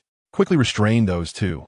Ultimately, Master Roshi and Krillin, at the cost of a few bumps on their heads, managed to quell the dispute between the women. Meanwhile, the pivotal figure in the conflict, Cai Ling, remained inside the hyperbolic time chamber, delighting in the mastery of the Turtle School's Kamehameha technique. Through this method of training, Cai Ling's ability to maintain her Super Saiyan form had grown increasingly enduring. A few days later, the World Martial Arts Tournament commenced. Master Roshi, accompanied by the others, arrived at the registration desk. True to form, he registered under the name Wu Tian. In his eyes, as long as Cai Ling was absent, the title of champion would surely belong to him. At that moment, an elderly man donned in a martial arts uniform emblazoned with a crane motif approached them. He was wearing sunglasses, had sparse hair on the sides of his head, and bore a sharp, monkey-like visage. Accompanying him were two young men dressed similarly in crane-themed martial arts attire. One was tall and bald, sporting 3 eyes. He was Master Roshi's eldest disciple, Tien Shinhan. The other was shorter, with a slightly pudgy face that suggested youth. He was his second disciple, Kaiatsu. Is that not Master Roshi?" The elderly man in the crane uniform greeted. Turning at the sound, Master Roshi was taken aback and exclaimed, I did not recognize you, Master Crane. I didn't expect you to still be alive. You haven't changed, always so keen to mock others. However, this time, the champion of the tournament will undoubtedly be my disciple. I took them on a journey last time, which is why they couldn't participate. Otherwise, your disciple wouldn't have had the chance." Master Crane retorted, visibly displeased. Master Roshi, feeling provoked, replied, "We haven't even competed yet. I advise you to refrain from such grandiose claims, lest you find yourself in a predicament." "Very well. The competition will reveal all. Let's not stoop to the level of fools." With that, Master Crane departed with Tien Shinhan and Kairatsu. Soon, the preliminaries began, and all competitors entered the arena. Krillin, gazing at the throngs of participants, exclaimed in astonishment, "It seems there are far more contestants this time than last." "Indeed, but they are merely minor players. I do regret that Cai Ling could not attend." Yamcha responded nonchalantly. "While that is true, if Cai Ling were here, the championship would likely be out of our reach." Krillin expressed relief. Meanwhile, Goku remained silent, wholly absorbed in devouring a large rice ball. After the draw, the preliminary matchups were announced. The first match featured Yamcha, who would face an uncle sporting a chicken-like hairstyle and a small mustache. As both competitors ascended the stage, Yamcha swiftly incapacitated his opponent with a single strike, securing a triumphant victory in the preliminary match. The second bout featured Krillin, who faced a formidable middle-aged strongman. Upon entering the arena, the strongman lunged ferociously at Krillin, only to be hurled out of the ring by a well-executed shoulder throw from Krillin. The third match showcased Goku, who was pitted against an Indian fighter named Chai Wang. Observing the unfolding events, Master Roshi contemplated the challenge that lay before Goku, realizing that his opponent would not be easily subdued, yet it also presented an opportunity to witness Goku's growth over the past year. Once on stage, Chai Wang unleashed a flurry of shadow punches, mesmerizing the audience with a multitude of striking images. However, Goku remained composed, effortlessly countering each punch. In a swift maneuver, Goku crouched low and executed a sweeping kick, sending Chai Wang tumbling out of the ring. The list of those who advanced from the preliminaries was soon revealed. From the Kame House, Son Goku, Krillin, and Yamcha. From the Crane School, Chaozu and Tien Shinhan. Meanwhile, high above in a cloud-draped sky, within a massive spaceship, a figure strikingly resembling the Supreme Kai sat in a chair, observing Pilaf and his companions below. This doppelganger was the embodiment of the Supreme Kai's malevolent thoughts, the legendary demon King Piccolo. Clutching photographs of Caulifla, Goku, and others, he addressed Pilaf, inquiring whether these individuals would obstruct his quest for the Dragon Balls and his desire to regain youth. Indeed, Lord Demon King Piccolo, Pilaf replied, bowing with respect. In that case, let's eliminate them all. With that, Piccolo handed the photographs to two warriors of the Demon Clan who stood beside him. These warriors, birthed from his very being, were named Tonghua, whose visage resembled that of a pterosaur, and Guling, who bore the appearance of a lizard. Armed with the images of Goku and his companions, they set forth towards the World Martial Arts Tournament, unaware that danger was drawing ever closer. Chapter 43. The death of Yamcha. Upon exiting the competition hall, Goku and his friends arrived at the arena outside. At that moment, the final matchups were announced. Tien Shinhan versus Yamcha, Krillin versus Chaozu, and Goku versus Master Roshi. The first final bout commenced, featuring Yamcha against Tien Shinhan. With a referee, IRI, making the announcement, the audience erupted into a lively cheer, their shouts and encouragement resonating in unison. Yamcha assumed a combat stance and called out to Tien Shinhan, "Hey, it's not too late to concede. You might get hurt otherwise. Those words should be directed at you." Tien Shinhan replied dismissively. Upon hearing this, Yamcha refrained from further banter and launched a rapid flying kick towards Tien Shinhan. As Tianjin Fan observed the situation, he remained calm and extended his right hand to block Yamcha's flying kick with his forearm. After successfully deflecting the kick, Tianjin Fan retaliated with a swift front kick. With a loud clap, Yamcha quickly executed a series of backflips to distance himself from Tianjin Fan. Nearby, Krillin remarked to Goku, that guy Yamcha was merely testing his opponent. But someone like him shouldn't pose much of a challenge. Goku shook his head in response, saying that is not entirely certain. He is more formidable than he appears. While they conversed, Tianjin Fan pushed off the ground with one hand, propelling himself swiftly towards Yamcha. Sensing the oncoming assault, Yamcha leaped into the air. Tianjin Fan followed suit. But as Yamcha descended, he launched an elbow strike at the approaching Tianjin Fan. With a resounding crack, Tianjin Fan was sent tumbling down onto the arena floor. Yet, he quickly regained his footing, wiped the blood from the corner of his mouth, and mused to himself, "This fellow is indeed impressive. He has not just all talk." At that moment, Yamcha landed back on the arena. "Now, let me unveil my ultimate technique," he declared, assuming the stance of the Wolfang Fist. Tianjin Fan, recognizing the challenge, adopted his battle posture with a serious expression, saying, "This is quite intriguing. Bring it on." With a powerful shout, Yamcha unleashed the new Wolfang Fist, unleashing a flurry of punches that surged towards Tianjin Fan like a pack of wolves. Despite the ferocity of Yamcha's attack, Tianjin Fan exhibited no signs of panic. Instead, he countered with an equally fierce technique. In a matter of moments, the two exchanged blows in a fierce contest, neither gaining the upper hand. However, the new Wolfang Fist was taking a toll on Yamcha's stamina, causing his attacks to gradually weaken. Seizing the opportunity, Tianjin Fan unleashed a powerful punch directly to Yamcha's abdomen, sending him flying. Upon landing, Yamcha swiftly regained his stance and wiped the blood from his mouth, realizing, "It seems I must resort to my final trump card." Nearby, Krillin observed with growing concern, This situation is looking grim. Yamcha appears to be on the verge of collapse. Goku, however, chuckled and replied, "No, that guy hasn't given up yet." His movements reveal his determination. Krillin redirected his gaze to Yamcha, noticing him bend his fingers and stack his palms together, pressing them against his lower right waist. What was he planning to do? Krillin inquired of Goku. With certainty, Goku responded, clearly, he is preparing for the Kamehameha. Krillin, upon hearing this, was taken aback. The Kamehameha? When did Yamcha learn this technique? No sooner had he spoken than, with a fierce shout from Yamcha, a colossal wave of white energy erupted from his palm, hurtling directly towards Tien. Recognizing the imminent threat, Tien dared not exhibit even the slightest carelessness. He swiftly moved his hands, bringing them together and extending his index finger, indicating that he was gathering energy. As the Kamehameha approached, he stood his ground, choosing not to evade until the very last moment.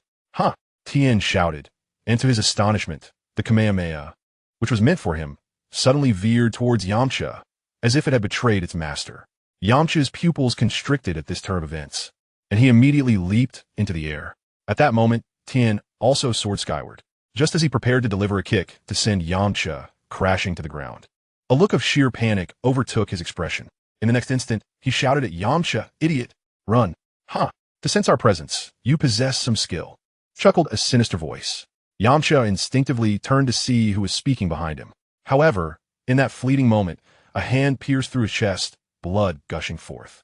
A portion of it splattered onto Tien's face. Gasping in horror at the sight before him, Tien stammered, What kind of monsters are you?" The malevolent aura emanating from the assailant sent shivers down even his spine. Meanwhile, Yamcha, with a gaping wound his chest, was already devoid of life. "I am Guling, and this is my companion, Tonghua. We are warriors of the Demon Clan," proclaimed Guling, a lizard-faced figure smirking at Tien. With that, he unceremoniously hurled Yamcha's lifeless body down from the sky. As Yamcha's corpse struck the arena floor, the audience gasped at the gruesome sight. A wave of panic sweeping through them. Chaos ensued, with people running and stumbling, terrified that they would be the next targets of the demons. Bulma stood frozen in fear, while her companion, Puar, wept uncontrollably, calling out Yamcha's name as he flew up to the stage. Yamcha, Krillin, Goku, and Master Roshi hurriedly gathered around. Goku shook Yamcha's body in desperation, but it was evident that Yamcha could no longer respond. "Wake up, Yamcha!" After a moment, Krillin and Goku realized the tragic truth. Yamcha was dead, and tears welled up in their eyes. It was that monster above. How despicable. "I will make him pay for this," Krillin declared as he leapt into action. Without hesitation, Goku followed suit. "Don't go, Goku, Krillin." At this moment, Master Roshi extended his hand, attempting to grasp his two beloved disciples, but it was already too late. Observing Goku and Krillin's departure, the turtle hermit, hiding at a distance, shouted towards Tien Shinhan in the sky, "Tien, come down. That foe is beyond your capabilities." Hearing this, a flicker of hesitation crossed Tien's eyes. But upon seeing Goku and Krillin advancing, he immediately called out to them, "Hurry. These two monsters exceed the normal standards of danger. Don't throw your lives away recklessly." Chapter 44, Brutality. However, Goku and Krillin chose to disregard Tien's warning, their minds singularly focused on the notion of vanquishing the two beasts before them, to avenge Yamcha. Realizing that Goku and Krillin were not heeding his counsel, Tien remarked, "Do as you please. But when you find yourselves in the afterlife, don't blame me for not warning you." With that, he returned to the side of the crane hermit. Meanwhile, Krillin faced off against the pterodactyl face copper wave, while Goku confronted the lizard face drum. Krillin executed a flying kick, striking Copper Wave's large belly. In the next instant, Copper Wave's abdomen caved in slightly, only for him to thrust it forward, sending Krillin flying backward. Yet, Copper Wave's assault did not cease. He swiftly flapped his wings and maneuvered behind Krillin. Before Krillin could regain his balance, Copper Wave interlocked his fingers and struck down heavily onto Krillin's back.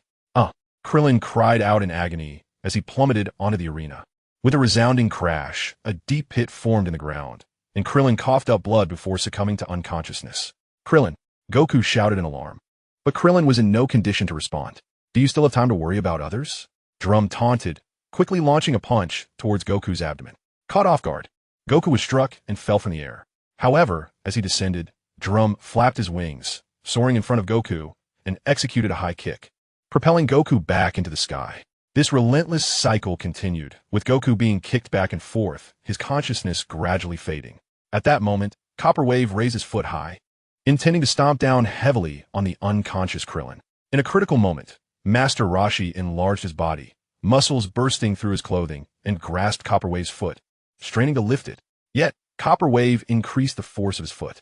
In no time, veins bulged on Master Roshi's forehead and arms, sweat cascading down his brow.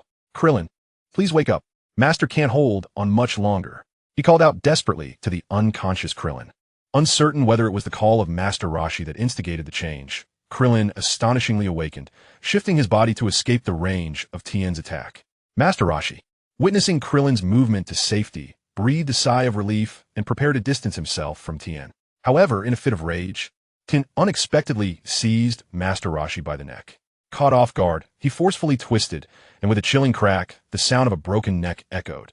Master Roshi stared wide-eyed, devoid of life. At that moment, Krillin lifted his gaze to behold the scene, tears streaming down his face as he charged recklessly towards Tien. In the blink of an eye, Tien kicked him away with tremendous force. Subsequently, he carelessly tossed aside the lifeless body of Master Roshi. Krillin, witnessing this, mustered all his strength to stabilize himself and, disregarding his injuries, lunged towards Master Roshi's body, using himself as a cushion. With a resounding crash, the impact hurled Krillin against the barrier of the spectator's stance. Debris fell, creating a deep pit before Bulma, who was paralyzed with fear. Kailan, please return. If you do not come back soon, we shall never see you again. Bulma cried out in despair. In response, Krillin struggled to speak to Bulma, urging, hurry Bulma, if we do not escape, we will all perish here. Just then, Tien approached Krillin menacingly. In the next instant, he struck Master Roshi's body with a powerful punch. The force not only pierced through Master Roshi, but also impaled Krillin. Blood gushed forth, splattering Bulma's face with the life essence of both Krillin and Master Roshi. At that moment, Bulma sat on the ground, her eyes vacant. Tien Shinhan, unable to bear the sight, prepared to rush forward but was restrained by Crane Hermit. Tien Shinhan, I advise against this folly. Those who have perished are lost, and there is no merit in mourning them. We must leave this place of chaos. Master, I cannot stand idly by while others perish. If I retreat now, it shall become a haunting shadow in my martial path. With that, Tien Shinhan shook off Crane Hermit's grip and charged towards Tien. Tien Shinhan, Kaiatsu followed suit. Crane Hermit, witnessing their defiance, scolded harshly, you ungrateful wretches, showing compassion for the unrelated while disregarding your master. All my years of training have been in vain. You shall no longer be my disciples. With that, Crane Hermit swiftly fled the scene. At that moment, Tien prepared to deliver a crushing blow to Bulma's skull. Kamehameha! Tien Shinhan crossed his arms, fingers interlaced, unleashing a beam of white energy imbued with immense pressure toward Tien. Even the robust Copper Wave was sent flying by Tien Shinhan's Kamehameha. However, he quickly regained his footing, wiped the blood from the corner of his mouth, and smiled at Tien Shinhan, saying, you humans are quite formidable, aren't you? But I am not so easily defeated. Kamehameha! No sooner had Copper Wave finished speaking than Tien Shinhan unleashed his Kamehameha once more, sending him hurtling through the air again. Yet, he swiftly stood up again. Damn it, you have thoroughly provoked my ire. Copper Wave charged towards Tien Shinhan. However, Tien Shinhan's Kamehameha, while powerful, had the sole weakness of requiring preparation time. This time, Copper Wave did not afford him that opportunity. He reached Tien Shinhan in an instant and swung a punch towards him. Tien Shinhan, fully aware of his impending fate, braced himself for the worst. In the next moment, however, Kaiatsu stepped in front of him. Kaiatsu extended a finger towards Copper Wave and commanded, stop. To his surprise, Copper Wave actually paused momentarily. What do you think? Tien Shinhan. Impressive, right? Don't use the Kamehameha again, or it will shorten your lifespan. Kaiatsu turned to Tien Shinhan with a smile. Tien Shinhan was about to commend him, but upon noticing the smirk on Copper Wave's face, he urgently warned, Kaiatsu, be careful. This technique of yours resembles our demon clan's, albeit a mere trick. Copper Wave retorted, striking out with a powerful palm towards Kaiatsu. With a resounding slap, Kaiatsu coughed up blood and was sent flying. Tien Shinhan, witnessing this, immediately rushed to catch Kaiatsu, only to find him lifeless. You despicable monster! Today, even if it costs me my life, I shall avenge Kaiatsu. With that, Tien Shinhan laid Kaiatsu on the ground and unleashed his Kamehameha at Copper Wave. Meanwhile, Copper Wave clenched his fists and crossed them defensively over his chest. With a thunderous explosion, Copper Wave lowered his hands and smiled at Tien Shinhan, saying, "It seems you cannot use that technique repeatedly." Indeed, Tien Shinhan's Kamehameha had lost much of its potency. After Copper Wave finished speaking, he turned and used his tail to strike Tien Shinhan, sending him crashing onto the stage. At that moment, the drum-like creature that had been kicking Goku also seemed to have lost interest and sent Goku tumbling onto the stage as well. Gasping for breath, Goku looked at Tien Shinhan, who lay nearby, and managed a faint smile. "I thought you were done for. I truly want to have a match with you." Tien Shinhan replied slowly, "Save it for the next life. This life seems beyond hope. I must find Kaiatsu. He will be so lonely without me. But don't worry. Cai Ling will surely avenge us." Goku said with a grin. "Who is Cai Ling?" Tien Shinhan instinctively inquired. "He is someone even stronger than I," Goku replied, feeling his eyelids grow heavy, longing to drift into slumber. Chapter 45, Cai Ling AV. At this moment, the Heavenly Palace was acutely aware of the precarious situation faced by Wukong and his companions. With a grave expression, the deity turned to Bobo and said, "Bobo, it seems I must descend." Bobo, filled with concern, replied, "But, esteemed deity, your health is already in a precarious state. Engaging in fierce combat could prove detrimental." "Fear not, Bobo. It is my duty as a deity. Should I perish, the Dragon Balls will cease to exist, and those who have fallen will remain beyond revival. However, if I do not act now, even more lives will be lost," the deity proclaimed as he prepared to depart. At that moment, the door to the room of spirit and time swung open, revealing a statuesque figure with bronze skin, chiseled features, and deep, penetrating eyes that glimmered with a faint, chilling light beneath thick brows. With a high nose and lips reminiscent of cherry blossoms, this enigmatic youth stepped forth. Both Bobo and the deity were momentarily taken aback. "Why, you are Cai Ling?" Bobo stammered, unable to believe his eyes, and rubbed them in disbelief. "Indeed, Bobo," Cai Ling replied with a smile. "You've grown, Cai Ling. Did you not notice?" Bobo remarked. "Is that so? I've been so engrossed in my training that I hadn't observed the change. Though I must admit, this outfit does feel a tad snug," Cai Ling said, tugging at his now shortened martial arts uniform with a serious demeanor. This was hardly surprising. A single day within the room of spirit and time equated to an entire year outside, and he'd spent a full 10 days inside. "Allow me to adjust your attire for a better fit," the deity said, extending his index finger. A golden beam of light emanated from his fingertip, enveloping Cai Ling's clothing. Thus, Cai Ling's martial arts uniform transformed to fit him perfectly, though the emblem of the turtle had now been replaced with that of a deity, signifying that the deity had chosen Cai Ling as his successor. Urgently, the deity addressed Cai Ling. "Now, hurry back. If you do not act swiftly, your companions may fall victim to the machinations of the demon clan." Upon hearing this, Cai Ling furrowed his brow, a gesture that imbued him with an even cooler demeanor. Bobo and the deity felt an unaccountable chill in the air. Cai Ling then extended his right hand, placing 2 fingers upon his forehead, and closed his eyes. "Let me sense Wukong's energy. Why is it so faint?" he murmured before opening his eyes, the chill around him intensifying. Instant transmission. In the blink of an eye, he vanished before the eyes of the deity and Bobo. When did Cai Ling acquire such profound skills? Bobo exclaimed, astonished. "It appears this young man harbors many secrets unknown to us. Nevertheless, he is undoubtedly the most suitable candidate to succeed me," the deity declared with unwavering conviction. As Bobo and the heavenly god conversed, at that very moment, Cai Ling had instantaneously transported himself to the site of the World Martial Arts Tournament. Before him lay a scene of utter devastation, a sight that ignited an overwhelming fury deep within his heart. The lifeless bodies of Yamcha, Krillin, Kaiatsu, Master Roshi, and the soulless Bulma, along with the barely breathing Goku and Tianjin Han nearby, pierced his soul with anguish. The only emotions that surged through him, aside from regret for not returning sooner, were boundless rage. He had believed that after emerging from the room of spirit and time, nothing could disturb his tranquil mindset.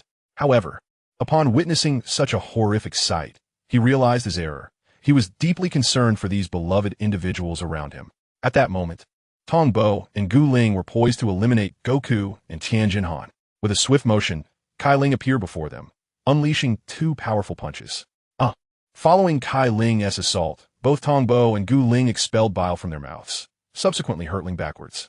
The occurrence unfolded with such rapidity that not only were the assailed Tongbo and Gu Ling momentarily dazed, but even Goku and Tianjin Han, lying on the ground, were momentarily stunned.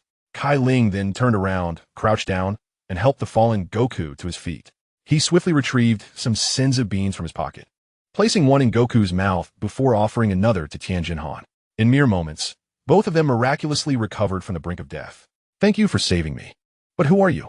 Tianjin Han inquired, his curiosity piqued, particularly after witnessing Cai Ling's extraordinary abilities and the divine symbol etched upon his martial arts uniform. Meanwhile, Goku scrutinized Cai Ling intently for a while before uncertainly asking, "Are you Cai Ling?" Upon hearing this, Cai Ling gently nodded, affirming, "Yes, that's correct." No sooner had the words left his lips than Goku, overwhelmed with astonishment, took several steps back, and then, with tears streaming down his face, rushed towards Cai Ling. Embracing him tightly, "Cai Ling, you're finally back. By the way, you've grown taller. I almost didn't recognize you," Goku exclaimed, joyously weeping. It was no wonder Goku was so emotional. After all, it had been over a year since they last met, and Cai Ling's transformation was indeed remarkable. Observing this heartfelt reunion, Tianjin Han also came to a realization. This was indeed Cai Ling. "Where did you spring from, you rascal? How dare you ruin our plans? It seems you are quite fond of courting danger," exclaimed Tongbo and Gu Ling, who, having slowly regained their footing and wiped the blood from their mouths, glared at Cai Ling with fury. In response, Cai Ling gently set Goku down. Goku, now serious, looked intently at Cai Ling and said, "Cai Ling, these two fellows are tough opponents. Let's take them down together. They have slain the Turtle Sage, as well as Krillin and Yamcha, and even Dend. I must avenge them. As for Dend's vendetta, I can't handle it myself," Tianjin Fan declared, fully prepared for battle. Upon witnessing this, Cai Ling merely pushed the two behind him and coolly remarked, "You two may observe. I alone am sufficient to deal with those two rascals. I acknowledge your strength. Yet those two are no trifling opponents. We should confront them together," Tianjin Fan insisted. Whoosh! Before Tianjin Fan could finish his sentence, Cai Ling had already vanished from sight. In the next instant, he found Cai Ling standing before Tongbo and Gu Ling. Chapter 46. The Dust Settles. So swift, Tianjin Fan mused silently. At that moment, Goku also prepared to rush in to assist. "We should remain where we are," Tianjin Fan called out to him. "Why?" Goku halted, turning back with a puzzled expression to inquire. Tianjin Fan, gazing longingly at Cai Ling's silhouette, replied, "His power has reached a level where it no longer requires our intervention." Meanwhile, Tongbo and Gu Ling seemed oblivious to the gravity of the situation. "Kid, do you truly intend to face us two alone?" "Donbo Dontith. I concede that you are stronger than those two, but we have yet to reveal our true capabilities." Smack! Just as Gu Ling finished speaking, Cai Ling landed a punch squarely on his face. "Is that so? To me, your strength is utterly inconsequential." Cai Ling zet ponde diets mi sin. Seeing Gu Ling sent flying once more by Cai Ling, Tongbo dared not hesitate. Swiftly turning to launch an attack at Cai Ling remained unfazed, effortlessly grasping Tongbo's powerful tail. The excruciating pain radiating from his tail compelled Tongbo to emit a cry of agony. Yet for Cai Ling, the performance had only just begun. In the next moment, Cai Ling exerted a gentle force, lifting Tongbo's massive form into the air before slamming him down onto the ground with ferocity. This cycle continued for several rounds. Initially, Tongbo could still muster a feeble cry, but soon he lay there like a lifeless dog, completely at Cai Ling's mercy. Finding Tongbo's lack of struggle rather tedious, Cai Ling delivered a swift kick to his abdomen. The robust Tongbo was sent flying as if he were a hollow football. With a resounding crash, he collided with the arena's wall. Instantly, the wall crumbled as if pierced by a sharp object, leaving behind a massive crater.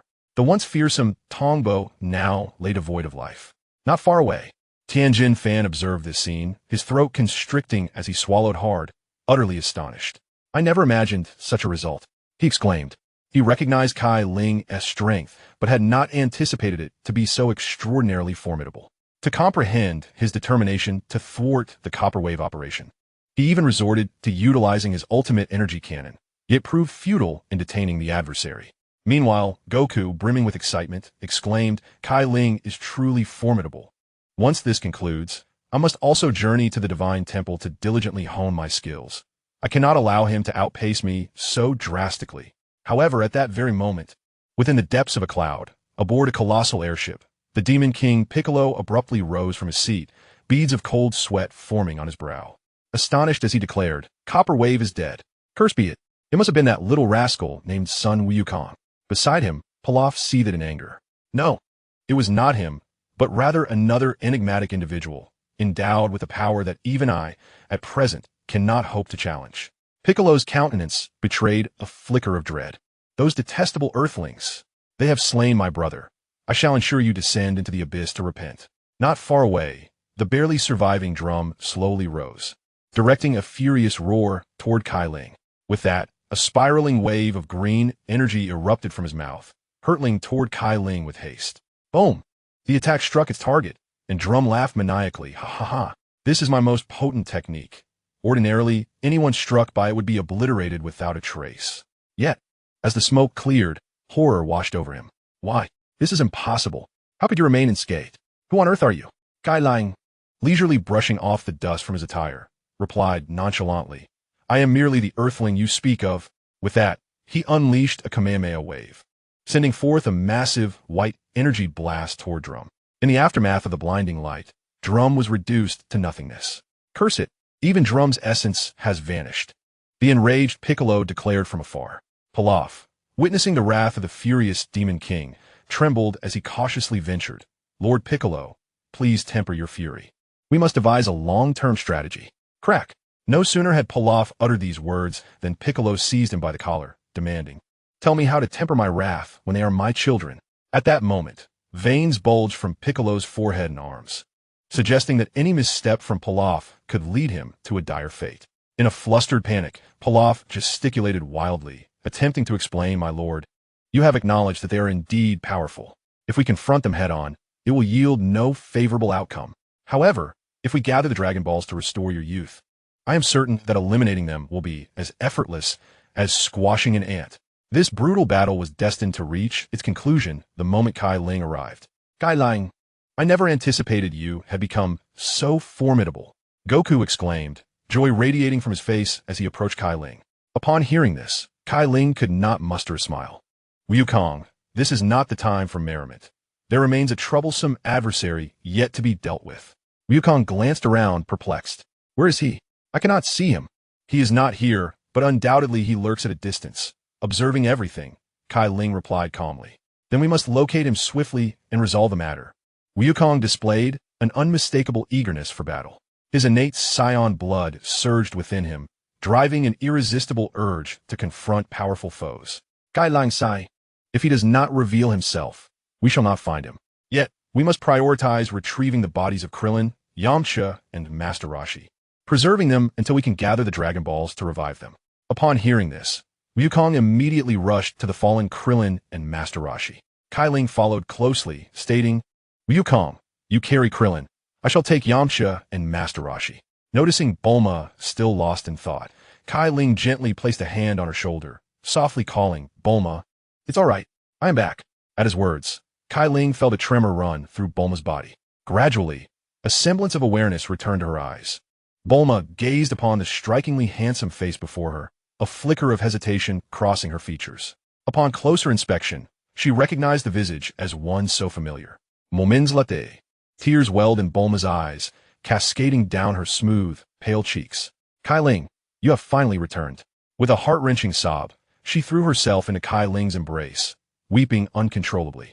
Cai Ling tenderly patted her back, understanding that Bulma had been holding in her emotions for far too long.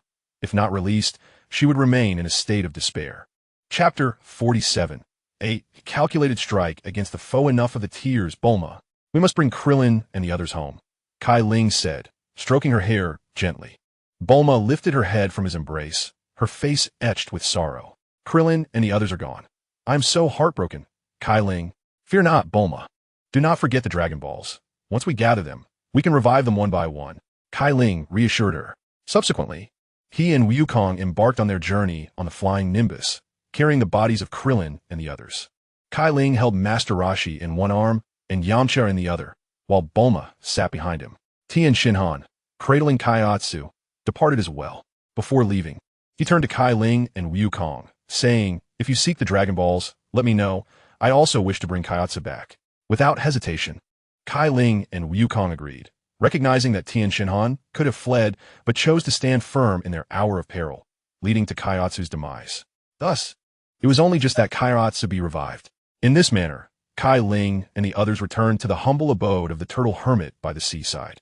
Upon learning of the demise of Krillin and the others, a glimmer of sorrow flickered in the eyes of the sea turtle. It lamented, "Who would have thought, my old friend, that you would depart before me? Fear not, for I shall incinerate the treasure collection of unsavory illustrations you left in the cabinet." Meanwhile, upon hearing of this tragic turn of events, Lan Shi transformed into a fierce warrior, brandishing a machine gun, ready to seek vengeance. Yet, Cai Ling intervened, declaring with unwavering resolve, "Leave everything to me." However, in her righteous fury, Lan Shi disregarded his words and aimed her weapon at him. "Humph, you lack the right to stop me. It is because you arrived late that they perished," she retorted angrily. Cai Ling fell silent, acknowledging the truth in Lan Shi's words. Had he arrived a moment sooner, perhaps the outcome would have been different. Suddenly, a notification chimed. Task initiated. The host must dispel Lan Shi's misconceptions and win her affection.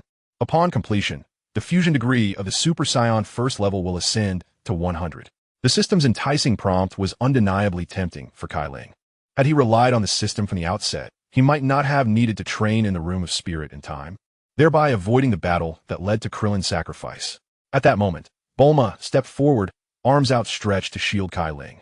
"When I was blaming Cai Ling, you were the one who insisted that their pursuit of training was not misguided.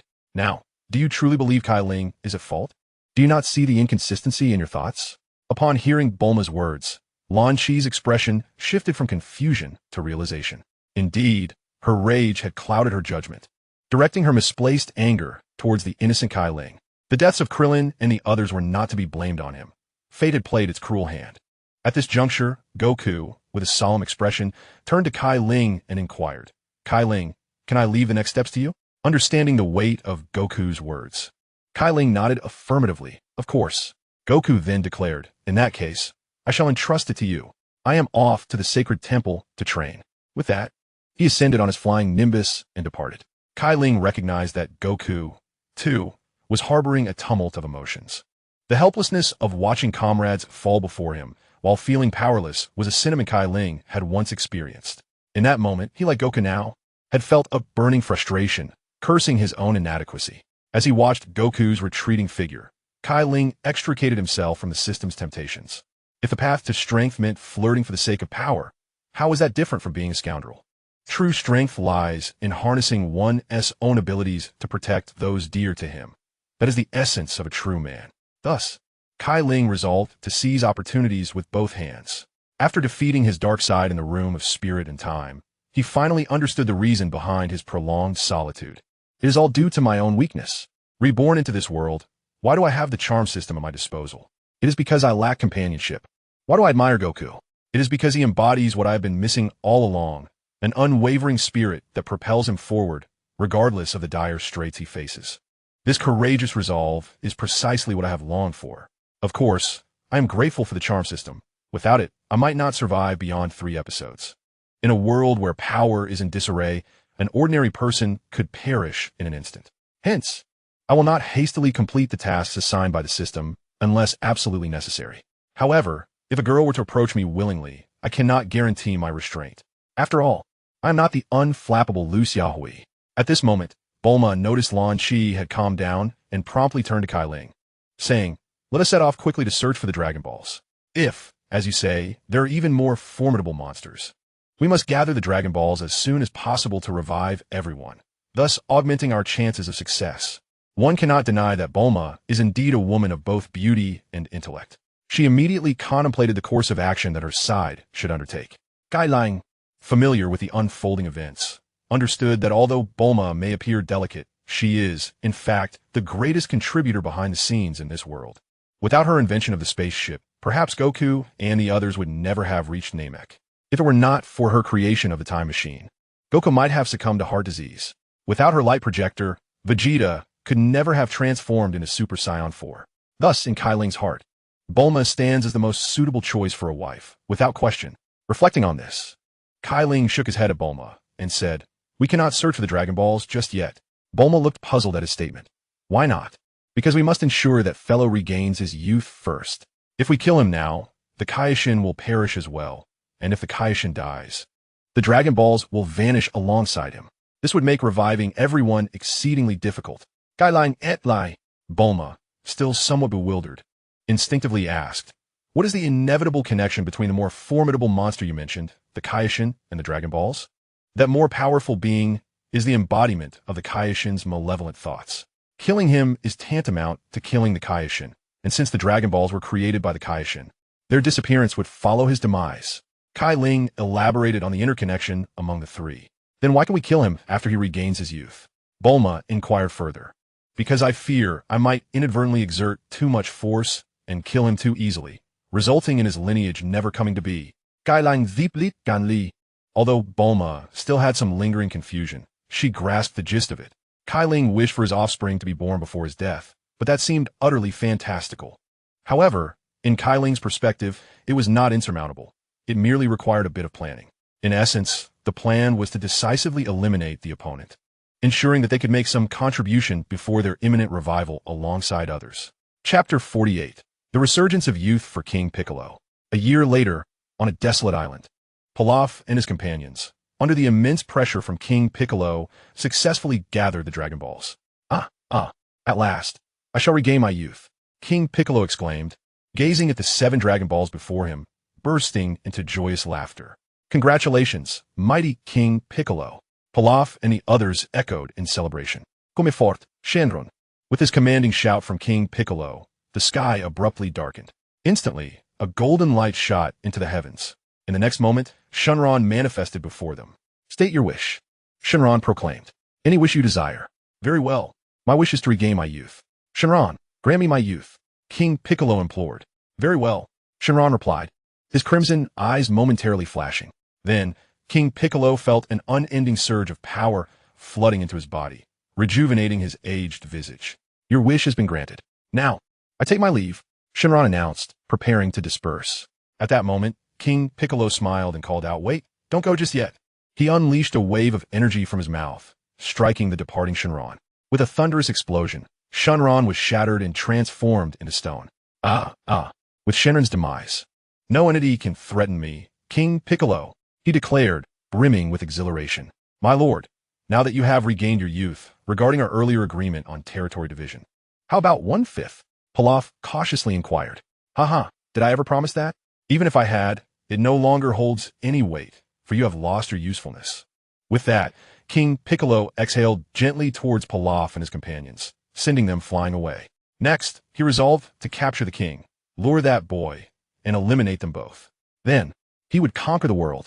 After voicing his ambitions, King Piccolo turned and soared towards the castle where the king resided.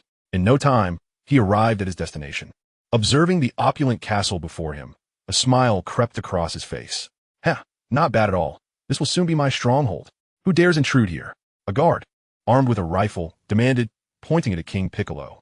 Without hesitation, King Piccolo unleashed 2 beams of energy from his eyes, swiftly dispatching the soldier. A battalion of soldiers swiftly approached, raising their firearms to unleash a barrage of gunfire upon the formidable King Piccolo. However, with a mere flick of his arms, Piccolo effortlessly deflected the relentless onslaught. It was no surprise that he easily breached their defenses and made his way into the castle, where he placed the king under house arrest. Gazing at the bespectacled monarch with a feline visage, he declared, you shall announce to the world that I, King Piccolo, shall reign supreme. What if I refuse? Retorted the cat-faced king, adopting a defiant stance. In response, Piccolo chuckled. Very well, allow me to demonstrate the consequences of defiance. He raised his right hand, gathering energy, and with a single sweep, reduced the surrounding district to rubble.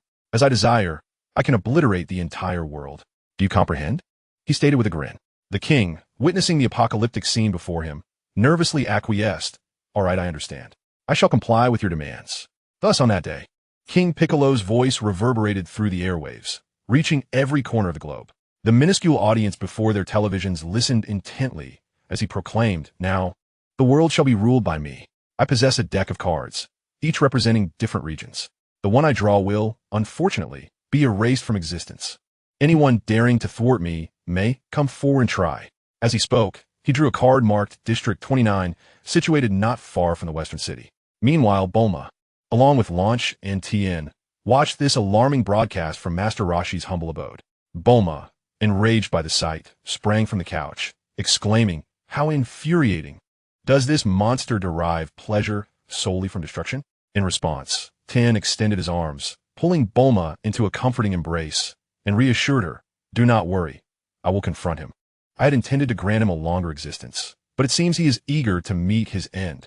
Bulma, filled with concern, urged, "Please be careful and do not get hurt." Tien reassured her, "Fear not." Afterward, he summoned the flying Nimbus and departed. During that year, the bond between Bulma and Tien blossomed rapidly, with plans for marriage already in motion. However, Tien expressed his desire to celebrate the wedding alongside Goku, resulting in continual delays. Additionally, Krillin and the others had yet to be revived. Soon, Tien arrived at District 29, only to find that Tien Shinhan had also made his way there. Observing Tien's solitary arrival, Tien Shinhan inquired, "Tien, where's Hoku?" To which Tien replied nonchalantly, "Goku has gone to the sacred temple to train." "I see. But are you sure you can handle this alone?" Tien Shinhan asked, expressing concern. "Do you need my assistance, even though I may not be of much help?" Tianjin Fan inquired earnestly as he gazed at Cai Ling. Upon hearing this, Cai Ling shook his head and replied, "No, he poses no threat to me." With that, Cai Ling took a step forward and strolled leisurely towards the distant figure of King Piccolo. Upon noticing Cai Ling's approach, King Piccolo's face twisted with rage as he coldly demanded, "Are you the one who killed my 2 children?" "Indeed," Cai Ling replied nonchalantly. "You despicable brat. I've been waiting for you, and now I'll send you straight to hell." With those words, King Piccolo extended his finger, unleashing a wave of energy directed at Cai Ling. This battle was broadcast live to the world. At that moment, people across the globe silently prayed for Cai Ling, hoping that this courageous young man would bring them a glimmer of hope. Cai Ling regarded the oncoming energy wave with calm composure, merely leaning slightly to evade it. In the blink of an eye, he vanished, reappearing before King Piccolo, delivering a powerful punch to his abdomen. King Piccolo reacted swiftly, crossing his arms to shield his midsection, managing to block the blow. However, he immediately felt as if his arms might shatter from the force of Cai Ling's strike. He had not anticipated the terrifying power behind that punch. Chapter 49. Cai Ling's professional acting. King Piccolo's expression soured as he rubbed his aching arm. Yet, Cai Ling had no intention of granting him a moment's respite. He executed a slight jump, followed by a spinning kick aimed directly at King Piccolo's face. "Ah!" King Piccolo cried out in agony as he was sent hurtling backward. Before he could even touch the ground, Cai Ling swiftly appeared before him once more, delivering a precise kick. King Piccolo gritted his teeth, enduring the pain as he stabilized himself, soaring into the air. He knew that if he did not regain his balance, Cai Ling would treat him like a football, kicking him about at will. Observing King Piccolo hovering in midair, Cai Ling smirked slightly, acknowledging his rationality. "You're quite clever to escape into the air. Only there can you evade my relentless barrage. Enough of your arrogance, brat. I, King Piccolo, will not be so easily defeated." With that, King Piccolo spread his arms wide, gathering energy. Cai Ling stood calmly in place, watching him gather strength. Perhaps one could say that he was simply too powerful and needed to allow his opponent a semblance of hope. After all, if the adversary felt utterly hopeless, they might resort to self-destruction. Cai Ling was not overthinking. This battle had to be fought in such a manner to ensure absolute victory. After all, as a Namekian, King Piccolo possessed certain extraordinary abilities. For instance, one can absorb the powers of their kin, thereby enhancing their own combat prowess. Some possess the ability to heal injuries, whether for others or themselves. As long as they are not beyond saving, they can recover swiftly. Naturally, there are distinctions between combatants and non-combatants. In the realm of Namekians, the formidable King Piccolo stands as a remarkably unique entity. Not only is he endowed with formidable regenerative abilities, but he also possesses an innate talent for battle. Thus, the act of self-detonation is within his capabilities. After a considerable time, a massive wave of energy surged rapidly towards Cai Ling. Observing this, Cai Ling contemplated using the Kamehameha wave to counter the assault. However, he feared that a moment's negligence might result in an overwhelming defeat, which would be a regrettable outcome. With this thought in mind, Cai Ling raised his hands and murmured, "After Image Fist." In an instant, his figure transformed into multiple silhouettes. With a resounding explosion, It was no surprise that King Piccolo's attack fell short, failing to even graze the edges of Cai Ling's martial arts attire. Witnessing this, the green-skinned Piccolo felt veins bulging on his forehead, a profound sense of frustration rising within him. This sentiment is universally recognizable. It is akin to nurturing a strawberry plant with great care, only to find that it bears no fruit when the time comes. King Piccolo harbored similar feelings, having amassed energy for a decisive strike, only to find that his efforts had yielded no harm to his opponent, not even a whisper of contact. In that moment, Cai Ling vanished in an instant, appearing behind King Piccolo. Without hesitation, he delivered a powerful elbow strike to the back of Piccolo's head. As a result, King Piccolo's eyes nearly bulged from their sockets, and the next moment, he plummeted to the ground, creating a deep crater upon impact. Yet, spurred by his mounting frustration and disregarding his injuries, King Piccolo swiftly regained his feet. He then unleashed a beam of light from his mouth, aimed directly at Cai Ling, who chose not to evade, relying on his robust physique to withstand the attack. With a tremendous roar, Cai Ling was engulfed in a cloud of black smoke, his body bearing faint traces of scorching. It appeared dramatic, yet was of little consequence. Indeed, this was the effect Cai Ling desired. In an instant, he plummeted from the air. The audience watching this unfold on television was left bewildered, wondering how the tide had turned so dramatically. They felt an undeniable shattering within, a sound echoing the breakage of hope. Bulma, witnessing this scene, felt her heart constrict, her eyes involuntarily moistening. Cai Ling, you must be all right. Otherwise, what shall I do? Beside her, Lan Shi observed as Bulma curled up, clutching her legs, trembling and sobbing. She approached and embraced Bulma, gently patting her back. Aware that words were futile at this moment, all she could do was remain quietly by Bulma's side. Meanwhile, King Piccolo was taken aback for a moment before erupting into maniacal laughter. Ah, arrogant fool, did you truly expect such an outcome? You dared to withstand my attack. How could someone so foolish exist in this world? The audience before the television felt an inexplicable wave of sorrow wash over them, each sharing the same sentiment. This young martial artist was undeniably powerful, yet did he possess a brain filled with nothing but nonsense? King Piccolo, having cast aside his earlier frustrations, gleefully approached Cai Ling. He then hunched down and seized Cai Ling by the collar. At that moment, Cai Ling squinted, emitting faint gasps, portraying a strikingly lifeless expression. Upon witnessing this, King Piccolo chuckled. Ha! Do you still possess a breath of life? Excellent. You are the first to have caused me such vexation. Rest assured, I shan't allow you to die quickly. I shall torment you slowly, rendering your existence more agonizing than death itself, to alleviate the hatred in my heart. With that, King Piccolo swung a punch at Cai Ling's abdomen. However, Cai Ling perceived it as feeble and insignificant, akin to a mere tickle. Yet, adhering to the spirit of humanitarianism, he decided to play along, contorting his face into a pained expression and letting out a groan. Wow! Following his feigned cry, King Piccolo appeared quite pleased, swiftly delivering a second punch. Ugh! Cai Ling continued to cooperate, feeling the need for more authenticity. He even bit his tongue, allowing a trickle of blood to emerge. Nearby, Tianjin Fan could no longer bear the sight and prepared to rush in to save Cai Ling. In the next instant, he noticed Cai Ling looking at him and waving his hand. Understanding dawned on Tianjin Fan. Cai Ling was unscathed, though he was puzzled by Cai Ling's intentions. However, just as King Piccolo was about to unleash a third punch, Cai Ling reached out and grasped his hand. It's my turn. Cai Ling feigned difficulty in speaking. You insufferable brat. Release my hand. King Piccolo felt as though a colossal claw had ensnared his hand, a piercing pain coursing through his cerebral cortex and into his central nervous system. Consequently, King Piccolo instinctively relinquished his grip on Cai Ling's collar. Cai Ling then let out a strained groan, day by day, piercing fist. With a splatter, King Piccolo's green blood sprayed everywhere, splattering onto Cai Ling's face. Cai Ling released his grip and wiped the filth from his face. How disgusting. Reflecting on the scene, the formidable Majin Buu found his chest penetrated by a single punch from Kalen. Although his arm was severed, he had the ability to regenerate. However, a fatal wound was an entirely different matter, rendering him nearly powerless to recover. A punctured chest, for instance, would signify such a grievous injury. Despite Kalen striking his right side, a blow to the left would have directly compromised his heart. Majin Buu staggered backward, his gaze filled with hatred and resentment as he looked at Kalen. How infuriating! I refuse to accept this, he exclaimed. I entrust my vengeance to you. My child, grow strong and avenge your father. With those final words, he summoned his last remnants of strength and expelled an egg from his mouth. Following this, he collapsed, marking the fall of the legendary Majin Buu. Kalen, witnessing this scene, let out a long sigh of relief, realizing that his desperate performance had finally achieved its intended effect. Acting is my forte, he murmured softly to himself.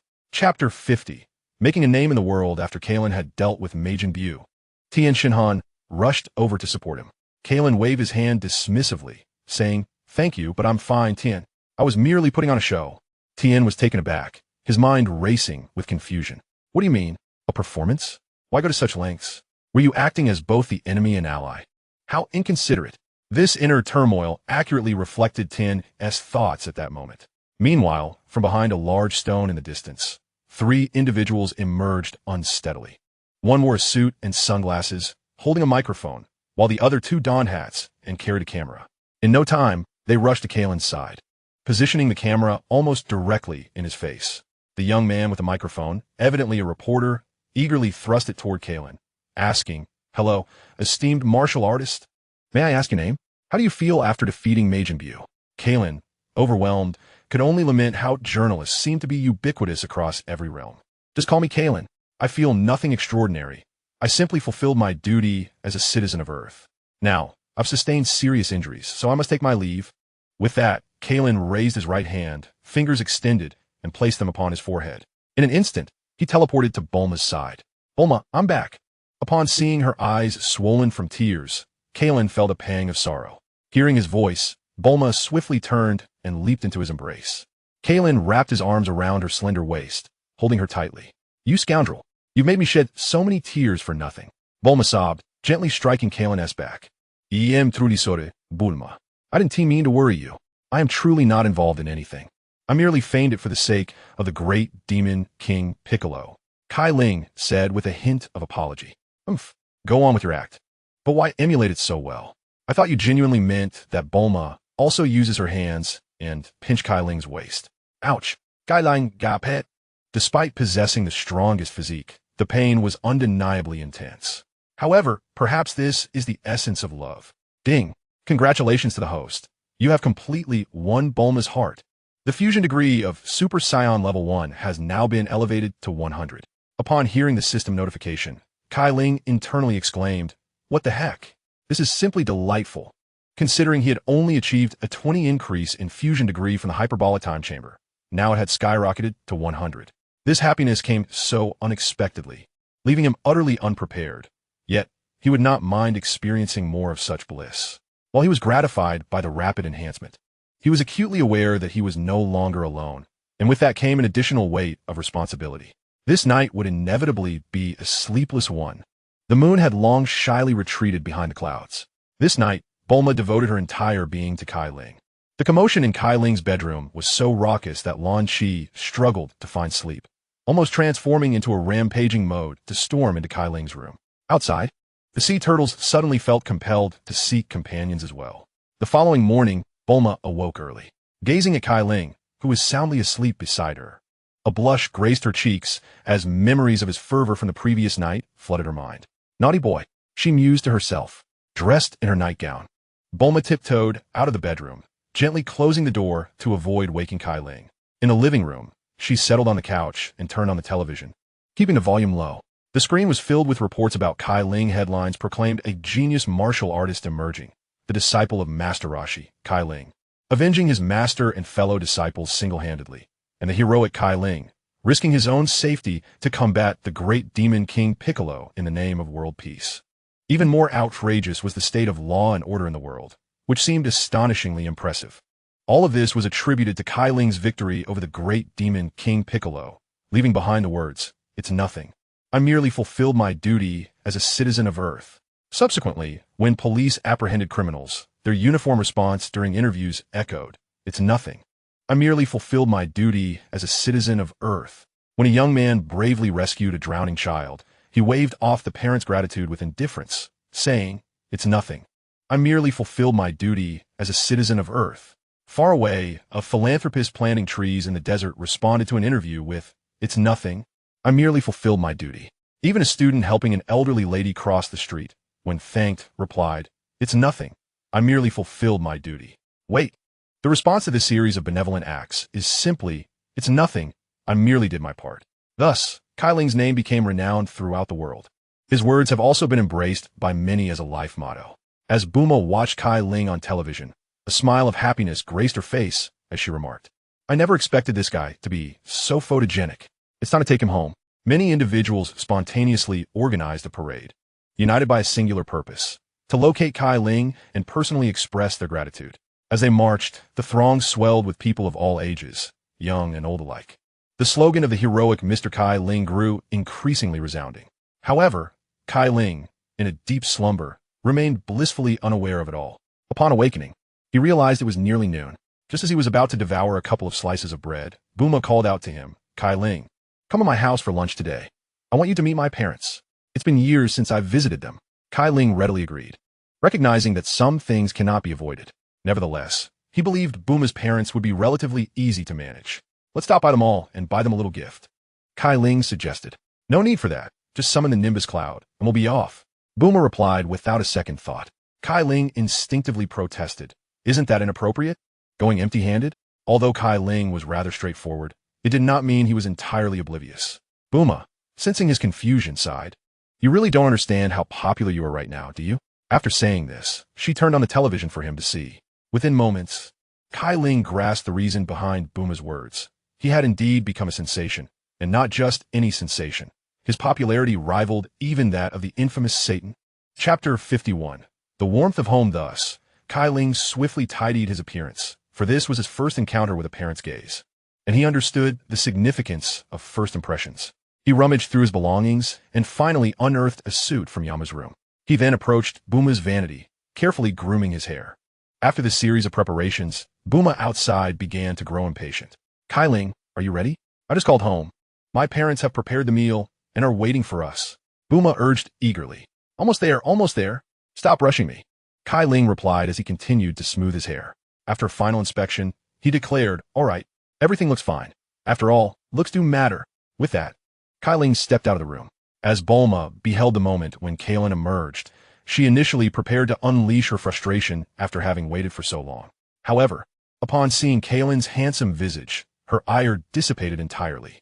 Logically, it is customary for boys to wait for girls, as keeping a girl waiting is rather uncouth. Yet Kaylin, in his obliviousness, seemed never to have contemplated this notion. Thus, it was hardly surprising that he was arranged for a blind date in the previous world. Kaylin then summoned the flying Nimbus and, together with Bulma, hastened towards her home. Before long, they arrived at Bulma's residence. The rapidity of their arrival resulted in Kaylin's meticulously styled hair becoming disheveled. In a flurry, he attempted to tidy himself up, only to lift his gaze and behold a grand, hemispherical abode adorned with numerous windows. The sheer number of these windows suggested a multitude of spacious chambers, revealing the considerable wealth of Bulma's family, primarily due to her father's endeavors in invention and manufacturing. In the earlier days, Kaylin recalled that Bulma's family had invested a significant portion of their wealth into capsule technology, despite their affluence. Bulma was not excessively extravagant, although she frequently visited jewelry stores in later times. Kaylin was keenly aware that this scenario unfolded after Goku triumphed over the malevolent Majin Buu. As Kaylin returned to the present, he observed Bulma approach the door and knock. They're here, came the excited response from inside the house. Unmistakably Bulma's mother. With a click, the door swung open, revealing Bulma's mother, Tais, a stunning middle-aged woman with golden, curly hair, who anxiously inquired, "Where is he? Where's my son-in-law?" She gently nudged Bulma aside, as her daughter obstructed her view of Kaylin. Upon seeing Kaylin, Tais swiftly stepped forward, seizing his arm and leaning in close.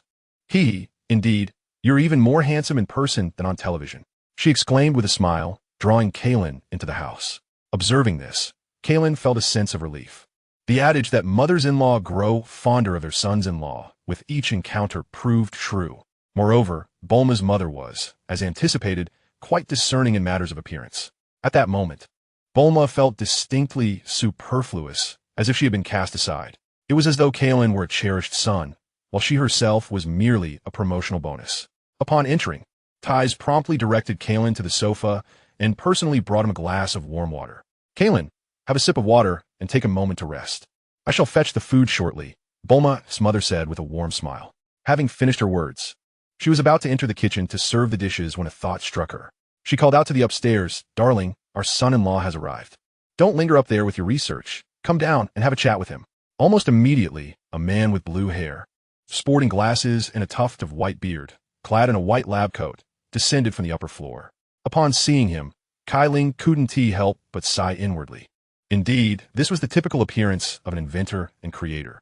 He exuded the charm of a scholarly sage. Bulma's father, known as Dr. Brief, was commonly referred to simply as Dr. Brief by ordinary folks.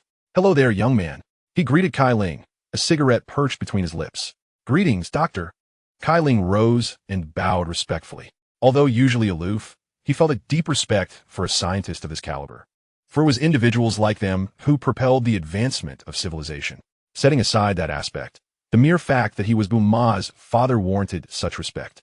Dr. Brief nodded slightly, then waved his hand, gesturing for Cai Ling to take a seat. "There's no need to be so formal. Just treat this like your own home." He was genuinely pleased by Cai Ling's politeness.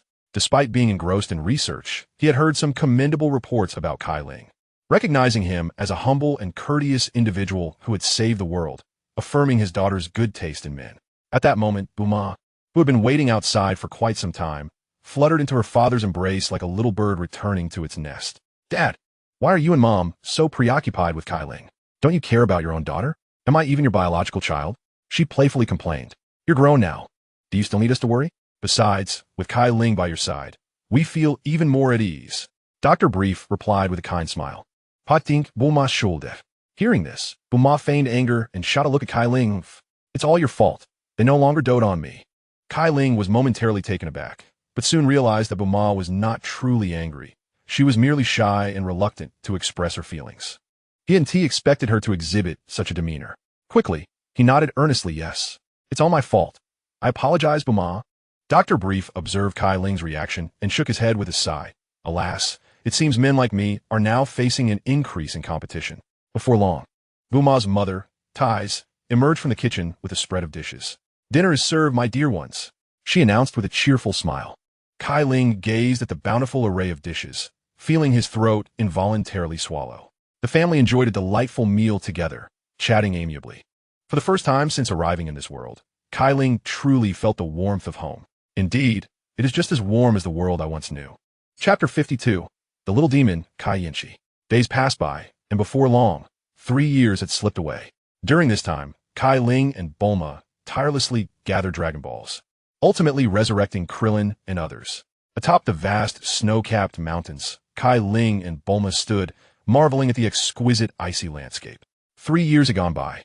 Yet Cai Ling wondered how little she was faring, whether he listened to his grandparents. He regretted leaving him behind. Bulma gazed at the pristine white scenery, her face etched with sorrow. Upon hearing her words, Cai Ling sighed. It was unavoidable. He was too young to accompany us on such a distant journey. "Indeed, you mentioned he was too small. Have you ever seen a parent abandon such a young child?" Bulma replied, tears welling in her eyes. Not responding to her lament, Cai Ling simply embraced her, gently patting her back. "That little fellow must be 4 now. Perhaps he is still stumbling as he learns to walk," Cai Ling remarked with a smile, filled with nostalgia. "By the way, I almost forgot, tomorrow marks his 4th birthday. We must return quickly." "Cai Ling, summon the Nimbus," exclaimed Bulma, extricating herself from his embrace. Seeing her urgency, Cai Ling chuckled. "Did you not say that the scenery was beautiful and we should stay a few days before heading back?" Bulma retorted immediately, no matter how stunning the view. "It cannot compare to my son." Cai Ling understood her longing for their child, as he too felt the same. While the desire to admire the scenery was genuine, she struggled to confront her feelings about their son. However, Cai Ling's words brought clarity. After all, a 4-year-old could hardly comprehend such complexities. To Cai Ling, it all boiled down to a simple matter. Nothing a lollipop couldn't remedy. No, just too many sweets are bad for little teeth. With that, Cai Ling grasped Bulma's hand with his left, then extended his right hand, fingers poised on his forehead. Instantaneous movement. In a flash, Cai Ling and Bulma vanished from the snowy expanse. Moments later, they materialized beside Bulma's mother, Thais. "Mother, Cai Ling and I are back," Bulma called out. Thais turned, her face lighting up with delight. "Ah, you have finally returned." Yet, despite her joyful tone, Cai Ling sensed something amiss. It seemed as though his mother-in-law's voice carried a hint of relief. Oblivious, Bulma hurriedly inquired, "Mother, where is little she?" "He is upstairs playing with your father." Dai's replied. Soon after, the three of them made their way into the house. As they stepped inside, Cai Ling felt an overwhelming sense of disorientation, as if he had entered the wrong door. The home was an absolute mess, strewn with toys, plush bears, model airplanes, tanks, transformers, and more. An unpleasant odor lingered in the air, leaving him unsure if it was a problem with his own sense of smell. "Ha ha ha. You two can just find any spot to sit. See where there is space." Daisy chuckled awkwardly. Upon hearing this, Cai Ling, despite the discomfort in his nose, made his way towards the sofa. However, as he approached, his foot unexpectedly slipped, and in an instant, he found himself on the floor. He couldn't help but lament his carelessness, realizing he had stepped on something soft and damp. His hand also came into contact with a liquid that, regrettably, carried the same strange odor. Just as he was about to inquire, his mother-in-law, Bulma, interjected, "Ha ha, congratulations, Cai Ling, you've hit the jackpot. That little she poop and pee. What the heck?" Cai Ling cursed silently, hurrying to the bathroom to wash his hands thoroughly. Yet, he underestimated the tenacity of the child's mess. Holding his breath, he chanted to himself, "I am a father, I am a father." Indeed, it was somewhat comforting. Afterwards, he ascended to the upper floor with Bulma, expecting the chaos below to be the worst of it, only to be met with a scene that completely reshaped their understanding of their son. There, a 4-year-old child confidently wielded a whip while riding on his grandfather's back, exclaiming, "Giddy up!"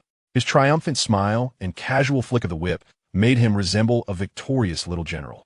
"Kai Yanshi, get down this instant. Let your father hold you." Cai Ling forced a smile, calling out to his son. After a moment of surprise, Cai Yanshi nimbly dismounted, brandishing the whip with outstretched arms and a charming grin, calling out, "Daddy hug, daddy hug." "Huh." Seeing this, Cai Ling couldn't help but smile, thinking, "You've brought this upon yourself. Don't blame me." He charged at the little one, ready to playfully scold him. However, with a loud crash, Cai Ling tragically bumped his head against the desk, rewinding 2 seconds. Just as his hand reached for Cai Yanshi, the child unexpectedly dodged with a laugh, completely unfazed. Cai Ling slowly rose, rubbing the bump on his head, gritting his teeth as he shouted at the mischievous child, "Cai Yanshi, how dare you play me?" Once, he was the one playing tricks on others. Now the tables had turned, and this experience was undeniably unpleasant. The name Cai Yanshi was bestowed upon him by Cai Ling's father, Cai Yun, with the hope that his son would surpass all others. In his father's words, naming him Cai Ling was meant to signify his aspiration to rise above everyone. While the name Cai Yanshi symbolized the continuation of that hope, Cai Ling could not help but marvel at how his father's hopes had not been in vain. As he observed the amusing scene, Bulma also relaxed, having previously been anxious about meeting her son. Now, all her worries dissipated in the light-hearted atmosphere. "Xiaoxi, come on, mama." Bulma crouched down, extending her arms, beckoning Cai Yanshi to her. The little one rushed into Bulma's embrace without the slightest hesitation. Witnessing this tender moment, Cai Ling suddenly comprehended why the elders in his family often remarked that sons resemble their mothers while daughters take after their fathers. It was indeed a profound truth. He began to contemplate whether he should have another child with Bulma, as the current bulletproof vest was rather uncomfortable. After a few hours of parent-child bonding, Cai Ling came to understand the chaotic state of his home. This mischievous little creature was nothing short of a small devil, having turned the neatly arranged toys into a disarray within minutes. Yet, this was not the most exasperating part. The true annoyance was that when this little rascal became overly excited, he would relieve himself right where he played. Even with a protective garment, he had the audacity to tear it off, shamelessly exposing his little bottom and private parts to the world. In response, Cai Ling swiftly teleported to Master Roshi's residence to seek refuge. Chapter 53. The meaning of a martial artist. Upon seeing Cai Ling, Master Roshi was equally astonished. "Cai Ling, what brings you here?" He expected that after so many years, Cai Ling would want to spend quality time with his family. "Cai Ling sigh. That little imp at home is far too mischievous, so I came to your place to escape the storm." Master Roshi, upon hearing this, appeared enlightened, recalling how nearly his own frail bones were at stake when Cai Yanshi visited him to play. He silently rejoiced that the couple had returned. Otherwise, his leisurely days would have come to an abrupt end. Despite his inner thoughts, Master Roshi maintained a facade of patience, reasoning that a child being a bit naughty was entirely normal and that they would outgrow it with time. Cai Ling felt something was amiss, but could not pinpoint the fault. While Master Roshi's words seemed to offer comfort, they carried an undertone of schadenfreude. Nevertheless, who could blame him? After all, his son was indeed a little demon. At that moment, Krillin and Yamcha came running from the distant sea, each carrying a large stone on their backs. Ha ha ha! Krillin, I won! As they ran, Krillin turned back with a triumphant grin. Upon hearing this, Krillin feigned surprise, exclaiming, "Oh? Master is actually conversing with a beautiful young lady." Yamcha instinctively paused, then peered ahead, only to discover that the person engaged in conversation was not a beautiful young lady, but rather a man who bore a slight resemblance to Cai Ling. Just as he was about to turn and tell Krillin that he was mistaken, Krillin shot past him like an arrow released from a bow. Upon witnessing the scene, Yamcha's face contorted with anger as he exclaimed, "Klin, you deceived me." With that, he hurriedly pursued Klin. However, by that time, Klin had already reached the finish line, and he laughed heartily at Yamcha, saying, "Fool, do you not understand that in war, deception is a fundamental principle?" Soon, Yamcha arrived as well, but he did not cease his movements. Instead, he launched a flying kick at Klin. Unfazed, Klin raised his hands to block the attack. The two engaged in a flurry of exchanges, neither able to gain the upper hand. At that moment, Master Roshi shouted at them, "All right, enough of the sparring. Haven't you noticed that Kalen has arrived?" Hearing this, both combatants halted their actions. "Kalen, we truly owe you and Bulma our gratitude. Without your relentless search for the Dragon Balls over the past 3 years, who knows how long it would have taken us to revive," Klin stated, bowing deeply to Kalen. Observing this, Kalen promptly stepped forward, extended his hand, and gently assisted Klin in standing upright. With sincerity, he replied, "We are all the best of friends and brothers in the same school. There is no need for such formality." Klin, however, wore a look of remorse as he replied, "If only we had been stronger. You and Bulma wouldn't have had to abandon little Chi-Chi for 3 long years in your quest for the Dragon Balls." Hearing this, Kalen's thoughts drifted back to 3 years prior when he and Bulma had set off to find the Dragon Balls. He recalled asking Bulma if it was truly wise to leave little Chi-Chi behind. Bulma, with unwavering determination, had responded that she had witnessed Master Roshi sacrifice himself for Klin, and that Klin, until the very last moment, had not considered his own life, urging her to leave swiftly.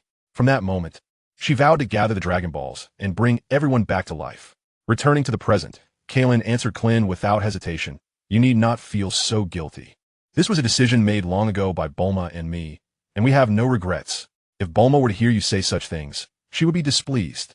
Klin, with a nostalgic expression, reminisced, "Indeed, though Bulma often acts carelessly, she possesses the most delicate heart among us.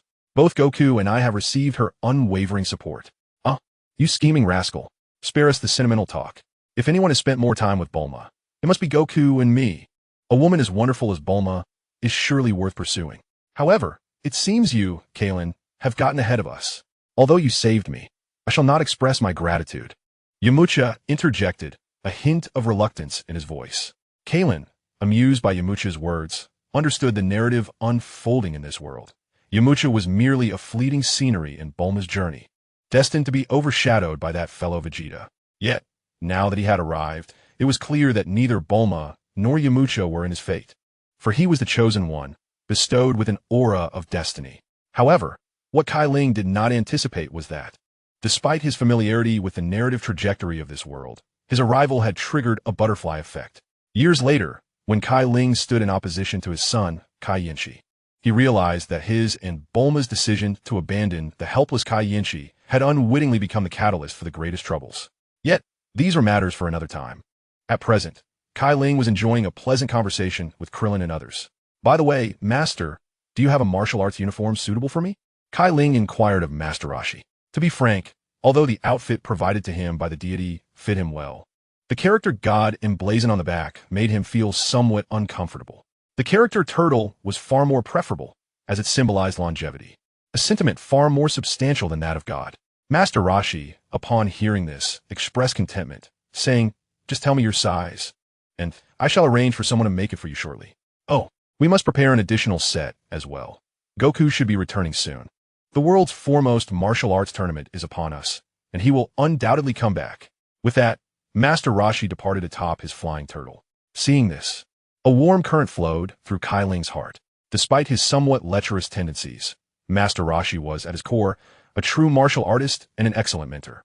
He recalled how, at the very beginning of his training, Master Roshi had conveyed to him, Goku, and Krillin that the study of martial arts was not merely for victory in combat. It served to cultivate both body and mind, empowering one to defeat evildoers with a single strike. Merely exercising the body without engaging the mind could not be deemed true martial artistry. A true martial artist is well versed in both the literary and the martial. From that moment on, Cai Ling regarded him as a genuine mentor, for it was through these words that he managed to remain grounded despite possessing formidable power. When Master Roshi selflessly risked his life to save Krillin, he was embodying his own teachings.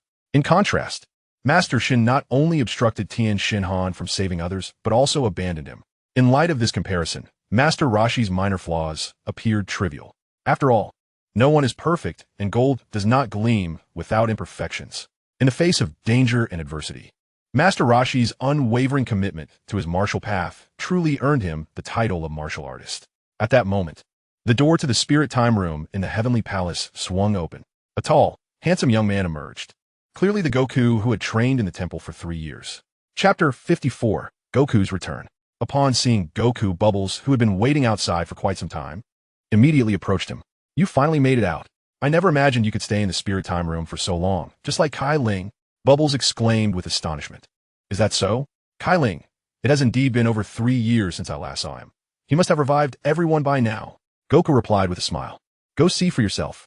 If you have the time, bring Cai Ling along to the temple for a visit. Bubbles suggested to Goku. Very well. I shall take my leave now, Bobo. With those words, Wukong waved goodbye to Bobo. Nimbus. He then mounted his flying cloud and departed from the Divine Hall. During Wukong's return journey, Cai Ling remained at Master Roshi's abode, as the world's foremost martial arts tournament was about to commence. Throughout this period, Cai Ling engaged in rigorous training alongside Krillin and Yamcha, exchanging techniques and honing their skills. Although Krillin and Yamcha endured considerable hardship at the hands of Cai Ling, they found joy in the challenge. It was not until the day of the tournament that the trio concluded their arduous yet exhilarating training sessions. However, the weather on that day was far from favorable. The sky was shrouded in dark clouds, and torrential rain poured down relentlessly. The group arrived by taxi, while Bulma drove her own vehicle, bringing along the mischievous little demon, Kai Yinshi. Upon their reunion, they proceeded directly to the registration area, where everyone filled out their names. With a furrowed brow, Krillin expressed his concern. Where's that guy Wukong? Registration is about to close. He should be here soon, Master Roshi replied uncertainly.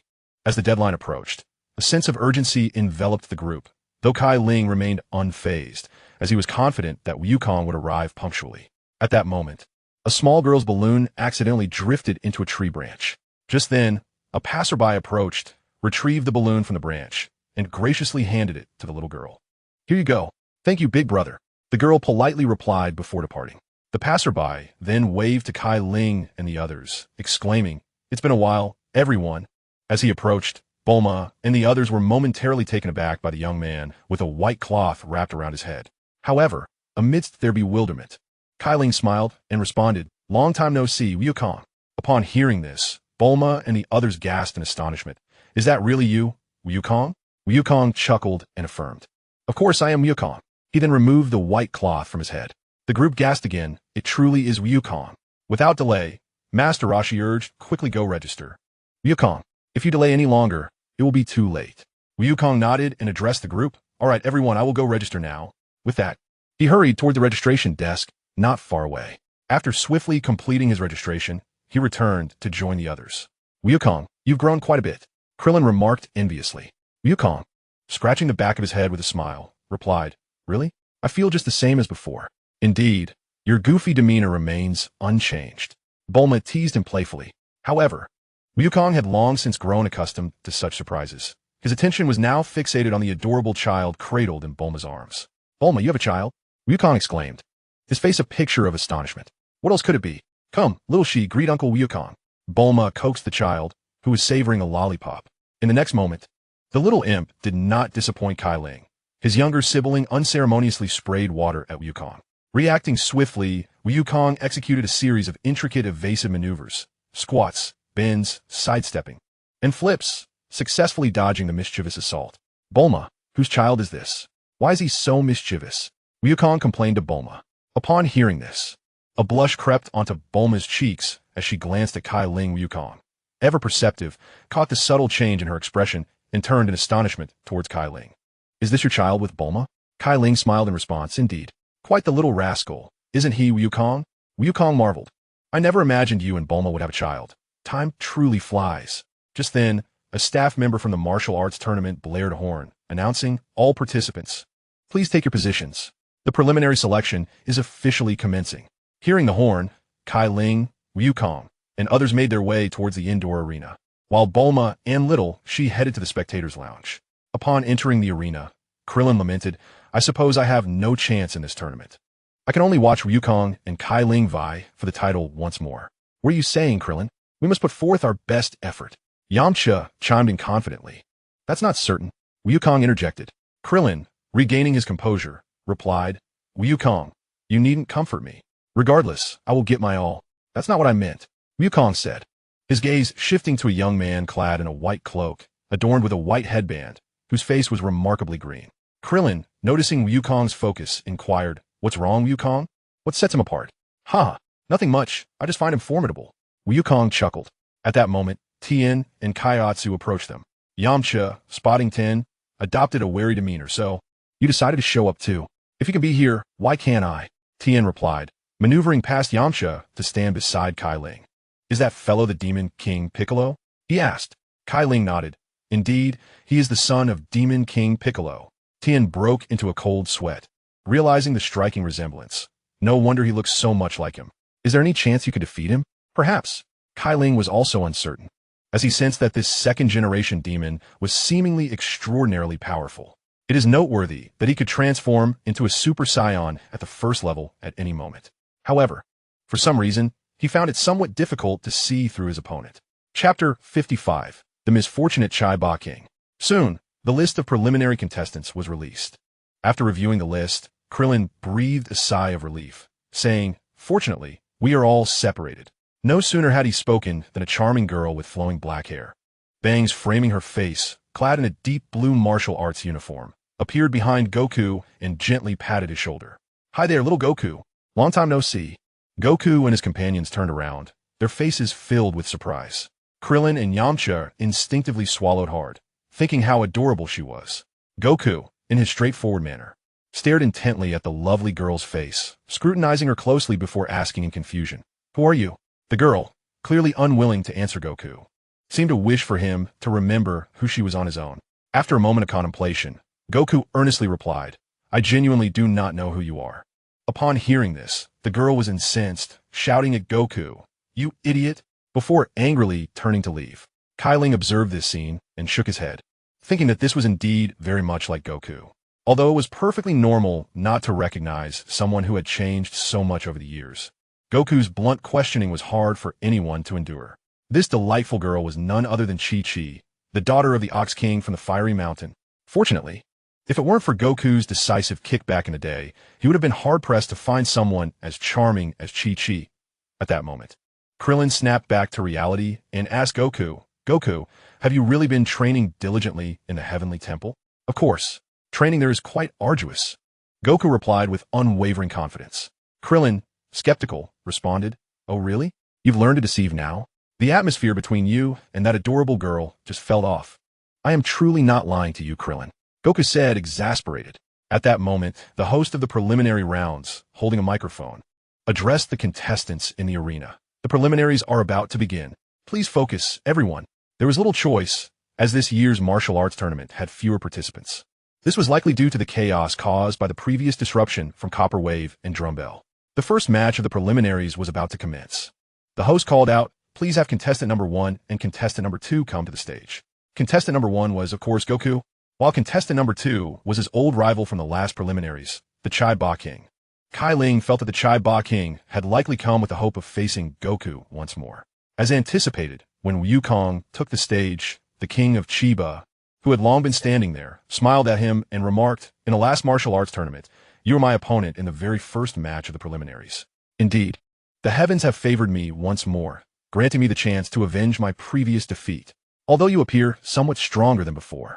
With that, the king of Chiba assumed an offensive stance, exuding confidence as he gazed at Wukong. In contrast, Wukong remained utterly composed, standing still with an air of tranquility. Observing Wukong's calm demeanor, an inexplicable sense of unease stirred within the king of Chiba. You are merely feigning calmness. Should I strike you, do not blame me. Suppressing his apprehension, he charged towards Wukong. Upon reaching Wukong, he crouched low and executed a powerful sweeping kick, attempting to trip him. However, in the next moment, Wukong's figure vanished before his eyes. Krillin, witnessing this scene, gasped in astonishment. He's gone. No, his speed has surpassed the naked eye of an ordinary person. Tien Shinhan corrected him. Indeed. Yamcha, overhearing this, chuckled and said to Tien Shinhan, I didn't expect you to be so invested. Tien Shinhan chose to ignore the remark, as his singular focus was on Kalen. However, it seemed now there was an additional target. Amidst their conversation, a contestant from the preliminaries exclaimed, Look, he is behind the king of Chiba. Just as the king of Chiba turned his head in response to this warning, Wukong swiftly positioned his right hand in a palm strike and executed a powerful blow to the back of the king of Chiba's neck. In an instant, the king of Chiba's pupils dilated, and he collapsed, mouth agape. Krillin, astonished, remarked, I can't believe Wukong's strength has progressed to this extent. It seems he's been training earnestly. Tien Shinhan's forehead glistened with cold sweat. No, his strength is far beyond this. The spectators collectively inhaled sharply, recalling that this young man had barely moved 3 years prior. Now, he had defeated the king of Chiba with a single move. Meanwhile, Kalen was not particularly focused on the match. His attention was solely fixed on Piccolo. He was eager to understand why Piccolo had become so extraordinarily powerful. What had transpired within him that he was unaware of. With the referee's whistle signaling the end, Wukong claimed victory in the first match of the preliminaries. It seemed the heavens were unwilling to favor the king of Chiba, not only denying him favor, but seemingly showing disdain. One must concede that the king of Chiba was rather unfortunate, encountering Wukong in both preliminaries, resulting in his inability to progress beyond the first match in consecutive martial arts tournaments. Next up was Krillin, whose opponent was a burly muscular man. Inspired by Wukong's earlier performance, Krillin swiftly knocked out his opponent with a single punch. In the third match, Yamcha faced off against a robust man with a tiger-like visage. With a single kick, he sent his opponent soaring out of the ring. The fourth match featured Chi-Chi battling a hefty sumo wrestler, whom she effortlessly defeated. In the fifth contest, Jiaozi confronted a rotund individual donning a mask. Despite unleashing his super abilities, he ultimately succumbed to defeat. Following them, Kalen, Piccolo, and Tien Shinhan, along with a gaunt elder wearing glasses, swiftly dispatched their opponents, all advancing to the finals. Congratulations to the competitors who have successfully reached the finals, announced the referee, Ely, holding a microphone aloft. Instantly, the audience erupted into a fervent applause, just as everyone anticipated that Ely would promptly declare the commencement of the match. He cleared his throat gently and addressed the audience. This time, we are pleasantly surprised to discover that our hero, Mr. Kalen, is also participating in this martial arts tournament and has smoothly progressed through the preliminaries. Now, let us extend our warmest congratulations to our hero, Mr. Kalen. Ely's words ignited an explosion of excitement in the arena. Thunderous applause, cheers, shrieks, and declarations of admiration surged in waves. Kalen! Kalen! The audience, caught up in the fervor, prepared to descend from their seats to welcome Kalen. Observing the situation spiraling out of control, Ely felt a pang of regret for having brought it up. He had intended to use Kalen's name to alleviate the tournament's lackluster atmosphere, but he never anticipated the extent of Kalen's popularity. He watched as most attendees immediately pulled out their phones to make calls, conveying messages along the lines of our hero Kalen is competing too. You will surely regret not watching. Chapter 56, The Fate of That Kick. Although the referee Ely was taken aback by the scene before him, he quickly composed himself, for he was a professional. I can feel the enthusiasm from everyone, and I believe Mr. Kalen can sense it too. Therefore, let us all relish the splendid matches of this martial arts tournament. I hereby declare the finals officially commenced. With his proclamation, the audience settled into their seats once more, only to erupt again in a tidal wave of applause and cheers. Klin, witnessing the excitement, expressed his envy to Kalen, saying, Your popularity is truly remarkable. Indeed, it caught me by surprise as well. Goku chimed in. Meanwhile, Yamcha felt a twinge of discontent, thinking to himself, Look at you two, acting as if you've never seen anything like this before. What is there to envy? It's merely the effect of celebrity. Kalen couldn't help but smile at this. realizing Yamucha harbored such resentment toward him. It was no wonder, considering he had first captured Bulma's attention. Anyone would feel discontent in that situation. As the saying goes, what is unattainable is forever restless, while the favored are emboldened by their privilege. It is almost precisely this reasoning. Now, let us invite the first group of contestants to the stage for their competition. As the referee, IRI, called out, Krillin and the others shifted their attention away from the topic of Cai Ling. Subsequently, Goku and Chi-Chi ascended to the arena. Kiki glared ati Goku, her expression brimming with indignation. Goku, taken aback by her demeanor, inquired, "Why are you always so angry?" Chi-Chi retorted furiously, "You should ask yourself that." "Me?" Goku responded, pointing at himself. "Indeed, you little Goku." Chi-Chi was seething with rage. The thought of having devoted her heart to Goku all these years, only for him to have forgotten her, filled her with frustration. Nearby, Krillin observed the scene with a puzzled expression, wondering aloud, "Who is this girl? She seems rather inexplicable." Yamcha, standing beside Krillin, echoed his sentiments. In the stands, Bulma and Launch shared a look of confusion. Only Master Roshi, with a mischievous grin, remarked, "That girl is quite adorable. You old pervert. Having died once, you still haven't changed." Bulma retorted, her irritation evident. Master Roshi, stroking his beard, replied, "Desire is a natural inclination. I merely appreciate the beauty of things. Spare me the lofty ideals. You're just a lecherous old man." Bulma turned away, choosing to disregard him. She understood that Master Roshi's nature was such, and if he were to change, he would no longer be himself. At that moment, Chi-Chi charged at Goku, declaring, "Can't remember, can you? Well, I will beat it into your memory." As Goku evaded Chi-Chi's relentless onslaught, he asked, "Have we truly met?" "Huh, we have," Kiki replied, delivering a swift kick toward him. Goku leaped back, creating some distance between them. "Really? When?" he inquired once more. "It seems you have forgotten everything, including our promise." Chi-Chi exclaimed, rushing at Goku with a flurry of punches and kicks. With a series of loud slaps, Goku attempted to parry Chi-Chi's relentless barrage while asking, "What promise?" "You vowed to marry me," Kiki shouted. "Marry you?" Goku halted his movements. Seeing his expression, Chi-Chi believed he might finally remember. She ceased her assault. In the next moment, Goku turned to Krillin and asked, "Krillin, what does it mean to marry her?" Upon hearing this, Krillin stumbled, nearly falling over. With a resigned expression, he explained to Goku, "To marry her simply means you will live together as husband and wife." Upon hearing this, Wukong pointed to himself and then to Chi-Chi, seeking confirmation from Krillin again. "We live together, her and I?" Krillin nodded affirmatively, his expression one of certainty. "Indeed." Wukong, filled with eagerness, turned to Chi-Chi and implored, "Please tell me, who exactly are you?" Chi-Chi, amused by Wukong's impatience, smiled and replied, "Not so fast. Defeat me first, and I shall reveal my identity." Wukong, encouraged, exclaimed, "Really? That would be splendid. I thought I was destined to spend my life with someone whose name I did not know." "Do you presume you could defeat me? I am quite formidable," Chi-Chi retorted defiantly. Seeing this, Wukong took a stance, crouching low, his left hand open in front while his right hand clenched at his waist. "I'm coming at you," he warned Chi-Chi. "Bring it on." "I fear you not, little Wukong," she responded, adopting a combat stance and beckoning him with her right hand. At that moment, however, Wukong remained stationary, then swung his right fist. A powerful punch generated a fierce gust of air, sending Chi-Chi flying. In the next instant, she collided with the barrier of the audience area. Wukong, witnessing this, felt a pang of guilt. "Oh no, I was too forceful." Fortunately, Chi-Chi rose quickly, appearing unharmed. She rubbed her sore head and looked at Wukong. "Have you remembered yet? I'm the daughter of the Bull Demon King, Chi-Chi." The crowd was taken aback by her revelation. No wonder her techniques resemble those of the Turtle School, Master Roshi remarked, his face illuminated with realization. Chi-Chi stepped closer to Wukong, observing his stunned expression, and asked, "Do you remember now, Wukong?" Snapping back to reality, Wukong exclaimed, "I recall now. I did say I would marry you. Since I have promised, let us wed." Nearby, Cai Ling, overhearing Wukong's declaration, felt a wave of exasperation. The familiar scenario unfolded as expected.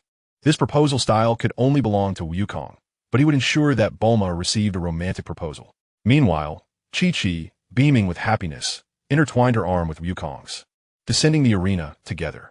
Cai Ling, observing this scene, mused to himself, "Indeed, that kick was fortuitous, Otherwise, this proposal would not have been so effortless. He instinctively glanced at Bulma, who was gazing at him with hopeful eyes. Cai Ling responded with a reassuring look. Upon receiving his silent affirmation, Bulma diverted her gaze elsewhere. Chapter 57. The Unknown Power of Piccolo. The referee, IRI, gazed at the intertwined figures of Goku and Chi-Chi and, holding the microphone, proclaimed, "It is surprising that our esteemed participant, Goku, who has consistently excelled in the World Martial Arts Tournament, has now accomplished a significant milestone in his life. Let us extend our warmest applause and best wishes to them." As IRI's words resonated, thunderous applause erupted from the audience. Observing this scene, IRI felt a wave of relief. Goku's marriage had successfully shifted the audience's focus, for he was certain that when Cai Ling took the stage, the tranquil order would shatter in an instant. However, to his astonishment, the anticipated chaos did not stem from Cai Ling life. After all, it is often filled with unpredictability. Yet, it is precisely this unpredictability that defines the essence of life. At this moment, sensing the atmosphere was ripe, IRI continued now. Let us invite the second group of contestants to the stage. Following this, Krillin stepped onto the arena. His opponent, however, was Piccolo. Piccolo smiled at Krillin and remarked, "You are but an insignificant nobody. It would be wise to concede now." "Humph, I am no insignificant nobody, you pretentious fool," Krillin retorted defiantly. Piccolo, amused by Krillin's bravado, thought, "What an ignorant fellow. Very well, come at me. I shall demonstrate the chasm that lies between us. Then I shall not hold back," Krillin declared, positioning himself with arms extended, fists clenched at his waist, before launching them forward. Boom! Two white energy waves surged directly towards Piccolo. Unfazed, Piccolo regarded the approaching waves with a smirk. "Ha! You think such trivial techniques can touch me? Too naive, bald head." With that, Piccolo leapt into the air. Krillin, noticing this, waved his hands upward, redirecting the two energy waves towards the airborne Piccolo. Piccolo, momentarily taken aback, then unleashed two beams of light from his eyes. With a resounding crash, Krillin's energy waves collided with Piccolo's beams, resulting in a mutual cancellation. Seizing the opportunity presented by the smoke that ensued, Krillin swiftly leapt into the air, maneuvering behind Piccolo. He aimed a powerful punch at Piccolo, believing victory was within his grasp. However, at that moment, Piccolo unexpectedly spun around and delivered a swift kick. Smack! Without a doubt, Krillin was struck and plummeted from the air. Just as he was about to crash to the ground below the arena, he miraculously stabilized his descent, floating gracefully in midair. Is that the dance of air? It was truly astonishing that Krillin had mastered such a technique. The turtle sage in the audience, with a look of astonishment, exclaimed, "When did Krillin learn this technique?" Nearby, Yamcha also expressed his surprise. "Well done, Krillin," Goku shouted excitedly. Cai Ling cast a glance and coolly remarked, "I have also mastered it." At that moment, Piccolo descended gracefully from the air onto the arena. He regarded Krillin with a serious expression and said, "I never anticipated you would possess this skill. It took me by surprise. However, this is where it ends. I do admire your tenacity." With that, Piccolo swiftly extended his right arm, which astonishingly elongated in an instant. Unbeknownst to Krillin, who was still floating in midair, Piccolo's strike came with lightning speed. In an instant, Krillin's left foot was seized. After capturing it, Piccolo retracted his arm with great speed. Krillin struggled fiercely to break free, but his efforts were in vain. Subsequently, Piccolo clenched his left fist and struck Krillin squarely in the face. The impact sent the restrained Krillin flying. Yet Piccolo was not content to end it there. He instantly moved behind Krillin and delivered another kick. Thus, Krillin, already gravely injured, endured several rounds of relentless blows. At this point, Krillin was on the brink of unconsciousness. Seeing this, Cai Ling furrowed his brows and prepared to ascend the stage to rescue Krillin. Goku, had it not been for Tien and Yamcha holding him back, would have already charged onto the arena to confront Piccolo. Piccolo, sensing the murderous intent in Cai Ling's gaze, halted his actions. He grasped Krillin by the collar and provocatively addressed Cai Ling. "Do not worry. I want to kill this little bald head. The one I intend to eliminate is you." With that, Piccolo discarded Krillin as if he were mere refuse, tossing him off the stage. Goku rushed forward to lift Krillin from the ground. He retrieved a senzu bean from his pocket and fed it to Krillin. With a face full of fury, he glared at Piccolo. "How dare you injure Krillin like this? I will surely defeat you." Piccolo, amused, looked at Goku and retorted, "You? With your level of power, you think you can defeat me? You are overly confident."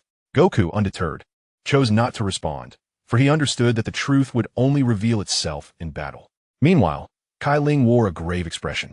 He recognized the truth in Piccolo's words. Currently, Goku was indeed no match for him. From the outset of Krillin's confrontation with Piccolo, the latter had been holding back, deliberately suppressing his energy and only delivering ordinary counterattacks. Although Goku was capable of matching this level of restraint, he still could not match Piccolo's stability. This left Cai Ling pondering one crucial question. Why was Piccolo so formidable? Could it truly stem from his influence? It seemed improbable.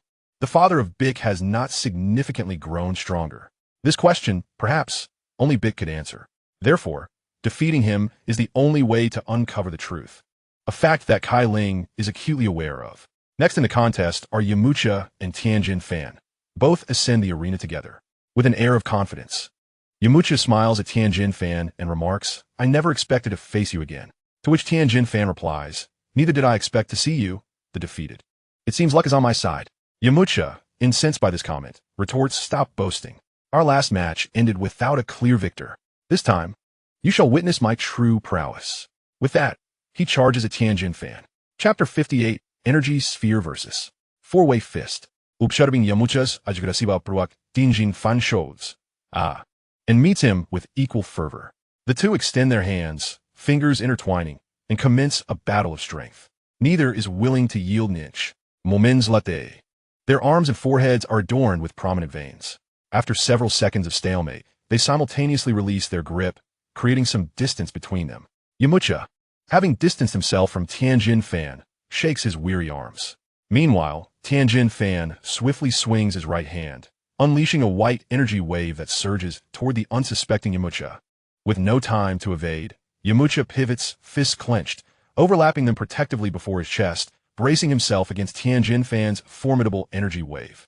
Immediately, he is enveloped in a rising cloud of black smoke. Slowly lowering his arms, Yamcha scolds Tianjin Fan, "You despicable fiend." Tianjin Fan, unfazed, retorts with a scoff, "Despicable? This is a competition. Should I wait for you to be ready before I strike? You are rather naive." Yamcha, feeling a mix of embarrassment and anger, declares, "Very well. Allow me to demonstrate my new technique. This move is designed to counter scoundrels like you." With that, he raises his right palm skyward, gripping his wrist with his left hand to gather energy. Before long, a white circular light sphere manifests in his palm. Yamcha then bellows, "Energy sphere," and hurls the luminous orb toward Tianjin Fan's position. With a swift sidestep, Tianjin Fan narrowly evades the incoming energy sphere. Seizing the opportunity, Yamcha flicks his right hand's index and middle fingers downward. The energy sphere, which had initially ascended, abruptly veers back toward Tianjin Fan. Recognizing the threat, Tianjin Fan reacts instantly. Leaping into the air, clash! Yamcha's spirit ball struck the ground with tremendous force, creating a deep crater. Witnessing such power, Tien couldn't help but exclaim internally, "How perilous." However, Yamcha turned to Tien with a grin and said, "Don't be astonished. This is far from over."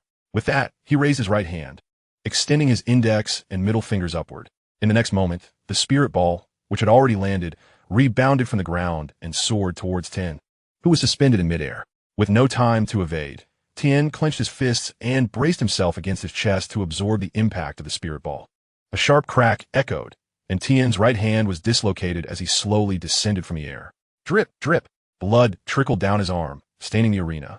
Yamcha's spirit ball not only dislocated his hand, but also inflicted severe abrasions. Hee, that must not have been pleasant. Yamcha chuckled at Tien. Unfazed, Tien replied.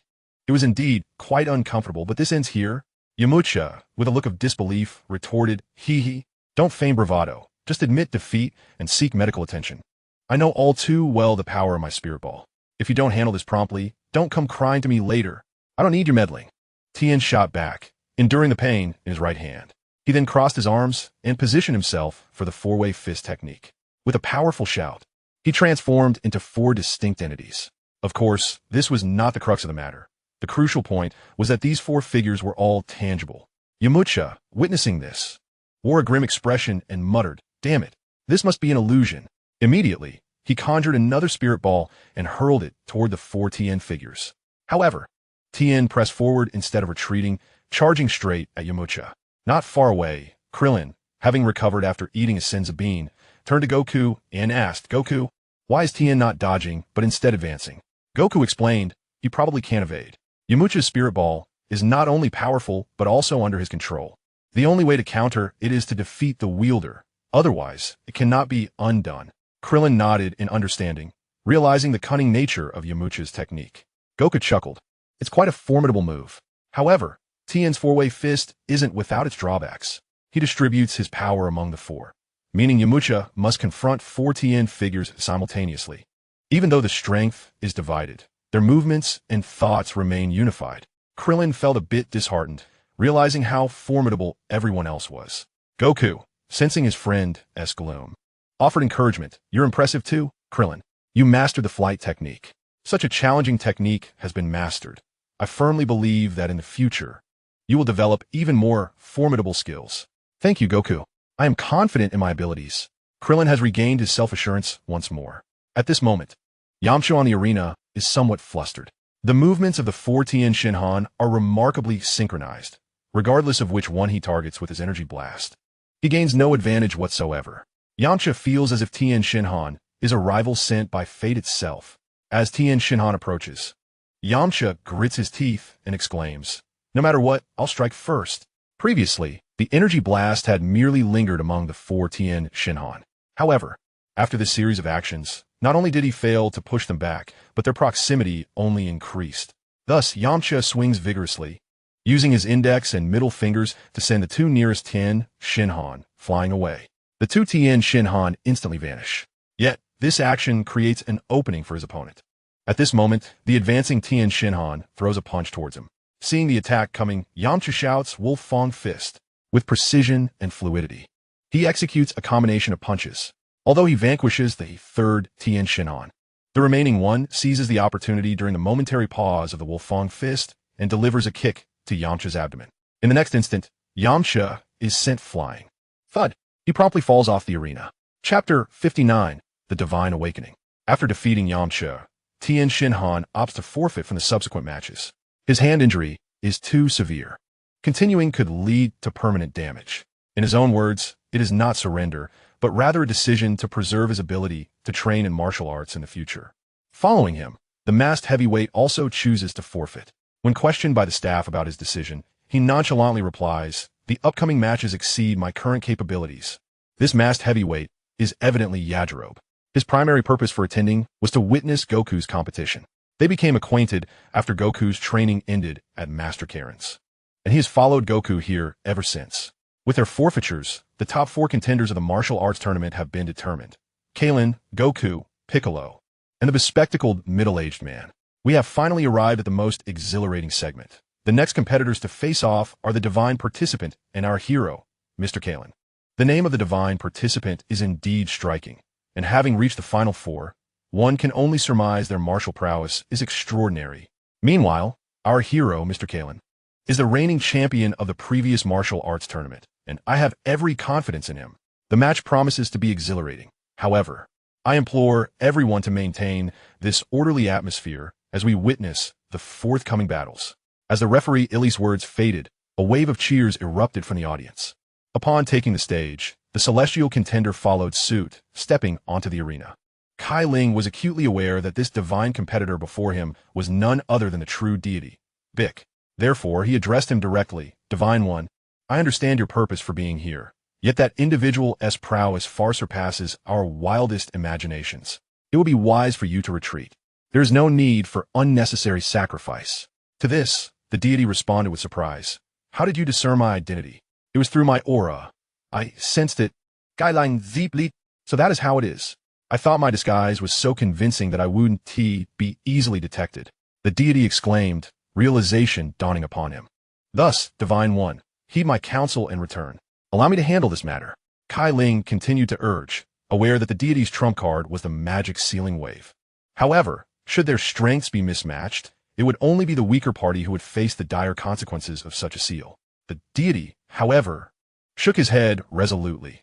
"This is a consequence of my own actions. It is my duty to bring it to a close." While you speak with conviction, I can sense that beneath your confidence, there lies a hint of trepidation. Upon hearing the deity's words, Cai Ling fell into silence. Indeed, he could not deny the unease gnawing at him. as though a significant event loomed on the horizon. Observing Cai Ling lost in contemplation, the deity continued. Cai Ling, some matters are better left unresolved. Plans are often futile against the tides of change. What we must do is face the impending transformations with courage, regardless of the outcomes. You are still young, with a long journey ahead. Since this is a duel, I cannot forfeit simply because of your persuasion. The deity's words instantly illuminated Cai Ling's understanding. Indeed, why burden himself with unnecessary thoughts? What is destined to occur will inevitably come to pass. Instead of living in constant caution, it is far better to embrace the challenge with an open heart. Thank you, Divine One. I understand now. Cai Ling expressed his gratitude. The deity, witnessing this transformation, smiled and declared, "Then let us commence." With that, the deity vanished from sight in an instant. In the following moment, he reappeared directly before Cai Ling. Launching a fierce kick towards him, Cai Ling swiftly executed 3 backflips, evading the attack with agility. Without a moment's pause, he swung his right hand, unleashing a white energy wave towards the deity. With no time to evade, the deity extended both hands, bracing himself to absorb the force of the energy wave. Yet, as his hands made contact, an overwhelming weight surged upon him. How heavy, the deity murmured, and with all his strength, he redirected the white energy wave back towards Cai Ling. His hands trembled uncontrollably due to exhaustion. He had not anticipated that the energy wave casually unleashed by Cai Ling would possess such formidable power. Cai Ling regarded the rebounding energy wave with an expression of calmness. Subsequently, he flicked his hand again, as if playfully swatting a balloon, sending the energy wave soaring into the sky, where it promptly vanished from sight. He was acutely aware that the deity was beginning to struggle. A forceful punch at that moment would undoubtedly injure the divine being. Thus, he crouched down, his left hand extended in a palm strike, while his right hand was clenched at his waist. With a powerful exclamation, Cai Ling unleashed a punch imbued with a gentle yet potent force, accompanied by a fierce current of air, directed towards the deity. In an instant, the deity's pupils dilated in shock, exclaiming, "What terrifying power!" The next moment, he was sent hurtling backward, crashing to the ground. The crowd erupted into a tidal wave of cheers, calling out, "Cai Ling! Cai Ling!" On the platform, Bulma, cradling Kai Yanxi, beamed with joy and said to her son, "Cece, how about that? ISNT, Daddy, impressive." However, the little imp, Kai Yanxi, showed no appreciation, seemingly indifferent to his father's prowess as he focused solely on the sweetness of the lollipop in his hand. After a moment, the deity slowly rose to his feet, wiping the blood from the corner of his mouth, his expression now one of deep concern. At that moment, he comprehended why Cai Ling had insisted he return to the Divine Palace. Cai Ling's strength was unfathomable, yet the weight of uncertainty loomed over him. Just how powerful had Piccolo become? He sensed the impending storm, the tension thickening around him. Should the situation spiral out of control, he resolved to sacrifice himself to eliminate Piccolo. After all, if he were to perish, Piccolo would follow suit, rendering it a perfect conclusion. However, what he could not foresee was that the events of the subsequent hours would far surpass his imagination. In that moment, he truly grasped the essence of helplessness. As a deity, he found himself fervently wishing for Piccolo's survival. Meanwhile, Cai Ling descended from the arena amidst the fervent cheers of the crowd. Next, it was time for the contest between Goku and Piccolo. Goku ascended the platform, his face contorted with fury, for Piccolo had inflicted grave injuries upon Krillin. He was determined to avenge his friend. "You dare to harm Krillin!" Goku shouted angrily at Piccolo. The latter, unfazed, replied nonchalantly, "You mean that bald-headed fool? Huh! You should be grateful I didn't kill him." Goku, seeing Piccolo's lack of remorse, shouted in outrage, "How despicable!" He then charged towards Piccolo, swiftly closing the distance between them, ready to deliver a powerful punch, believing it would land successfully. With a swift motion, Piccolo effortlessly blocked Goku's punch. Goku, astonished to find his fist firmly grasped, struggled in vain to free himself. Witnessing this scene, Cai Ling felt a wave of helplessness. Piccolo had become exceedingly powerful. "Let go of me," Goku shouted with great effort. Piccolo chuckled in response. "All right, no problem." With that, he released Goku. Due to the force of inertia, Goku stumbled backward a few steps, and once he regained his balance, he shook his reddened hand and remarked, "I never expected you could see my movements so clearly." Piccolo laughed heartily. With such speed, how could I possibly miss it? In the blink of an eye, he vanished and reappeared before Goku. Before Goku could comprehend what had happened, Piccolo delivered a kick aimed at his chest, sending him flying. Goku cried out in pain, and as he was about to fall off the stage, he gritted his teeth through the agony in his chest and executed 3 consecutive backflips to stabilize himself. After wiping the blood from the corner of his mouth, he returned to the arena. "You are truly formidable," Goku exclaimed, still rubbing his aching chest. "Hee. I told you before, you are no match for me. You should concede before it's too late," Piccolo said, wearing a broad smile. Goku replied with a grin. "It's impossible for me to concede. I will definitely defeat you." With that, he removed his shoes and wrist guards, tossing them carelessly off the stage. The sound of clattering echoed as debris scattered, leaving cracks in the ground. Krillin, witnessing this, widened his eyes in shock. Goku was wearing such heavy shoes during the match. However, Cai Ling's expression grew increasingly grave. He had not anticipated that Piccolo would force Goku to shed his burden so swiftly. This feels much easier," Goku exclaimed, throwing a few punches and kicks, followed by several agile flips. Cai Ling noticed that Goku's movements had become far more fluid than before. In an instant, Goku charged toward Piccolo. Upon reaching him, he leaped into the air, delivering a flying kick. Piccolo, unfazed, simply extended his right hand and waved it forward. A fierce gust of wind sliced across Goku's face, leaving a deep gash that soon oozed blood. Goku retreated, creating space between himself and Piccolo, now acutely aware of the vast disparity in their strengths. From the sidelines, Krillin could no longer contain his anxiety and shouted, "Come on, Goku!" At this moment, Cai Ling felt an acute sense of urgency. He desperately wished for Wukong to concede, yet he understood the futility of such a desire. Given Wukong's temperament, even in the face of certain death, he would likely never yield easily. With a resolute mind, Cai Ling redirected his gaze back to the arena. Wukong took a step back, curling his fingers, his palms overlapping at his waist. Kamehameha! In an instant, a colossal wave of white energy surged towards Piccolo. Noticing this, Piccolo promptly retreated a step. With that roar, he unleashed an orange energy blast from his mouth. The next moment, the two forces collided. Boom! A tremendous explosion échoued, followed by a violent burst of smoke that formed a massive mushroom cloud. Wukong, unable to withstand the might of Piccolo's orange energy blast, was propelled off the stage by the residual force. Thud! Upon landing, Wukong's body was severely scorched, emanating plumes of black smoke. Observing Wukong in such a weakened state, Cai Ling rushed to his side and retrieved the last remaining senzu bean from his pocket, promptly feeding it to Wukong. Gulp! After consuming the senzu bean, Wukong regained his vigor. With a serious expression, he warned Cai Ling, "Be careful. That guy is formidable." To which Cai Ling replied, "Do not worry, Wukong. I am mindful of my limits." With that, Cai Ling ascended to the arena. "Do you need a moment to rest?" Cai Ling inquired of Piccolo. In response, Piccolo grinned with eager anticipation. Em frud. "Finally, I can eliminate you. I've been waiting impatiently for this." "Very well then, let's begin." Cai Ling responded with a calm demeanor. In an instant, his figure vanished from sight. Whoosh! Piccolo's form also disappeared. The spectators could not see either of them. They could only hear the sounds of their fists and feet colliding midair. To their astonishment, their speed had escalated to such heights. Master Roshi, watching from below, gazed skyward, unable to discern the clash of the two warriors with his naked eye. "Wukong, who holds the advantage now?" Krillin asked, his voice tinged with urgency. "It's too fast. I can barely keep up. However, judging by the shockwaves from their exchanges, it seems they are evenly matched." Wukong replied, his eyes sparkling with admiration. The reality indeed reflected Wukong's assessment. Cai Ling and Piccolo were currently at a stalemate. Yet in this brief span, they had exchanged blows countless times. With each encounter, Cai Ling felt an increasing weight of uncertainty settle within him. Although both he and Piccolo were holding back their full strength, the outcome remained unpredictable. Who would emerge victorious?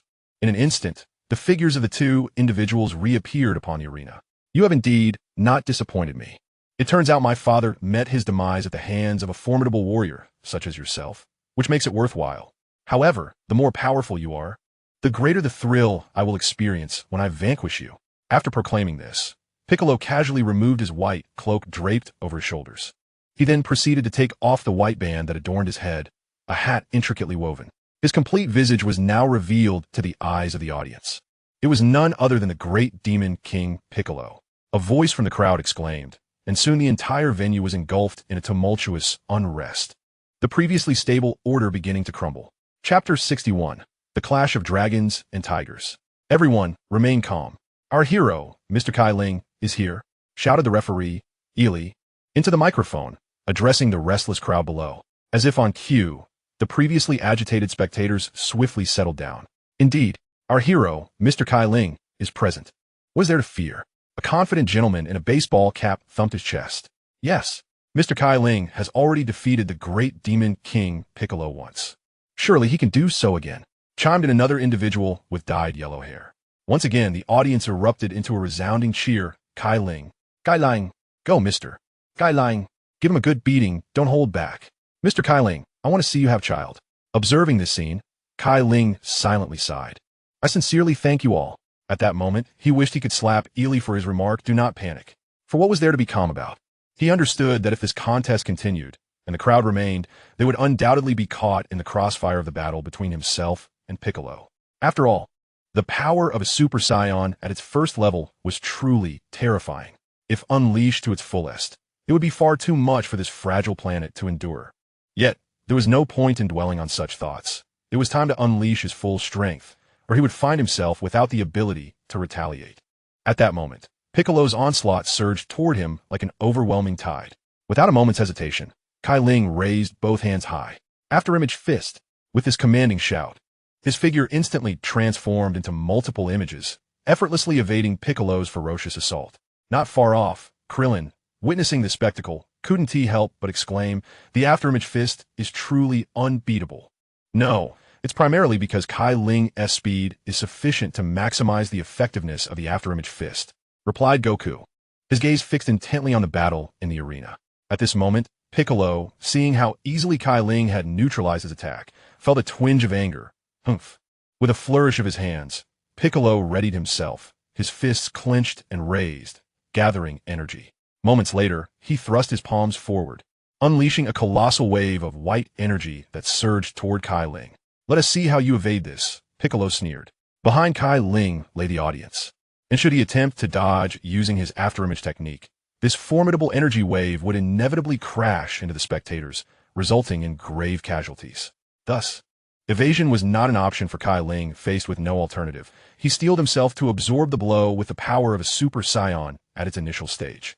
With a resolute shout, aha! His hair transformed from its usual black to a brilliant gold, and his dark pupils shifted to a striking shade of emerald green. He was enveloped in a radiant golden aura that crackled with the manifestation of his immense power. Cai Ling had achieved a perfect fusion with the first level of Super Saiyan, allowing him to effortlessly transform.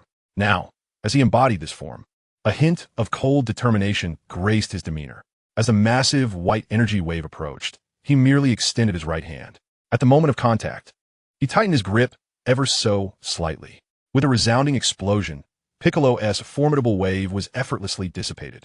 Is this the legendary Super Saiyan? Quite astonishing, Piccolo exclaimed with excitement. Cai Ling, however, furrowed his brow, for he discerned from Piccolo's words that the latter was evidently aware of the Super Saiyan phenomenon. This raised a pressing question. How did Piccolo come to possess such knowledge? It was a query that nagged at Cai Ling, though he was acutely aware that now was not the time to inquire. Defeating Piccolo might be the only path to uncovering the truth.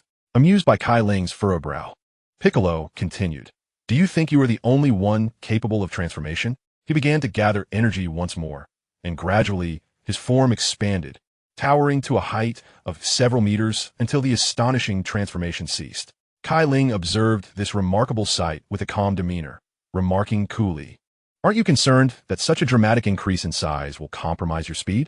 With that, he vanished in an instant, reappearing directly before Piccolo. The stark contrast between their forms was visually striking to the audience below, akin to the disparity between an elephant and an ant.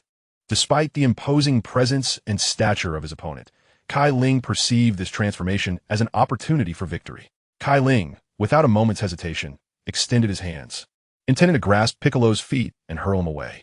However, in that fleeting instant, the colossal Piccolo sprang into the air, evading Cai Ling's grasp.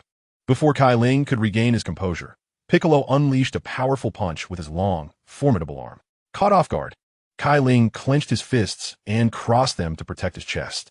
The moment Piccolo's fist made contact with his arms, Cai Ling felt as though his bones might shatter. Blood trickled from the corner of his mouth as the overwhelming force propelled him backward until he reached the edge of the stage, where the impact finally ceased. At that moment, the arena bore witness to two deep imprints left by Cai Ling's feet, a testament to his effort to mitigate the force of Piccolo's blow. Go, go! The audience below the stage, regaining their senses, erupted in cheers for Cai Ling. This is truly spectacular. I never imagined I would witness such a battle in my lifetime. The turtle sage exclaimed with awe.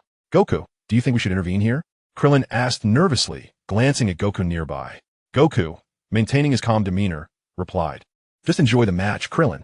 Regardless of who wins or loses, such a fight is too thrilling to miss. Krillin hesitated, but Goku, what if we get caught in their battle? Goku fell silent, fully aware that they would likely be affected in the ensuing clash. However, he felt that leaving would result in a regret that would linger for a lifetime, as the excitement of this battle was unparalleled. The outcome of this fierce contention remained uncertain. Chapter 62, Full Power of Super Saiyan. As Cai Ling listened to the cheers and shouts from the audience below, the fervor within him ignited, and he felt that his earlier sacrifice to shield them from Piccolo's onslaught was worthwhile. For it was clear to all that he was at a disadvantage. Yet, the spectators did not choose to flee. Instead, they overcame their fear of Piccolo, remaining steadfast to support him. This sensation was unprecedented in his previous world, and he felt an unparalleled sense of belonging in this realm. Embracing his role as part of this community, he silently thought, since you wish to witness this, then behold, if you are caught in the crossfire, I shall gather the Dragon Balls to resurrect you all. At that moment, Piccolo, observing Cai Ling's dazed expression, laughed mockingly. What's the matter? After witnessing my strength, have you realized the futility of resistance and chosen to concede? I must say that is a wise choice. Cai Ling disregarded Piccolo's words entirely. He then turned to Goku, who was not far off, and said, Goku, should anything unforeseen occur, I hope you will safeguard Bulma and Xiao Shi. Goku, meeting Cai Ling's serious gaze, nodded earnestly. Rest assured, Cai Ling, I will protect them without fail. Upon hearing this, Bulma encouraged him, Cai Ling, do your best. Xiao Shi and I believe you will certainly prevail. As Bulma's words echoed, the audience joined in, calling out, Mr. Cai Ling, we all believe in you. Witnessing this scene, Cai Ling felt an unprecedented calmness within. He understood that this was the power of trust. Piccolo, however, scoffed disdainfully, a mere swarm of ants, merely shouting slogans. What good is that? In the face of overwhelming strength. All of this is but futile. Cai Ling, upon hearing this, let out a cold snort. Whether it is futile or not is not for you to decide. I shall prove it to you. With that declaration, his energy began to swell, and the golden light surrounding him intensified. Suddenly, the previously clear sky darkened with ominous clouds, accompanied by thunder and lightning. A fierce wind howled, lifting some individuals off the ground. This scene resembled an impending catastrophe. The god of heaven, witnessing this, broke into a cold sweat. The power within Cai Ling was indeed terrifying. What troubled him further was the realization that Piccolo, who could compel Cai Ling to unleash such strength, must be on an entirely different level. He dare not contemplate it further. At this moment, Goku understood why Cai Ling had urged him to protect Bulma and Xiao Shi. Without hesitation, he instantly positioned himself in front of Bulma, using his body to shield her from the terrifying gusts. Seconds later, Cai Ling reigned in the overwhelming aura. Yet, the golden light surrounding him expanded several-fold beyond its previous intensity. Piccolo, observing this, remarked with a smirk, So you finally unleashed your full power. Indeed, as Piccolo stated, Cai Ling had truly manifested the strength expected of a Super Saiyan at its first level. Cai Ling did not respond. In the next instant, his figure vanished from sight. Whoosh! In the blink of an eye, Cai Ling appeared in midair. Without a moment's hesitation, he unleashed a punch aimed directly at Piccolo's face. Crack! Instantly, Piccolo's massive form was sent hurtling away. Thud! Upon landing, Piccolo crashed down, inadvertently crushing several individuals behind him. A chorus of gasps and screams erupted, and chaos ensued as the crowd finally grasped the terrifying nature of this battle. Wukong and his companions, accompanied by Bulma and Xiao Shi, departed the arena, moving to a slightly more distant location. In the span of a moment, the area was vacated, leaving only Cai Ling and Piccolo in the martial arts arena. Piccolo slowly rose, wiping the blood from the corner of his mouth, and then smiled at Cai Ling, saying, "You are quite formidable. However, to defeat me, you still have a considerable distance to cover." With that, Piccolo launched a punch toward Cai Ling. Without any sign of retreat, Cai Ling murmured, "Heaven and earth-piercing fist." Upon the collision of their fists, the ground beneath them began to sink. The terrifying force of their punches surged like a hurricane, uprooting trees from their very roots. In the distance, Krillin watched this spectacle, his pupils widening in shock as he trembled, exclaiming, "Are they even human? Their power exceeds our wildest imaginations." This contest cannot be halted by mere intervention. Wukong, beads of cold sweat forming on his forehead, mirrored Krillin's astonishment. Through this exchange with Piccolo, Cai Ling realized that Piccolo's strength had now surpassed even that of a first-stage Super Saiyan. Immediately, Cai Ling executed several backward flips, creating distance between himself and Piccolo. He then addressed him, "Piccolo, let us determine the victor with this next move." "That is precisely my intention," Piccolo replied, his body gradually shrinking back to its normal state. Observing this, Cai Ling brought his fingers together, palms overlapping at his waist, and declared, "Kamehameha," empowered by the strength of a Super Saiyan. His Kamehameha was significantly larger than any he had previously unleashed. As Piccolo beheld the colossal wave of energy approaching him, he extended his index and middle fingers to his forehead, gathering energy. Just as Cai Ling's Kamehameha was about to strike him, he swiftly unleashed his fingers, shouting, "Special Beam Cannon." In the next moment, a spiraling orange beam pierced through Cai Ling's massive Kamehameha. Blood erupted forth as a gaping hole was created in Cai Ling's shoulder. "Cai Ling!" Bulma, witnessing this scene from afar, cried out in alarm. She attempted to rush forward, only to be restrained by Wukong. Turning to him, she shouted, "What are you doing, Wukong? Can't you see Cai Ling is in grave danger?" In response to Bulma's inquiry, Wukong, with utmost seriousness, replied, "This is Cai Ling's battle. I hope you can respect him, Bulma."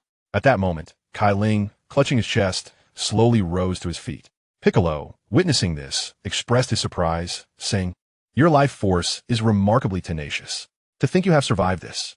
With great difficulty, Cai Ling responded, "I shall not easily perish until I have defeated you, since your strength has surpassed even that of a first-stage Super Saiyan. In this moment, I shall surpass all." Chapter 63, A Shift in the Winds. Upon hearing Cai Ling's declaration, Piccolo wore an expression of disbelief, remarking, "To transcend beyond the Super Saiyan level.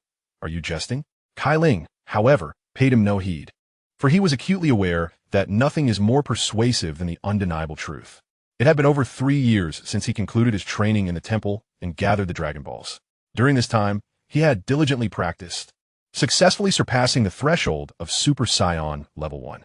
Yet, he could not fully harness the entirety of Super Saiyan Level 2's power. As Cai Ling gathered his energy, the ground began to tremble beneath him.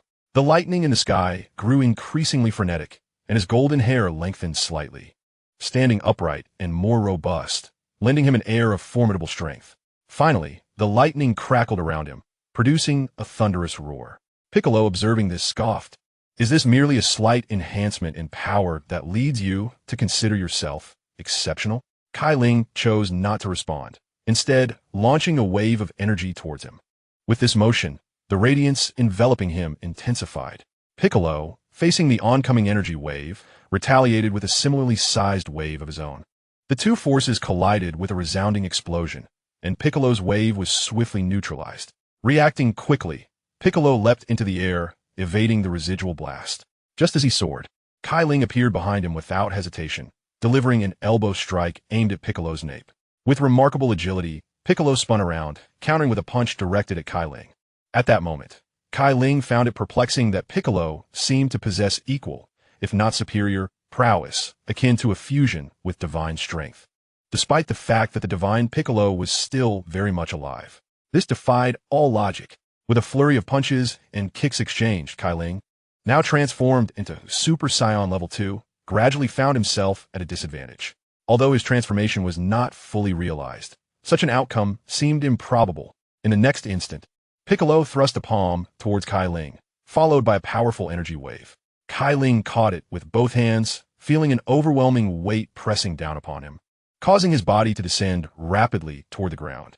At that moment, Piccolo extended his index and middle fingers to his forehead, gathering energy once more. The formidable Mekankasapo began to take shape once again. Without a moment's hesitation, Piccolo unleashed his fingers, declaring, "Prepare to meet your end." As he shouted, an orange beam surged forth, hurtling directly towards Cai Ling. At a critical moment, Cai Ling placed his index and middle fingers on his forehead and softly chanted, teleporting instantly. In a flash, he appeared behind Piccolo and delivered a powerful punch. Unprepared, Piccolo took the blow squarely. With a gasp, his form plummeted rapidly from the air. Realizing this was a once-in-a-lifetime opportunity, Cai Ling knew he could not let it slip away, although he had employed a teleportation technique that seemed somewhat opportunistic. Such skills were not meant for indiscriminate use. With his current strength, he could only afford to use it once or twice before exhausting all his energy. Without a moment's hesitation, Cai Ling curled his 10 fingers, gathering all the remaining power within him. He decided to wager everything he had on this single strike. The Kamehameha. In an instant, a massive Kamehameha, infused with all of Cai Ling's might, surged towards Piccolo.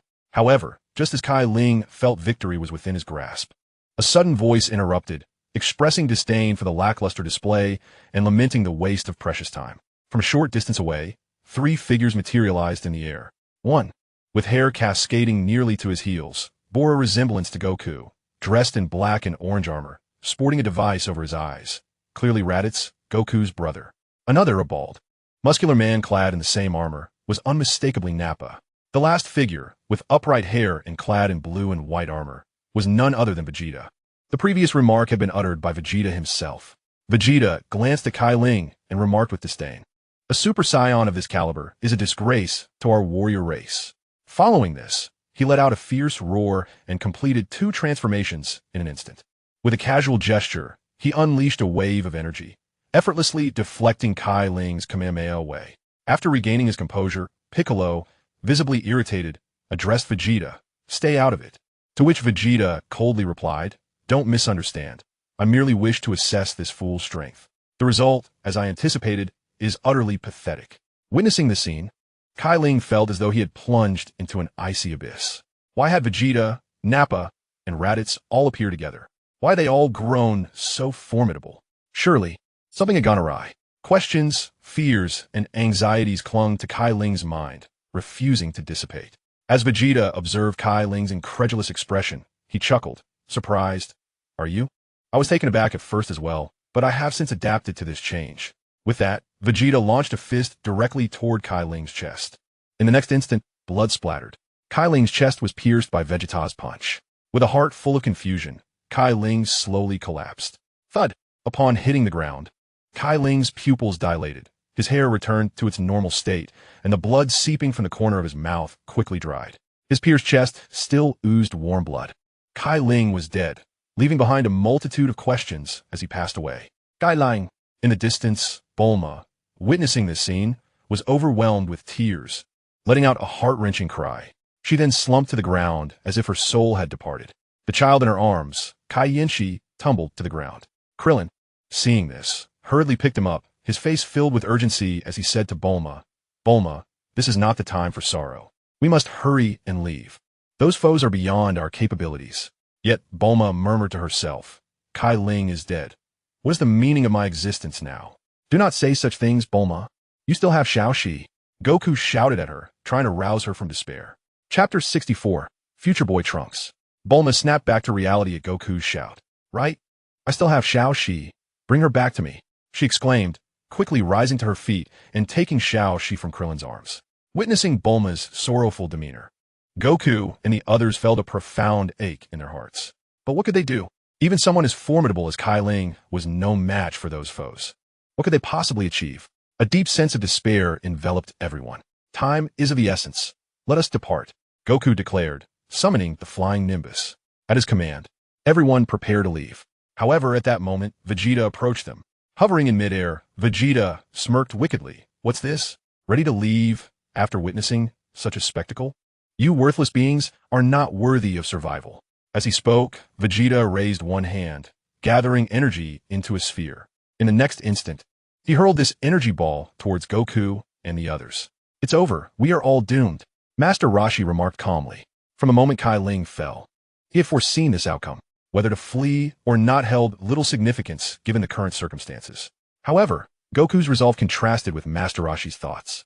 He had promised Cai Ling to protect Bulma and Xiao Shi, and he would not hesitate to sacrifice his life for that vow. At this moment his fingers curled, and his palms pressed together at his waist, forming the Kamehameha wave. In an instant, a massive white energy wave surged towards Vegeta's energy sphere. The Kamehameha and the energy sphere collided, and in an instant, the Kamehameha was utterly obliterated, as Vegeta's energy sphere hurtled towards the others. A thunderous voice rang out, "Special beam cannon." At that critical moment, a vibrant orange spiral wave surged forth, propelling Vegeta's energy sphere away. Witnessing this, Vegeta's forehead tightened with veins, and he turned to Piccolo, bellowing, "Piccolo, are you seeking death? How dare you meddle?" In response, Piccolo merely scoffed. "Among these people, I intend to take that child, for it is a promise I made with that individual. As for the rest, feel free to do as you wish." With that, Piccolo approached Bulma, and, before anyone could react, extended his arm to seize the small child from her embrace. "Little Kiki," Bulma cried out in despair. Vegeta, seeing this, sneered at Piccolo. "Since when did you become so concerned with promises? That is none of your business. If you disagree, we can engage in combat, and see if your Super Saiyan 2 can withstand me." With a swift motion, Piccolo vanished from sight. Although Vegeta was seething with rage, he refrained from pursuing Piccolo, as he harbored some inkling of confidence. Piccolo was correct. The Super Saiyan 2 form indeed posed no threat to him, unless he advanced further. At this moment, consumed by fury with nowhere to unleash it, Vegeta thrust his hands forward, unleashing a white energy wave that surged towards Goku and the others. This strike would surely spell doom for all. However, in that critical juncture, a young man with purple hair and blue eyes, clad in light blue denim and black athletic pants, brandishing a long sword on his back, stepped forward to shield the group. He swiftly unsheathed his sword, gripping it with both hands, and then swung it towards Vegeta's white energy wave. As he did so, his hair transformed from purple to gold, indicating his Super Saiyan 2 transformation. In an instant, Vegeta's white energy wave was sliced into mere fragments. Infuriated, Vegeta shouted at the young man, "What are you doing here?" The young man, now with his hair returned to its normal purple hue, replied earnestly, "I will protect these people." Vegeta, his brows furrowed and veins protruding, retorted, "What if I cannot comply with your wishes? Then we must engage in battle." The young man tightened his grip on the sword. Clearly, Vegeta was not inclined to relent. Having been humiliated by Piccolo earlier, he could not tolerate this new affront. Without hesitation, he swiftly unleashed a barrage of white energy waves aimed directly at the purple-haired youth. The violet-haired youth remained unperturbed by the unfolding chaos, wielding his sword with an astonishing swiftness that left Goku and the others in a state of awe. Each white energy wave emitted by Vegeta was effortlessly deflected by him. At that moment, the young warrior turned to Goku and his companions, urging, "You must leave at once. Allow me to handle this." Understanding the implication of the youth's words, Goku recognized that their presence would only serve to complicate matters further. The young fighter was preoccupied not only with the battle, but also with the need to safeguard them. With this realization, Goku nodded appreciatively at the youth, saying, "Thank you. My friend, what is your name? I shall forever hold this gratitude in my heart." The violet-haired youth replied, "I am Trunks. There is no need for thanks, Mr. Goku. I am merely doing what I believe is right." Had Kalen survived, he would undoubtedly have inquired about Trunks' presence here. Regrettably, he had been vanquished by Vegeta. Following this exchange, Goku led his companions away from the tumult. Observing their departure, Vegeta turned to Nappa and Raditz, commanding, "Stop them." "Nappa, Raditz." The two, snapping back to attention, responded in unison, "Understood, leader." They prepared to pursue Goku and the others as they made their exit. However, as they took their first step, Trunks swiftly positioned himself before them and delivered a punch to each of their midsections. They cried out in unison, the sound of their distress mingling with the expulsion of stomach acid as they plummeted from the air. Witnessing this, Vegeta could not contain his fury, berating them, truly worthless. With that, he erupted in a surge of energy, his golden aura intensifying significantly. In an instant, he clenched his right fist and charged at Trunks. Chapter 65. The Reason for Piccolo's Strength. Facing the onslaught of the formidable Vegeta, Trunks sheathed his sword, aware that such overwhelming power could easily shatter it. Without a moment's hesitation, he transformed into Super Saiyan 2. He then swiftly unleashed a punch that collided with Vegeta's fist. The impact generated a fierce gust of wind, sending dust and debris swirling. The two warriors engaged in a relentless exchange of blows, each refusing to pause. The air crackled with energy as they struck with ferocity, creating circular currents around them. In a matter of moments, Trunks and Vegeta had exchanged hundreds of blows. Despite Vegeta's relentless assaults, Trunks met each with remarkable ease. Soon, the golden radiance enveloping Vegeta gradually diminished. In contrast, Trunks remained in a remarkably stable state. The battle power analyzer affixed to Vegeta's face had yet to be activated. In such a match, its activation would render it little more than scrap metal. It was evident that Vegeta's Super Saiyan 2 form was somewhat lacking, not yet attaining the proficiency exhibited by Trunks. By interpreting the fusion levels through the Cai Ling system, Vegeta's Super Saiyan 2 was estimated to be at a mere 50 capacity. At that moment, Vegeta was struck by a powerful blow from Trunks, instantly reverting to his normal state. Upon noticing Vegeta's incapacity for further combat, Trunks turned and departed. Vegeta, filled with rage, gazed at Trunks' retreating figure, vowing silently to grow stronger and redeem the shame of this day. Thus, Vegeta, along with Nappa and Raditz, boarded their spherical spacecraft, heading towards planet Namek. This journey was prompted by the presence of the Dragon Balls, which held the power to grant 3 wishes. Meanwhile, Goku and the others, upon returning to Master Roshi's residence, convened to discuss their next course of action.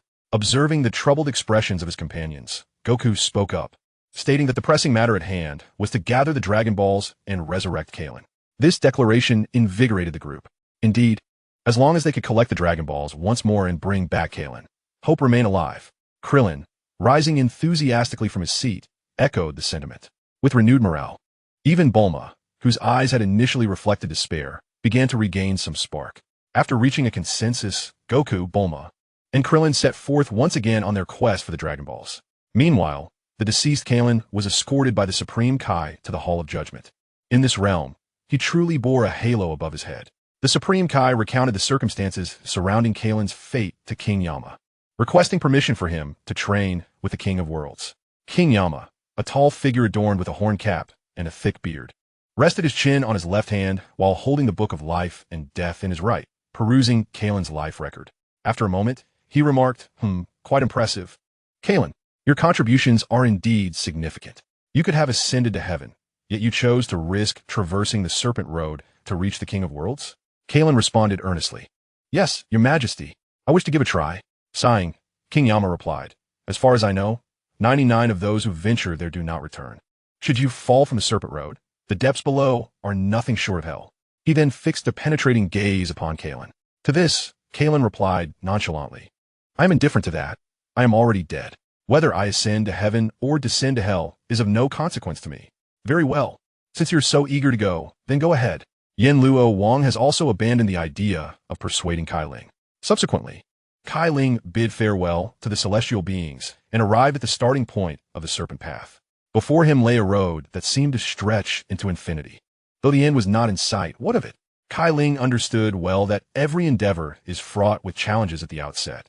If one were to abandon the journey upon seeing no end ahead, what would distinguish them from a mere fish out of water?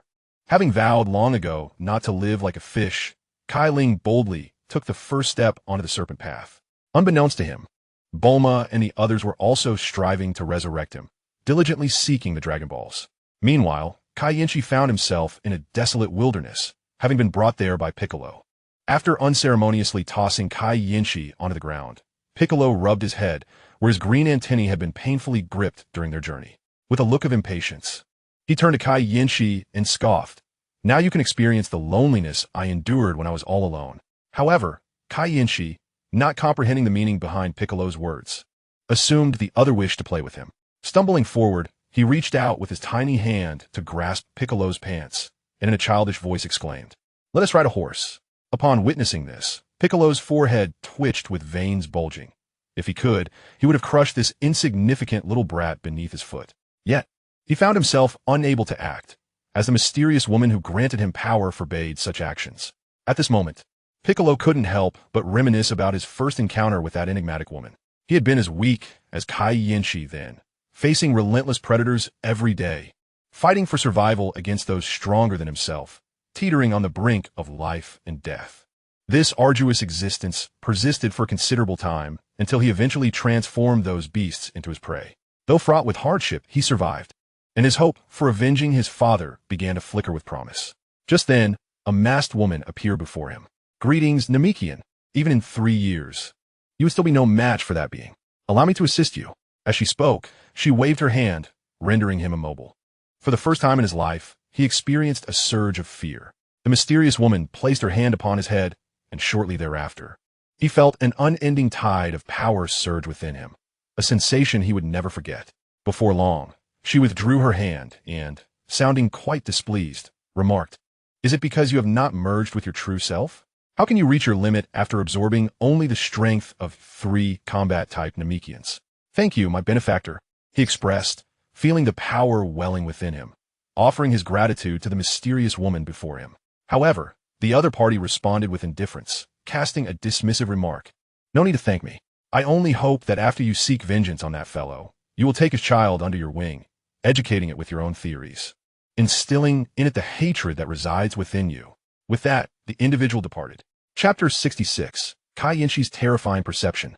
Reflecting on this, Bick turned to glance at Cai Yinshi, who was slumped on the ground. He then scoffed, "You little brat, just play in the mud by yourself." With that, Bick's figure vanished from Cai Yinshi's sight. "Hey, ride a horse," Cai Yinshi cheerfully exclaimed, stumbling forward a few steps. He assumed Bick was playing hide and seek, wandering aimlessly thereafter. Yet, Bick had not strayed far, observing Cai Yinshi's every move from atop a nearby mountain peak. As Cai Yinshi continued to explore, he ventured into a dense forest ahead. This development caused Bick, perched atop the mountain, to grow increasingly anxious. "You troublesome little brat," Bick muttered under his breath before soaring toward the heights of the forest. Within the thicket, Cai Yinshi chased after butterflies one moment and small birds the next, reveling in his playful antics. However, at that moment, a tiger with dark stripes and tawny fur lunged at him from behind. Bick, suspended in midair, was instantly drenched in cold sweat. This is bad.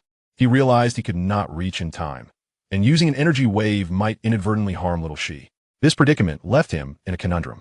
Just as the tiger's claws were about to grasp Cai Yinshi, the mischievous child instinctively sidestepped, miraculously evading the attack by a hair's breadth. Bick, witnessing this scene, was left speechless, exclaiming, "What a coincidence!" The great tiger, now visibly agitated, opened its jaws and let out a thunderous roar. Frustrated that it had not succeeded in subduing the tiny creature before it, the tiger then scraped its claws against the ground, clearly preparing for its next offensive. Seeing this, Bick quickly descended, but in the next moment, he was taken aback. Cai Yinshi, with a beaming smile, ran toward the tiger with open arms. This action unmistakably signified to Bick that the little imp was drawn to the great beast and intended to embrace it. If Cai Ling were present, witnessing his son's behavior, he would undoubtedly give a thumbs up, praising him, not for any other reason than that, as a father, he would have circumvented encounters with such felines upon arriving in this land. "Well done, you approached it directly." At this moment, Bick's feelings were likely similar. He too could not restrain himself, and let out a furious roar. "Fool!" The great tiger, in an even more irate state, thought to itself, "What is this? This is nothing short of a provocation against the king of the jungle." Without a moment's hesitation, the tiger leaped ferociously towards Cai Yinshi. However, just as it was about to pounce on the little demon, Cai Yinshi, whether due to rushing too hastily or tripping over a stone, stumbled and rolled forward like a ball. Thus, the tiger's fierce attack once again missed its target. Bick, witnessing this, could only clutch his forehead in disbelief, internally lamenting, "What kind of luck is this?" Before he could regain his composure, the tiger turned and launched another pounce.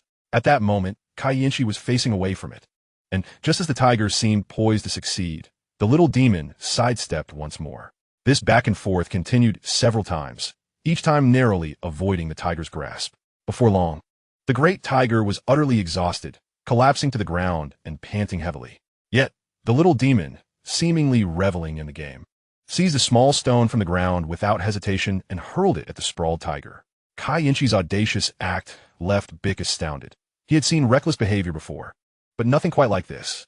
Remarkably, the little demon had some strength behind him, striking the tiger squarely on the head. In the next moment, the enraged tiger resumed its playful pursuit of Cai Yinshi.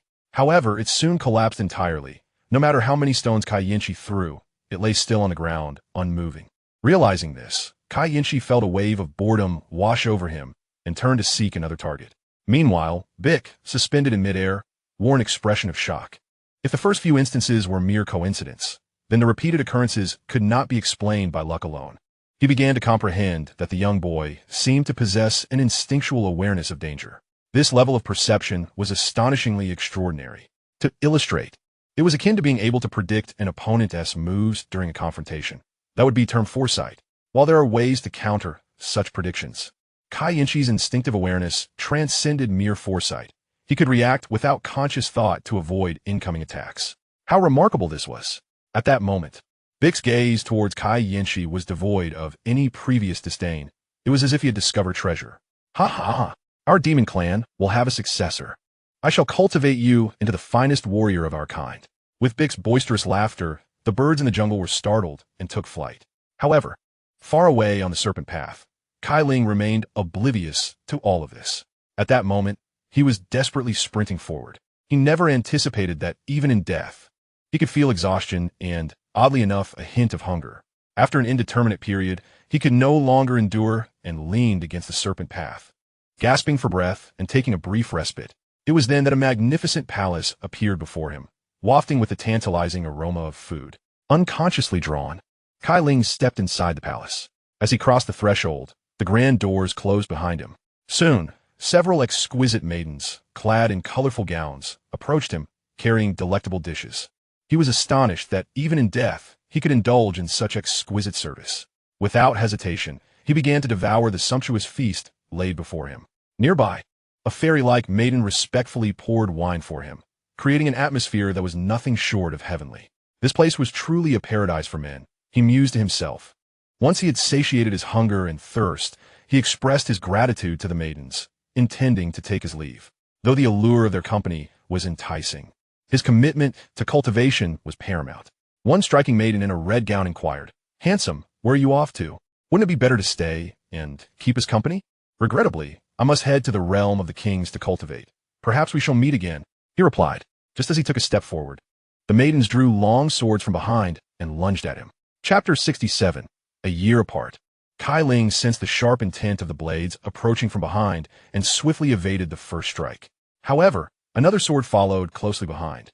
At that moment, the maidens transformed into serpent-tailed beings. Without hesitation, Cai Ling curled his fingers and overlapped his palms, murmuring, "Kamehameha." Instantly, a massive wave of white energy surged toward the serpentine creatures. Seeing this, the beings quickly regrouped and unleashed a wave of sword energy to counteract Cai Ling's attack. Witnessing this scene, Cai Ling was utterly astonished. He had not expected these creatures to be so powerful. Faced with the dire situation, he realized that transforming into a Super Saiyan was the only way to change the tide of battle. With that thought, he let out a fierce cry, "Ha!" In an instant, his hair shifted from its natural black to a brilliant gold. Observing Cai Ling's sudden increase in strength, the serpent-tailed creatures instinctively took a few steps back. However, Cai Ling was not one to show mercy. He charged forward, unleashing a flurry of punches and kicks upon the monstrous beings. In the next moment, the serpentine creatures collapsed in disarray upon the ground. Soon after, Cai Ling's hair returned to its natural black hue, as he strode confidently out of the palace. Once back on the serpent path, Cai Ling raised his hands upward and continued to sprint with fervor. Time slipped away as he ran, ultimately arriving at the end of the serpent road. Peering down, he could only see layers of white clouds. Lifting his gaze upward, he was not surprised to discover a planet, significantly smaller than Earth, hovering not far above. This, evidently, was the abode of the king of the universe. The serpent path maintained a considerable height, making it impractical to ascend using flight techniques. Therefore, Cai Ling transformed into a Super Saiyan once more, leaping into the air and landing smoothly upon the surface of the planet. However, the moment his feet touched the ground, an overwhelming heaviness enveloped him. Despite still being in his Super Saiyan form, the oppressive gravity forced him back to his normal state. This was indeed a departure from the original Dragon Ball world. Having witnessed the enigmatic strength of beings like Vegeta, Piccolo, Nappa, and Raditz, he realized that perhaps from the moment he arrived in this world, profound changes had already taken place. This is incredibly heavy, Cai Ling thought, enduring the intense gravity as he gradually stood upright, surveying his surroundings. The scenery bore a striking resemblance to that of the original Dragon Ball universe, showing little change, just a large tree and a wooden cabin. At that moment, a plump, beetle-like elder wearing sunglasses emerged from the cabin, accompanied by a chimpanzee. Noticing this, Cai Ling politely greeted him. "Greetings, King of the Universe. I am Cai Ling, here to train." The king, seemingly contemplative, replied, "Ah, here to train, are you? That's fine, but first you must tell me a joke. Understanding the implication, Cai Ling quickly recounted a joke. An ant quietly approached an elephant. The mantis beside it cautioned, "Be careful not to get stepped on." To which the ant confidently replied, "I will trip the elephant." The king, resting his chin on his hand, pondered seriously. An ant tripping an elephant? How could an ant possibly trip an elephant? Truly a creature lacking self-awareness. An ant tripping an elephant. Ha ha. The king then burst into laughter. Witnessing this, Cai Ling felt a wave of relief. The joke, which was only suitable for an 8-year-old in his original world, had effortlessly allowed him to pass the test. "You are quite impressive.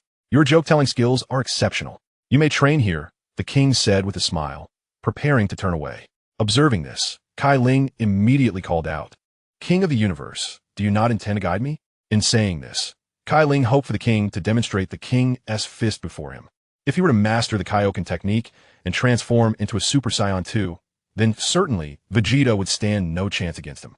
Upon hearing this, the KO paused momentarily before slowly remarking, "Given your current stamina, it would be wise to first catch up with my pet, Baburus." He gestured towards the chimpanzee beside him. "Is it truly that simple?" Cai Ling inquired with a hint of skepticism. "Young man, do not be overly confident. First, capture it, and then we shall see." With that, the KO turned and departed. Once he left, his pet Baburus began to perform a series of comical antics in front of Cai Ling, its intentions unmistakably provocative. Witnessing this, Cai Ling felt a surge of anger, thinking how a mere chimpanzee dared to challenge the chosen one. It was truly absurd. Without a moment's hesitation, he lunged towards Baburus. But the creature merely took a step back, causing Cai Ling to make intimate contact with the ground. The gravity on this planet was 10 times that of Earth. After all, although Cai Ling could transform into a Super Saiyan to increase his speed and alleviate the strain of gravity, doing so at Super Saiyan 1 would rapidly deplete his energy in this environment, making it a precarious decision.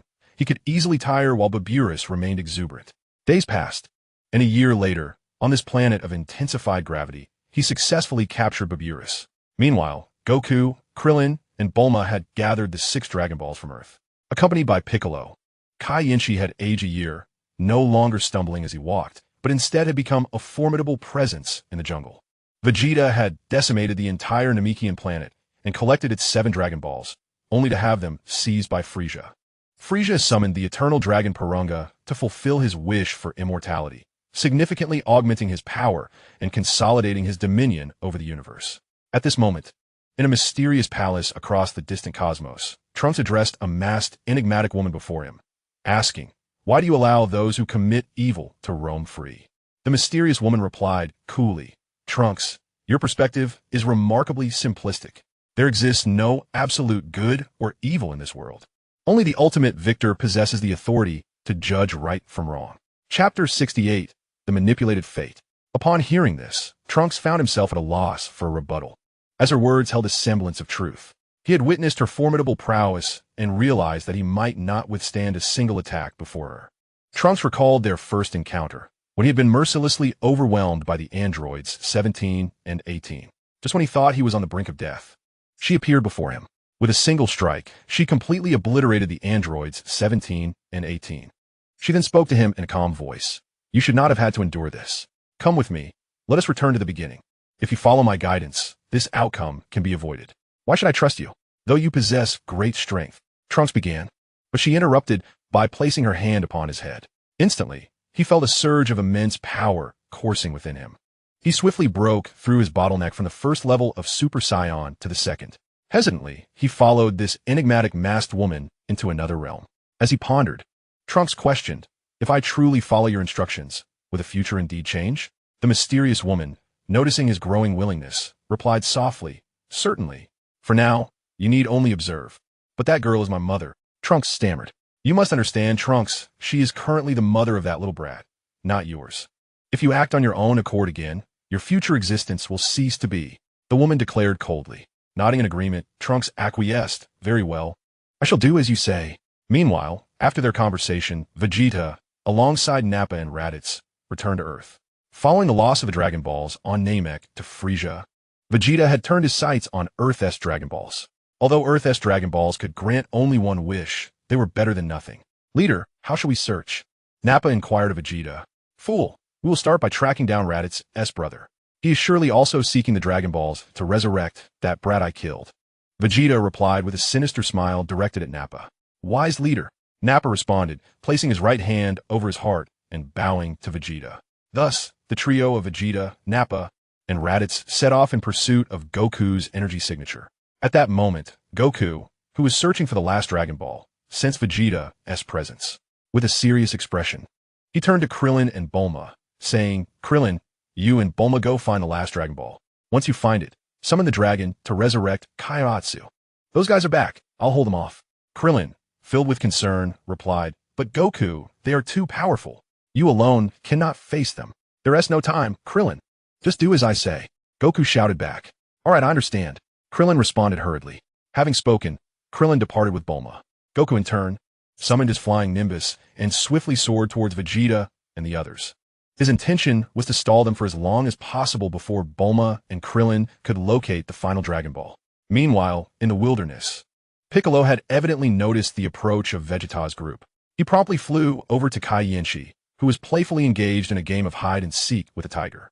With a smile, he addressed her, Hey, little one, having played with this creature for so long, I imagine your interest has waned. Today, I shall take you on an exhilarating adventure. As Piccolo spoke, he reached out to seize Kai Yenshi, but in the next moment, she nimbly evaded his grasp. Undeterred, Piccolo attempted to catch her several more times. Each time, she deftly dodged, leaving his expression a mix of disbelief and irritation. After all, he had fused with the powers of 3 formidable Namekians. How could he possibly fail to catch a mere child?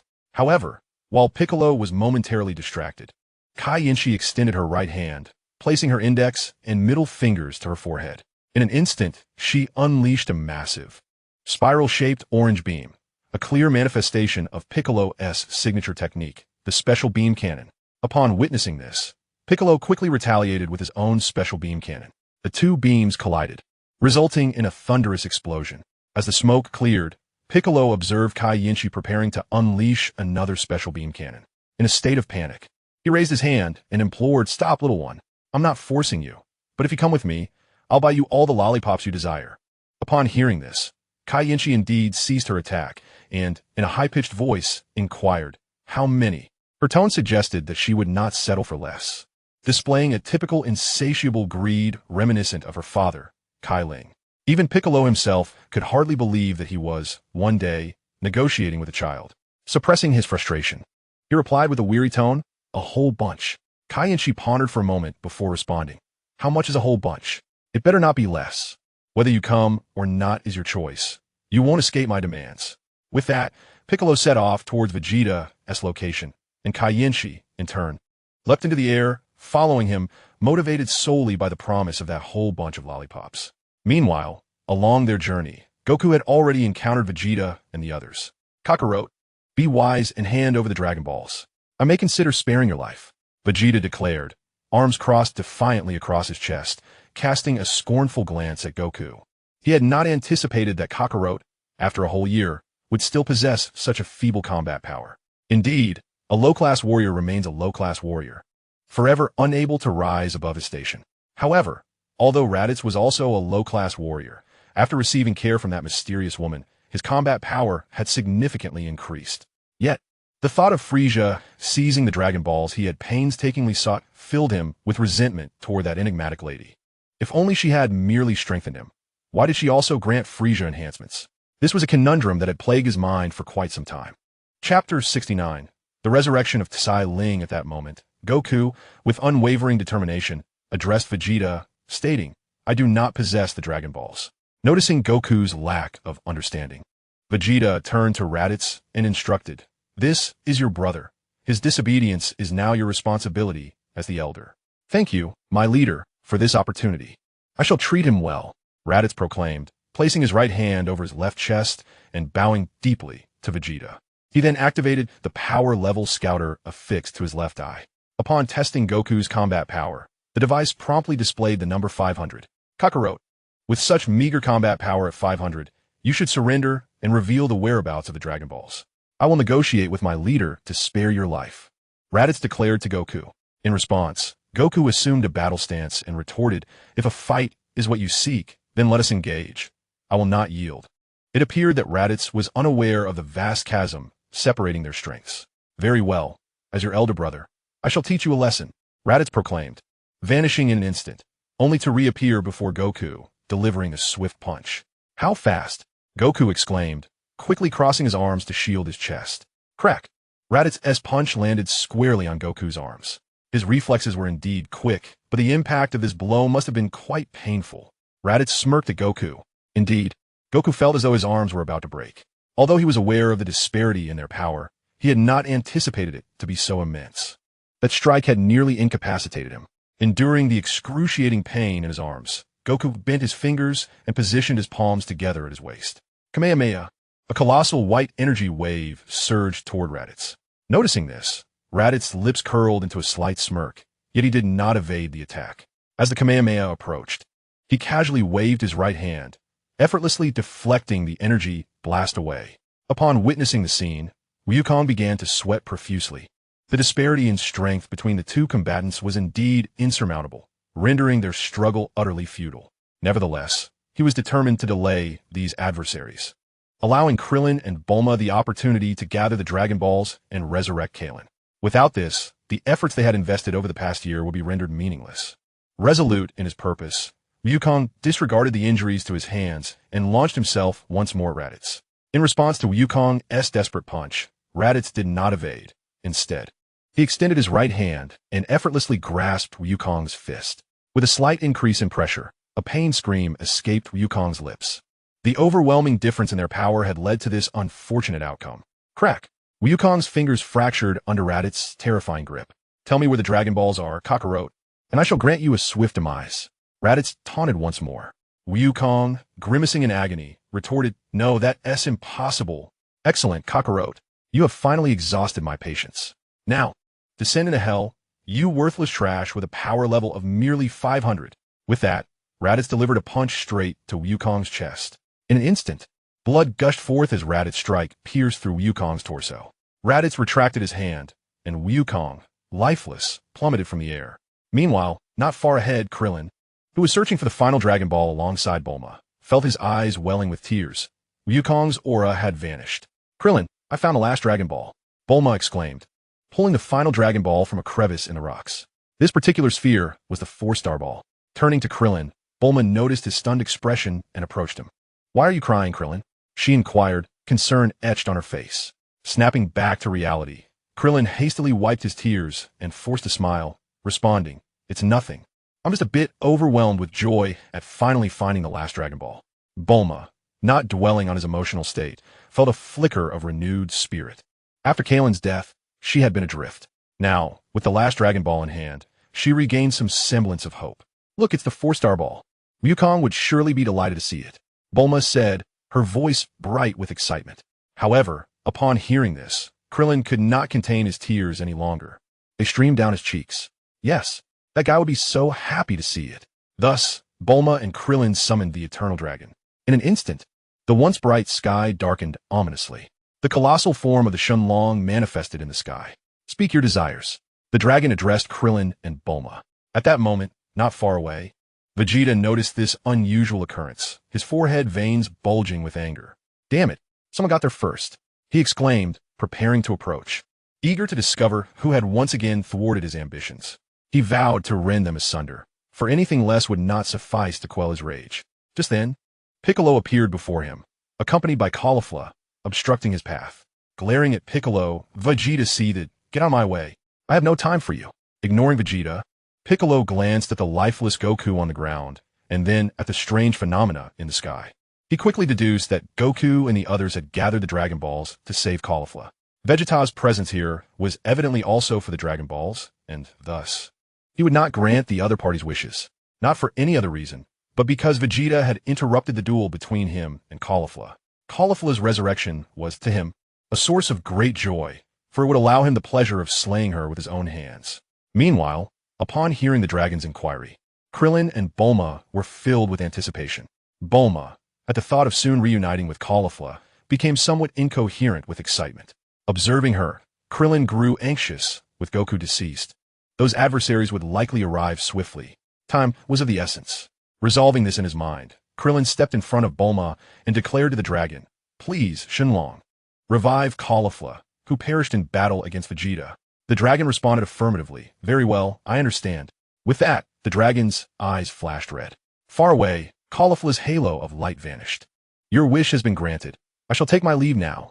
With these words, the dragon transformed back into the Dragon Balls and scattered into the ether. Chapter 7 Piccolo's Achilleshail. After the dragon's departure, the sky regained its brilliance. Vegeta, seeing this, felt his fury intensify. He understood its implications. It signified yet another lost opportunity to grow stronger. Without a second thought, he hurled a punch at Piccolo. However, just as his fist was about to strike Piccolo, an orange spiral energy wave surged toward both of them. Piccolo swiftly ducked, narrowly evading it. Vegeta, however, was not as fortunate. With a cry of anguish, he felt the orange energy wave pierce through his left shoulder, creating a gaping hole.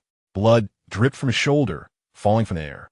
Vegeta clutched his left shoulder with his right hand, his face contorted in excruciating pain. As Piccolo observed Vegeta's dire predicament, beads of cold sweat trickled down his forehead. He swiftly turned his gaze, filled with ire, towards the impish Kai Yenshi, who stood behind him, fingers poised as if preparing to unleash a shot. "You little brat, do you think this is just a game of shooting?" Piccolo thought it unfathomable that he would one day feel fear from his own signature move, the special beam cannon. No sooner had he uttered his thoughts than he witnessed Kai Yenshi charging his energy once more. Infuriated, Piccolo sighed in resignation and retreated to a safer distance. Meanwhile, Vegeta was equally bewildered, unable to comprehend how a mere child could wield such formidable power. Upon seeing Kai Yenshi gather energy again, he bellowed at Nappa and Raditz behind him. "Nappa, Raditz, seize that little brat." Without hesitation, Nappa and Raditz dashed to the forefront, simultaneously throwing punches at Kai Yenshi, believing they could easily obliterate him. However, the nimble child evaded their strikes with remarkable agility. In an instant, the special beam cannon, intended for Vegeta, was instead unleashed upon Nappa and Raditz. The two, startled like frightened rabbits, scrambled to escape. Yet, what transpired next left everyone present utterly dumbfounded. Gaidan Si, brow furrowed in concentration, shortened the duration of his energy accumulation, causing the special beam cannon to cascade towards Nappa and Raditz in relentless succession. The duo danced through the air, desperately dodging the onslaught of Kai Yenshi's ferocious attacks. This relentless barrage continued for over 3 minutes. Although his aim was somewhat lacking, the intimidation factor was undeniable, forcing Nappa and Raditz to retreat in disarray. Seeing this, Vegeta, despite the pain in his shoulder, charged at Kai Yenshi. Unfortunately, his assault proved futile against Kai Yenshi's terrifying perception. Observing the spectacle, Piccolo couldn't help but smile, a sense of achievement swelling within him. After several failed attempts to land a punch, Vegeta realized that Kai Yenshi was not merely fast, but instinctively responding to danger. Nonetheless, this realization only added to the terror of the situation. Undoubtedly, the child before him was a prodigious combat talent, reaching such heights purely through instinct, making his future prospects boundless. Fortunately, Vegeta had devised a strategy. Recognizing Kai Yenshi's acute perception, he resolved to first obscure it. With this thought, he suppressed his own aura, concealing his murderous intent, and swiftly moved behind Kai Yenshi, executing a swift strike aimed at the back of the child's neck. Kai Yenshi was struck and lost consciousness. Without a moment's hesitation, Vegeta seized the unconscious Kai Yenshi. A smirk formed on his lips as he turned to look at Piccolo, remarking that it was rather presumptuous of him to send a mere child to face him. Upon witnessing Kai Yenshi in Vegeta's grasp, a rare sense of panic flickered across Piccolo's face. "Vegeta, release this child, or I shall ensure you experience a torment worse than death." Vegeta, amused, chuckled heartily. "I never imagined you, Piccolo, possessed such compassion. If that is the case, this shall be easier than I thought." With that, Vegeta carelessly tossed Kai Yenshi to Nappa and Raditz, instructing them to keep a close watch on the child. Should Piccolo dare to retaliate, eliminate him without hesitation. "As you command," Nappa and Raditz replied with grins. Piccolo, witnessing this scene, glared furiously at Vegeta, calling him despicable. Unfazed, Vegeta coldly scoffed, "Despicable? You dared to thwart my plans, so do not blame me for my ruthlessness." Saying this, Vegeta quickly delivered a punch to Piccolo's abdomen, causing him to cry out in pain. Just as Piccolo prepared to retaliate, he instinctively glanced at Kai Yenshi. At that moment, Naba and Raditz wore wicked smiles. With Raditz even gesturing across his throat, the implication clear. If Piccolo dared to resist, he would not hesitate to end Kai Yenchi's life. Faced with this grim reality, Piccolo was compelled to abandon any thoughts of defiance, allowing Vegeta to continue his onslaught. With a barrage of punches, Vegeta left Piccolo bloodied, clearly sustaining significant injuries. Meanwhile, far away at King Kai's place, Cai Ling remained oblivious to the unfolding events. He was engrossed in attempting to merge the King Kai fist he had comprehended with the power of Super Saiyan second grade. Damn it, just a fraction more. Though he had managed to unleash tenfold the power of the King Kai fist in his Super Saiyan form, it merely placed him at 50% of Super Saiyan's second grade's potential. However, should he achieve tenfold the King Kai fist in his Super Saiyan second grade state, he would reach the pinnacle of that power. Sweat dripped steadily from his cheeks onto the ground. Observing this, King Kai wore an appreciative expression, astonished by Cai Ling's remarkable talent and endurance. It was the first time in many years he had encountered such an outstanding young individual. However, as he scrutinized Cai Ling, he noticed the halo above his head had vanished. With joy, he exclaimed, "Cai Ling, your halo has disappeared." Upon hearing this, Cai Ling paused his actions and hurried to the window of the small wooden cabin to take a glance. As the King of the Universe had foretold, the halo above his head had vanished, indicating that he had been resurrected. He knew without a doubt that it must have been Goku and Bulma who had gathered the Dragon Balls to bring him back to life. He then closed his eyes to sense Goku's energy, preparing to teleport beside him. However, the next moment, his expression turned grave. How could not feel Goku's energy? What on earth had transpired? Chapter 71. The situation is dire. The King of the Universe, observing Cai Ling's panicked demeanor, could not help but inquire, "What troubles you? Cai Ling, are you facing difficulties in your training?" "No, it is not that.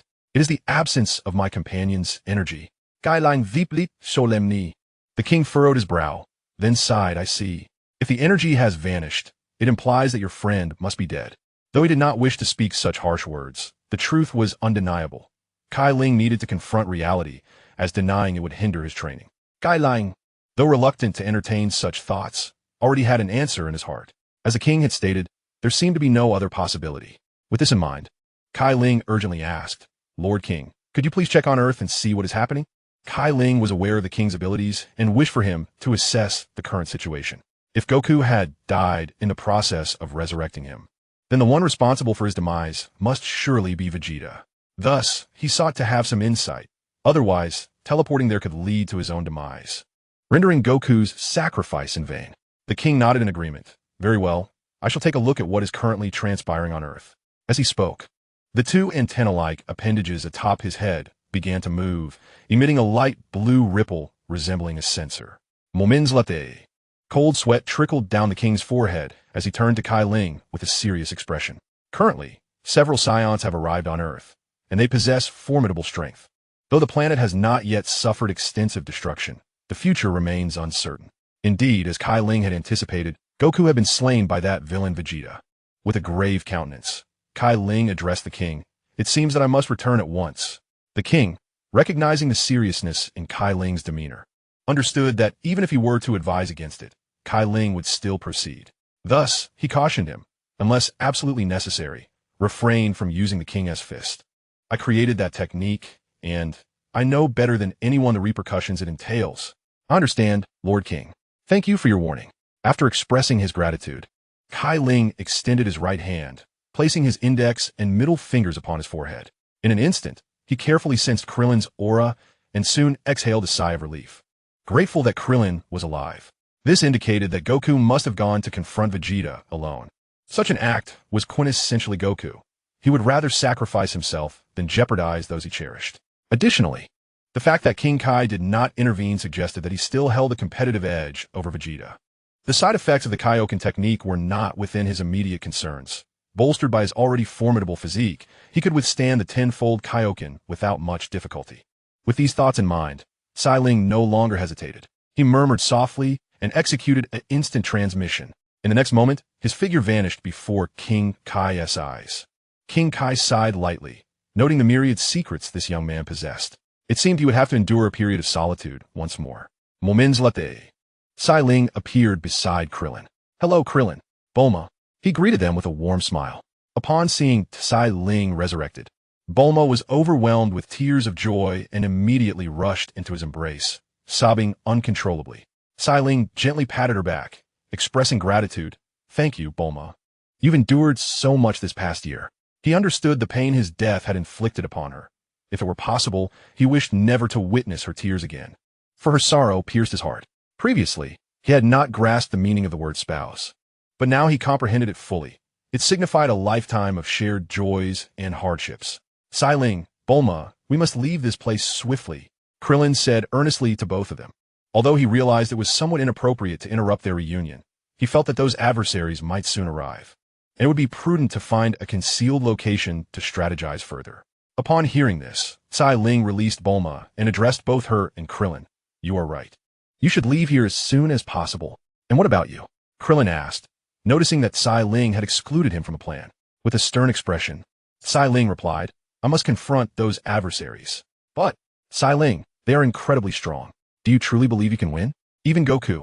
Krillin trailed off, unable to finish his thought. "I understand, Krillin. While I cannot guarantee a 100 success rate, I can assure you that I will make them pay," Cai Ling declared confidently.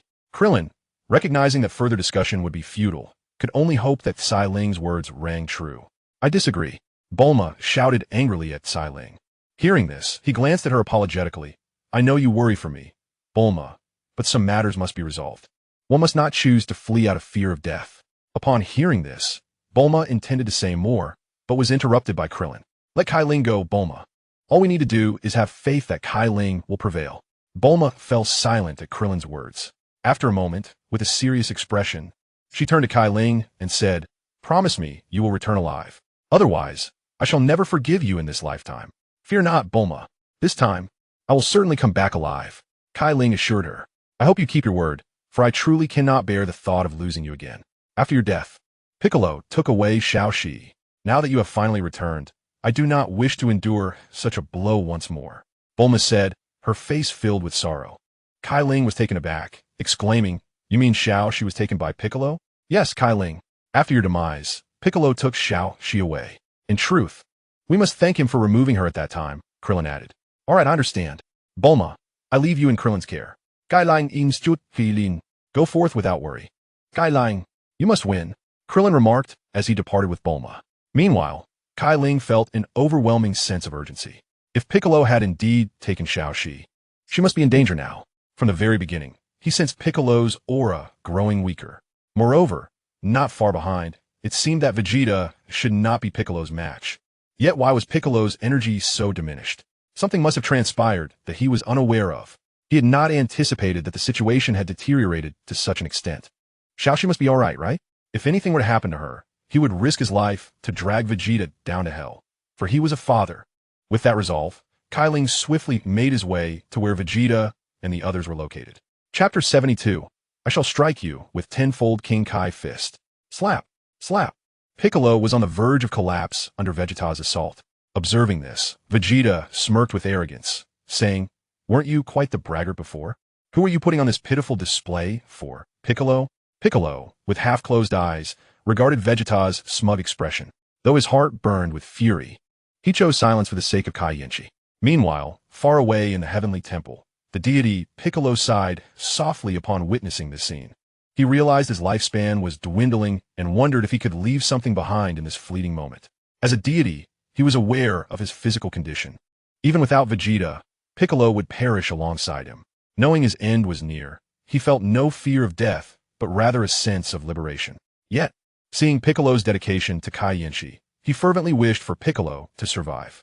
At this moment, he had resolutely decided that as long as Piccolo could survive, what would it matter if he had to merge with him once more? He had already discerned that the current Piccolo was no longer the bloodthirsty and brutal Demon King of old. Whether Saiyan or Namekian, once they found a purpose, they became no different from ordinary beings.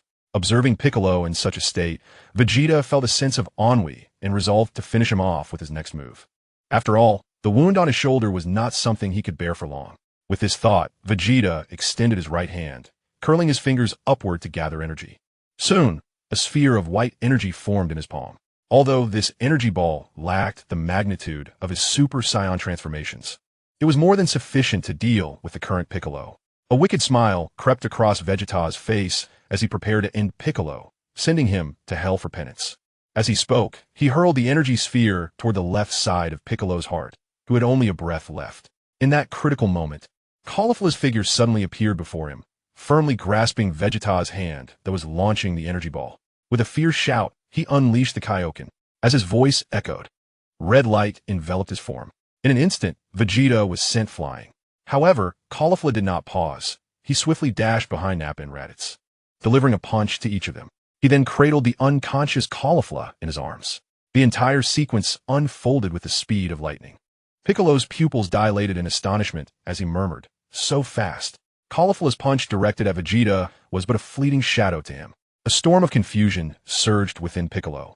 He could not fathom how Caulifla had grown so powerful in just a year of absence.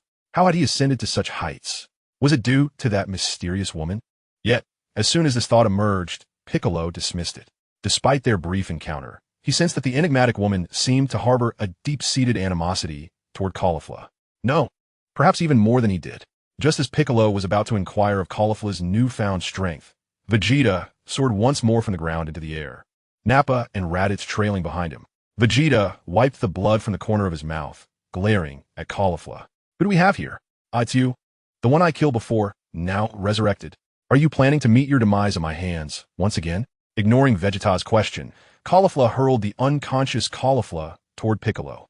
Since there are people worth protecting, one must do so diligently. After Piccolo took Kai Yinshi under his wing, he expressed his reluctance, saying, "I don't need your guidance on this matter." With that, Piccolo prepared to leave with Kai Yinshi. This endeavor to bring Kai Yinshi along had indeed been a bold gamble on his part.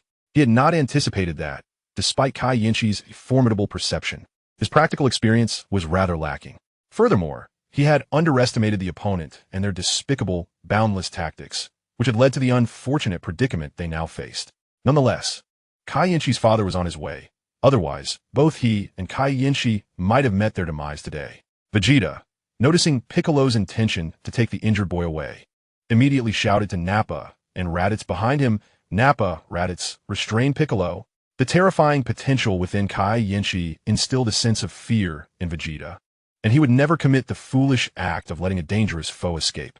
However, as soon as Nappa and Raditz moved, Cai Ling instantly appeared before them and delivered a swift Kaioken strike. In the next moment, Nappa and Raditz found themselves once again painfully crashing to the ground. Witnessing this scene, Vegeta felt a twinge of panic. How could Cai Ling, who had not even transformed into a Super Saiyan, possess such astonishing speed? Furthermore, the perplexing reality that this recently revived individual seemed to surpass him in true power was troubling. Was it true that Saiyans grew stronger after death? Vegeta could not help but attribute Cai Ling's newfound strength to the Saiyan bloodline. However, with matters at this point, overthinking was futile. Vegeta let out a furious roar, and instantly transitioned from his normal state to Super Saiyan 2, demonstrating that Cai Ling's Kaioken had indeed exerted significant pressure on him. In response to Vegeta's transformation into Super Saiyan 2, Cai Ling showed no hesitation, shifting directly from his normal state to Super Saiyan 1. Both combatants were enveloped in a golden aura. Yet to the naked eye, the golden light surrounding Vegeta appeared not only larger than Cai Ling's, but also crackled with hints of electricity. Observing Cai Ling stabilize his energy at Super Saiyan 1, Vegeta, without further powering up, casually remarked, "What's the matter? You don't think you can challenge my Super Saiyan 2 form with just your Super Saiyan 1, do you? Or are you aware that even if you transform into Super Saiyan 2, you still wouldn't stand a chance against me?" You guessed correctly. I intend to defeat you while remaining in my Super Saiyan 1 form, augmented by a tenfold Kaioken. Gailang Ziplit Ganli. Kaioken? Is it the technique that enhances speed? Yet, it seems you're struggling to use it effectively. Vegeta responded, seemingly unconcerned. Unexpectedly, you discern my intent. It is indeed somewhat arduous. Just now, I was only at 3 times the speed, but now, I shall unleash tenfold. No matter how you transform into Super Saiyan 2, you cannot evade it. Kalen stated coldly. Just 3 times, and you've been reduced to this state. Your breath is unsteady, and you dare to claim you can execute a tenfold attack? Young man, there must be limits to your bravado. Vegeta replied incredulously. Whether it is bravado or not, you shall witness it firsthand. I promise to strike you with tenfold power, and I shall deliver without fail. With that, Kalen took a deep breath and declared, Kaioken times 10, fully unleashed. Chapter 73, A Pyrrhic Victory. With Cai Ling's declaration, the golden aura surrounding his body intensified significantly. Yet, this was not the crux of the matter. Within that golden radiance, a layer of crimson light also enveloped his form. Vegeta, observing this, appeared unfazed and remarked, "Merely a trivial skill." Upon hearing this, Cai Ling scoffed, "If it is merely a trivial skill, then you shall find out for yourself." Kaioken times 10. In an instant, Cai Ling's figure darted to the front of Vegeta. Before Vegeta could react, Cai Ling swiftly unleashed a punch aimed at his abdomen. Ugh! After enduring Cai Ling's strike, Vegeta expelled bile and was sent hurtling backward. However, he quickly regained his composure, glaring at Cai Ling with fury, astonished that you could elevate your speed to such an extent. Kaioken times 10 is indeed formidable. Yet, I am curious to see how long your body can sustain this state. As he spoke, Vegeta launched a flurry of white energy waves towards Cai Ling's position. Faced with Vegeta's relentless assault, Cai Ling remained utterly unperturbed. In the next moment, he activated Kaioken times 10 once more, adeptly evading the onslaught of energy waves. He swiftly reappeared before Vegeta, delivering a powerful kick imbued with the strength of Kaioken. However, this time Vegeta reacted. He clenched his fists and crossed them over his chest, bracing himself against Cai Ling's fierce kick. Phew! Vegeta's body descended slowly, yet he quickly stabilized himself. Thus, Cai Ling's kick yielded little effect. Witnessing this, Cai Ling understood that even the enhanced Kaioken times 10 could not overcome Super Saiyan 2 Vegeta. After blocking Cai Ling's strike, Vegeta laughed mockingly, saying, "Is this all you are capable of?" Cai Ling, unfazed, retorted coldly, "If Super Saiyan combined with Kaioken times 10 cannot defeat you, then I shall transform into Super Saiyan 2. With that, Cai Ling summoned his energy to its utmost potential. In an instant, the air was filled with swirling sands and the crackle of thunder. In the distance, the King of Worlds observed the scene with a furrowed brow, sending a telepathic warning to Cai Ling. "Cease at once, Cai Ling. If you transform into a Super Saiyan 2 and unleash the Kaioken tenfold, your body will not withstand strain." Yet Cai Ling responded resolutely, "There is no alternative. My lord, I must defeat that scoundrel Vegeta." With that, he entered a Super Saiyan 2 state and executed the Kaioken tenfold. The energy required for this transformation had already been depleted, leaving him akin to a vehicle on the verge of explosion, teetering on the brink of collapse. Undeterred by the perilous circumstances, Cai Ling unleashed the Kaioken tenfold, a burden that weighed heavily upon him. Despite possessing extraordinary resilience, he was not impervious to such devastation. Beads of cold sweat streamed down his forehead, cascading down his face to the ground, while his breath grew increasingly labored. Vegeta, witnessing this, scoffed disdainfully, "In your current state, you won't even be able to lay a finger on me. I doubt you can even move." No sooner had he uttered these words than Cai Ling surged forward like an arrow released from its bow, hurtling towards Vegeta with blinding speed, stirring up a cloud of dust. In an instant, Cai Ling stood before Vegeta, denying him a moment to react. With a forceful punch, he struck Vegeta squarely on his haughty visage. The sound of impact resonated, and in the next moment, Vegeta spat blood, sent reeling backward, crashing to the ground and leaving a deep gouge in the earth. However, the ferocity of Cai Ling's blow did not cease there. It propelled Vegeta's body into a colossal mountain. The mountain crumbled under the force, and only after penetrating its depths did the relentless impact of Cai Ling's punch finally subside. At that point, Vegeta lay sprawled on the ground like a defeated beast, his hair returning to its natural state, unmistakably indicating his utter defeat. Yet Cai Ling was not unscathed.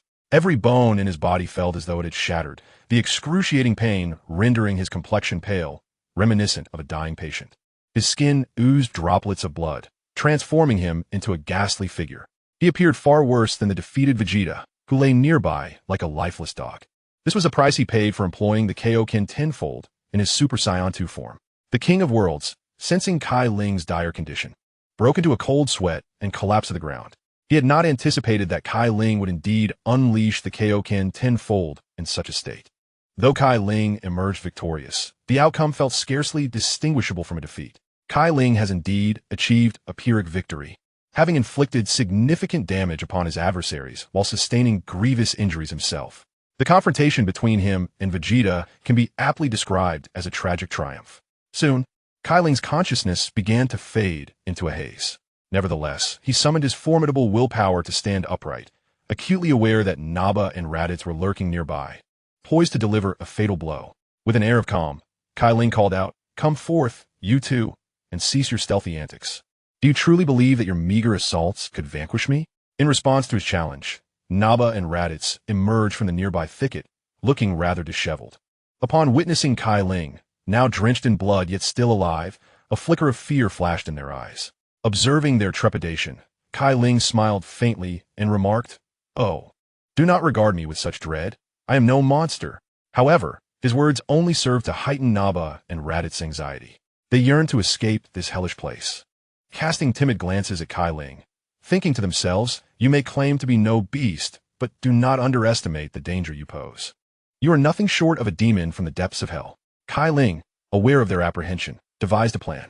With an air of nonchalance, he declared, "I shall spare those whose battle power is inferior to mine. Now, take Vegeta and depart from this place immediately.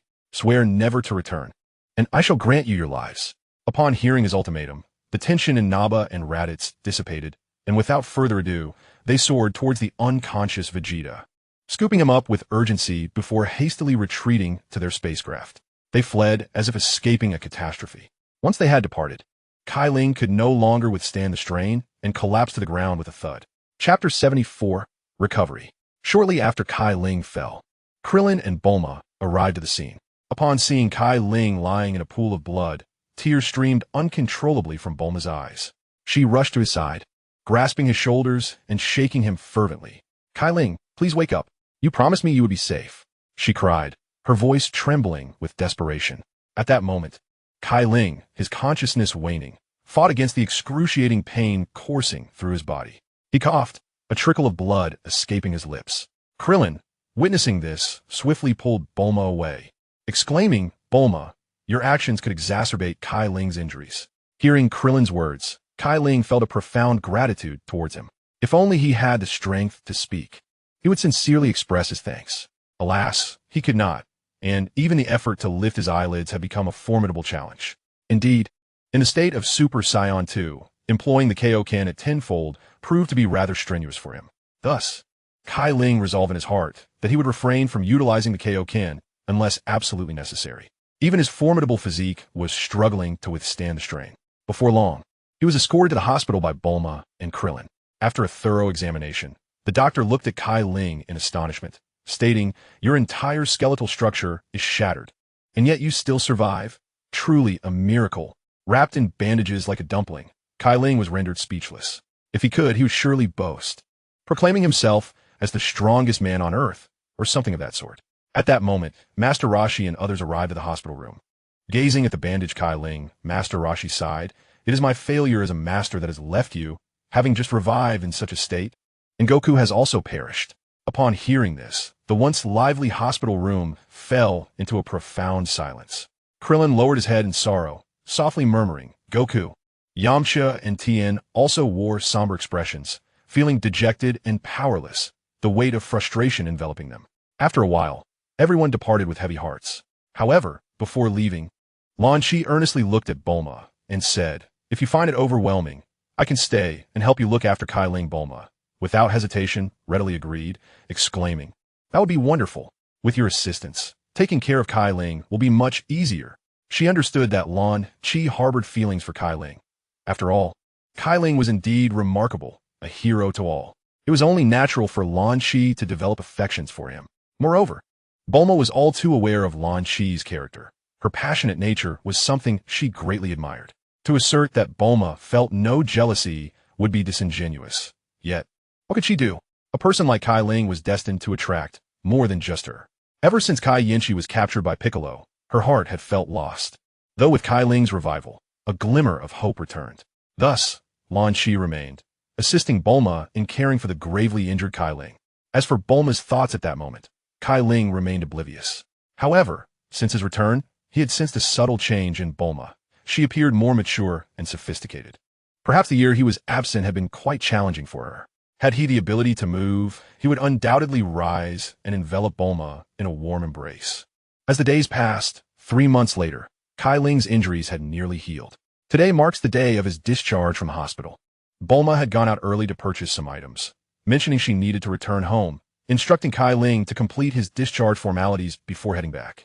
Accompanied by Lan Qi, Cai Ling finished the necessary procedures, and the two exited the hospital together. "I'll walk you home, Lan Qi," Cai Ling called out as he noticed her preparing to leave. "No need. You should go home and spend more time with Bulma. She's had a tough time," Lan Qi replied, shaking her head gently in refusal. Just as Cai Ling was resigned to her decision, the system's prompt echoed in his mind.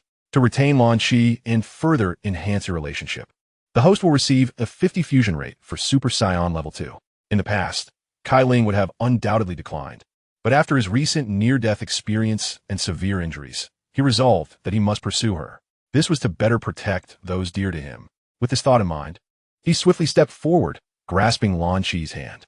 "Let me escort you home, Lan Qi. You've worked hard these days," he said earnestly.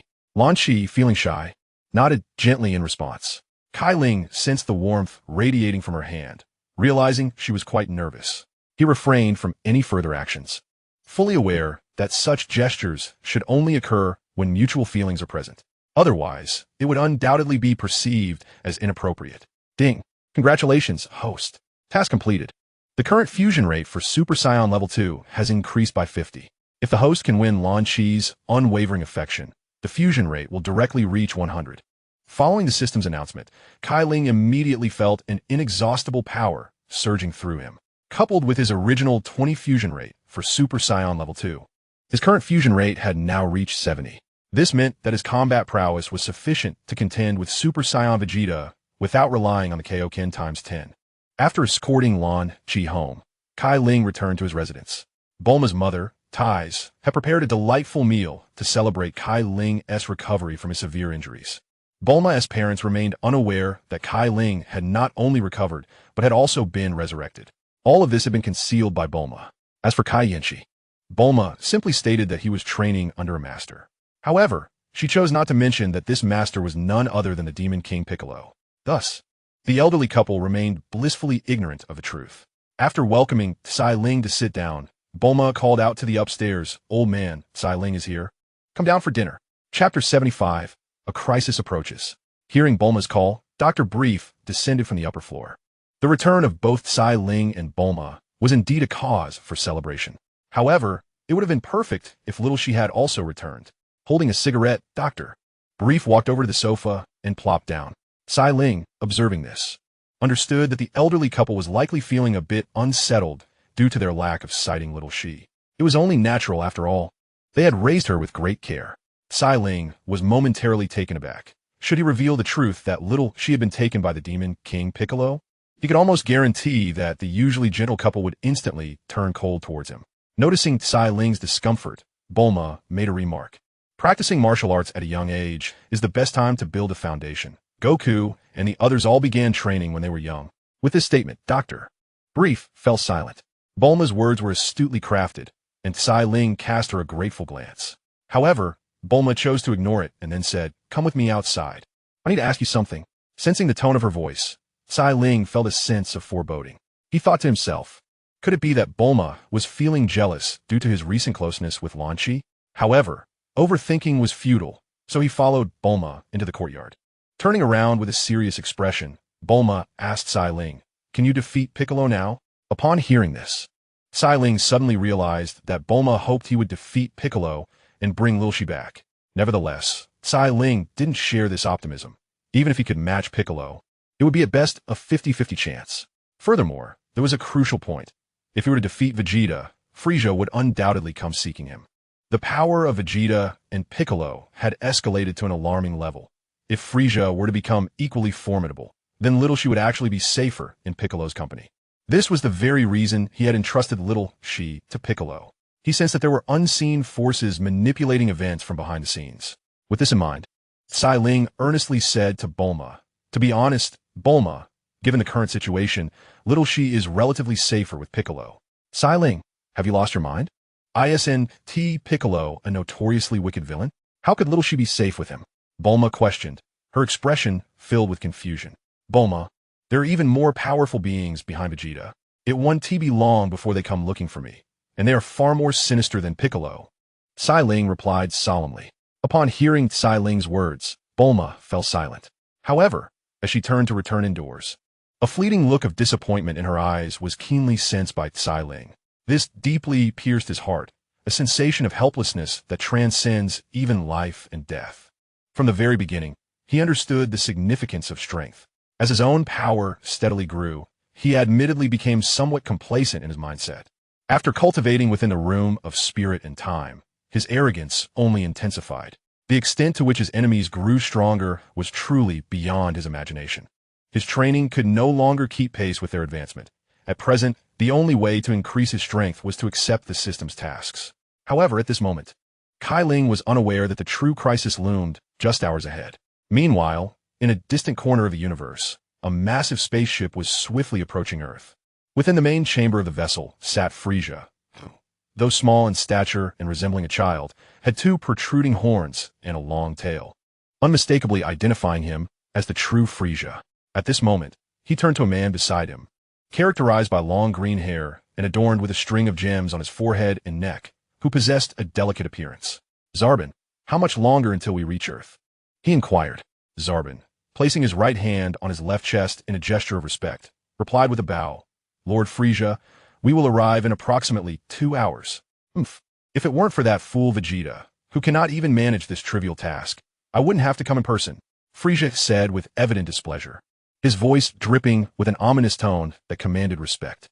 Upon hearing this, Zarbin hastily knelt before Frisia on one knee and implored, Lord Frisia, once we conquer Earth, allow me the honor of eliminating Vegeta, that useless waste.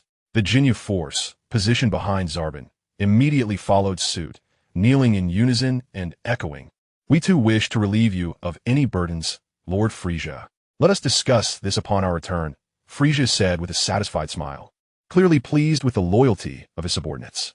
At this time, Cai Ling and Bulma had finished lunch with their elders and were bidding them farewell as they made their way to Master Roshi's place.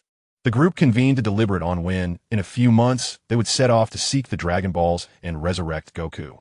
After a brief discussion, they settled on a timeline. However, at that moment, the anxious voice of King Kai resonated within Cai Ling's mind. Cai Ling, a terrifying being, is approaching Earth. While you and your friends are together, you must flee. Cai Ling understood precisely whom King Kai referred to as the terrifying being, though he had not anticipated their swift arrival. King Kai, I will not leave. In a few months, I still need to find the Dragon Balls to revive Goku. Kai Lang Ziplit Gan Li. Hearing this, King Kai's urgency escalated. Cai Ling, that being is beyond your capability to handle. In response, Cai Ling chose silence. Although uncertainty gnawed at him, leaving now would mean relinquishing all hope. He could walk away, but what about his friends beside him? What would become of the ordinary people on Earth? As the saying goes, with great power comes great responsibility. Moreover, the strength these individuals had gained might be a result of the butterfly effect his presence had instigated in this world. Thus, he found himself without reason to leave. Indeed, he could not leave. Seeing Cai Ling's lack of response, the king of the world sighed, pondering why this fellow would not heed his counsel. King, I told you, Cai Ling will certainly not depart, exclaimed Goku, who was doing push-ups nearby, his expression one of knowing certainty. The king, hearing this, felt a wave of helplessness and covered his forehead with his hand, for in his view, such needless sacrifice was unwarranted. Chapter 76, The Arrival of Frisia by the Way.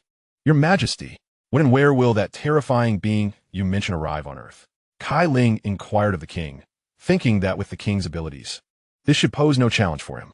Wait a moment, let me probe, the king replied, extending his hands into the air and gesturing. The two antennae on his head emitted a wave of sensing energy. Soon, he gravely informed Cai Ling, that fearsome entity, Frisia, will likely arrive on Earth in approximately 2 hours. Their spaceship will land about 30 kilometers east of your location. Upon hearing this, Cai Ling murmured, 30 kilometers east of Shidu? It seems many lives will be lost.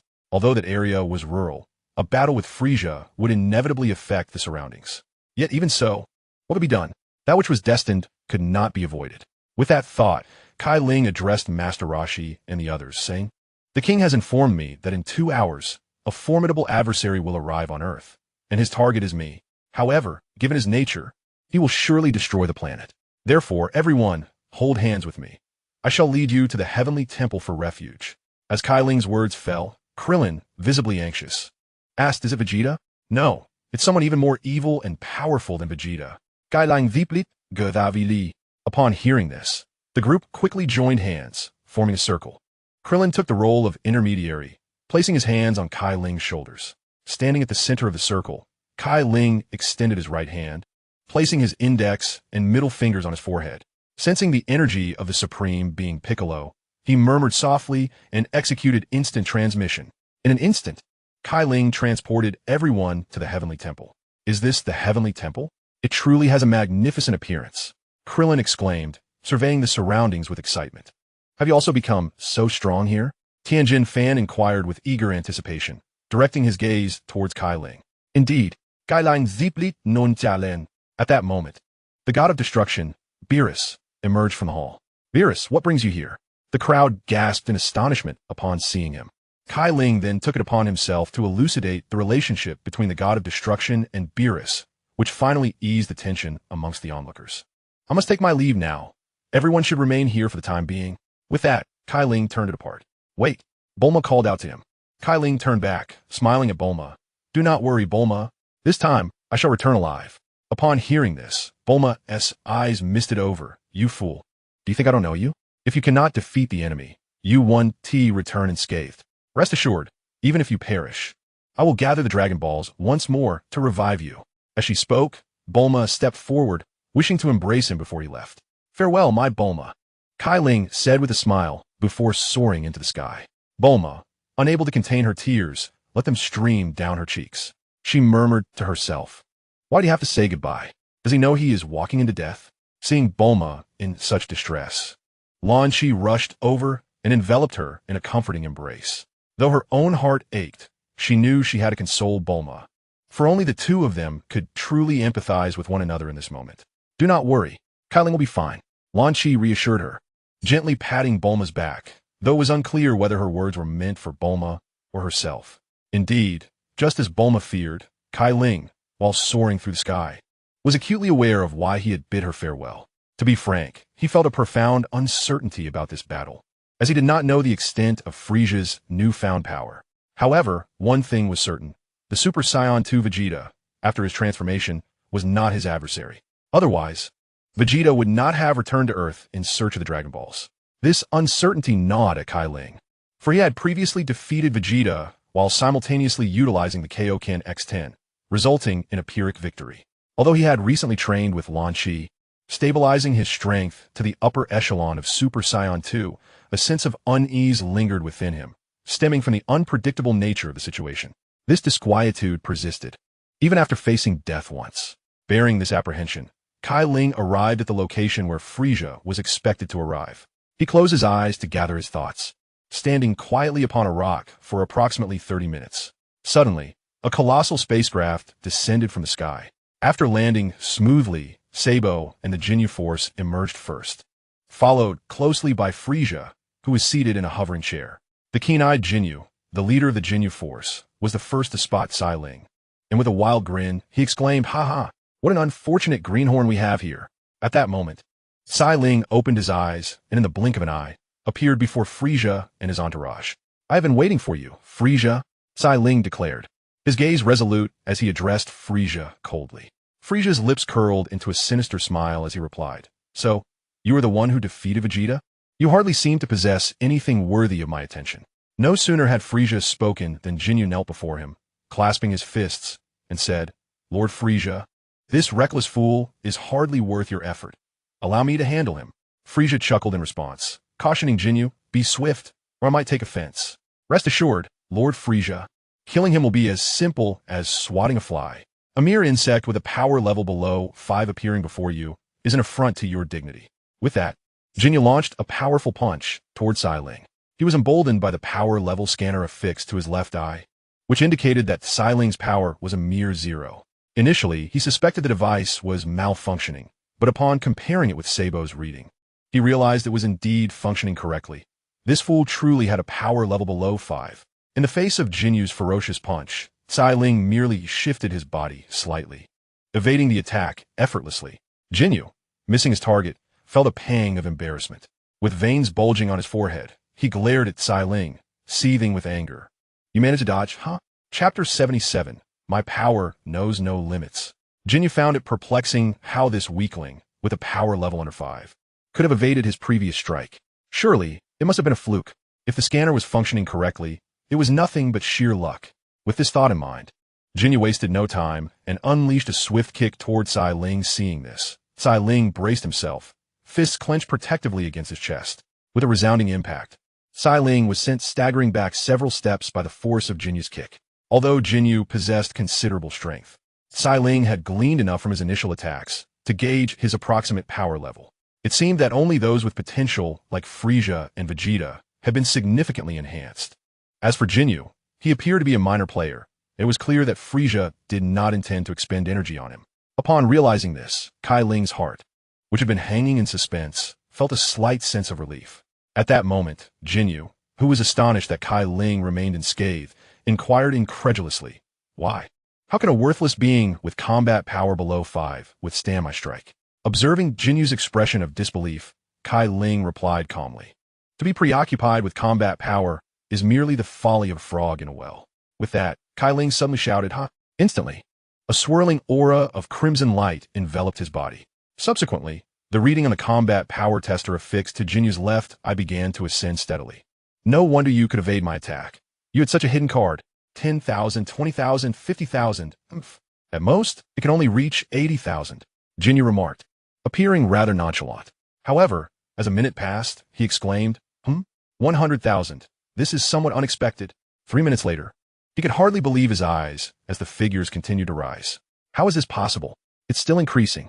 Jinyu's expression darkened. 120,000, 150,000, 180,000, 200,000. This is outrageous. How can this be happening? Jinyu was now thoroughly panicked and swiftly unleashed a massive white energy wave toward Cai Ling. He perceived Cai Ling's current combat power as a significant threat and felt compelled to halt his terrifying escalation. He believed this energy wave would be sufficient to contain Cai Ling's monstrous rise in power. Yet, as is often the case, reality defied expectations. In the next moment, just as the energy wave was about to strike Cai Ling, it was astonishingly repelled by the crimson aura surrounding him. With a tremendous crash, a nearby mountain was obliterated, leaving behind a vast crater. How intimidating! As the dust settled, beads of cold sweat trickled down Jinyu's face to the ground. "This is merely the Kaioken times 10. Allow me to show you something even more intriguing," Cai Ling remarked, casting a casual glance at Jinyu. "What do you mean by that?" Jinyu instinctively queried. "Next, you shall witness that my combat power knows no limits." As he spoke, the crimson aura surrounding Cai Ling expanded significantly. 220,000, 250,000, 300,000. At this juncture, Jinyu's tone wavered with instability. He was on the verge of tears from fright. "Damn it, Jinyu, quickly remove the combat tester." As Cai Ling's combat power surged uncontrollably, Frieza could not help but urge Jinyu and his comrades. Bang, bang, bang. Sabo and the other members of Jinyu Force swiftly removed the combat power testers from their left eyes and hurled them away. At the moment when they launched the combat tester into the air, it erupted in a violent explosion. Alas! However, the bewildered Jinyu, stunned by the sudden surge of power from Cai Ling, was unable to react in time. Now he crouched low, his hands clutching his left eye, emitting a wretched scream of agony. Drip, drip. Blood trickled from his hands, falling to the ground. Undoubtedly, Jinyu's left eye had been rendered useless. At this moment, on the distant King Kai's planet, the king, who was preoccupied with watering flowers, sensed the overwhelming aura emanating from Cai Ling on Earth. A look of alarm crossed his face as he telepathically urged Cai Ling. "Stop, Cai Ling. If this continues, your body will crumble under the pressure of the King Kai fist." Though he had expressed this concern once before, his urgency now was palpable. Thus, Cai Ling was acutely aware of his actions. He had already amassed the power of 15 times the King Kai fist. This technique was his own invention, and even in his youth, he had only managed to execute it at 10 times its capacity. Yet, witnessing Cai Ling's determination, it was evident that he was not satisfied and sought to push beyond 15 times. This was a quintessential example of courting disaster. Despite still gathering energy, Cai Ling did not respond to the king's admonition. The pressure he bore was so immense that he had no capacity to divert his attention elsewhere. He understood the risks to his life, yet he remained resolute in his course of action. Only by doing so could he hope to contend with Frieza on equal footing. Had his opponent been Frieza instead of Jinyu, the latter would have likely denied him any opportunity to gather power. From the moment he laid eyes on Frisia, he had sensed a significant transformation in both strength and demeanor compared to his previous encounters. The Frisia of old had shown little regard for the lives of his subordinates. Yet now, he even cautioned them against danger. This new Frisia instilled a deeper sense of fear.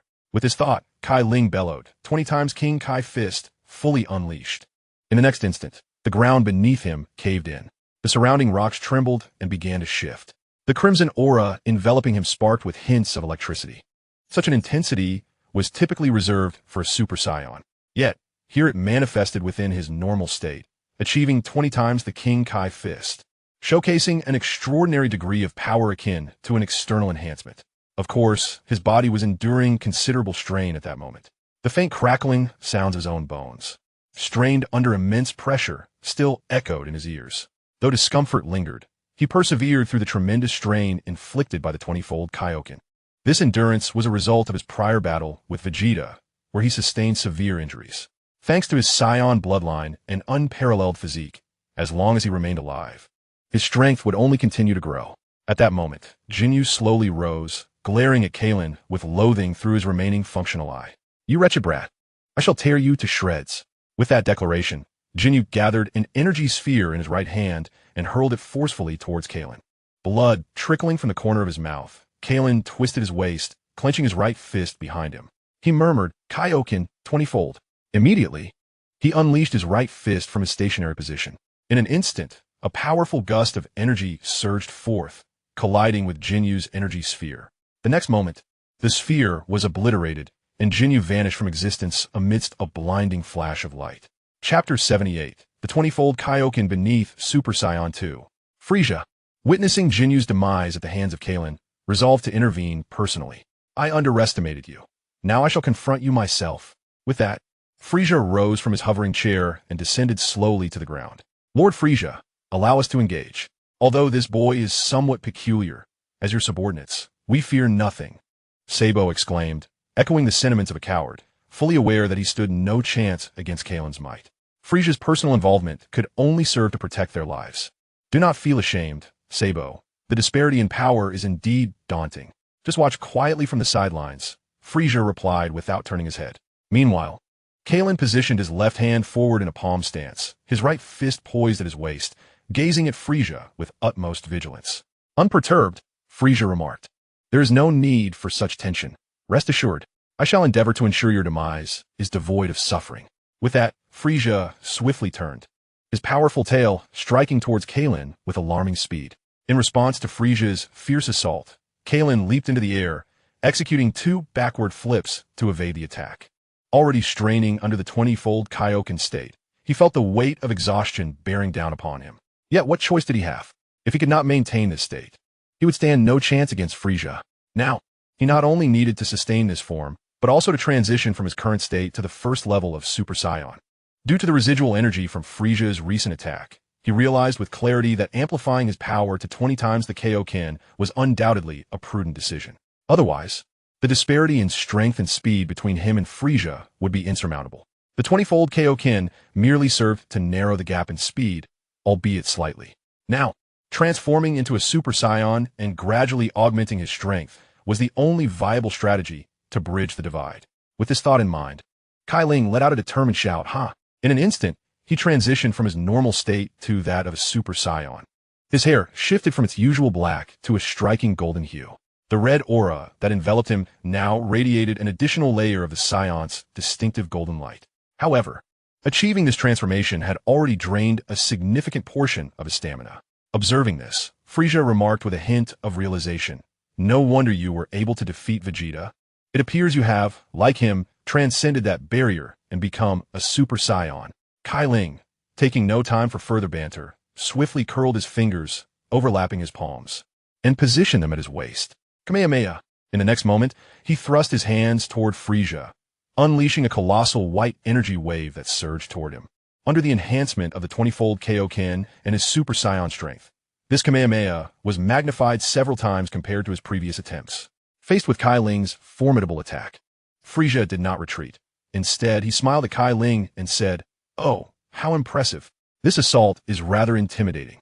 With that, Frisia nonchalantly waved his right hand, as if swatting away a balloon, effortlessly deflecting Cai Ling's Kamehameha. In a flash, he appeared before Cai Ling and delivered an uppercut to his chin. The impact sent Cai Ling hurtling away, unable to react in time. Upon hitting the ground, he quickly executed a flip and regained his footing. Wiping the blood for the corner of his mouth, he roared, "Ah, ha!" Instantly, his energy surged to a new level. Seconds later, the golden aura enveloping him expanded significantly, indicating that he had ascended to the second stage of Super Saiyan. The power generated from this second stage, combined with the 20-fold Kaioken, caused the ground beneath him to fracture, splitting into massive cracks. Thunder rumbled in the sky, and fierce winds began to howl. Nearby, volcanoes erupted with increasing frequency. The ground trembled violently, prompting Zabon and the other members of the Jinyu force to abandon their ship and take to the air. The scene resembled that of an impending apocalypse. However, at this moment, Cai Ling's body was continuously oozing blood from the surface of his skin. In an instant, he had transformed into a figure drenched in crimson. This was the price he had to pay for utilizing the 20-fold Kaioken in his Super Saiyan 2 state. He had reached a point of utter exhaustion. It was evident that the combination of Super Saiyan 2 and the 20-fold Kaioken was exceedingly taxing for him. Yet, he had no alternative. Meanwhile, Frisia's expression had long lost the ease he initially displayed. Now, confusion and panic marred his features. For he sensed that Cai Ling's power was nearly on par with his own. Before Frisia could collect his thoughts, Cai Ling had already flashed to his front without hesitation. In an instant, he delivered a decisive punch to Frisia's face. With a resounding crack, Frisia's visage contorted and sank under the force of the blow. He was sent hurtling backward, crashing through several mountain peaks before finally dissipating the impact of Cai Ling's strike. Coughing violently, he spat out a mouthful of blood. Wiping his lips, he glanced at the crimson stain on his hand, his face contorting with rage as he glared at Cai Ling, infuriated that this wretched being dared to injure him. "Very well, you have thoroughly enraged me," he bellowed. With that, Frisia's form began to swell. A series of cracking sounds echoed as his bones shifted in the transformation. Moments later, his muscles bulged, and his stature had increased several times over. Completing this metamorphosis, he regarded Cai Ling with a sinister grin. "Congratulations, you are the first to witness this form of mine. To commemorate your fortune, I have changed my mind. Now I shall relish in torturing you slowly." With a swift motion, Frisia appeared before Cai Ling, raising his colossal fist to deliver a crushing blow. Chapter 79. Frisia's Second Transformation.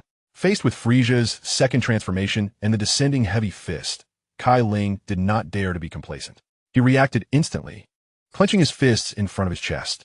With a resounding impact, Frisia's powerful punch collided with Cai Ling's arms. In that moment, Cai Ling felt an overwhelming weight surging through his limbs, followed closely by the excruciating pain of shattered bones.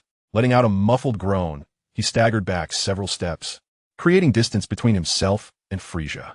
He had not anticipated that, despite Frisia's massive increase in size after his second transformation, his speed had not diminished.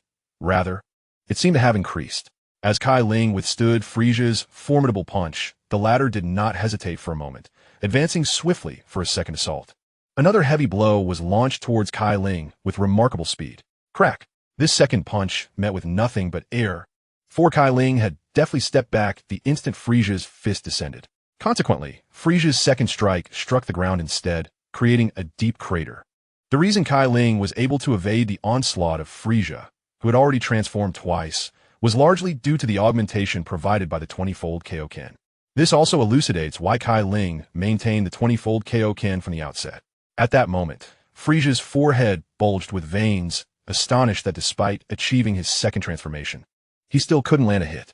Regardless of how fierce his attacks were, if they failed to connect, they were as good as ineffective.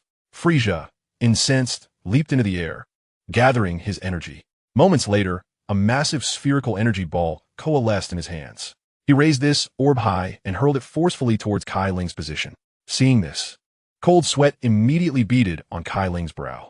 There was no evading this. The sheer size of Frisia's energy ball rendered escape impossible. Should he attempt to dodge, the ball would inevitably obliterate the earth upon impact. Thus, Cai Ling had no choice but to brace himself and absorb the blow. Without a moment's hesitation, he spread his arms wide, concentrating his internal power into his hands. Bang! The instant he caught Frisia's energy ball, Cai Ling felt an overwhelming weight in his hands, as if they no longer belonged to him. His legs sank heavily into the ground, an unbearable sense of despair washing over him. It was crucial to note that he had revealed all his might, at the pinnacle of Super Saiyan's second grade, bolstered by the 20-fold Kaioken. He believed he could return the ball to Frisia. Gritting his teeth, he endured the crushing sensation in his hands, murmuring, Kamehameha? In the next moment, Frisia's energy ball, propelled by its initial velocity, soared back towards him. Initially, with his speed, he could have evaded it. However, having undergone his second transformation, Frisia's mindset had become somewhat arrogant. Thus, he opted to increase his force, intending to retaliate against Cai Ling. He extended his right hand, clasping his wrist with his left, and bellowed, Return to me. Yet, at the moment his right hand made contact with the ball, Cai Ling had somehow instantaneously teleported behind him. Without waiting for him to react, Cai Ling interlaced his fingers and swiftly turned to strike the back of his neck with great force. As Frisia endured this sudden assault, his body was propelled directly towards the energy sphere he had conjured. Boom! With a thunderous sound, Frisia's sturdy frame plummeted towards the ground, enveloped in a thick cloud of black smoke. Crash! Instantly, the earth was gouged out, creating a deep crater. Yet within mere seconds, Frisia rapidly ascended once more into the air from the pit. Witnessing this, Cai Ling let out a soft sigh. He had anticipated that this strike, while not sufficient to severely injure Frisia, would at least leave some mark. However, it appeared that not only was Frisia unscathed, but he was entirely unharmed. At that moment, Frisia suppressed his rage and regarded Cai Ling with a calm demeanor. It seems my second transformation is of no use to you, is it? Cai Ling, in response, offered no words but tightened his fists, displaying a vigilant stance. Observing this, Frisia chuckled lightly. What?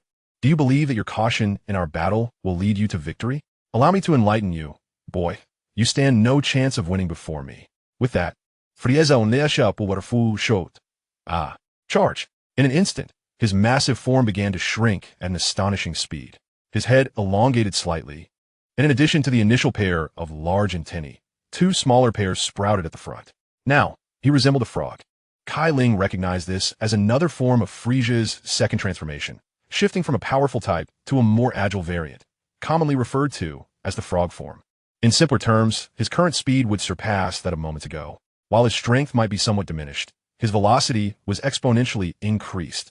If one were to inquire which of these two modes posed a greater challenge for Cai Ling, he would undoubtedly declare that Frisia's frog form was far more troublesome. Before he could regain his composure, Frisia, with an eerie swiftness, vanished from sight and appeared behind him. In a flash, he delivered a fierce kick to Cai Ling's back. Cai Ling cried out in pain, plummeting rapidly towards the ground. Thud! Upon landing, he instinctively rubbed his back with both hands. He had not anticipated that Frisia's speed would multiply, nor that his attacking power would remain largely unaffected. It felt almost impossible to contend with him. Glancing up at Frisia, who was still suspended in midair, he noticed the latter smiling down at him. Yet in the next moment, whoosh! The figure of Frisia vanished into thin air, only to reappear behind Cai Ling in an instant. Cai Ling felt a gentle breeze brush past his ear and instinctively reacted. Clenching his right fist, he launched an elbow strike toward Frisia behind him. However, this sharp elbow was effortlessly caught by Frisia. In that moment, Frisia retaliated with a swift kick aimed at Cai Ling's back. Cai Ling quickly retracted his arm, executing several backflips to create some distance between them. Observing this, Frisia chuckled. I must admit, your ability to sense danger is indeed extraordinary, but that is where it ends. I was only utilizing a third of my speed in this form. Chapter 80. Frisia's 3 Transformations. With that, Frisia suddenly flashed in front of Cai Ling, delivering a powerful punch aimed at his face. In response, Cai Ling swiftly tilted his neck to evade it. Yet, Frisia's assault did not cease there. Within mere seconds, he unleashed a flurry of punches. Although Cai Ling managed to dodge most of them, he still absorbed a few blows, leaving both sides of his face considerably swollen. Fortunately, in his Super Saiyan 2 state, the force of Frisia's punches was somewhat diminished. Nevertheless, the situation remained dire. Frisia's onslaught was relentless. After a series of jabs, he spun around for a sweeping kick. Faced with such an intense barrage from Frisia, Cai Ling was left with no choice but to evade. He leaped into the air, narrowly avoiding Frisia's sweeping attack, then executed several backflips to further distance himself. However, in Frisia's agile second transformation, such distance was merely a drop in the ocean. With a swift motion, Frisia closed the gap and delivered a punch to Cai Ling's chest. In the next moment, Cai Ling was sent flying, spitting blood as he went. The golden and crimson auras surrounding him began to fade, indicating that his remaining stamina was nearly depleted. He understood all too well that if this continued, Frisia would mercilessly defeat him. Despair washed over him. What could he do? Cai Ling's heart raced with anxiety. Although he recognized Frisia's formidable enhancements, he was at the peak of Super Saiyan 2, bolstered by 20-fold Kaioken, and believed he should be able to contend with Frisia.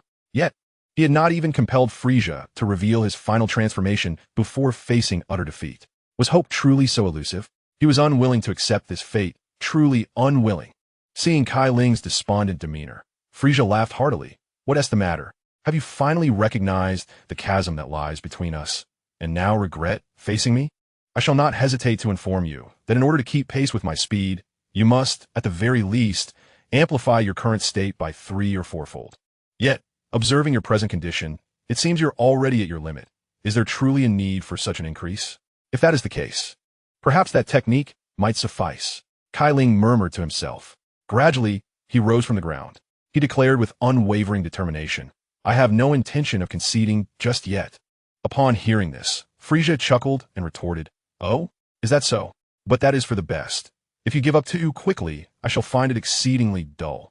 With that, Frisia instantaneously appeared before Cai Ling and unleashed a kick. Seeing this, Cai Ling immediately clenched his fists, raising them vertically and softly intoned, Phantom Fist. In an instant, his figure transformed into dozens of images, with only one being his true self, while the rest were mere illusions. Frisia's kick merely dispersed a portion of Cai Ling's phantoms. Thus, Cai Ling evaded Frisia's strike, thanks in part to the influence of the 20-fold Kaioken. Under normal circumstances, it would have been exceedingly challenging for Cai Ling to achieve such rapid evasion with the Phantom Fist alone. Frisia, having missed his target, felt his previously calm demeanor ignite with fury. You wretched brat, is this all you can do, such petty tricks? He exclaimed, launching into a series of relentless combination punches. Observing this, Cai Ling once again employed the Phantom Fist to evade, then swiftly teleported behind Frisia. With fingers curled and palms overlapped, he unleashed a Kamehameha wave, propelling Frisia away like an octopus. Moments later, Frisia's body collided with a nearby mountain peak. Boom! In the next second, rocks cascaded down as the entire mountain was reduced to rubble in mere moments. Frisia's form was buried beneath the debris. At that moment, Cai Ling dropped to one knee, gasping for breath, having reverted from Super Saiyan to his normal state. It was evident that he had exhausted all his energy in the battle against Frisia. However, at that very moment, sounds of shifting rubble emerged from the debris. Soon after, Frisia's figure slowly ascended from the pile and gracefully landed on the ground. At this moment, he bore numerous small wounds across his body. He then extended his hand to wipe the blood from the corner of his mouth, and with a face full of fury, he addressed Cai Ling. You are impressive. Managing to wound this king in his second transformation. You may take pride in that. However, soon I shall have you experience a terror akin to that of hell. With that, Frisia bellowed, ah. Listening to this, Cai Ling felt a heavy gloom settle in his heart. He then raised his gaze. At this moment, the 6 antennae atop Frisia's head gradually retracted towards him. The sound of cracking echoed, a cacophony produced by the collision of bones as Frisia adjusted his skeletal structure. Meanwhile, far away on King Kai's planet, the king sensed the overwhelming aura of malevolence emanating from Frisia.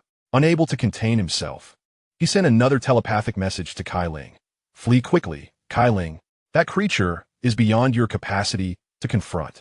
Cai Ling, kneeling on the ground, could only manage a bitter smile in response. Lord Cai, I lack the strength to escape now.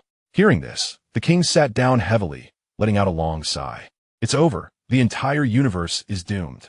At his side, Goku, who was diligently training, noticed the king's distressed demeanor and inquired, Lord Cai, is that creature truly so formidable? Can even Cai Ling not withstand him?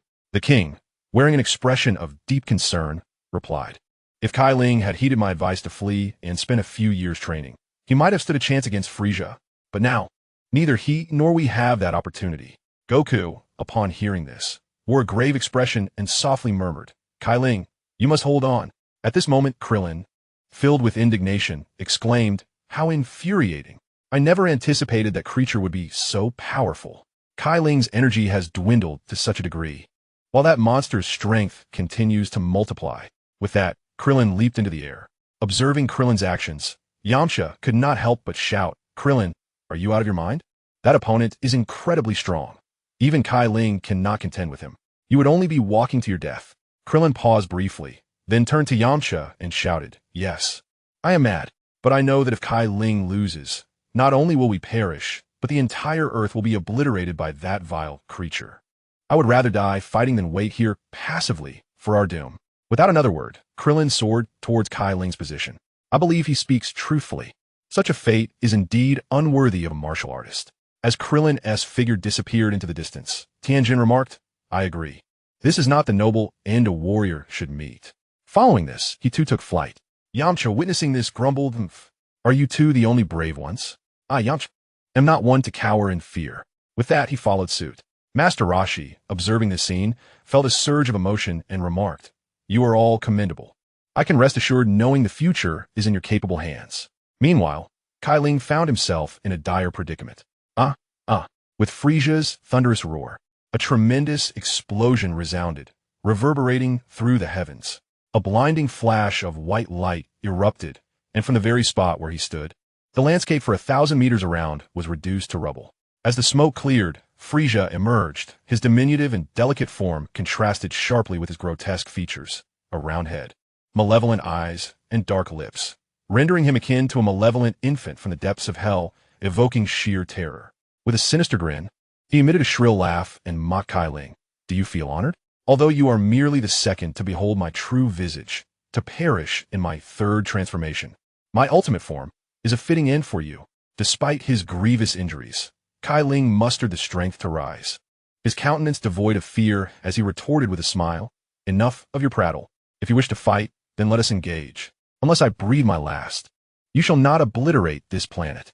Frisia, undeterred, declared, Since you are so eager for death, I shall grant your wish.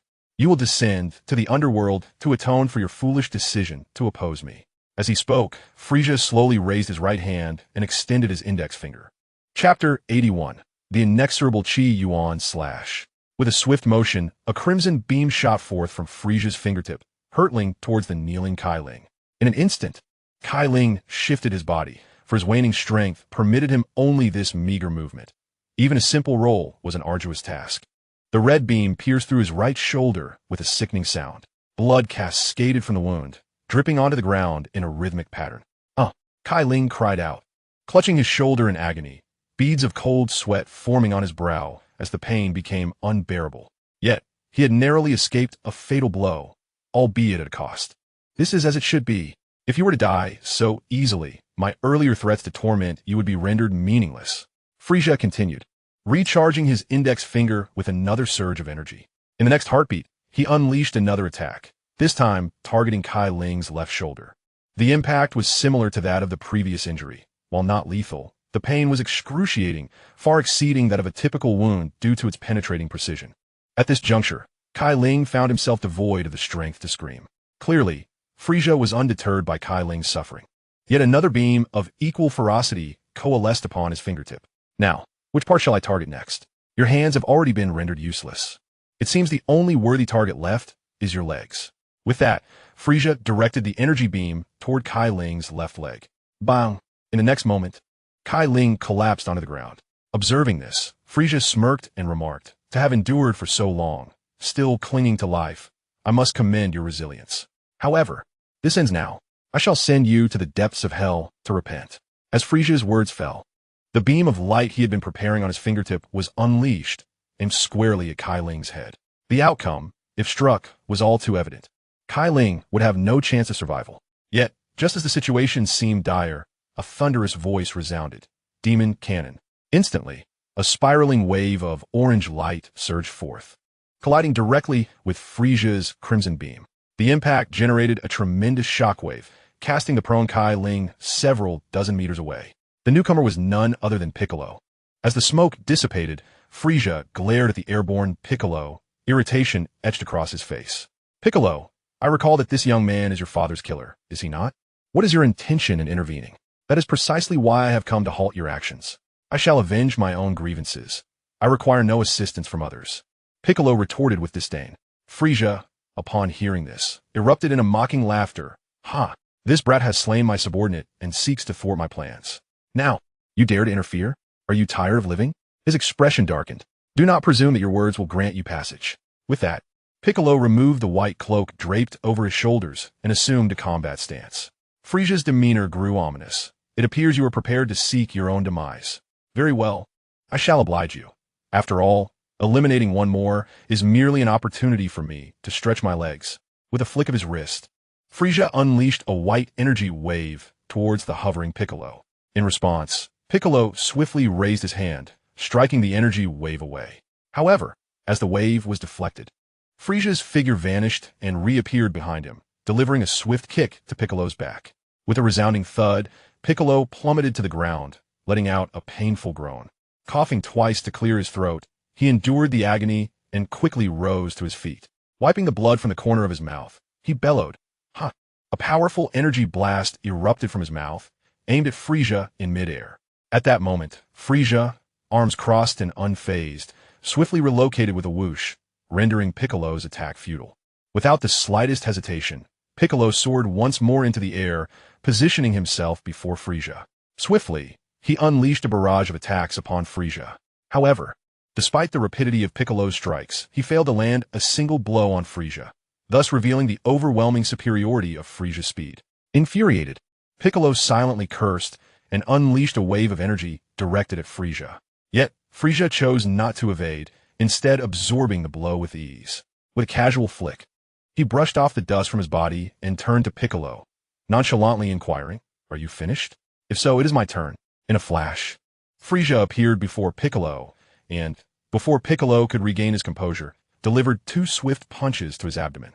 The impact caused Piccolo to expel the acid from his stomach. However, Frisia did not allow Piccolo a moment to recover. He executed a swift tail swipe aimed directly at Piccolo's face. The next instant, Piccolo was sent crashing to the ground, rendered unconscious. Observing this, Frisia paid it no mind and proceeded towards the direction where Cai Ling lay. Extending his right hand, he began to gather energy. Soon, a sphere of energy coalesced in the palm of his hand. He murmured, "Time to send you on your way." Just as he was about to launch the energy sphere at Cai Ling, an abrupt sound pierced the air. Spirit bomb slash. A white, circular energy slash hurtled toward Frisia with astonishing speed. In an instant, a sharp crack echoed as Frisia's tail was severed by the strike. The one responsible for this attack was none other than Krillin, who had rushed over from the Heavenly Temple. He was now panting heavily, clearly having exhausted considerable energy to execute the spirit bomb slash. Fortunately, history often possesses a remarkable tendency to repeat itself, and the transformed Frisia was not entirely insurmountable. Without a moment's hesitation, Krillin darted at Cai Ling's side and retrieved a senzu bean from his pocket, feeding it to her. As she swallowed the bean, her severe injuries began to heal instantaneously.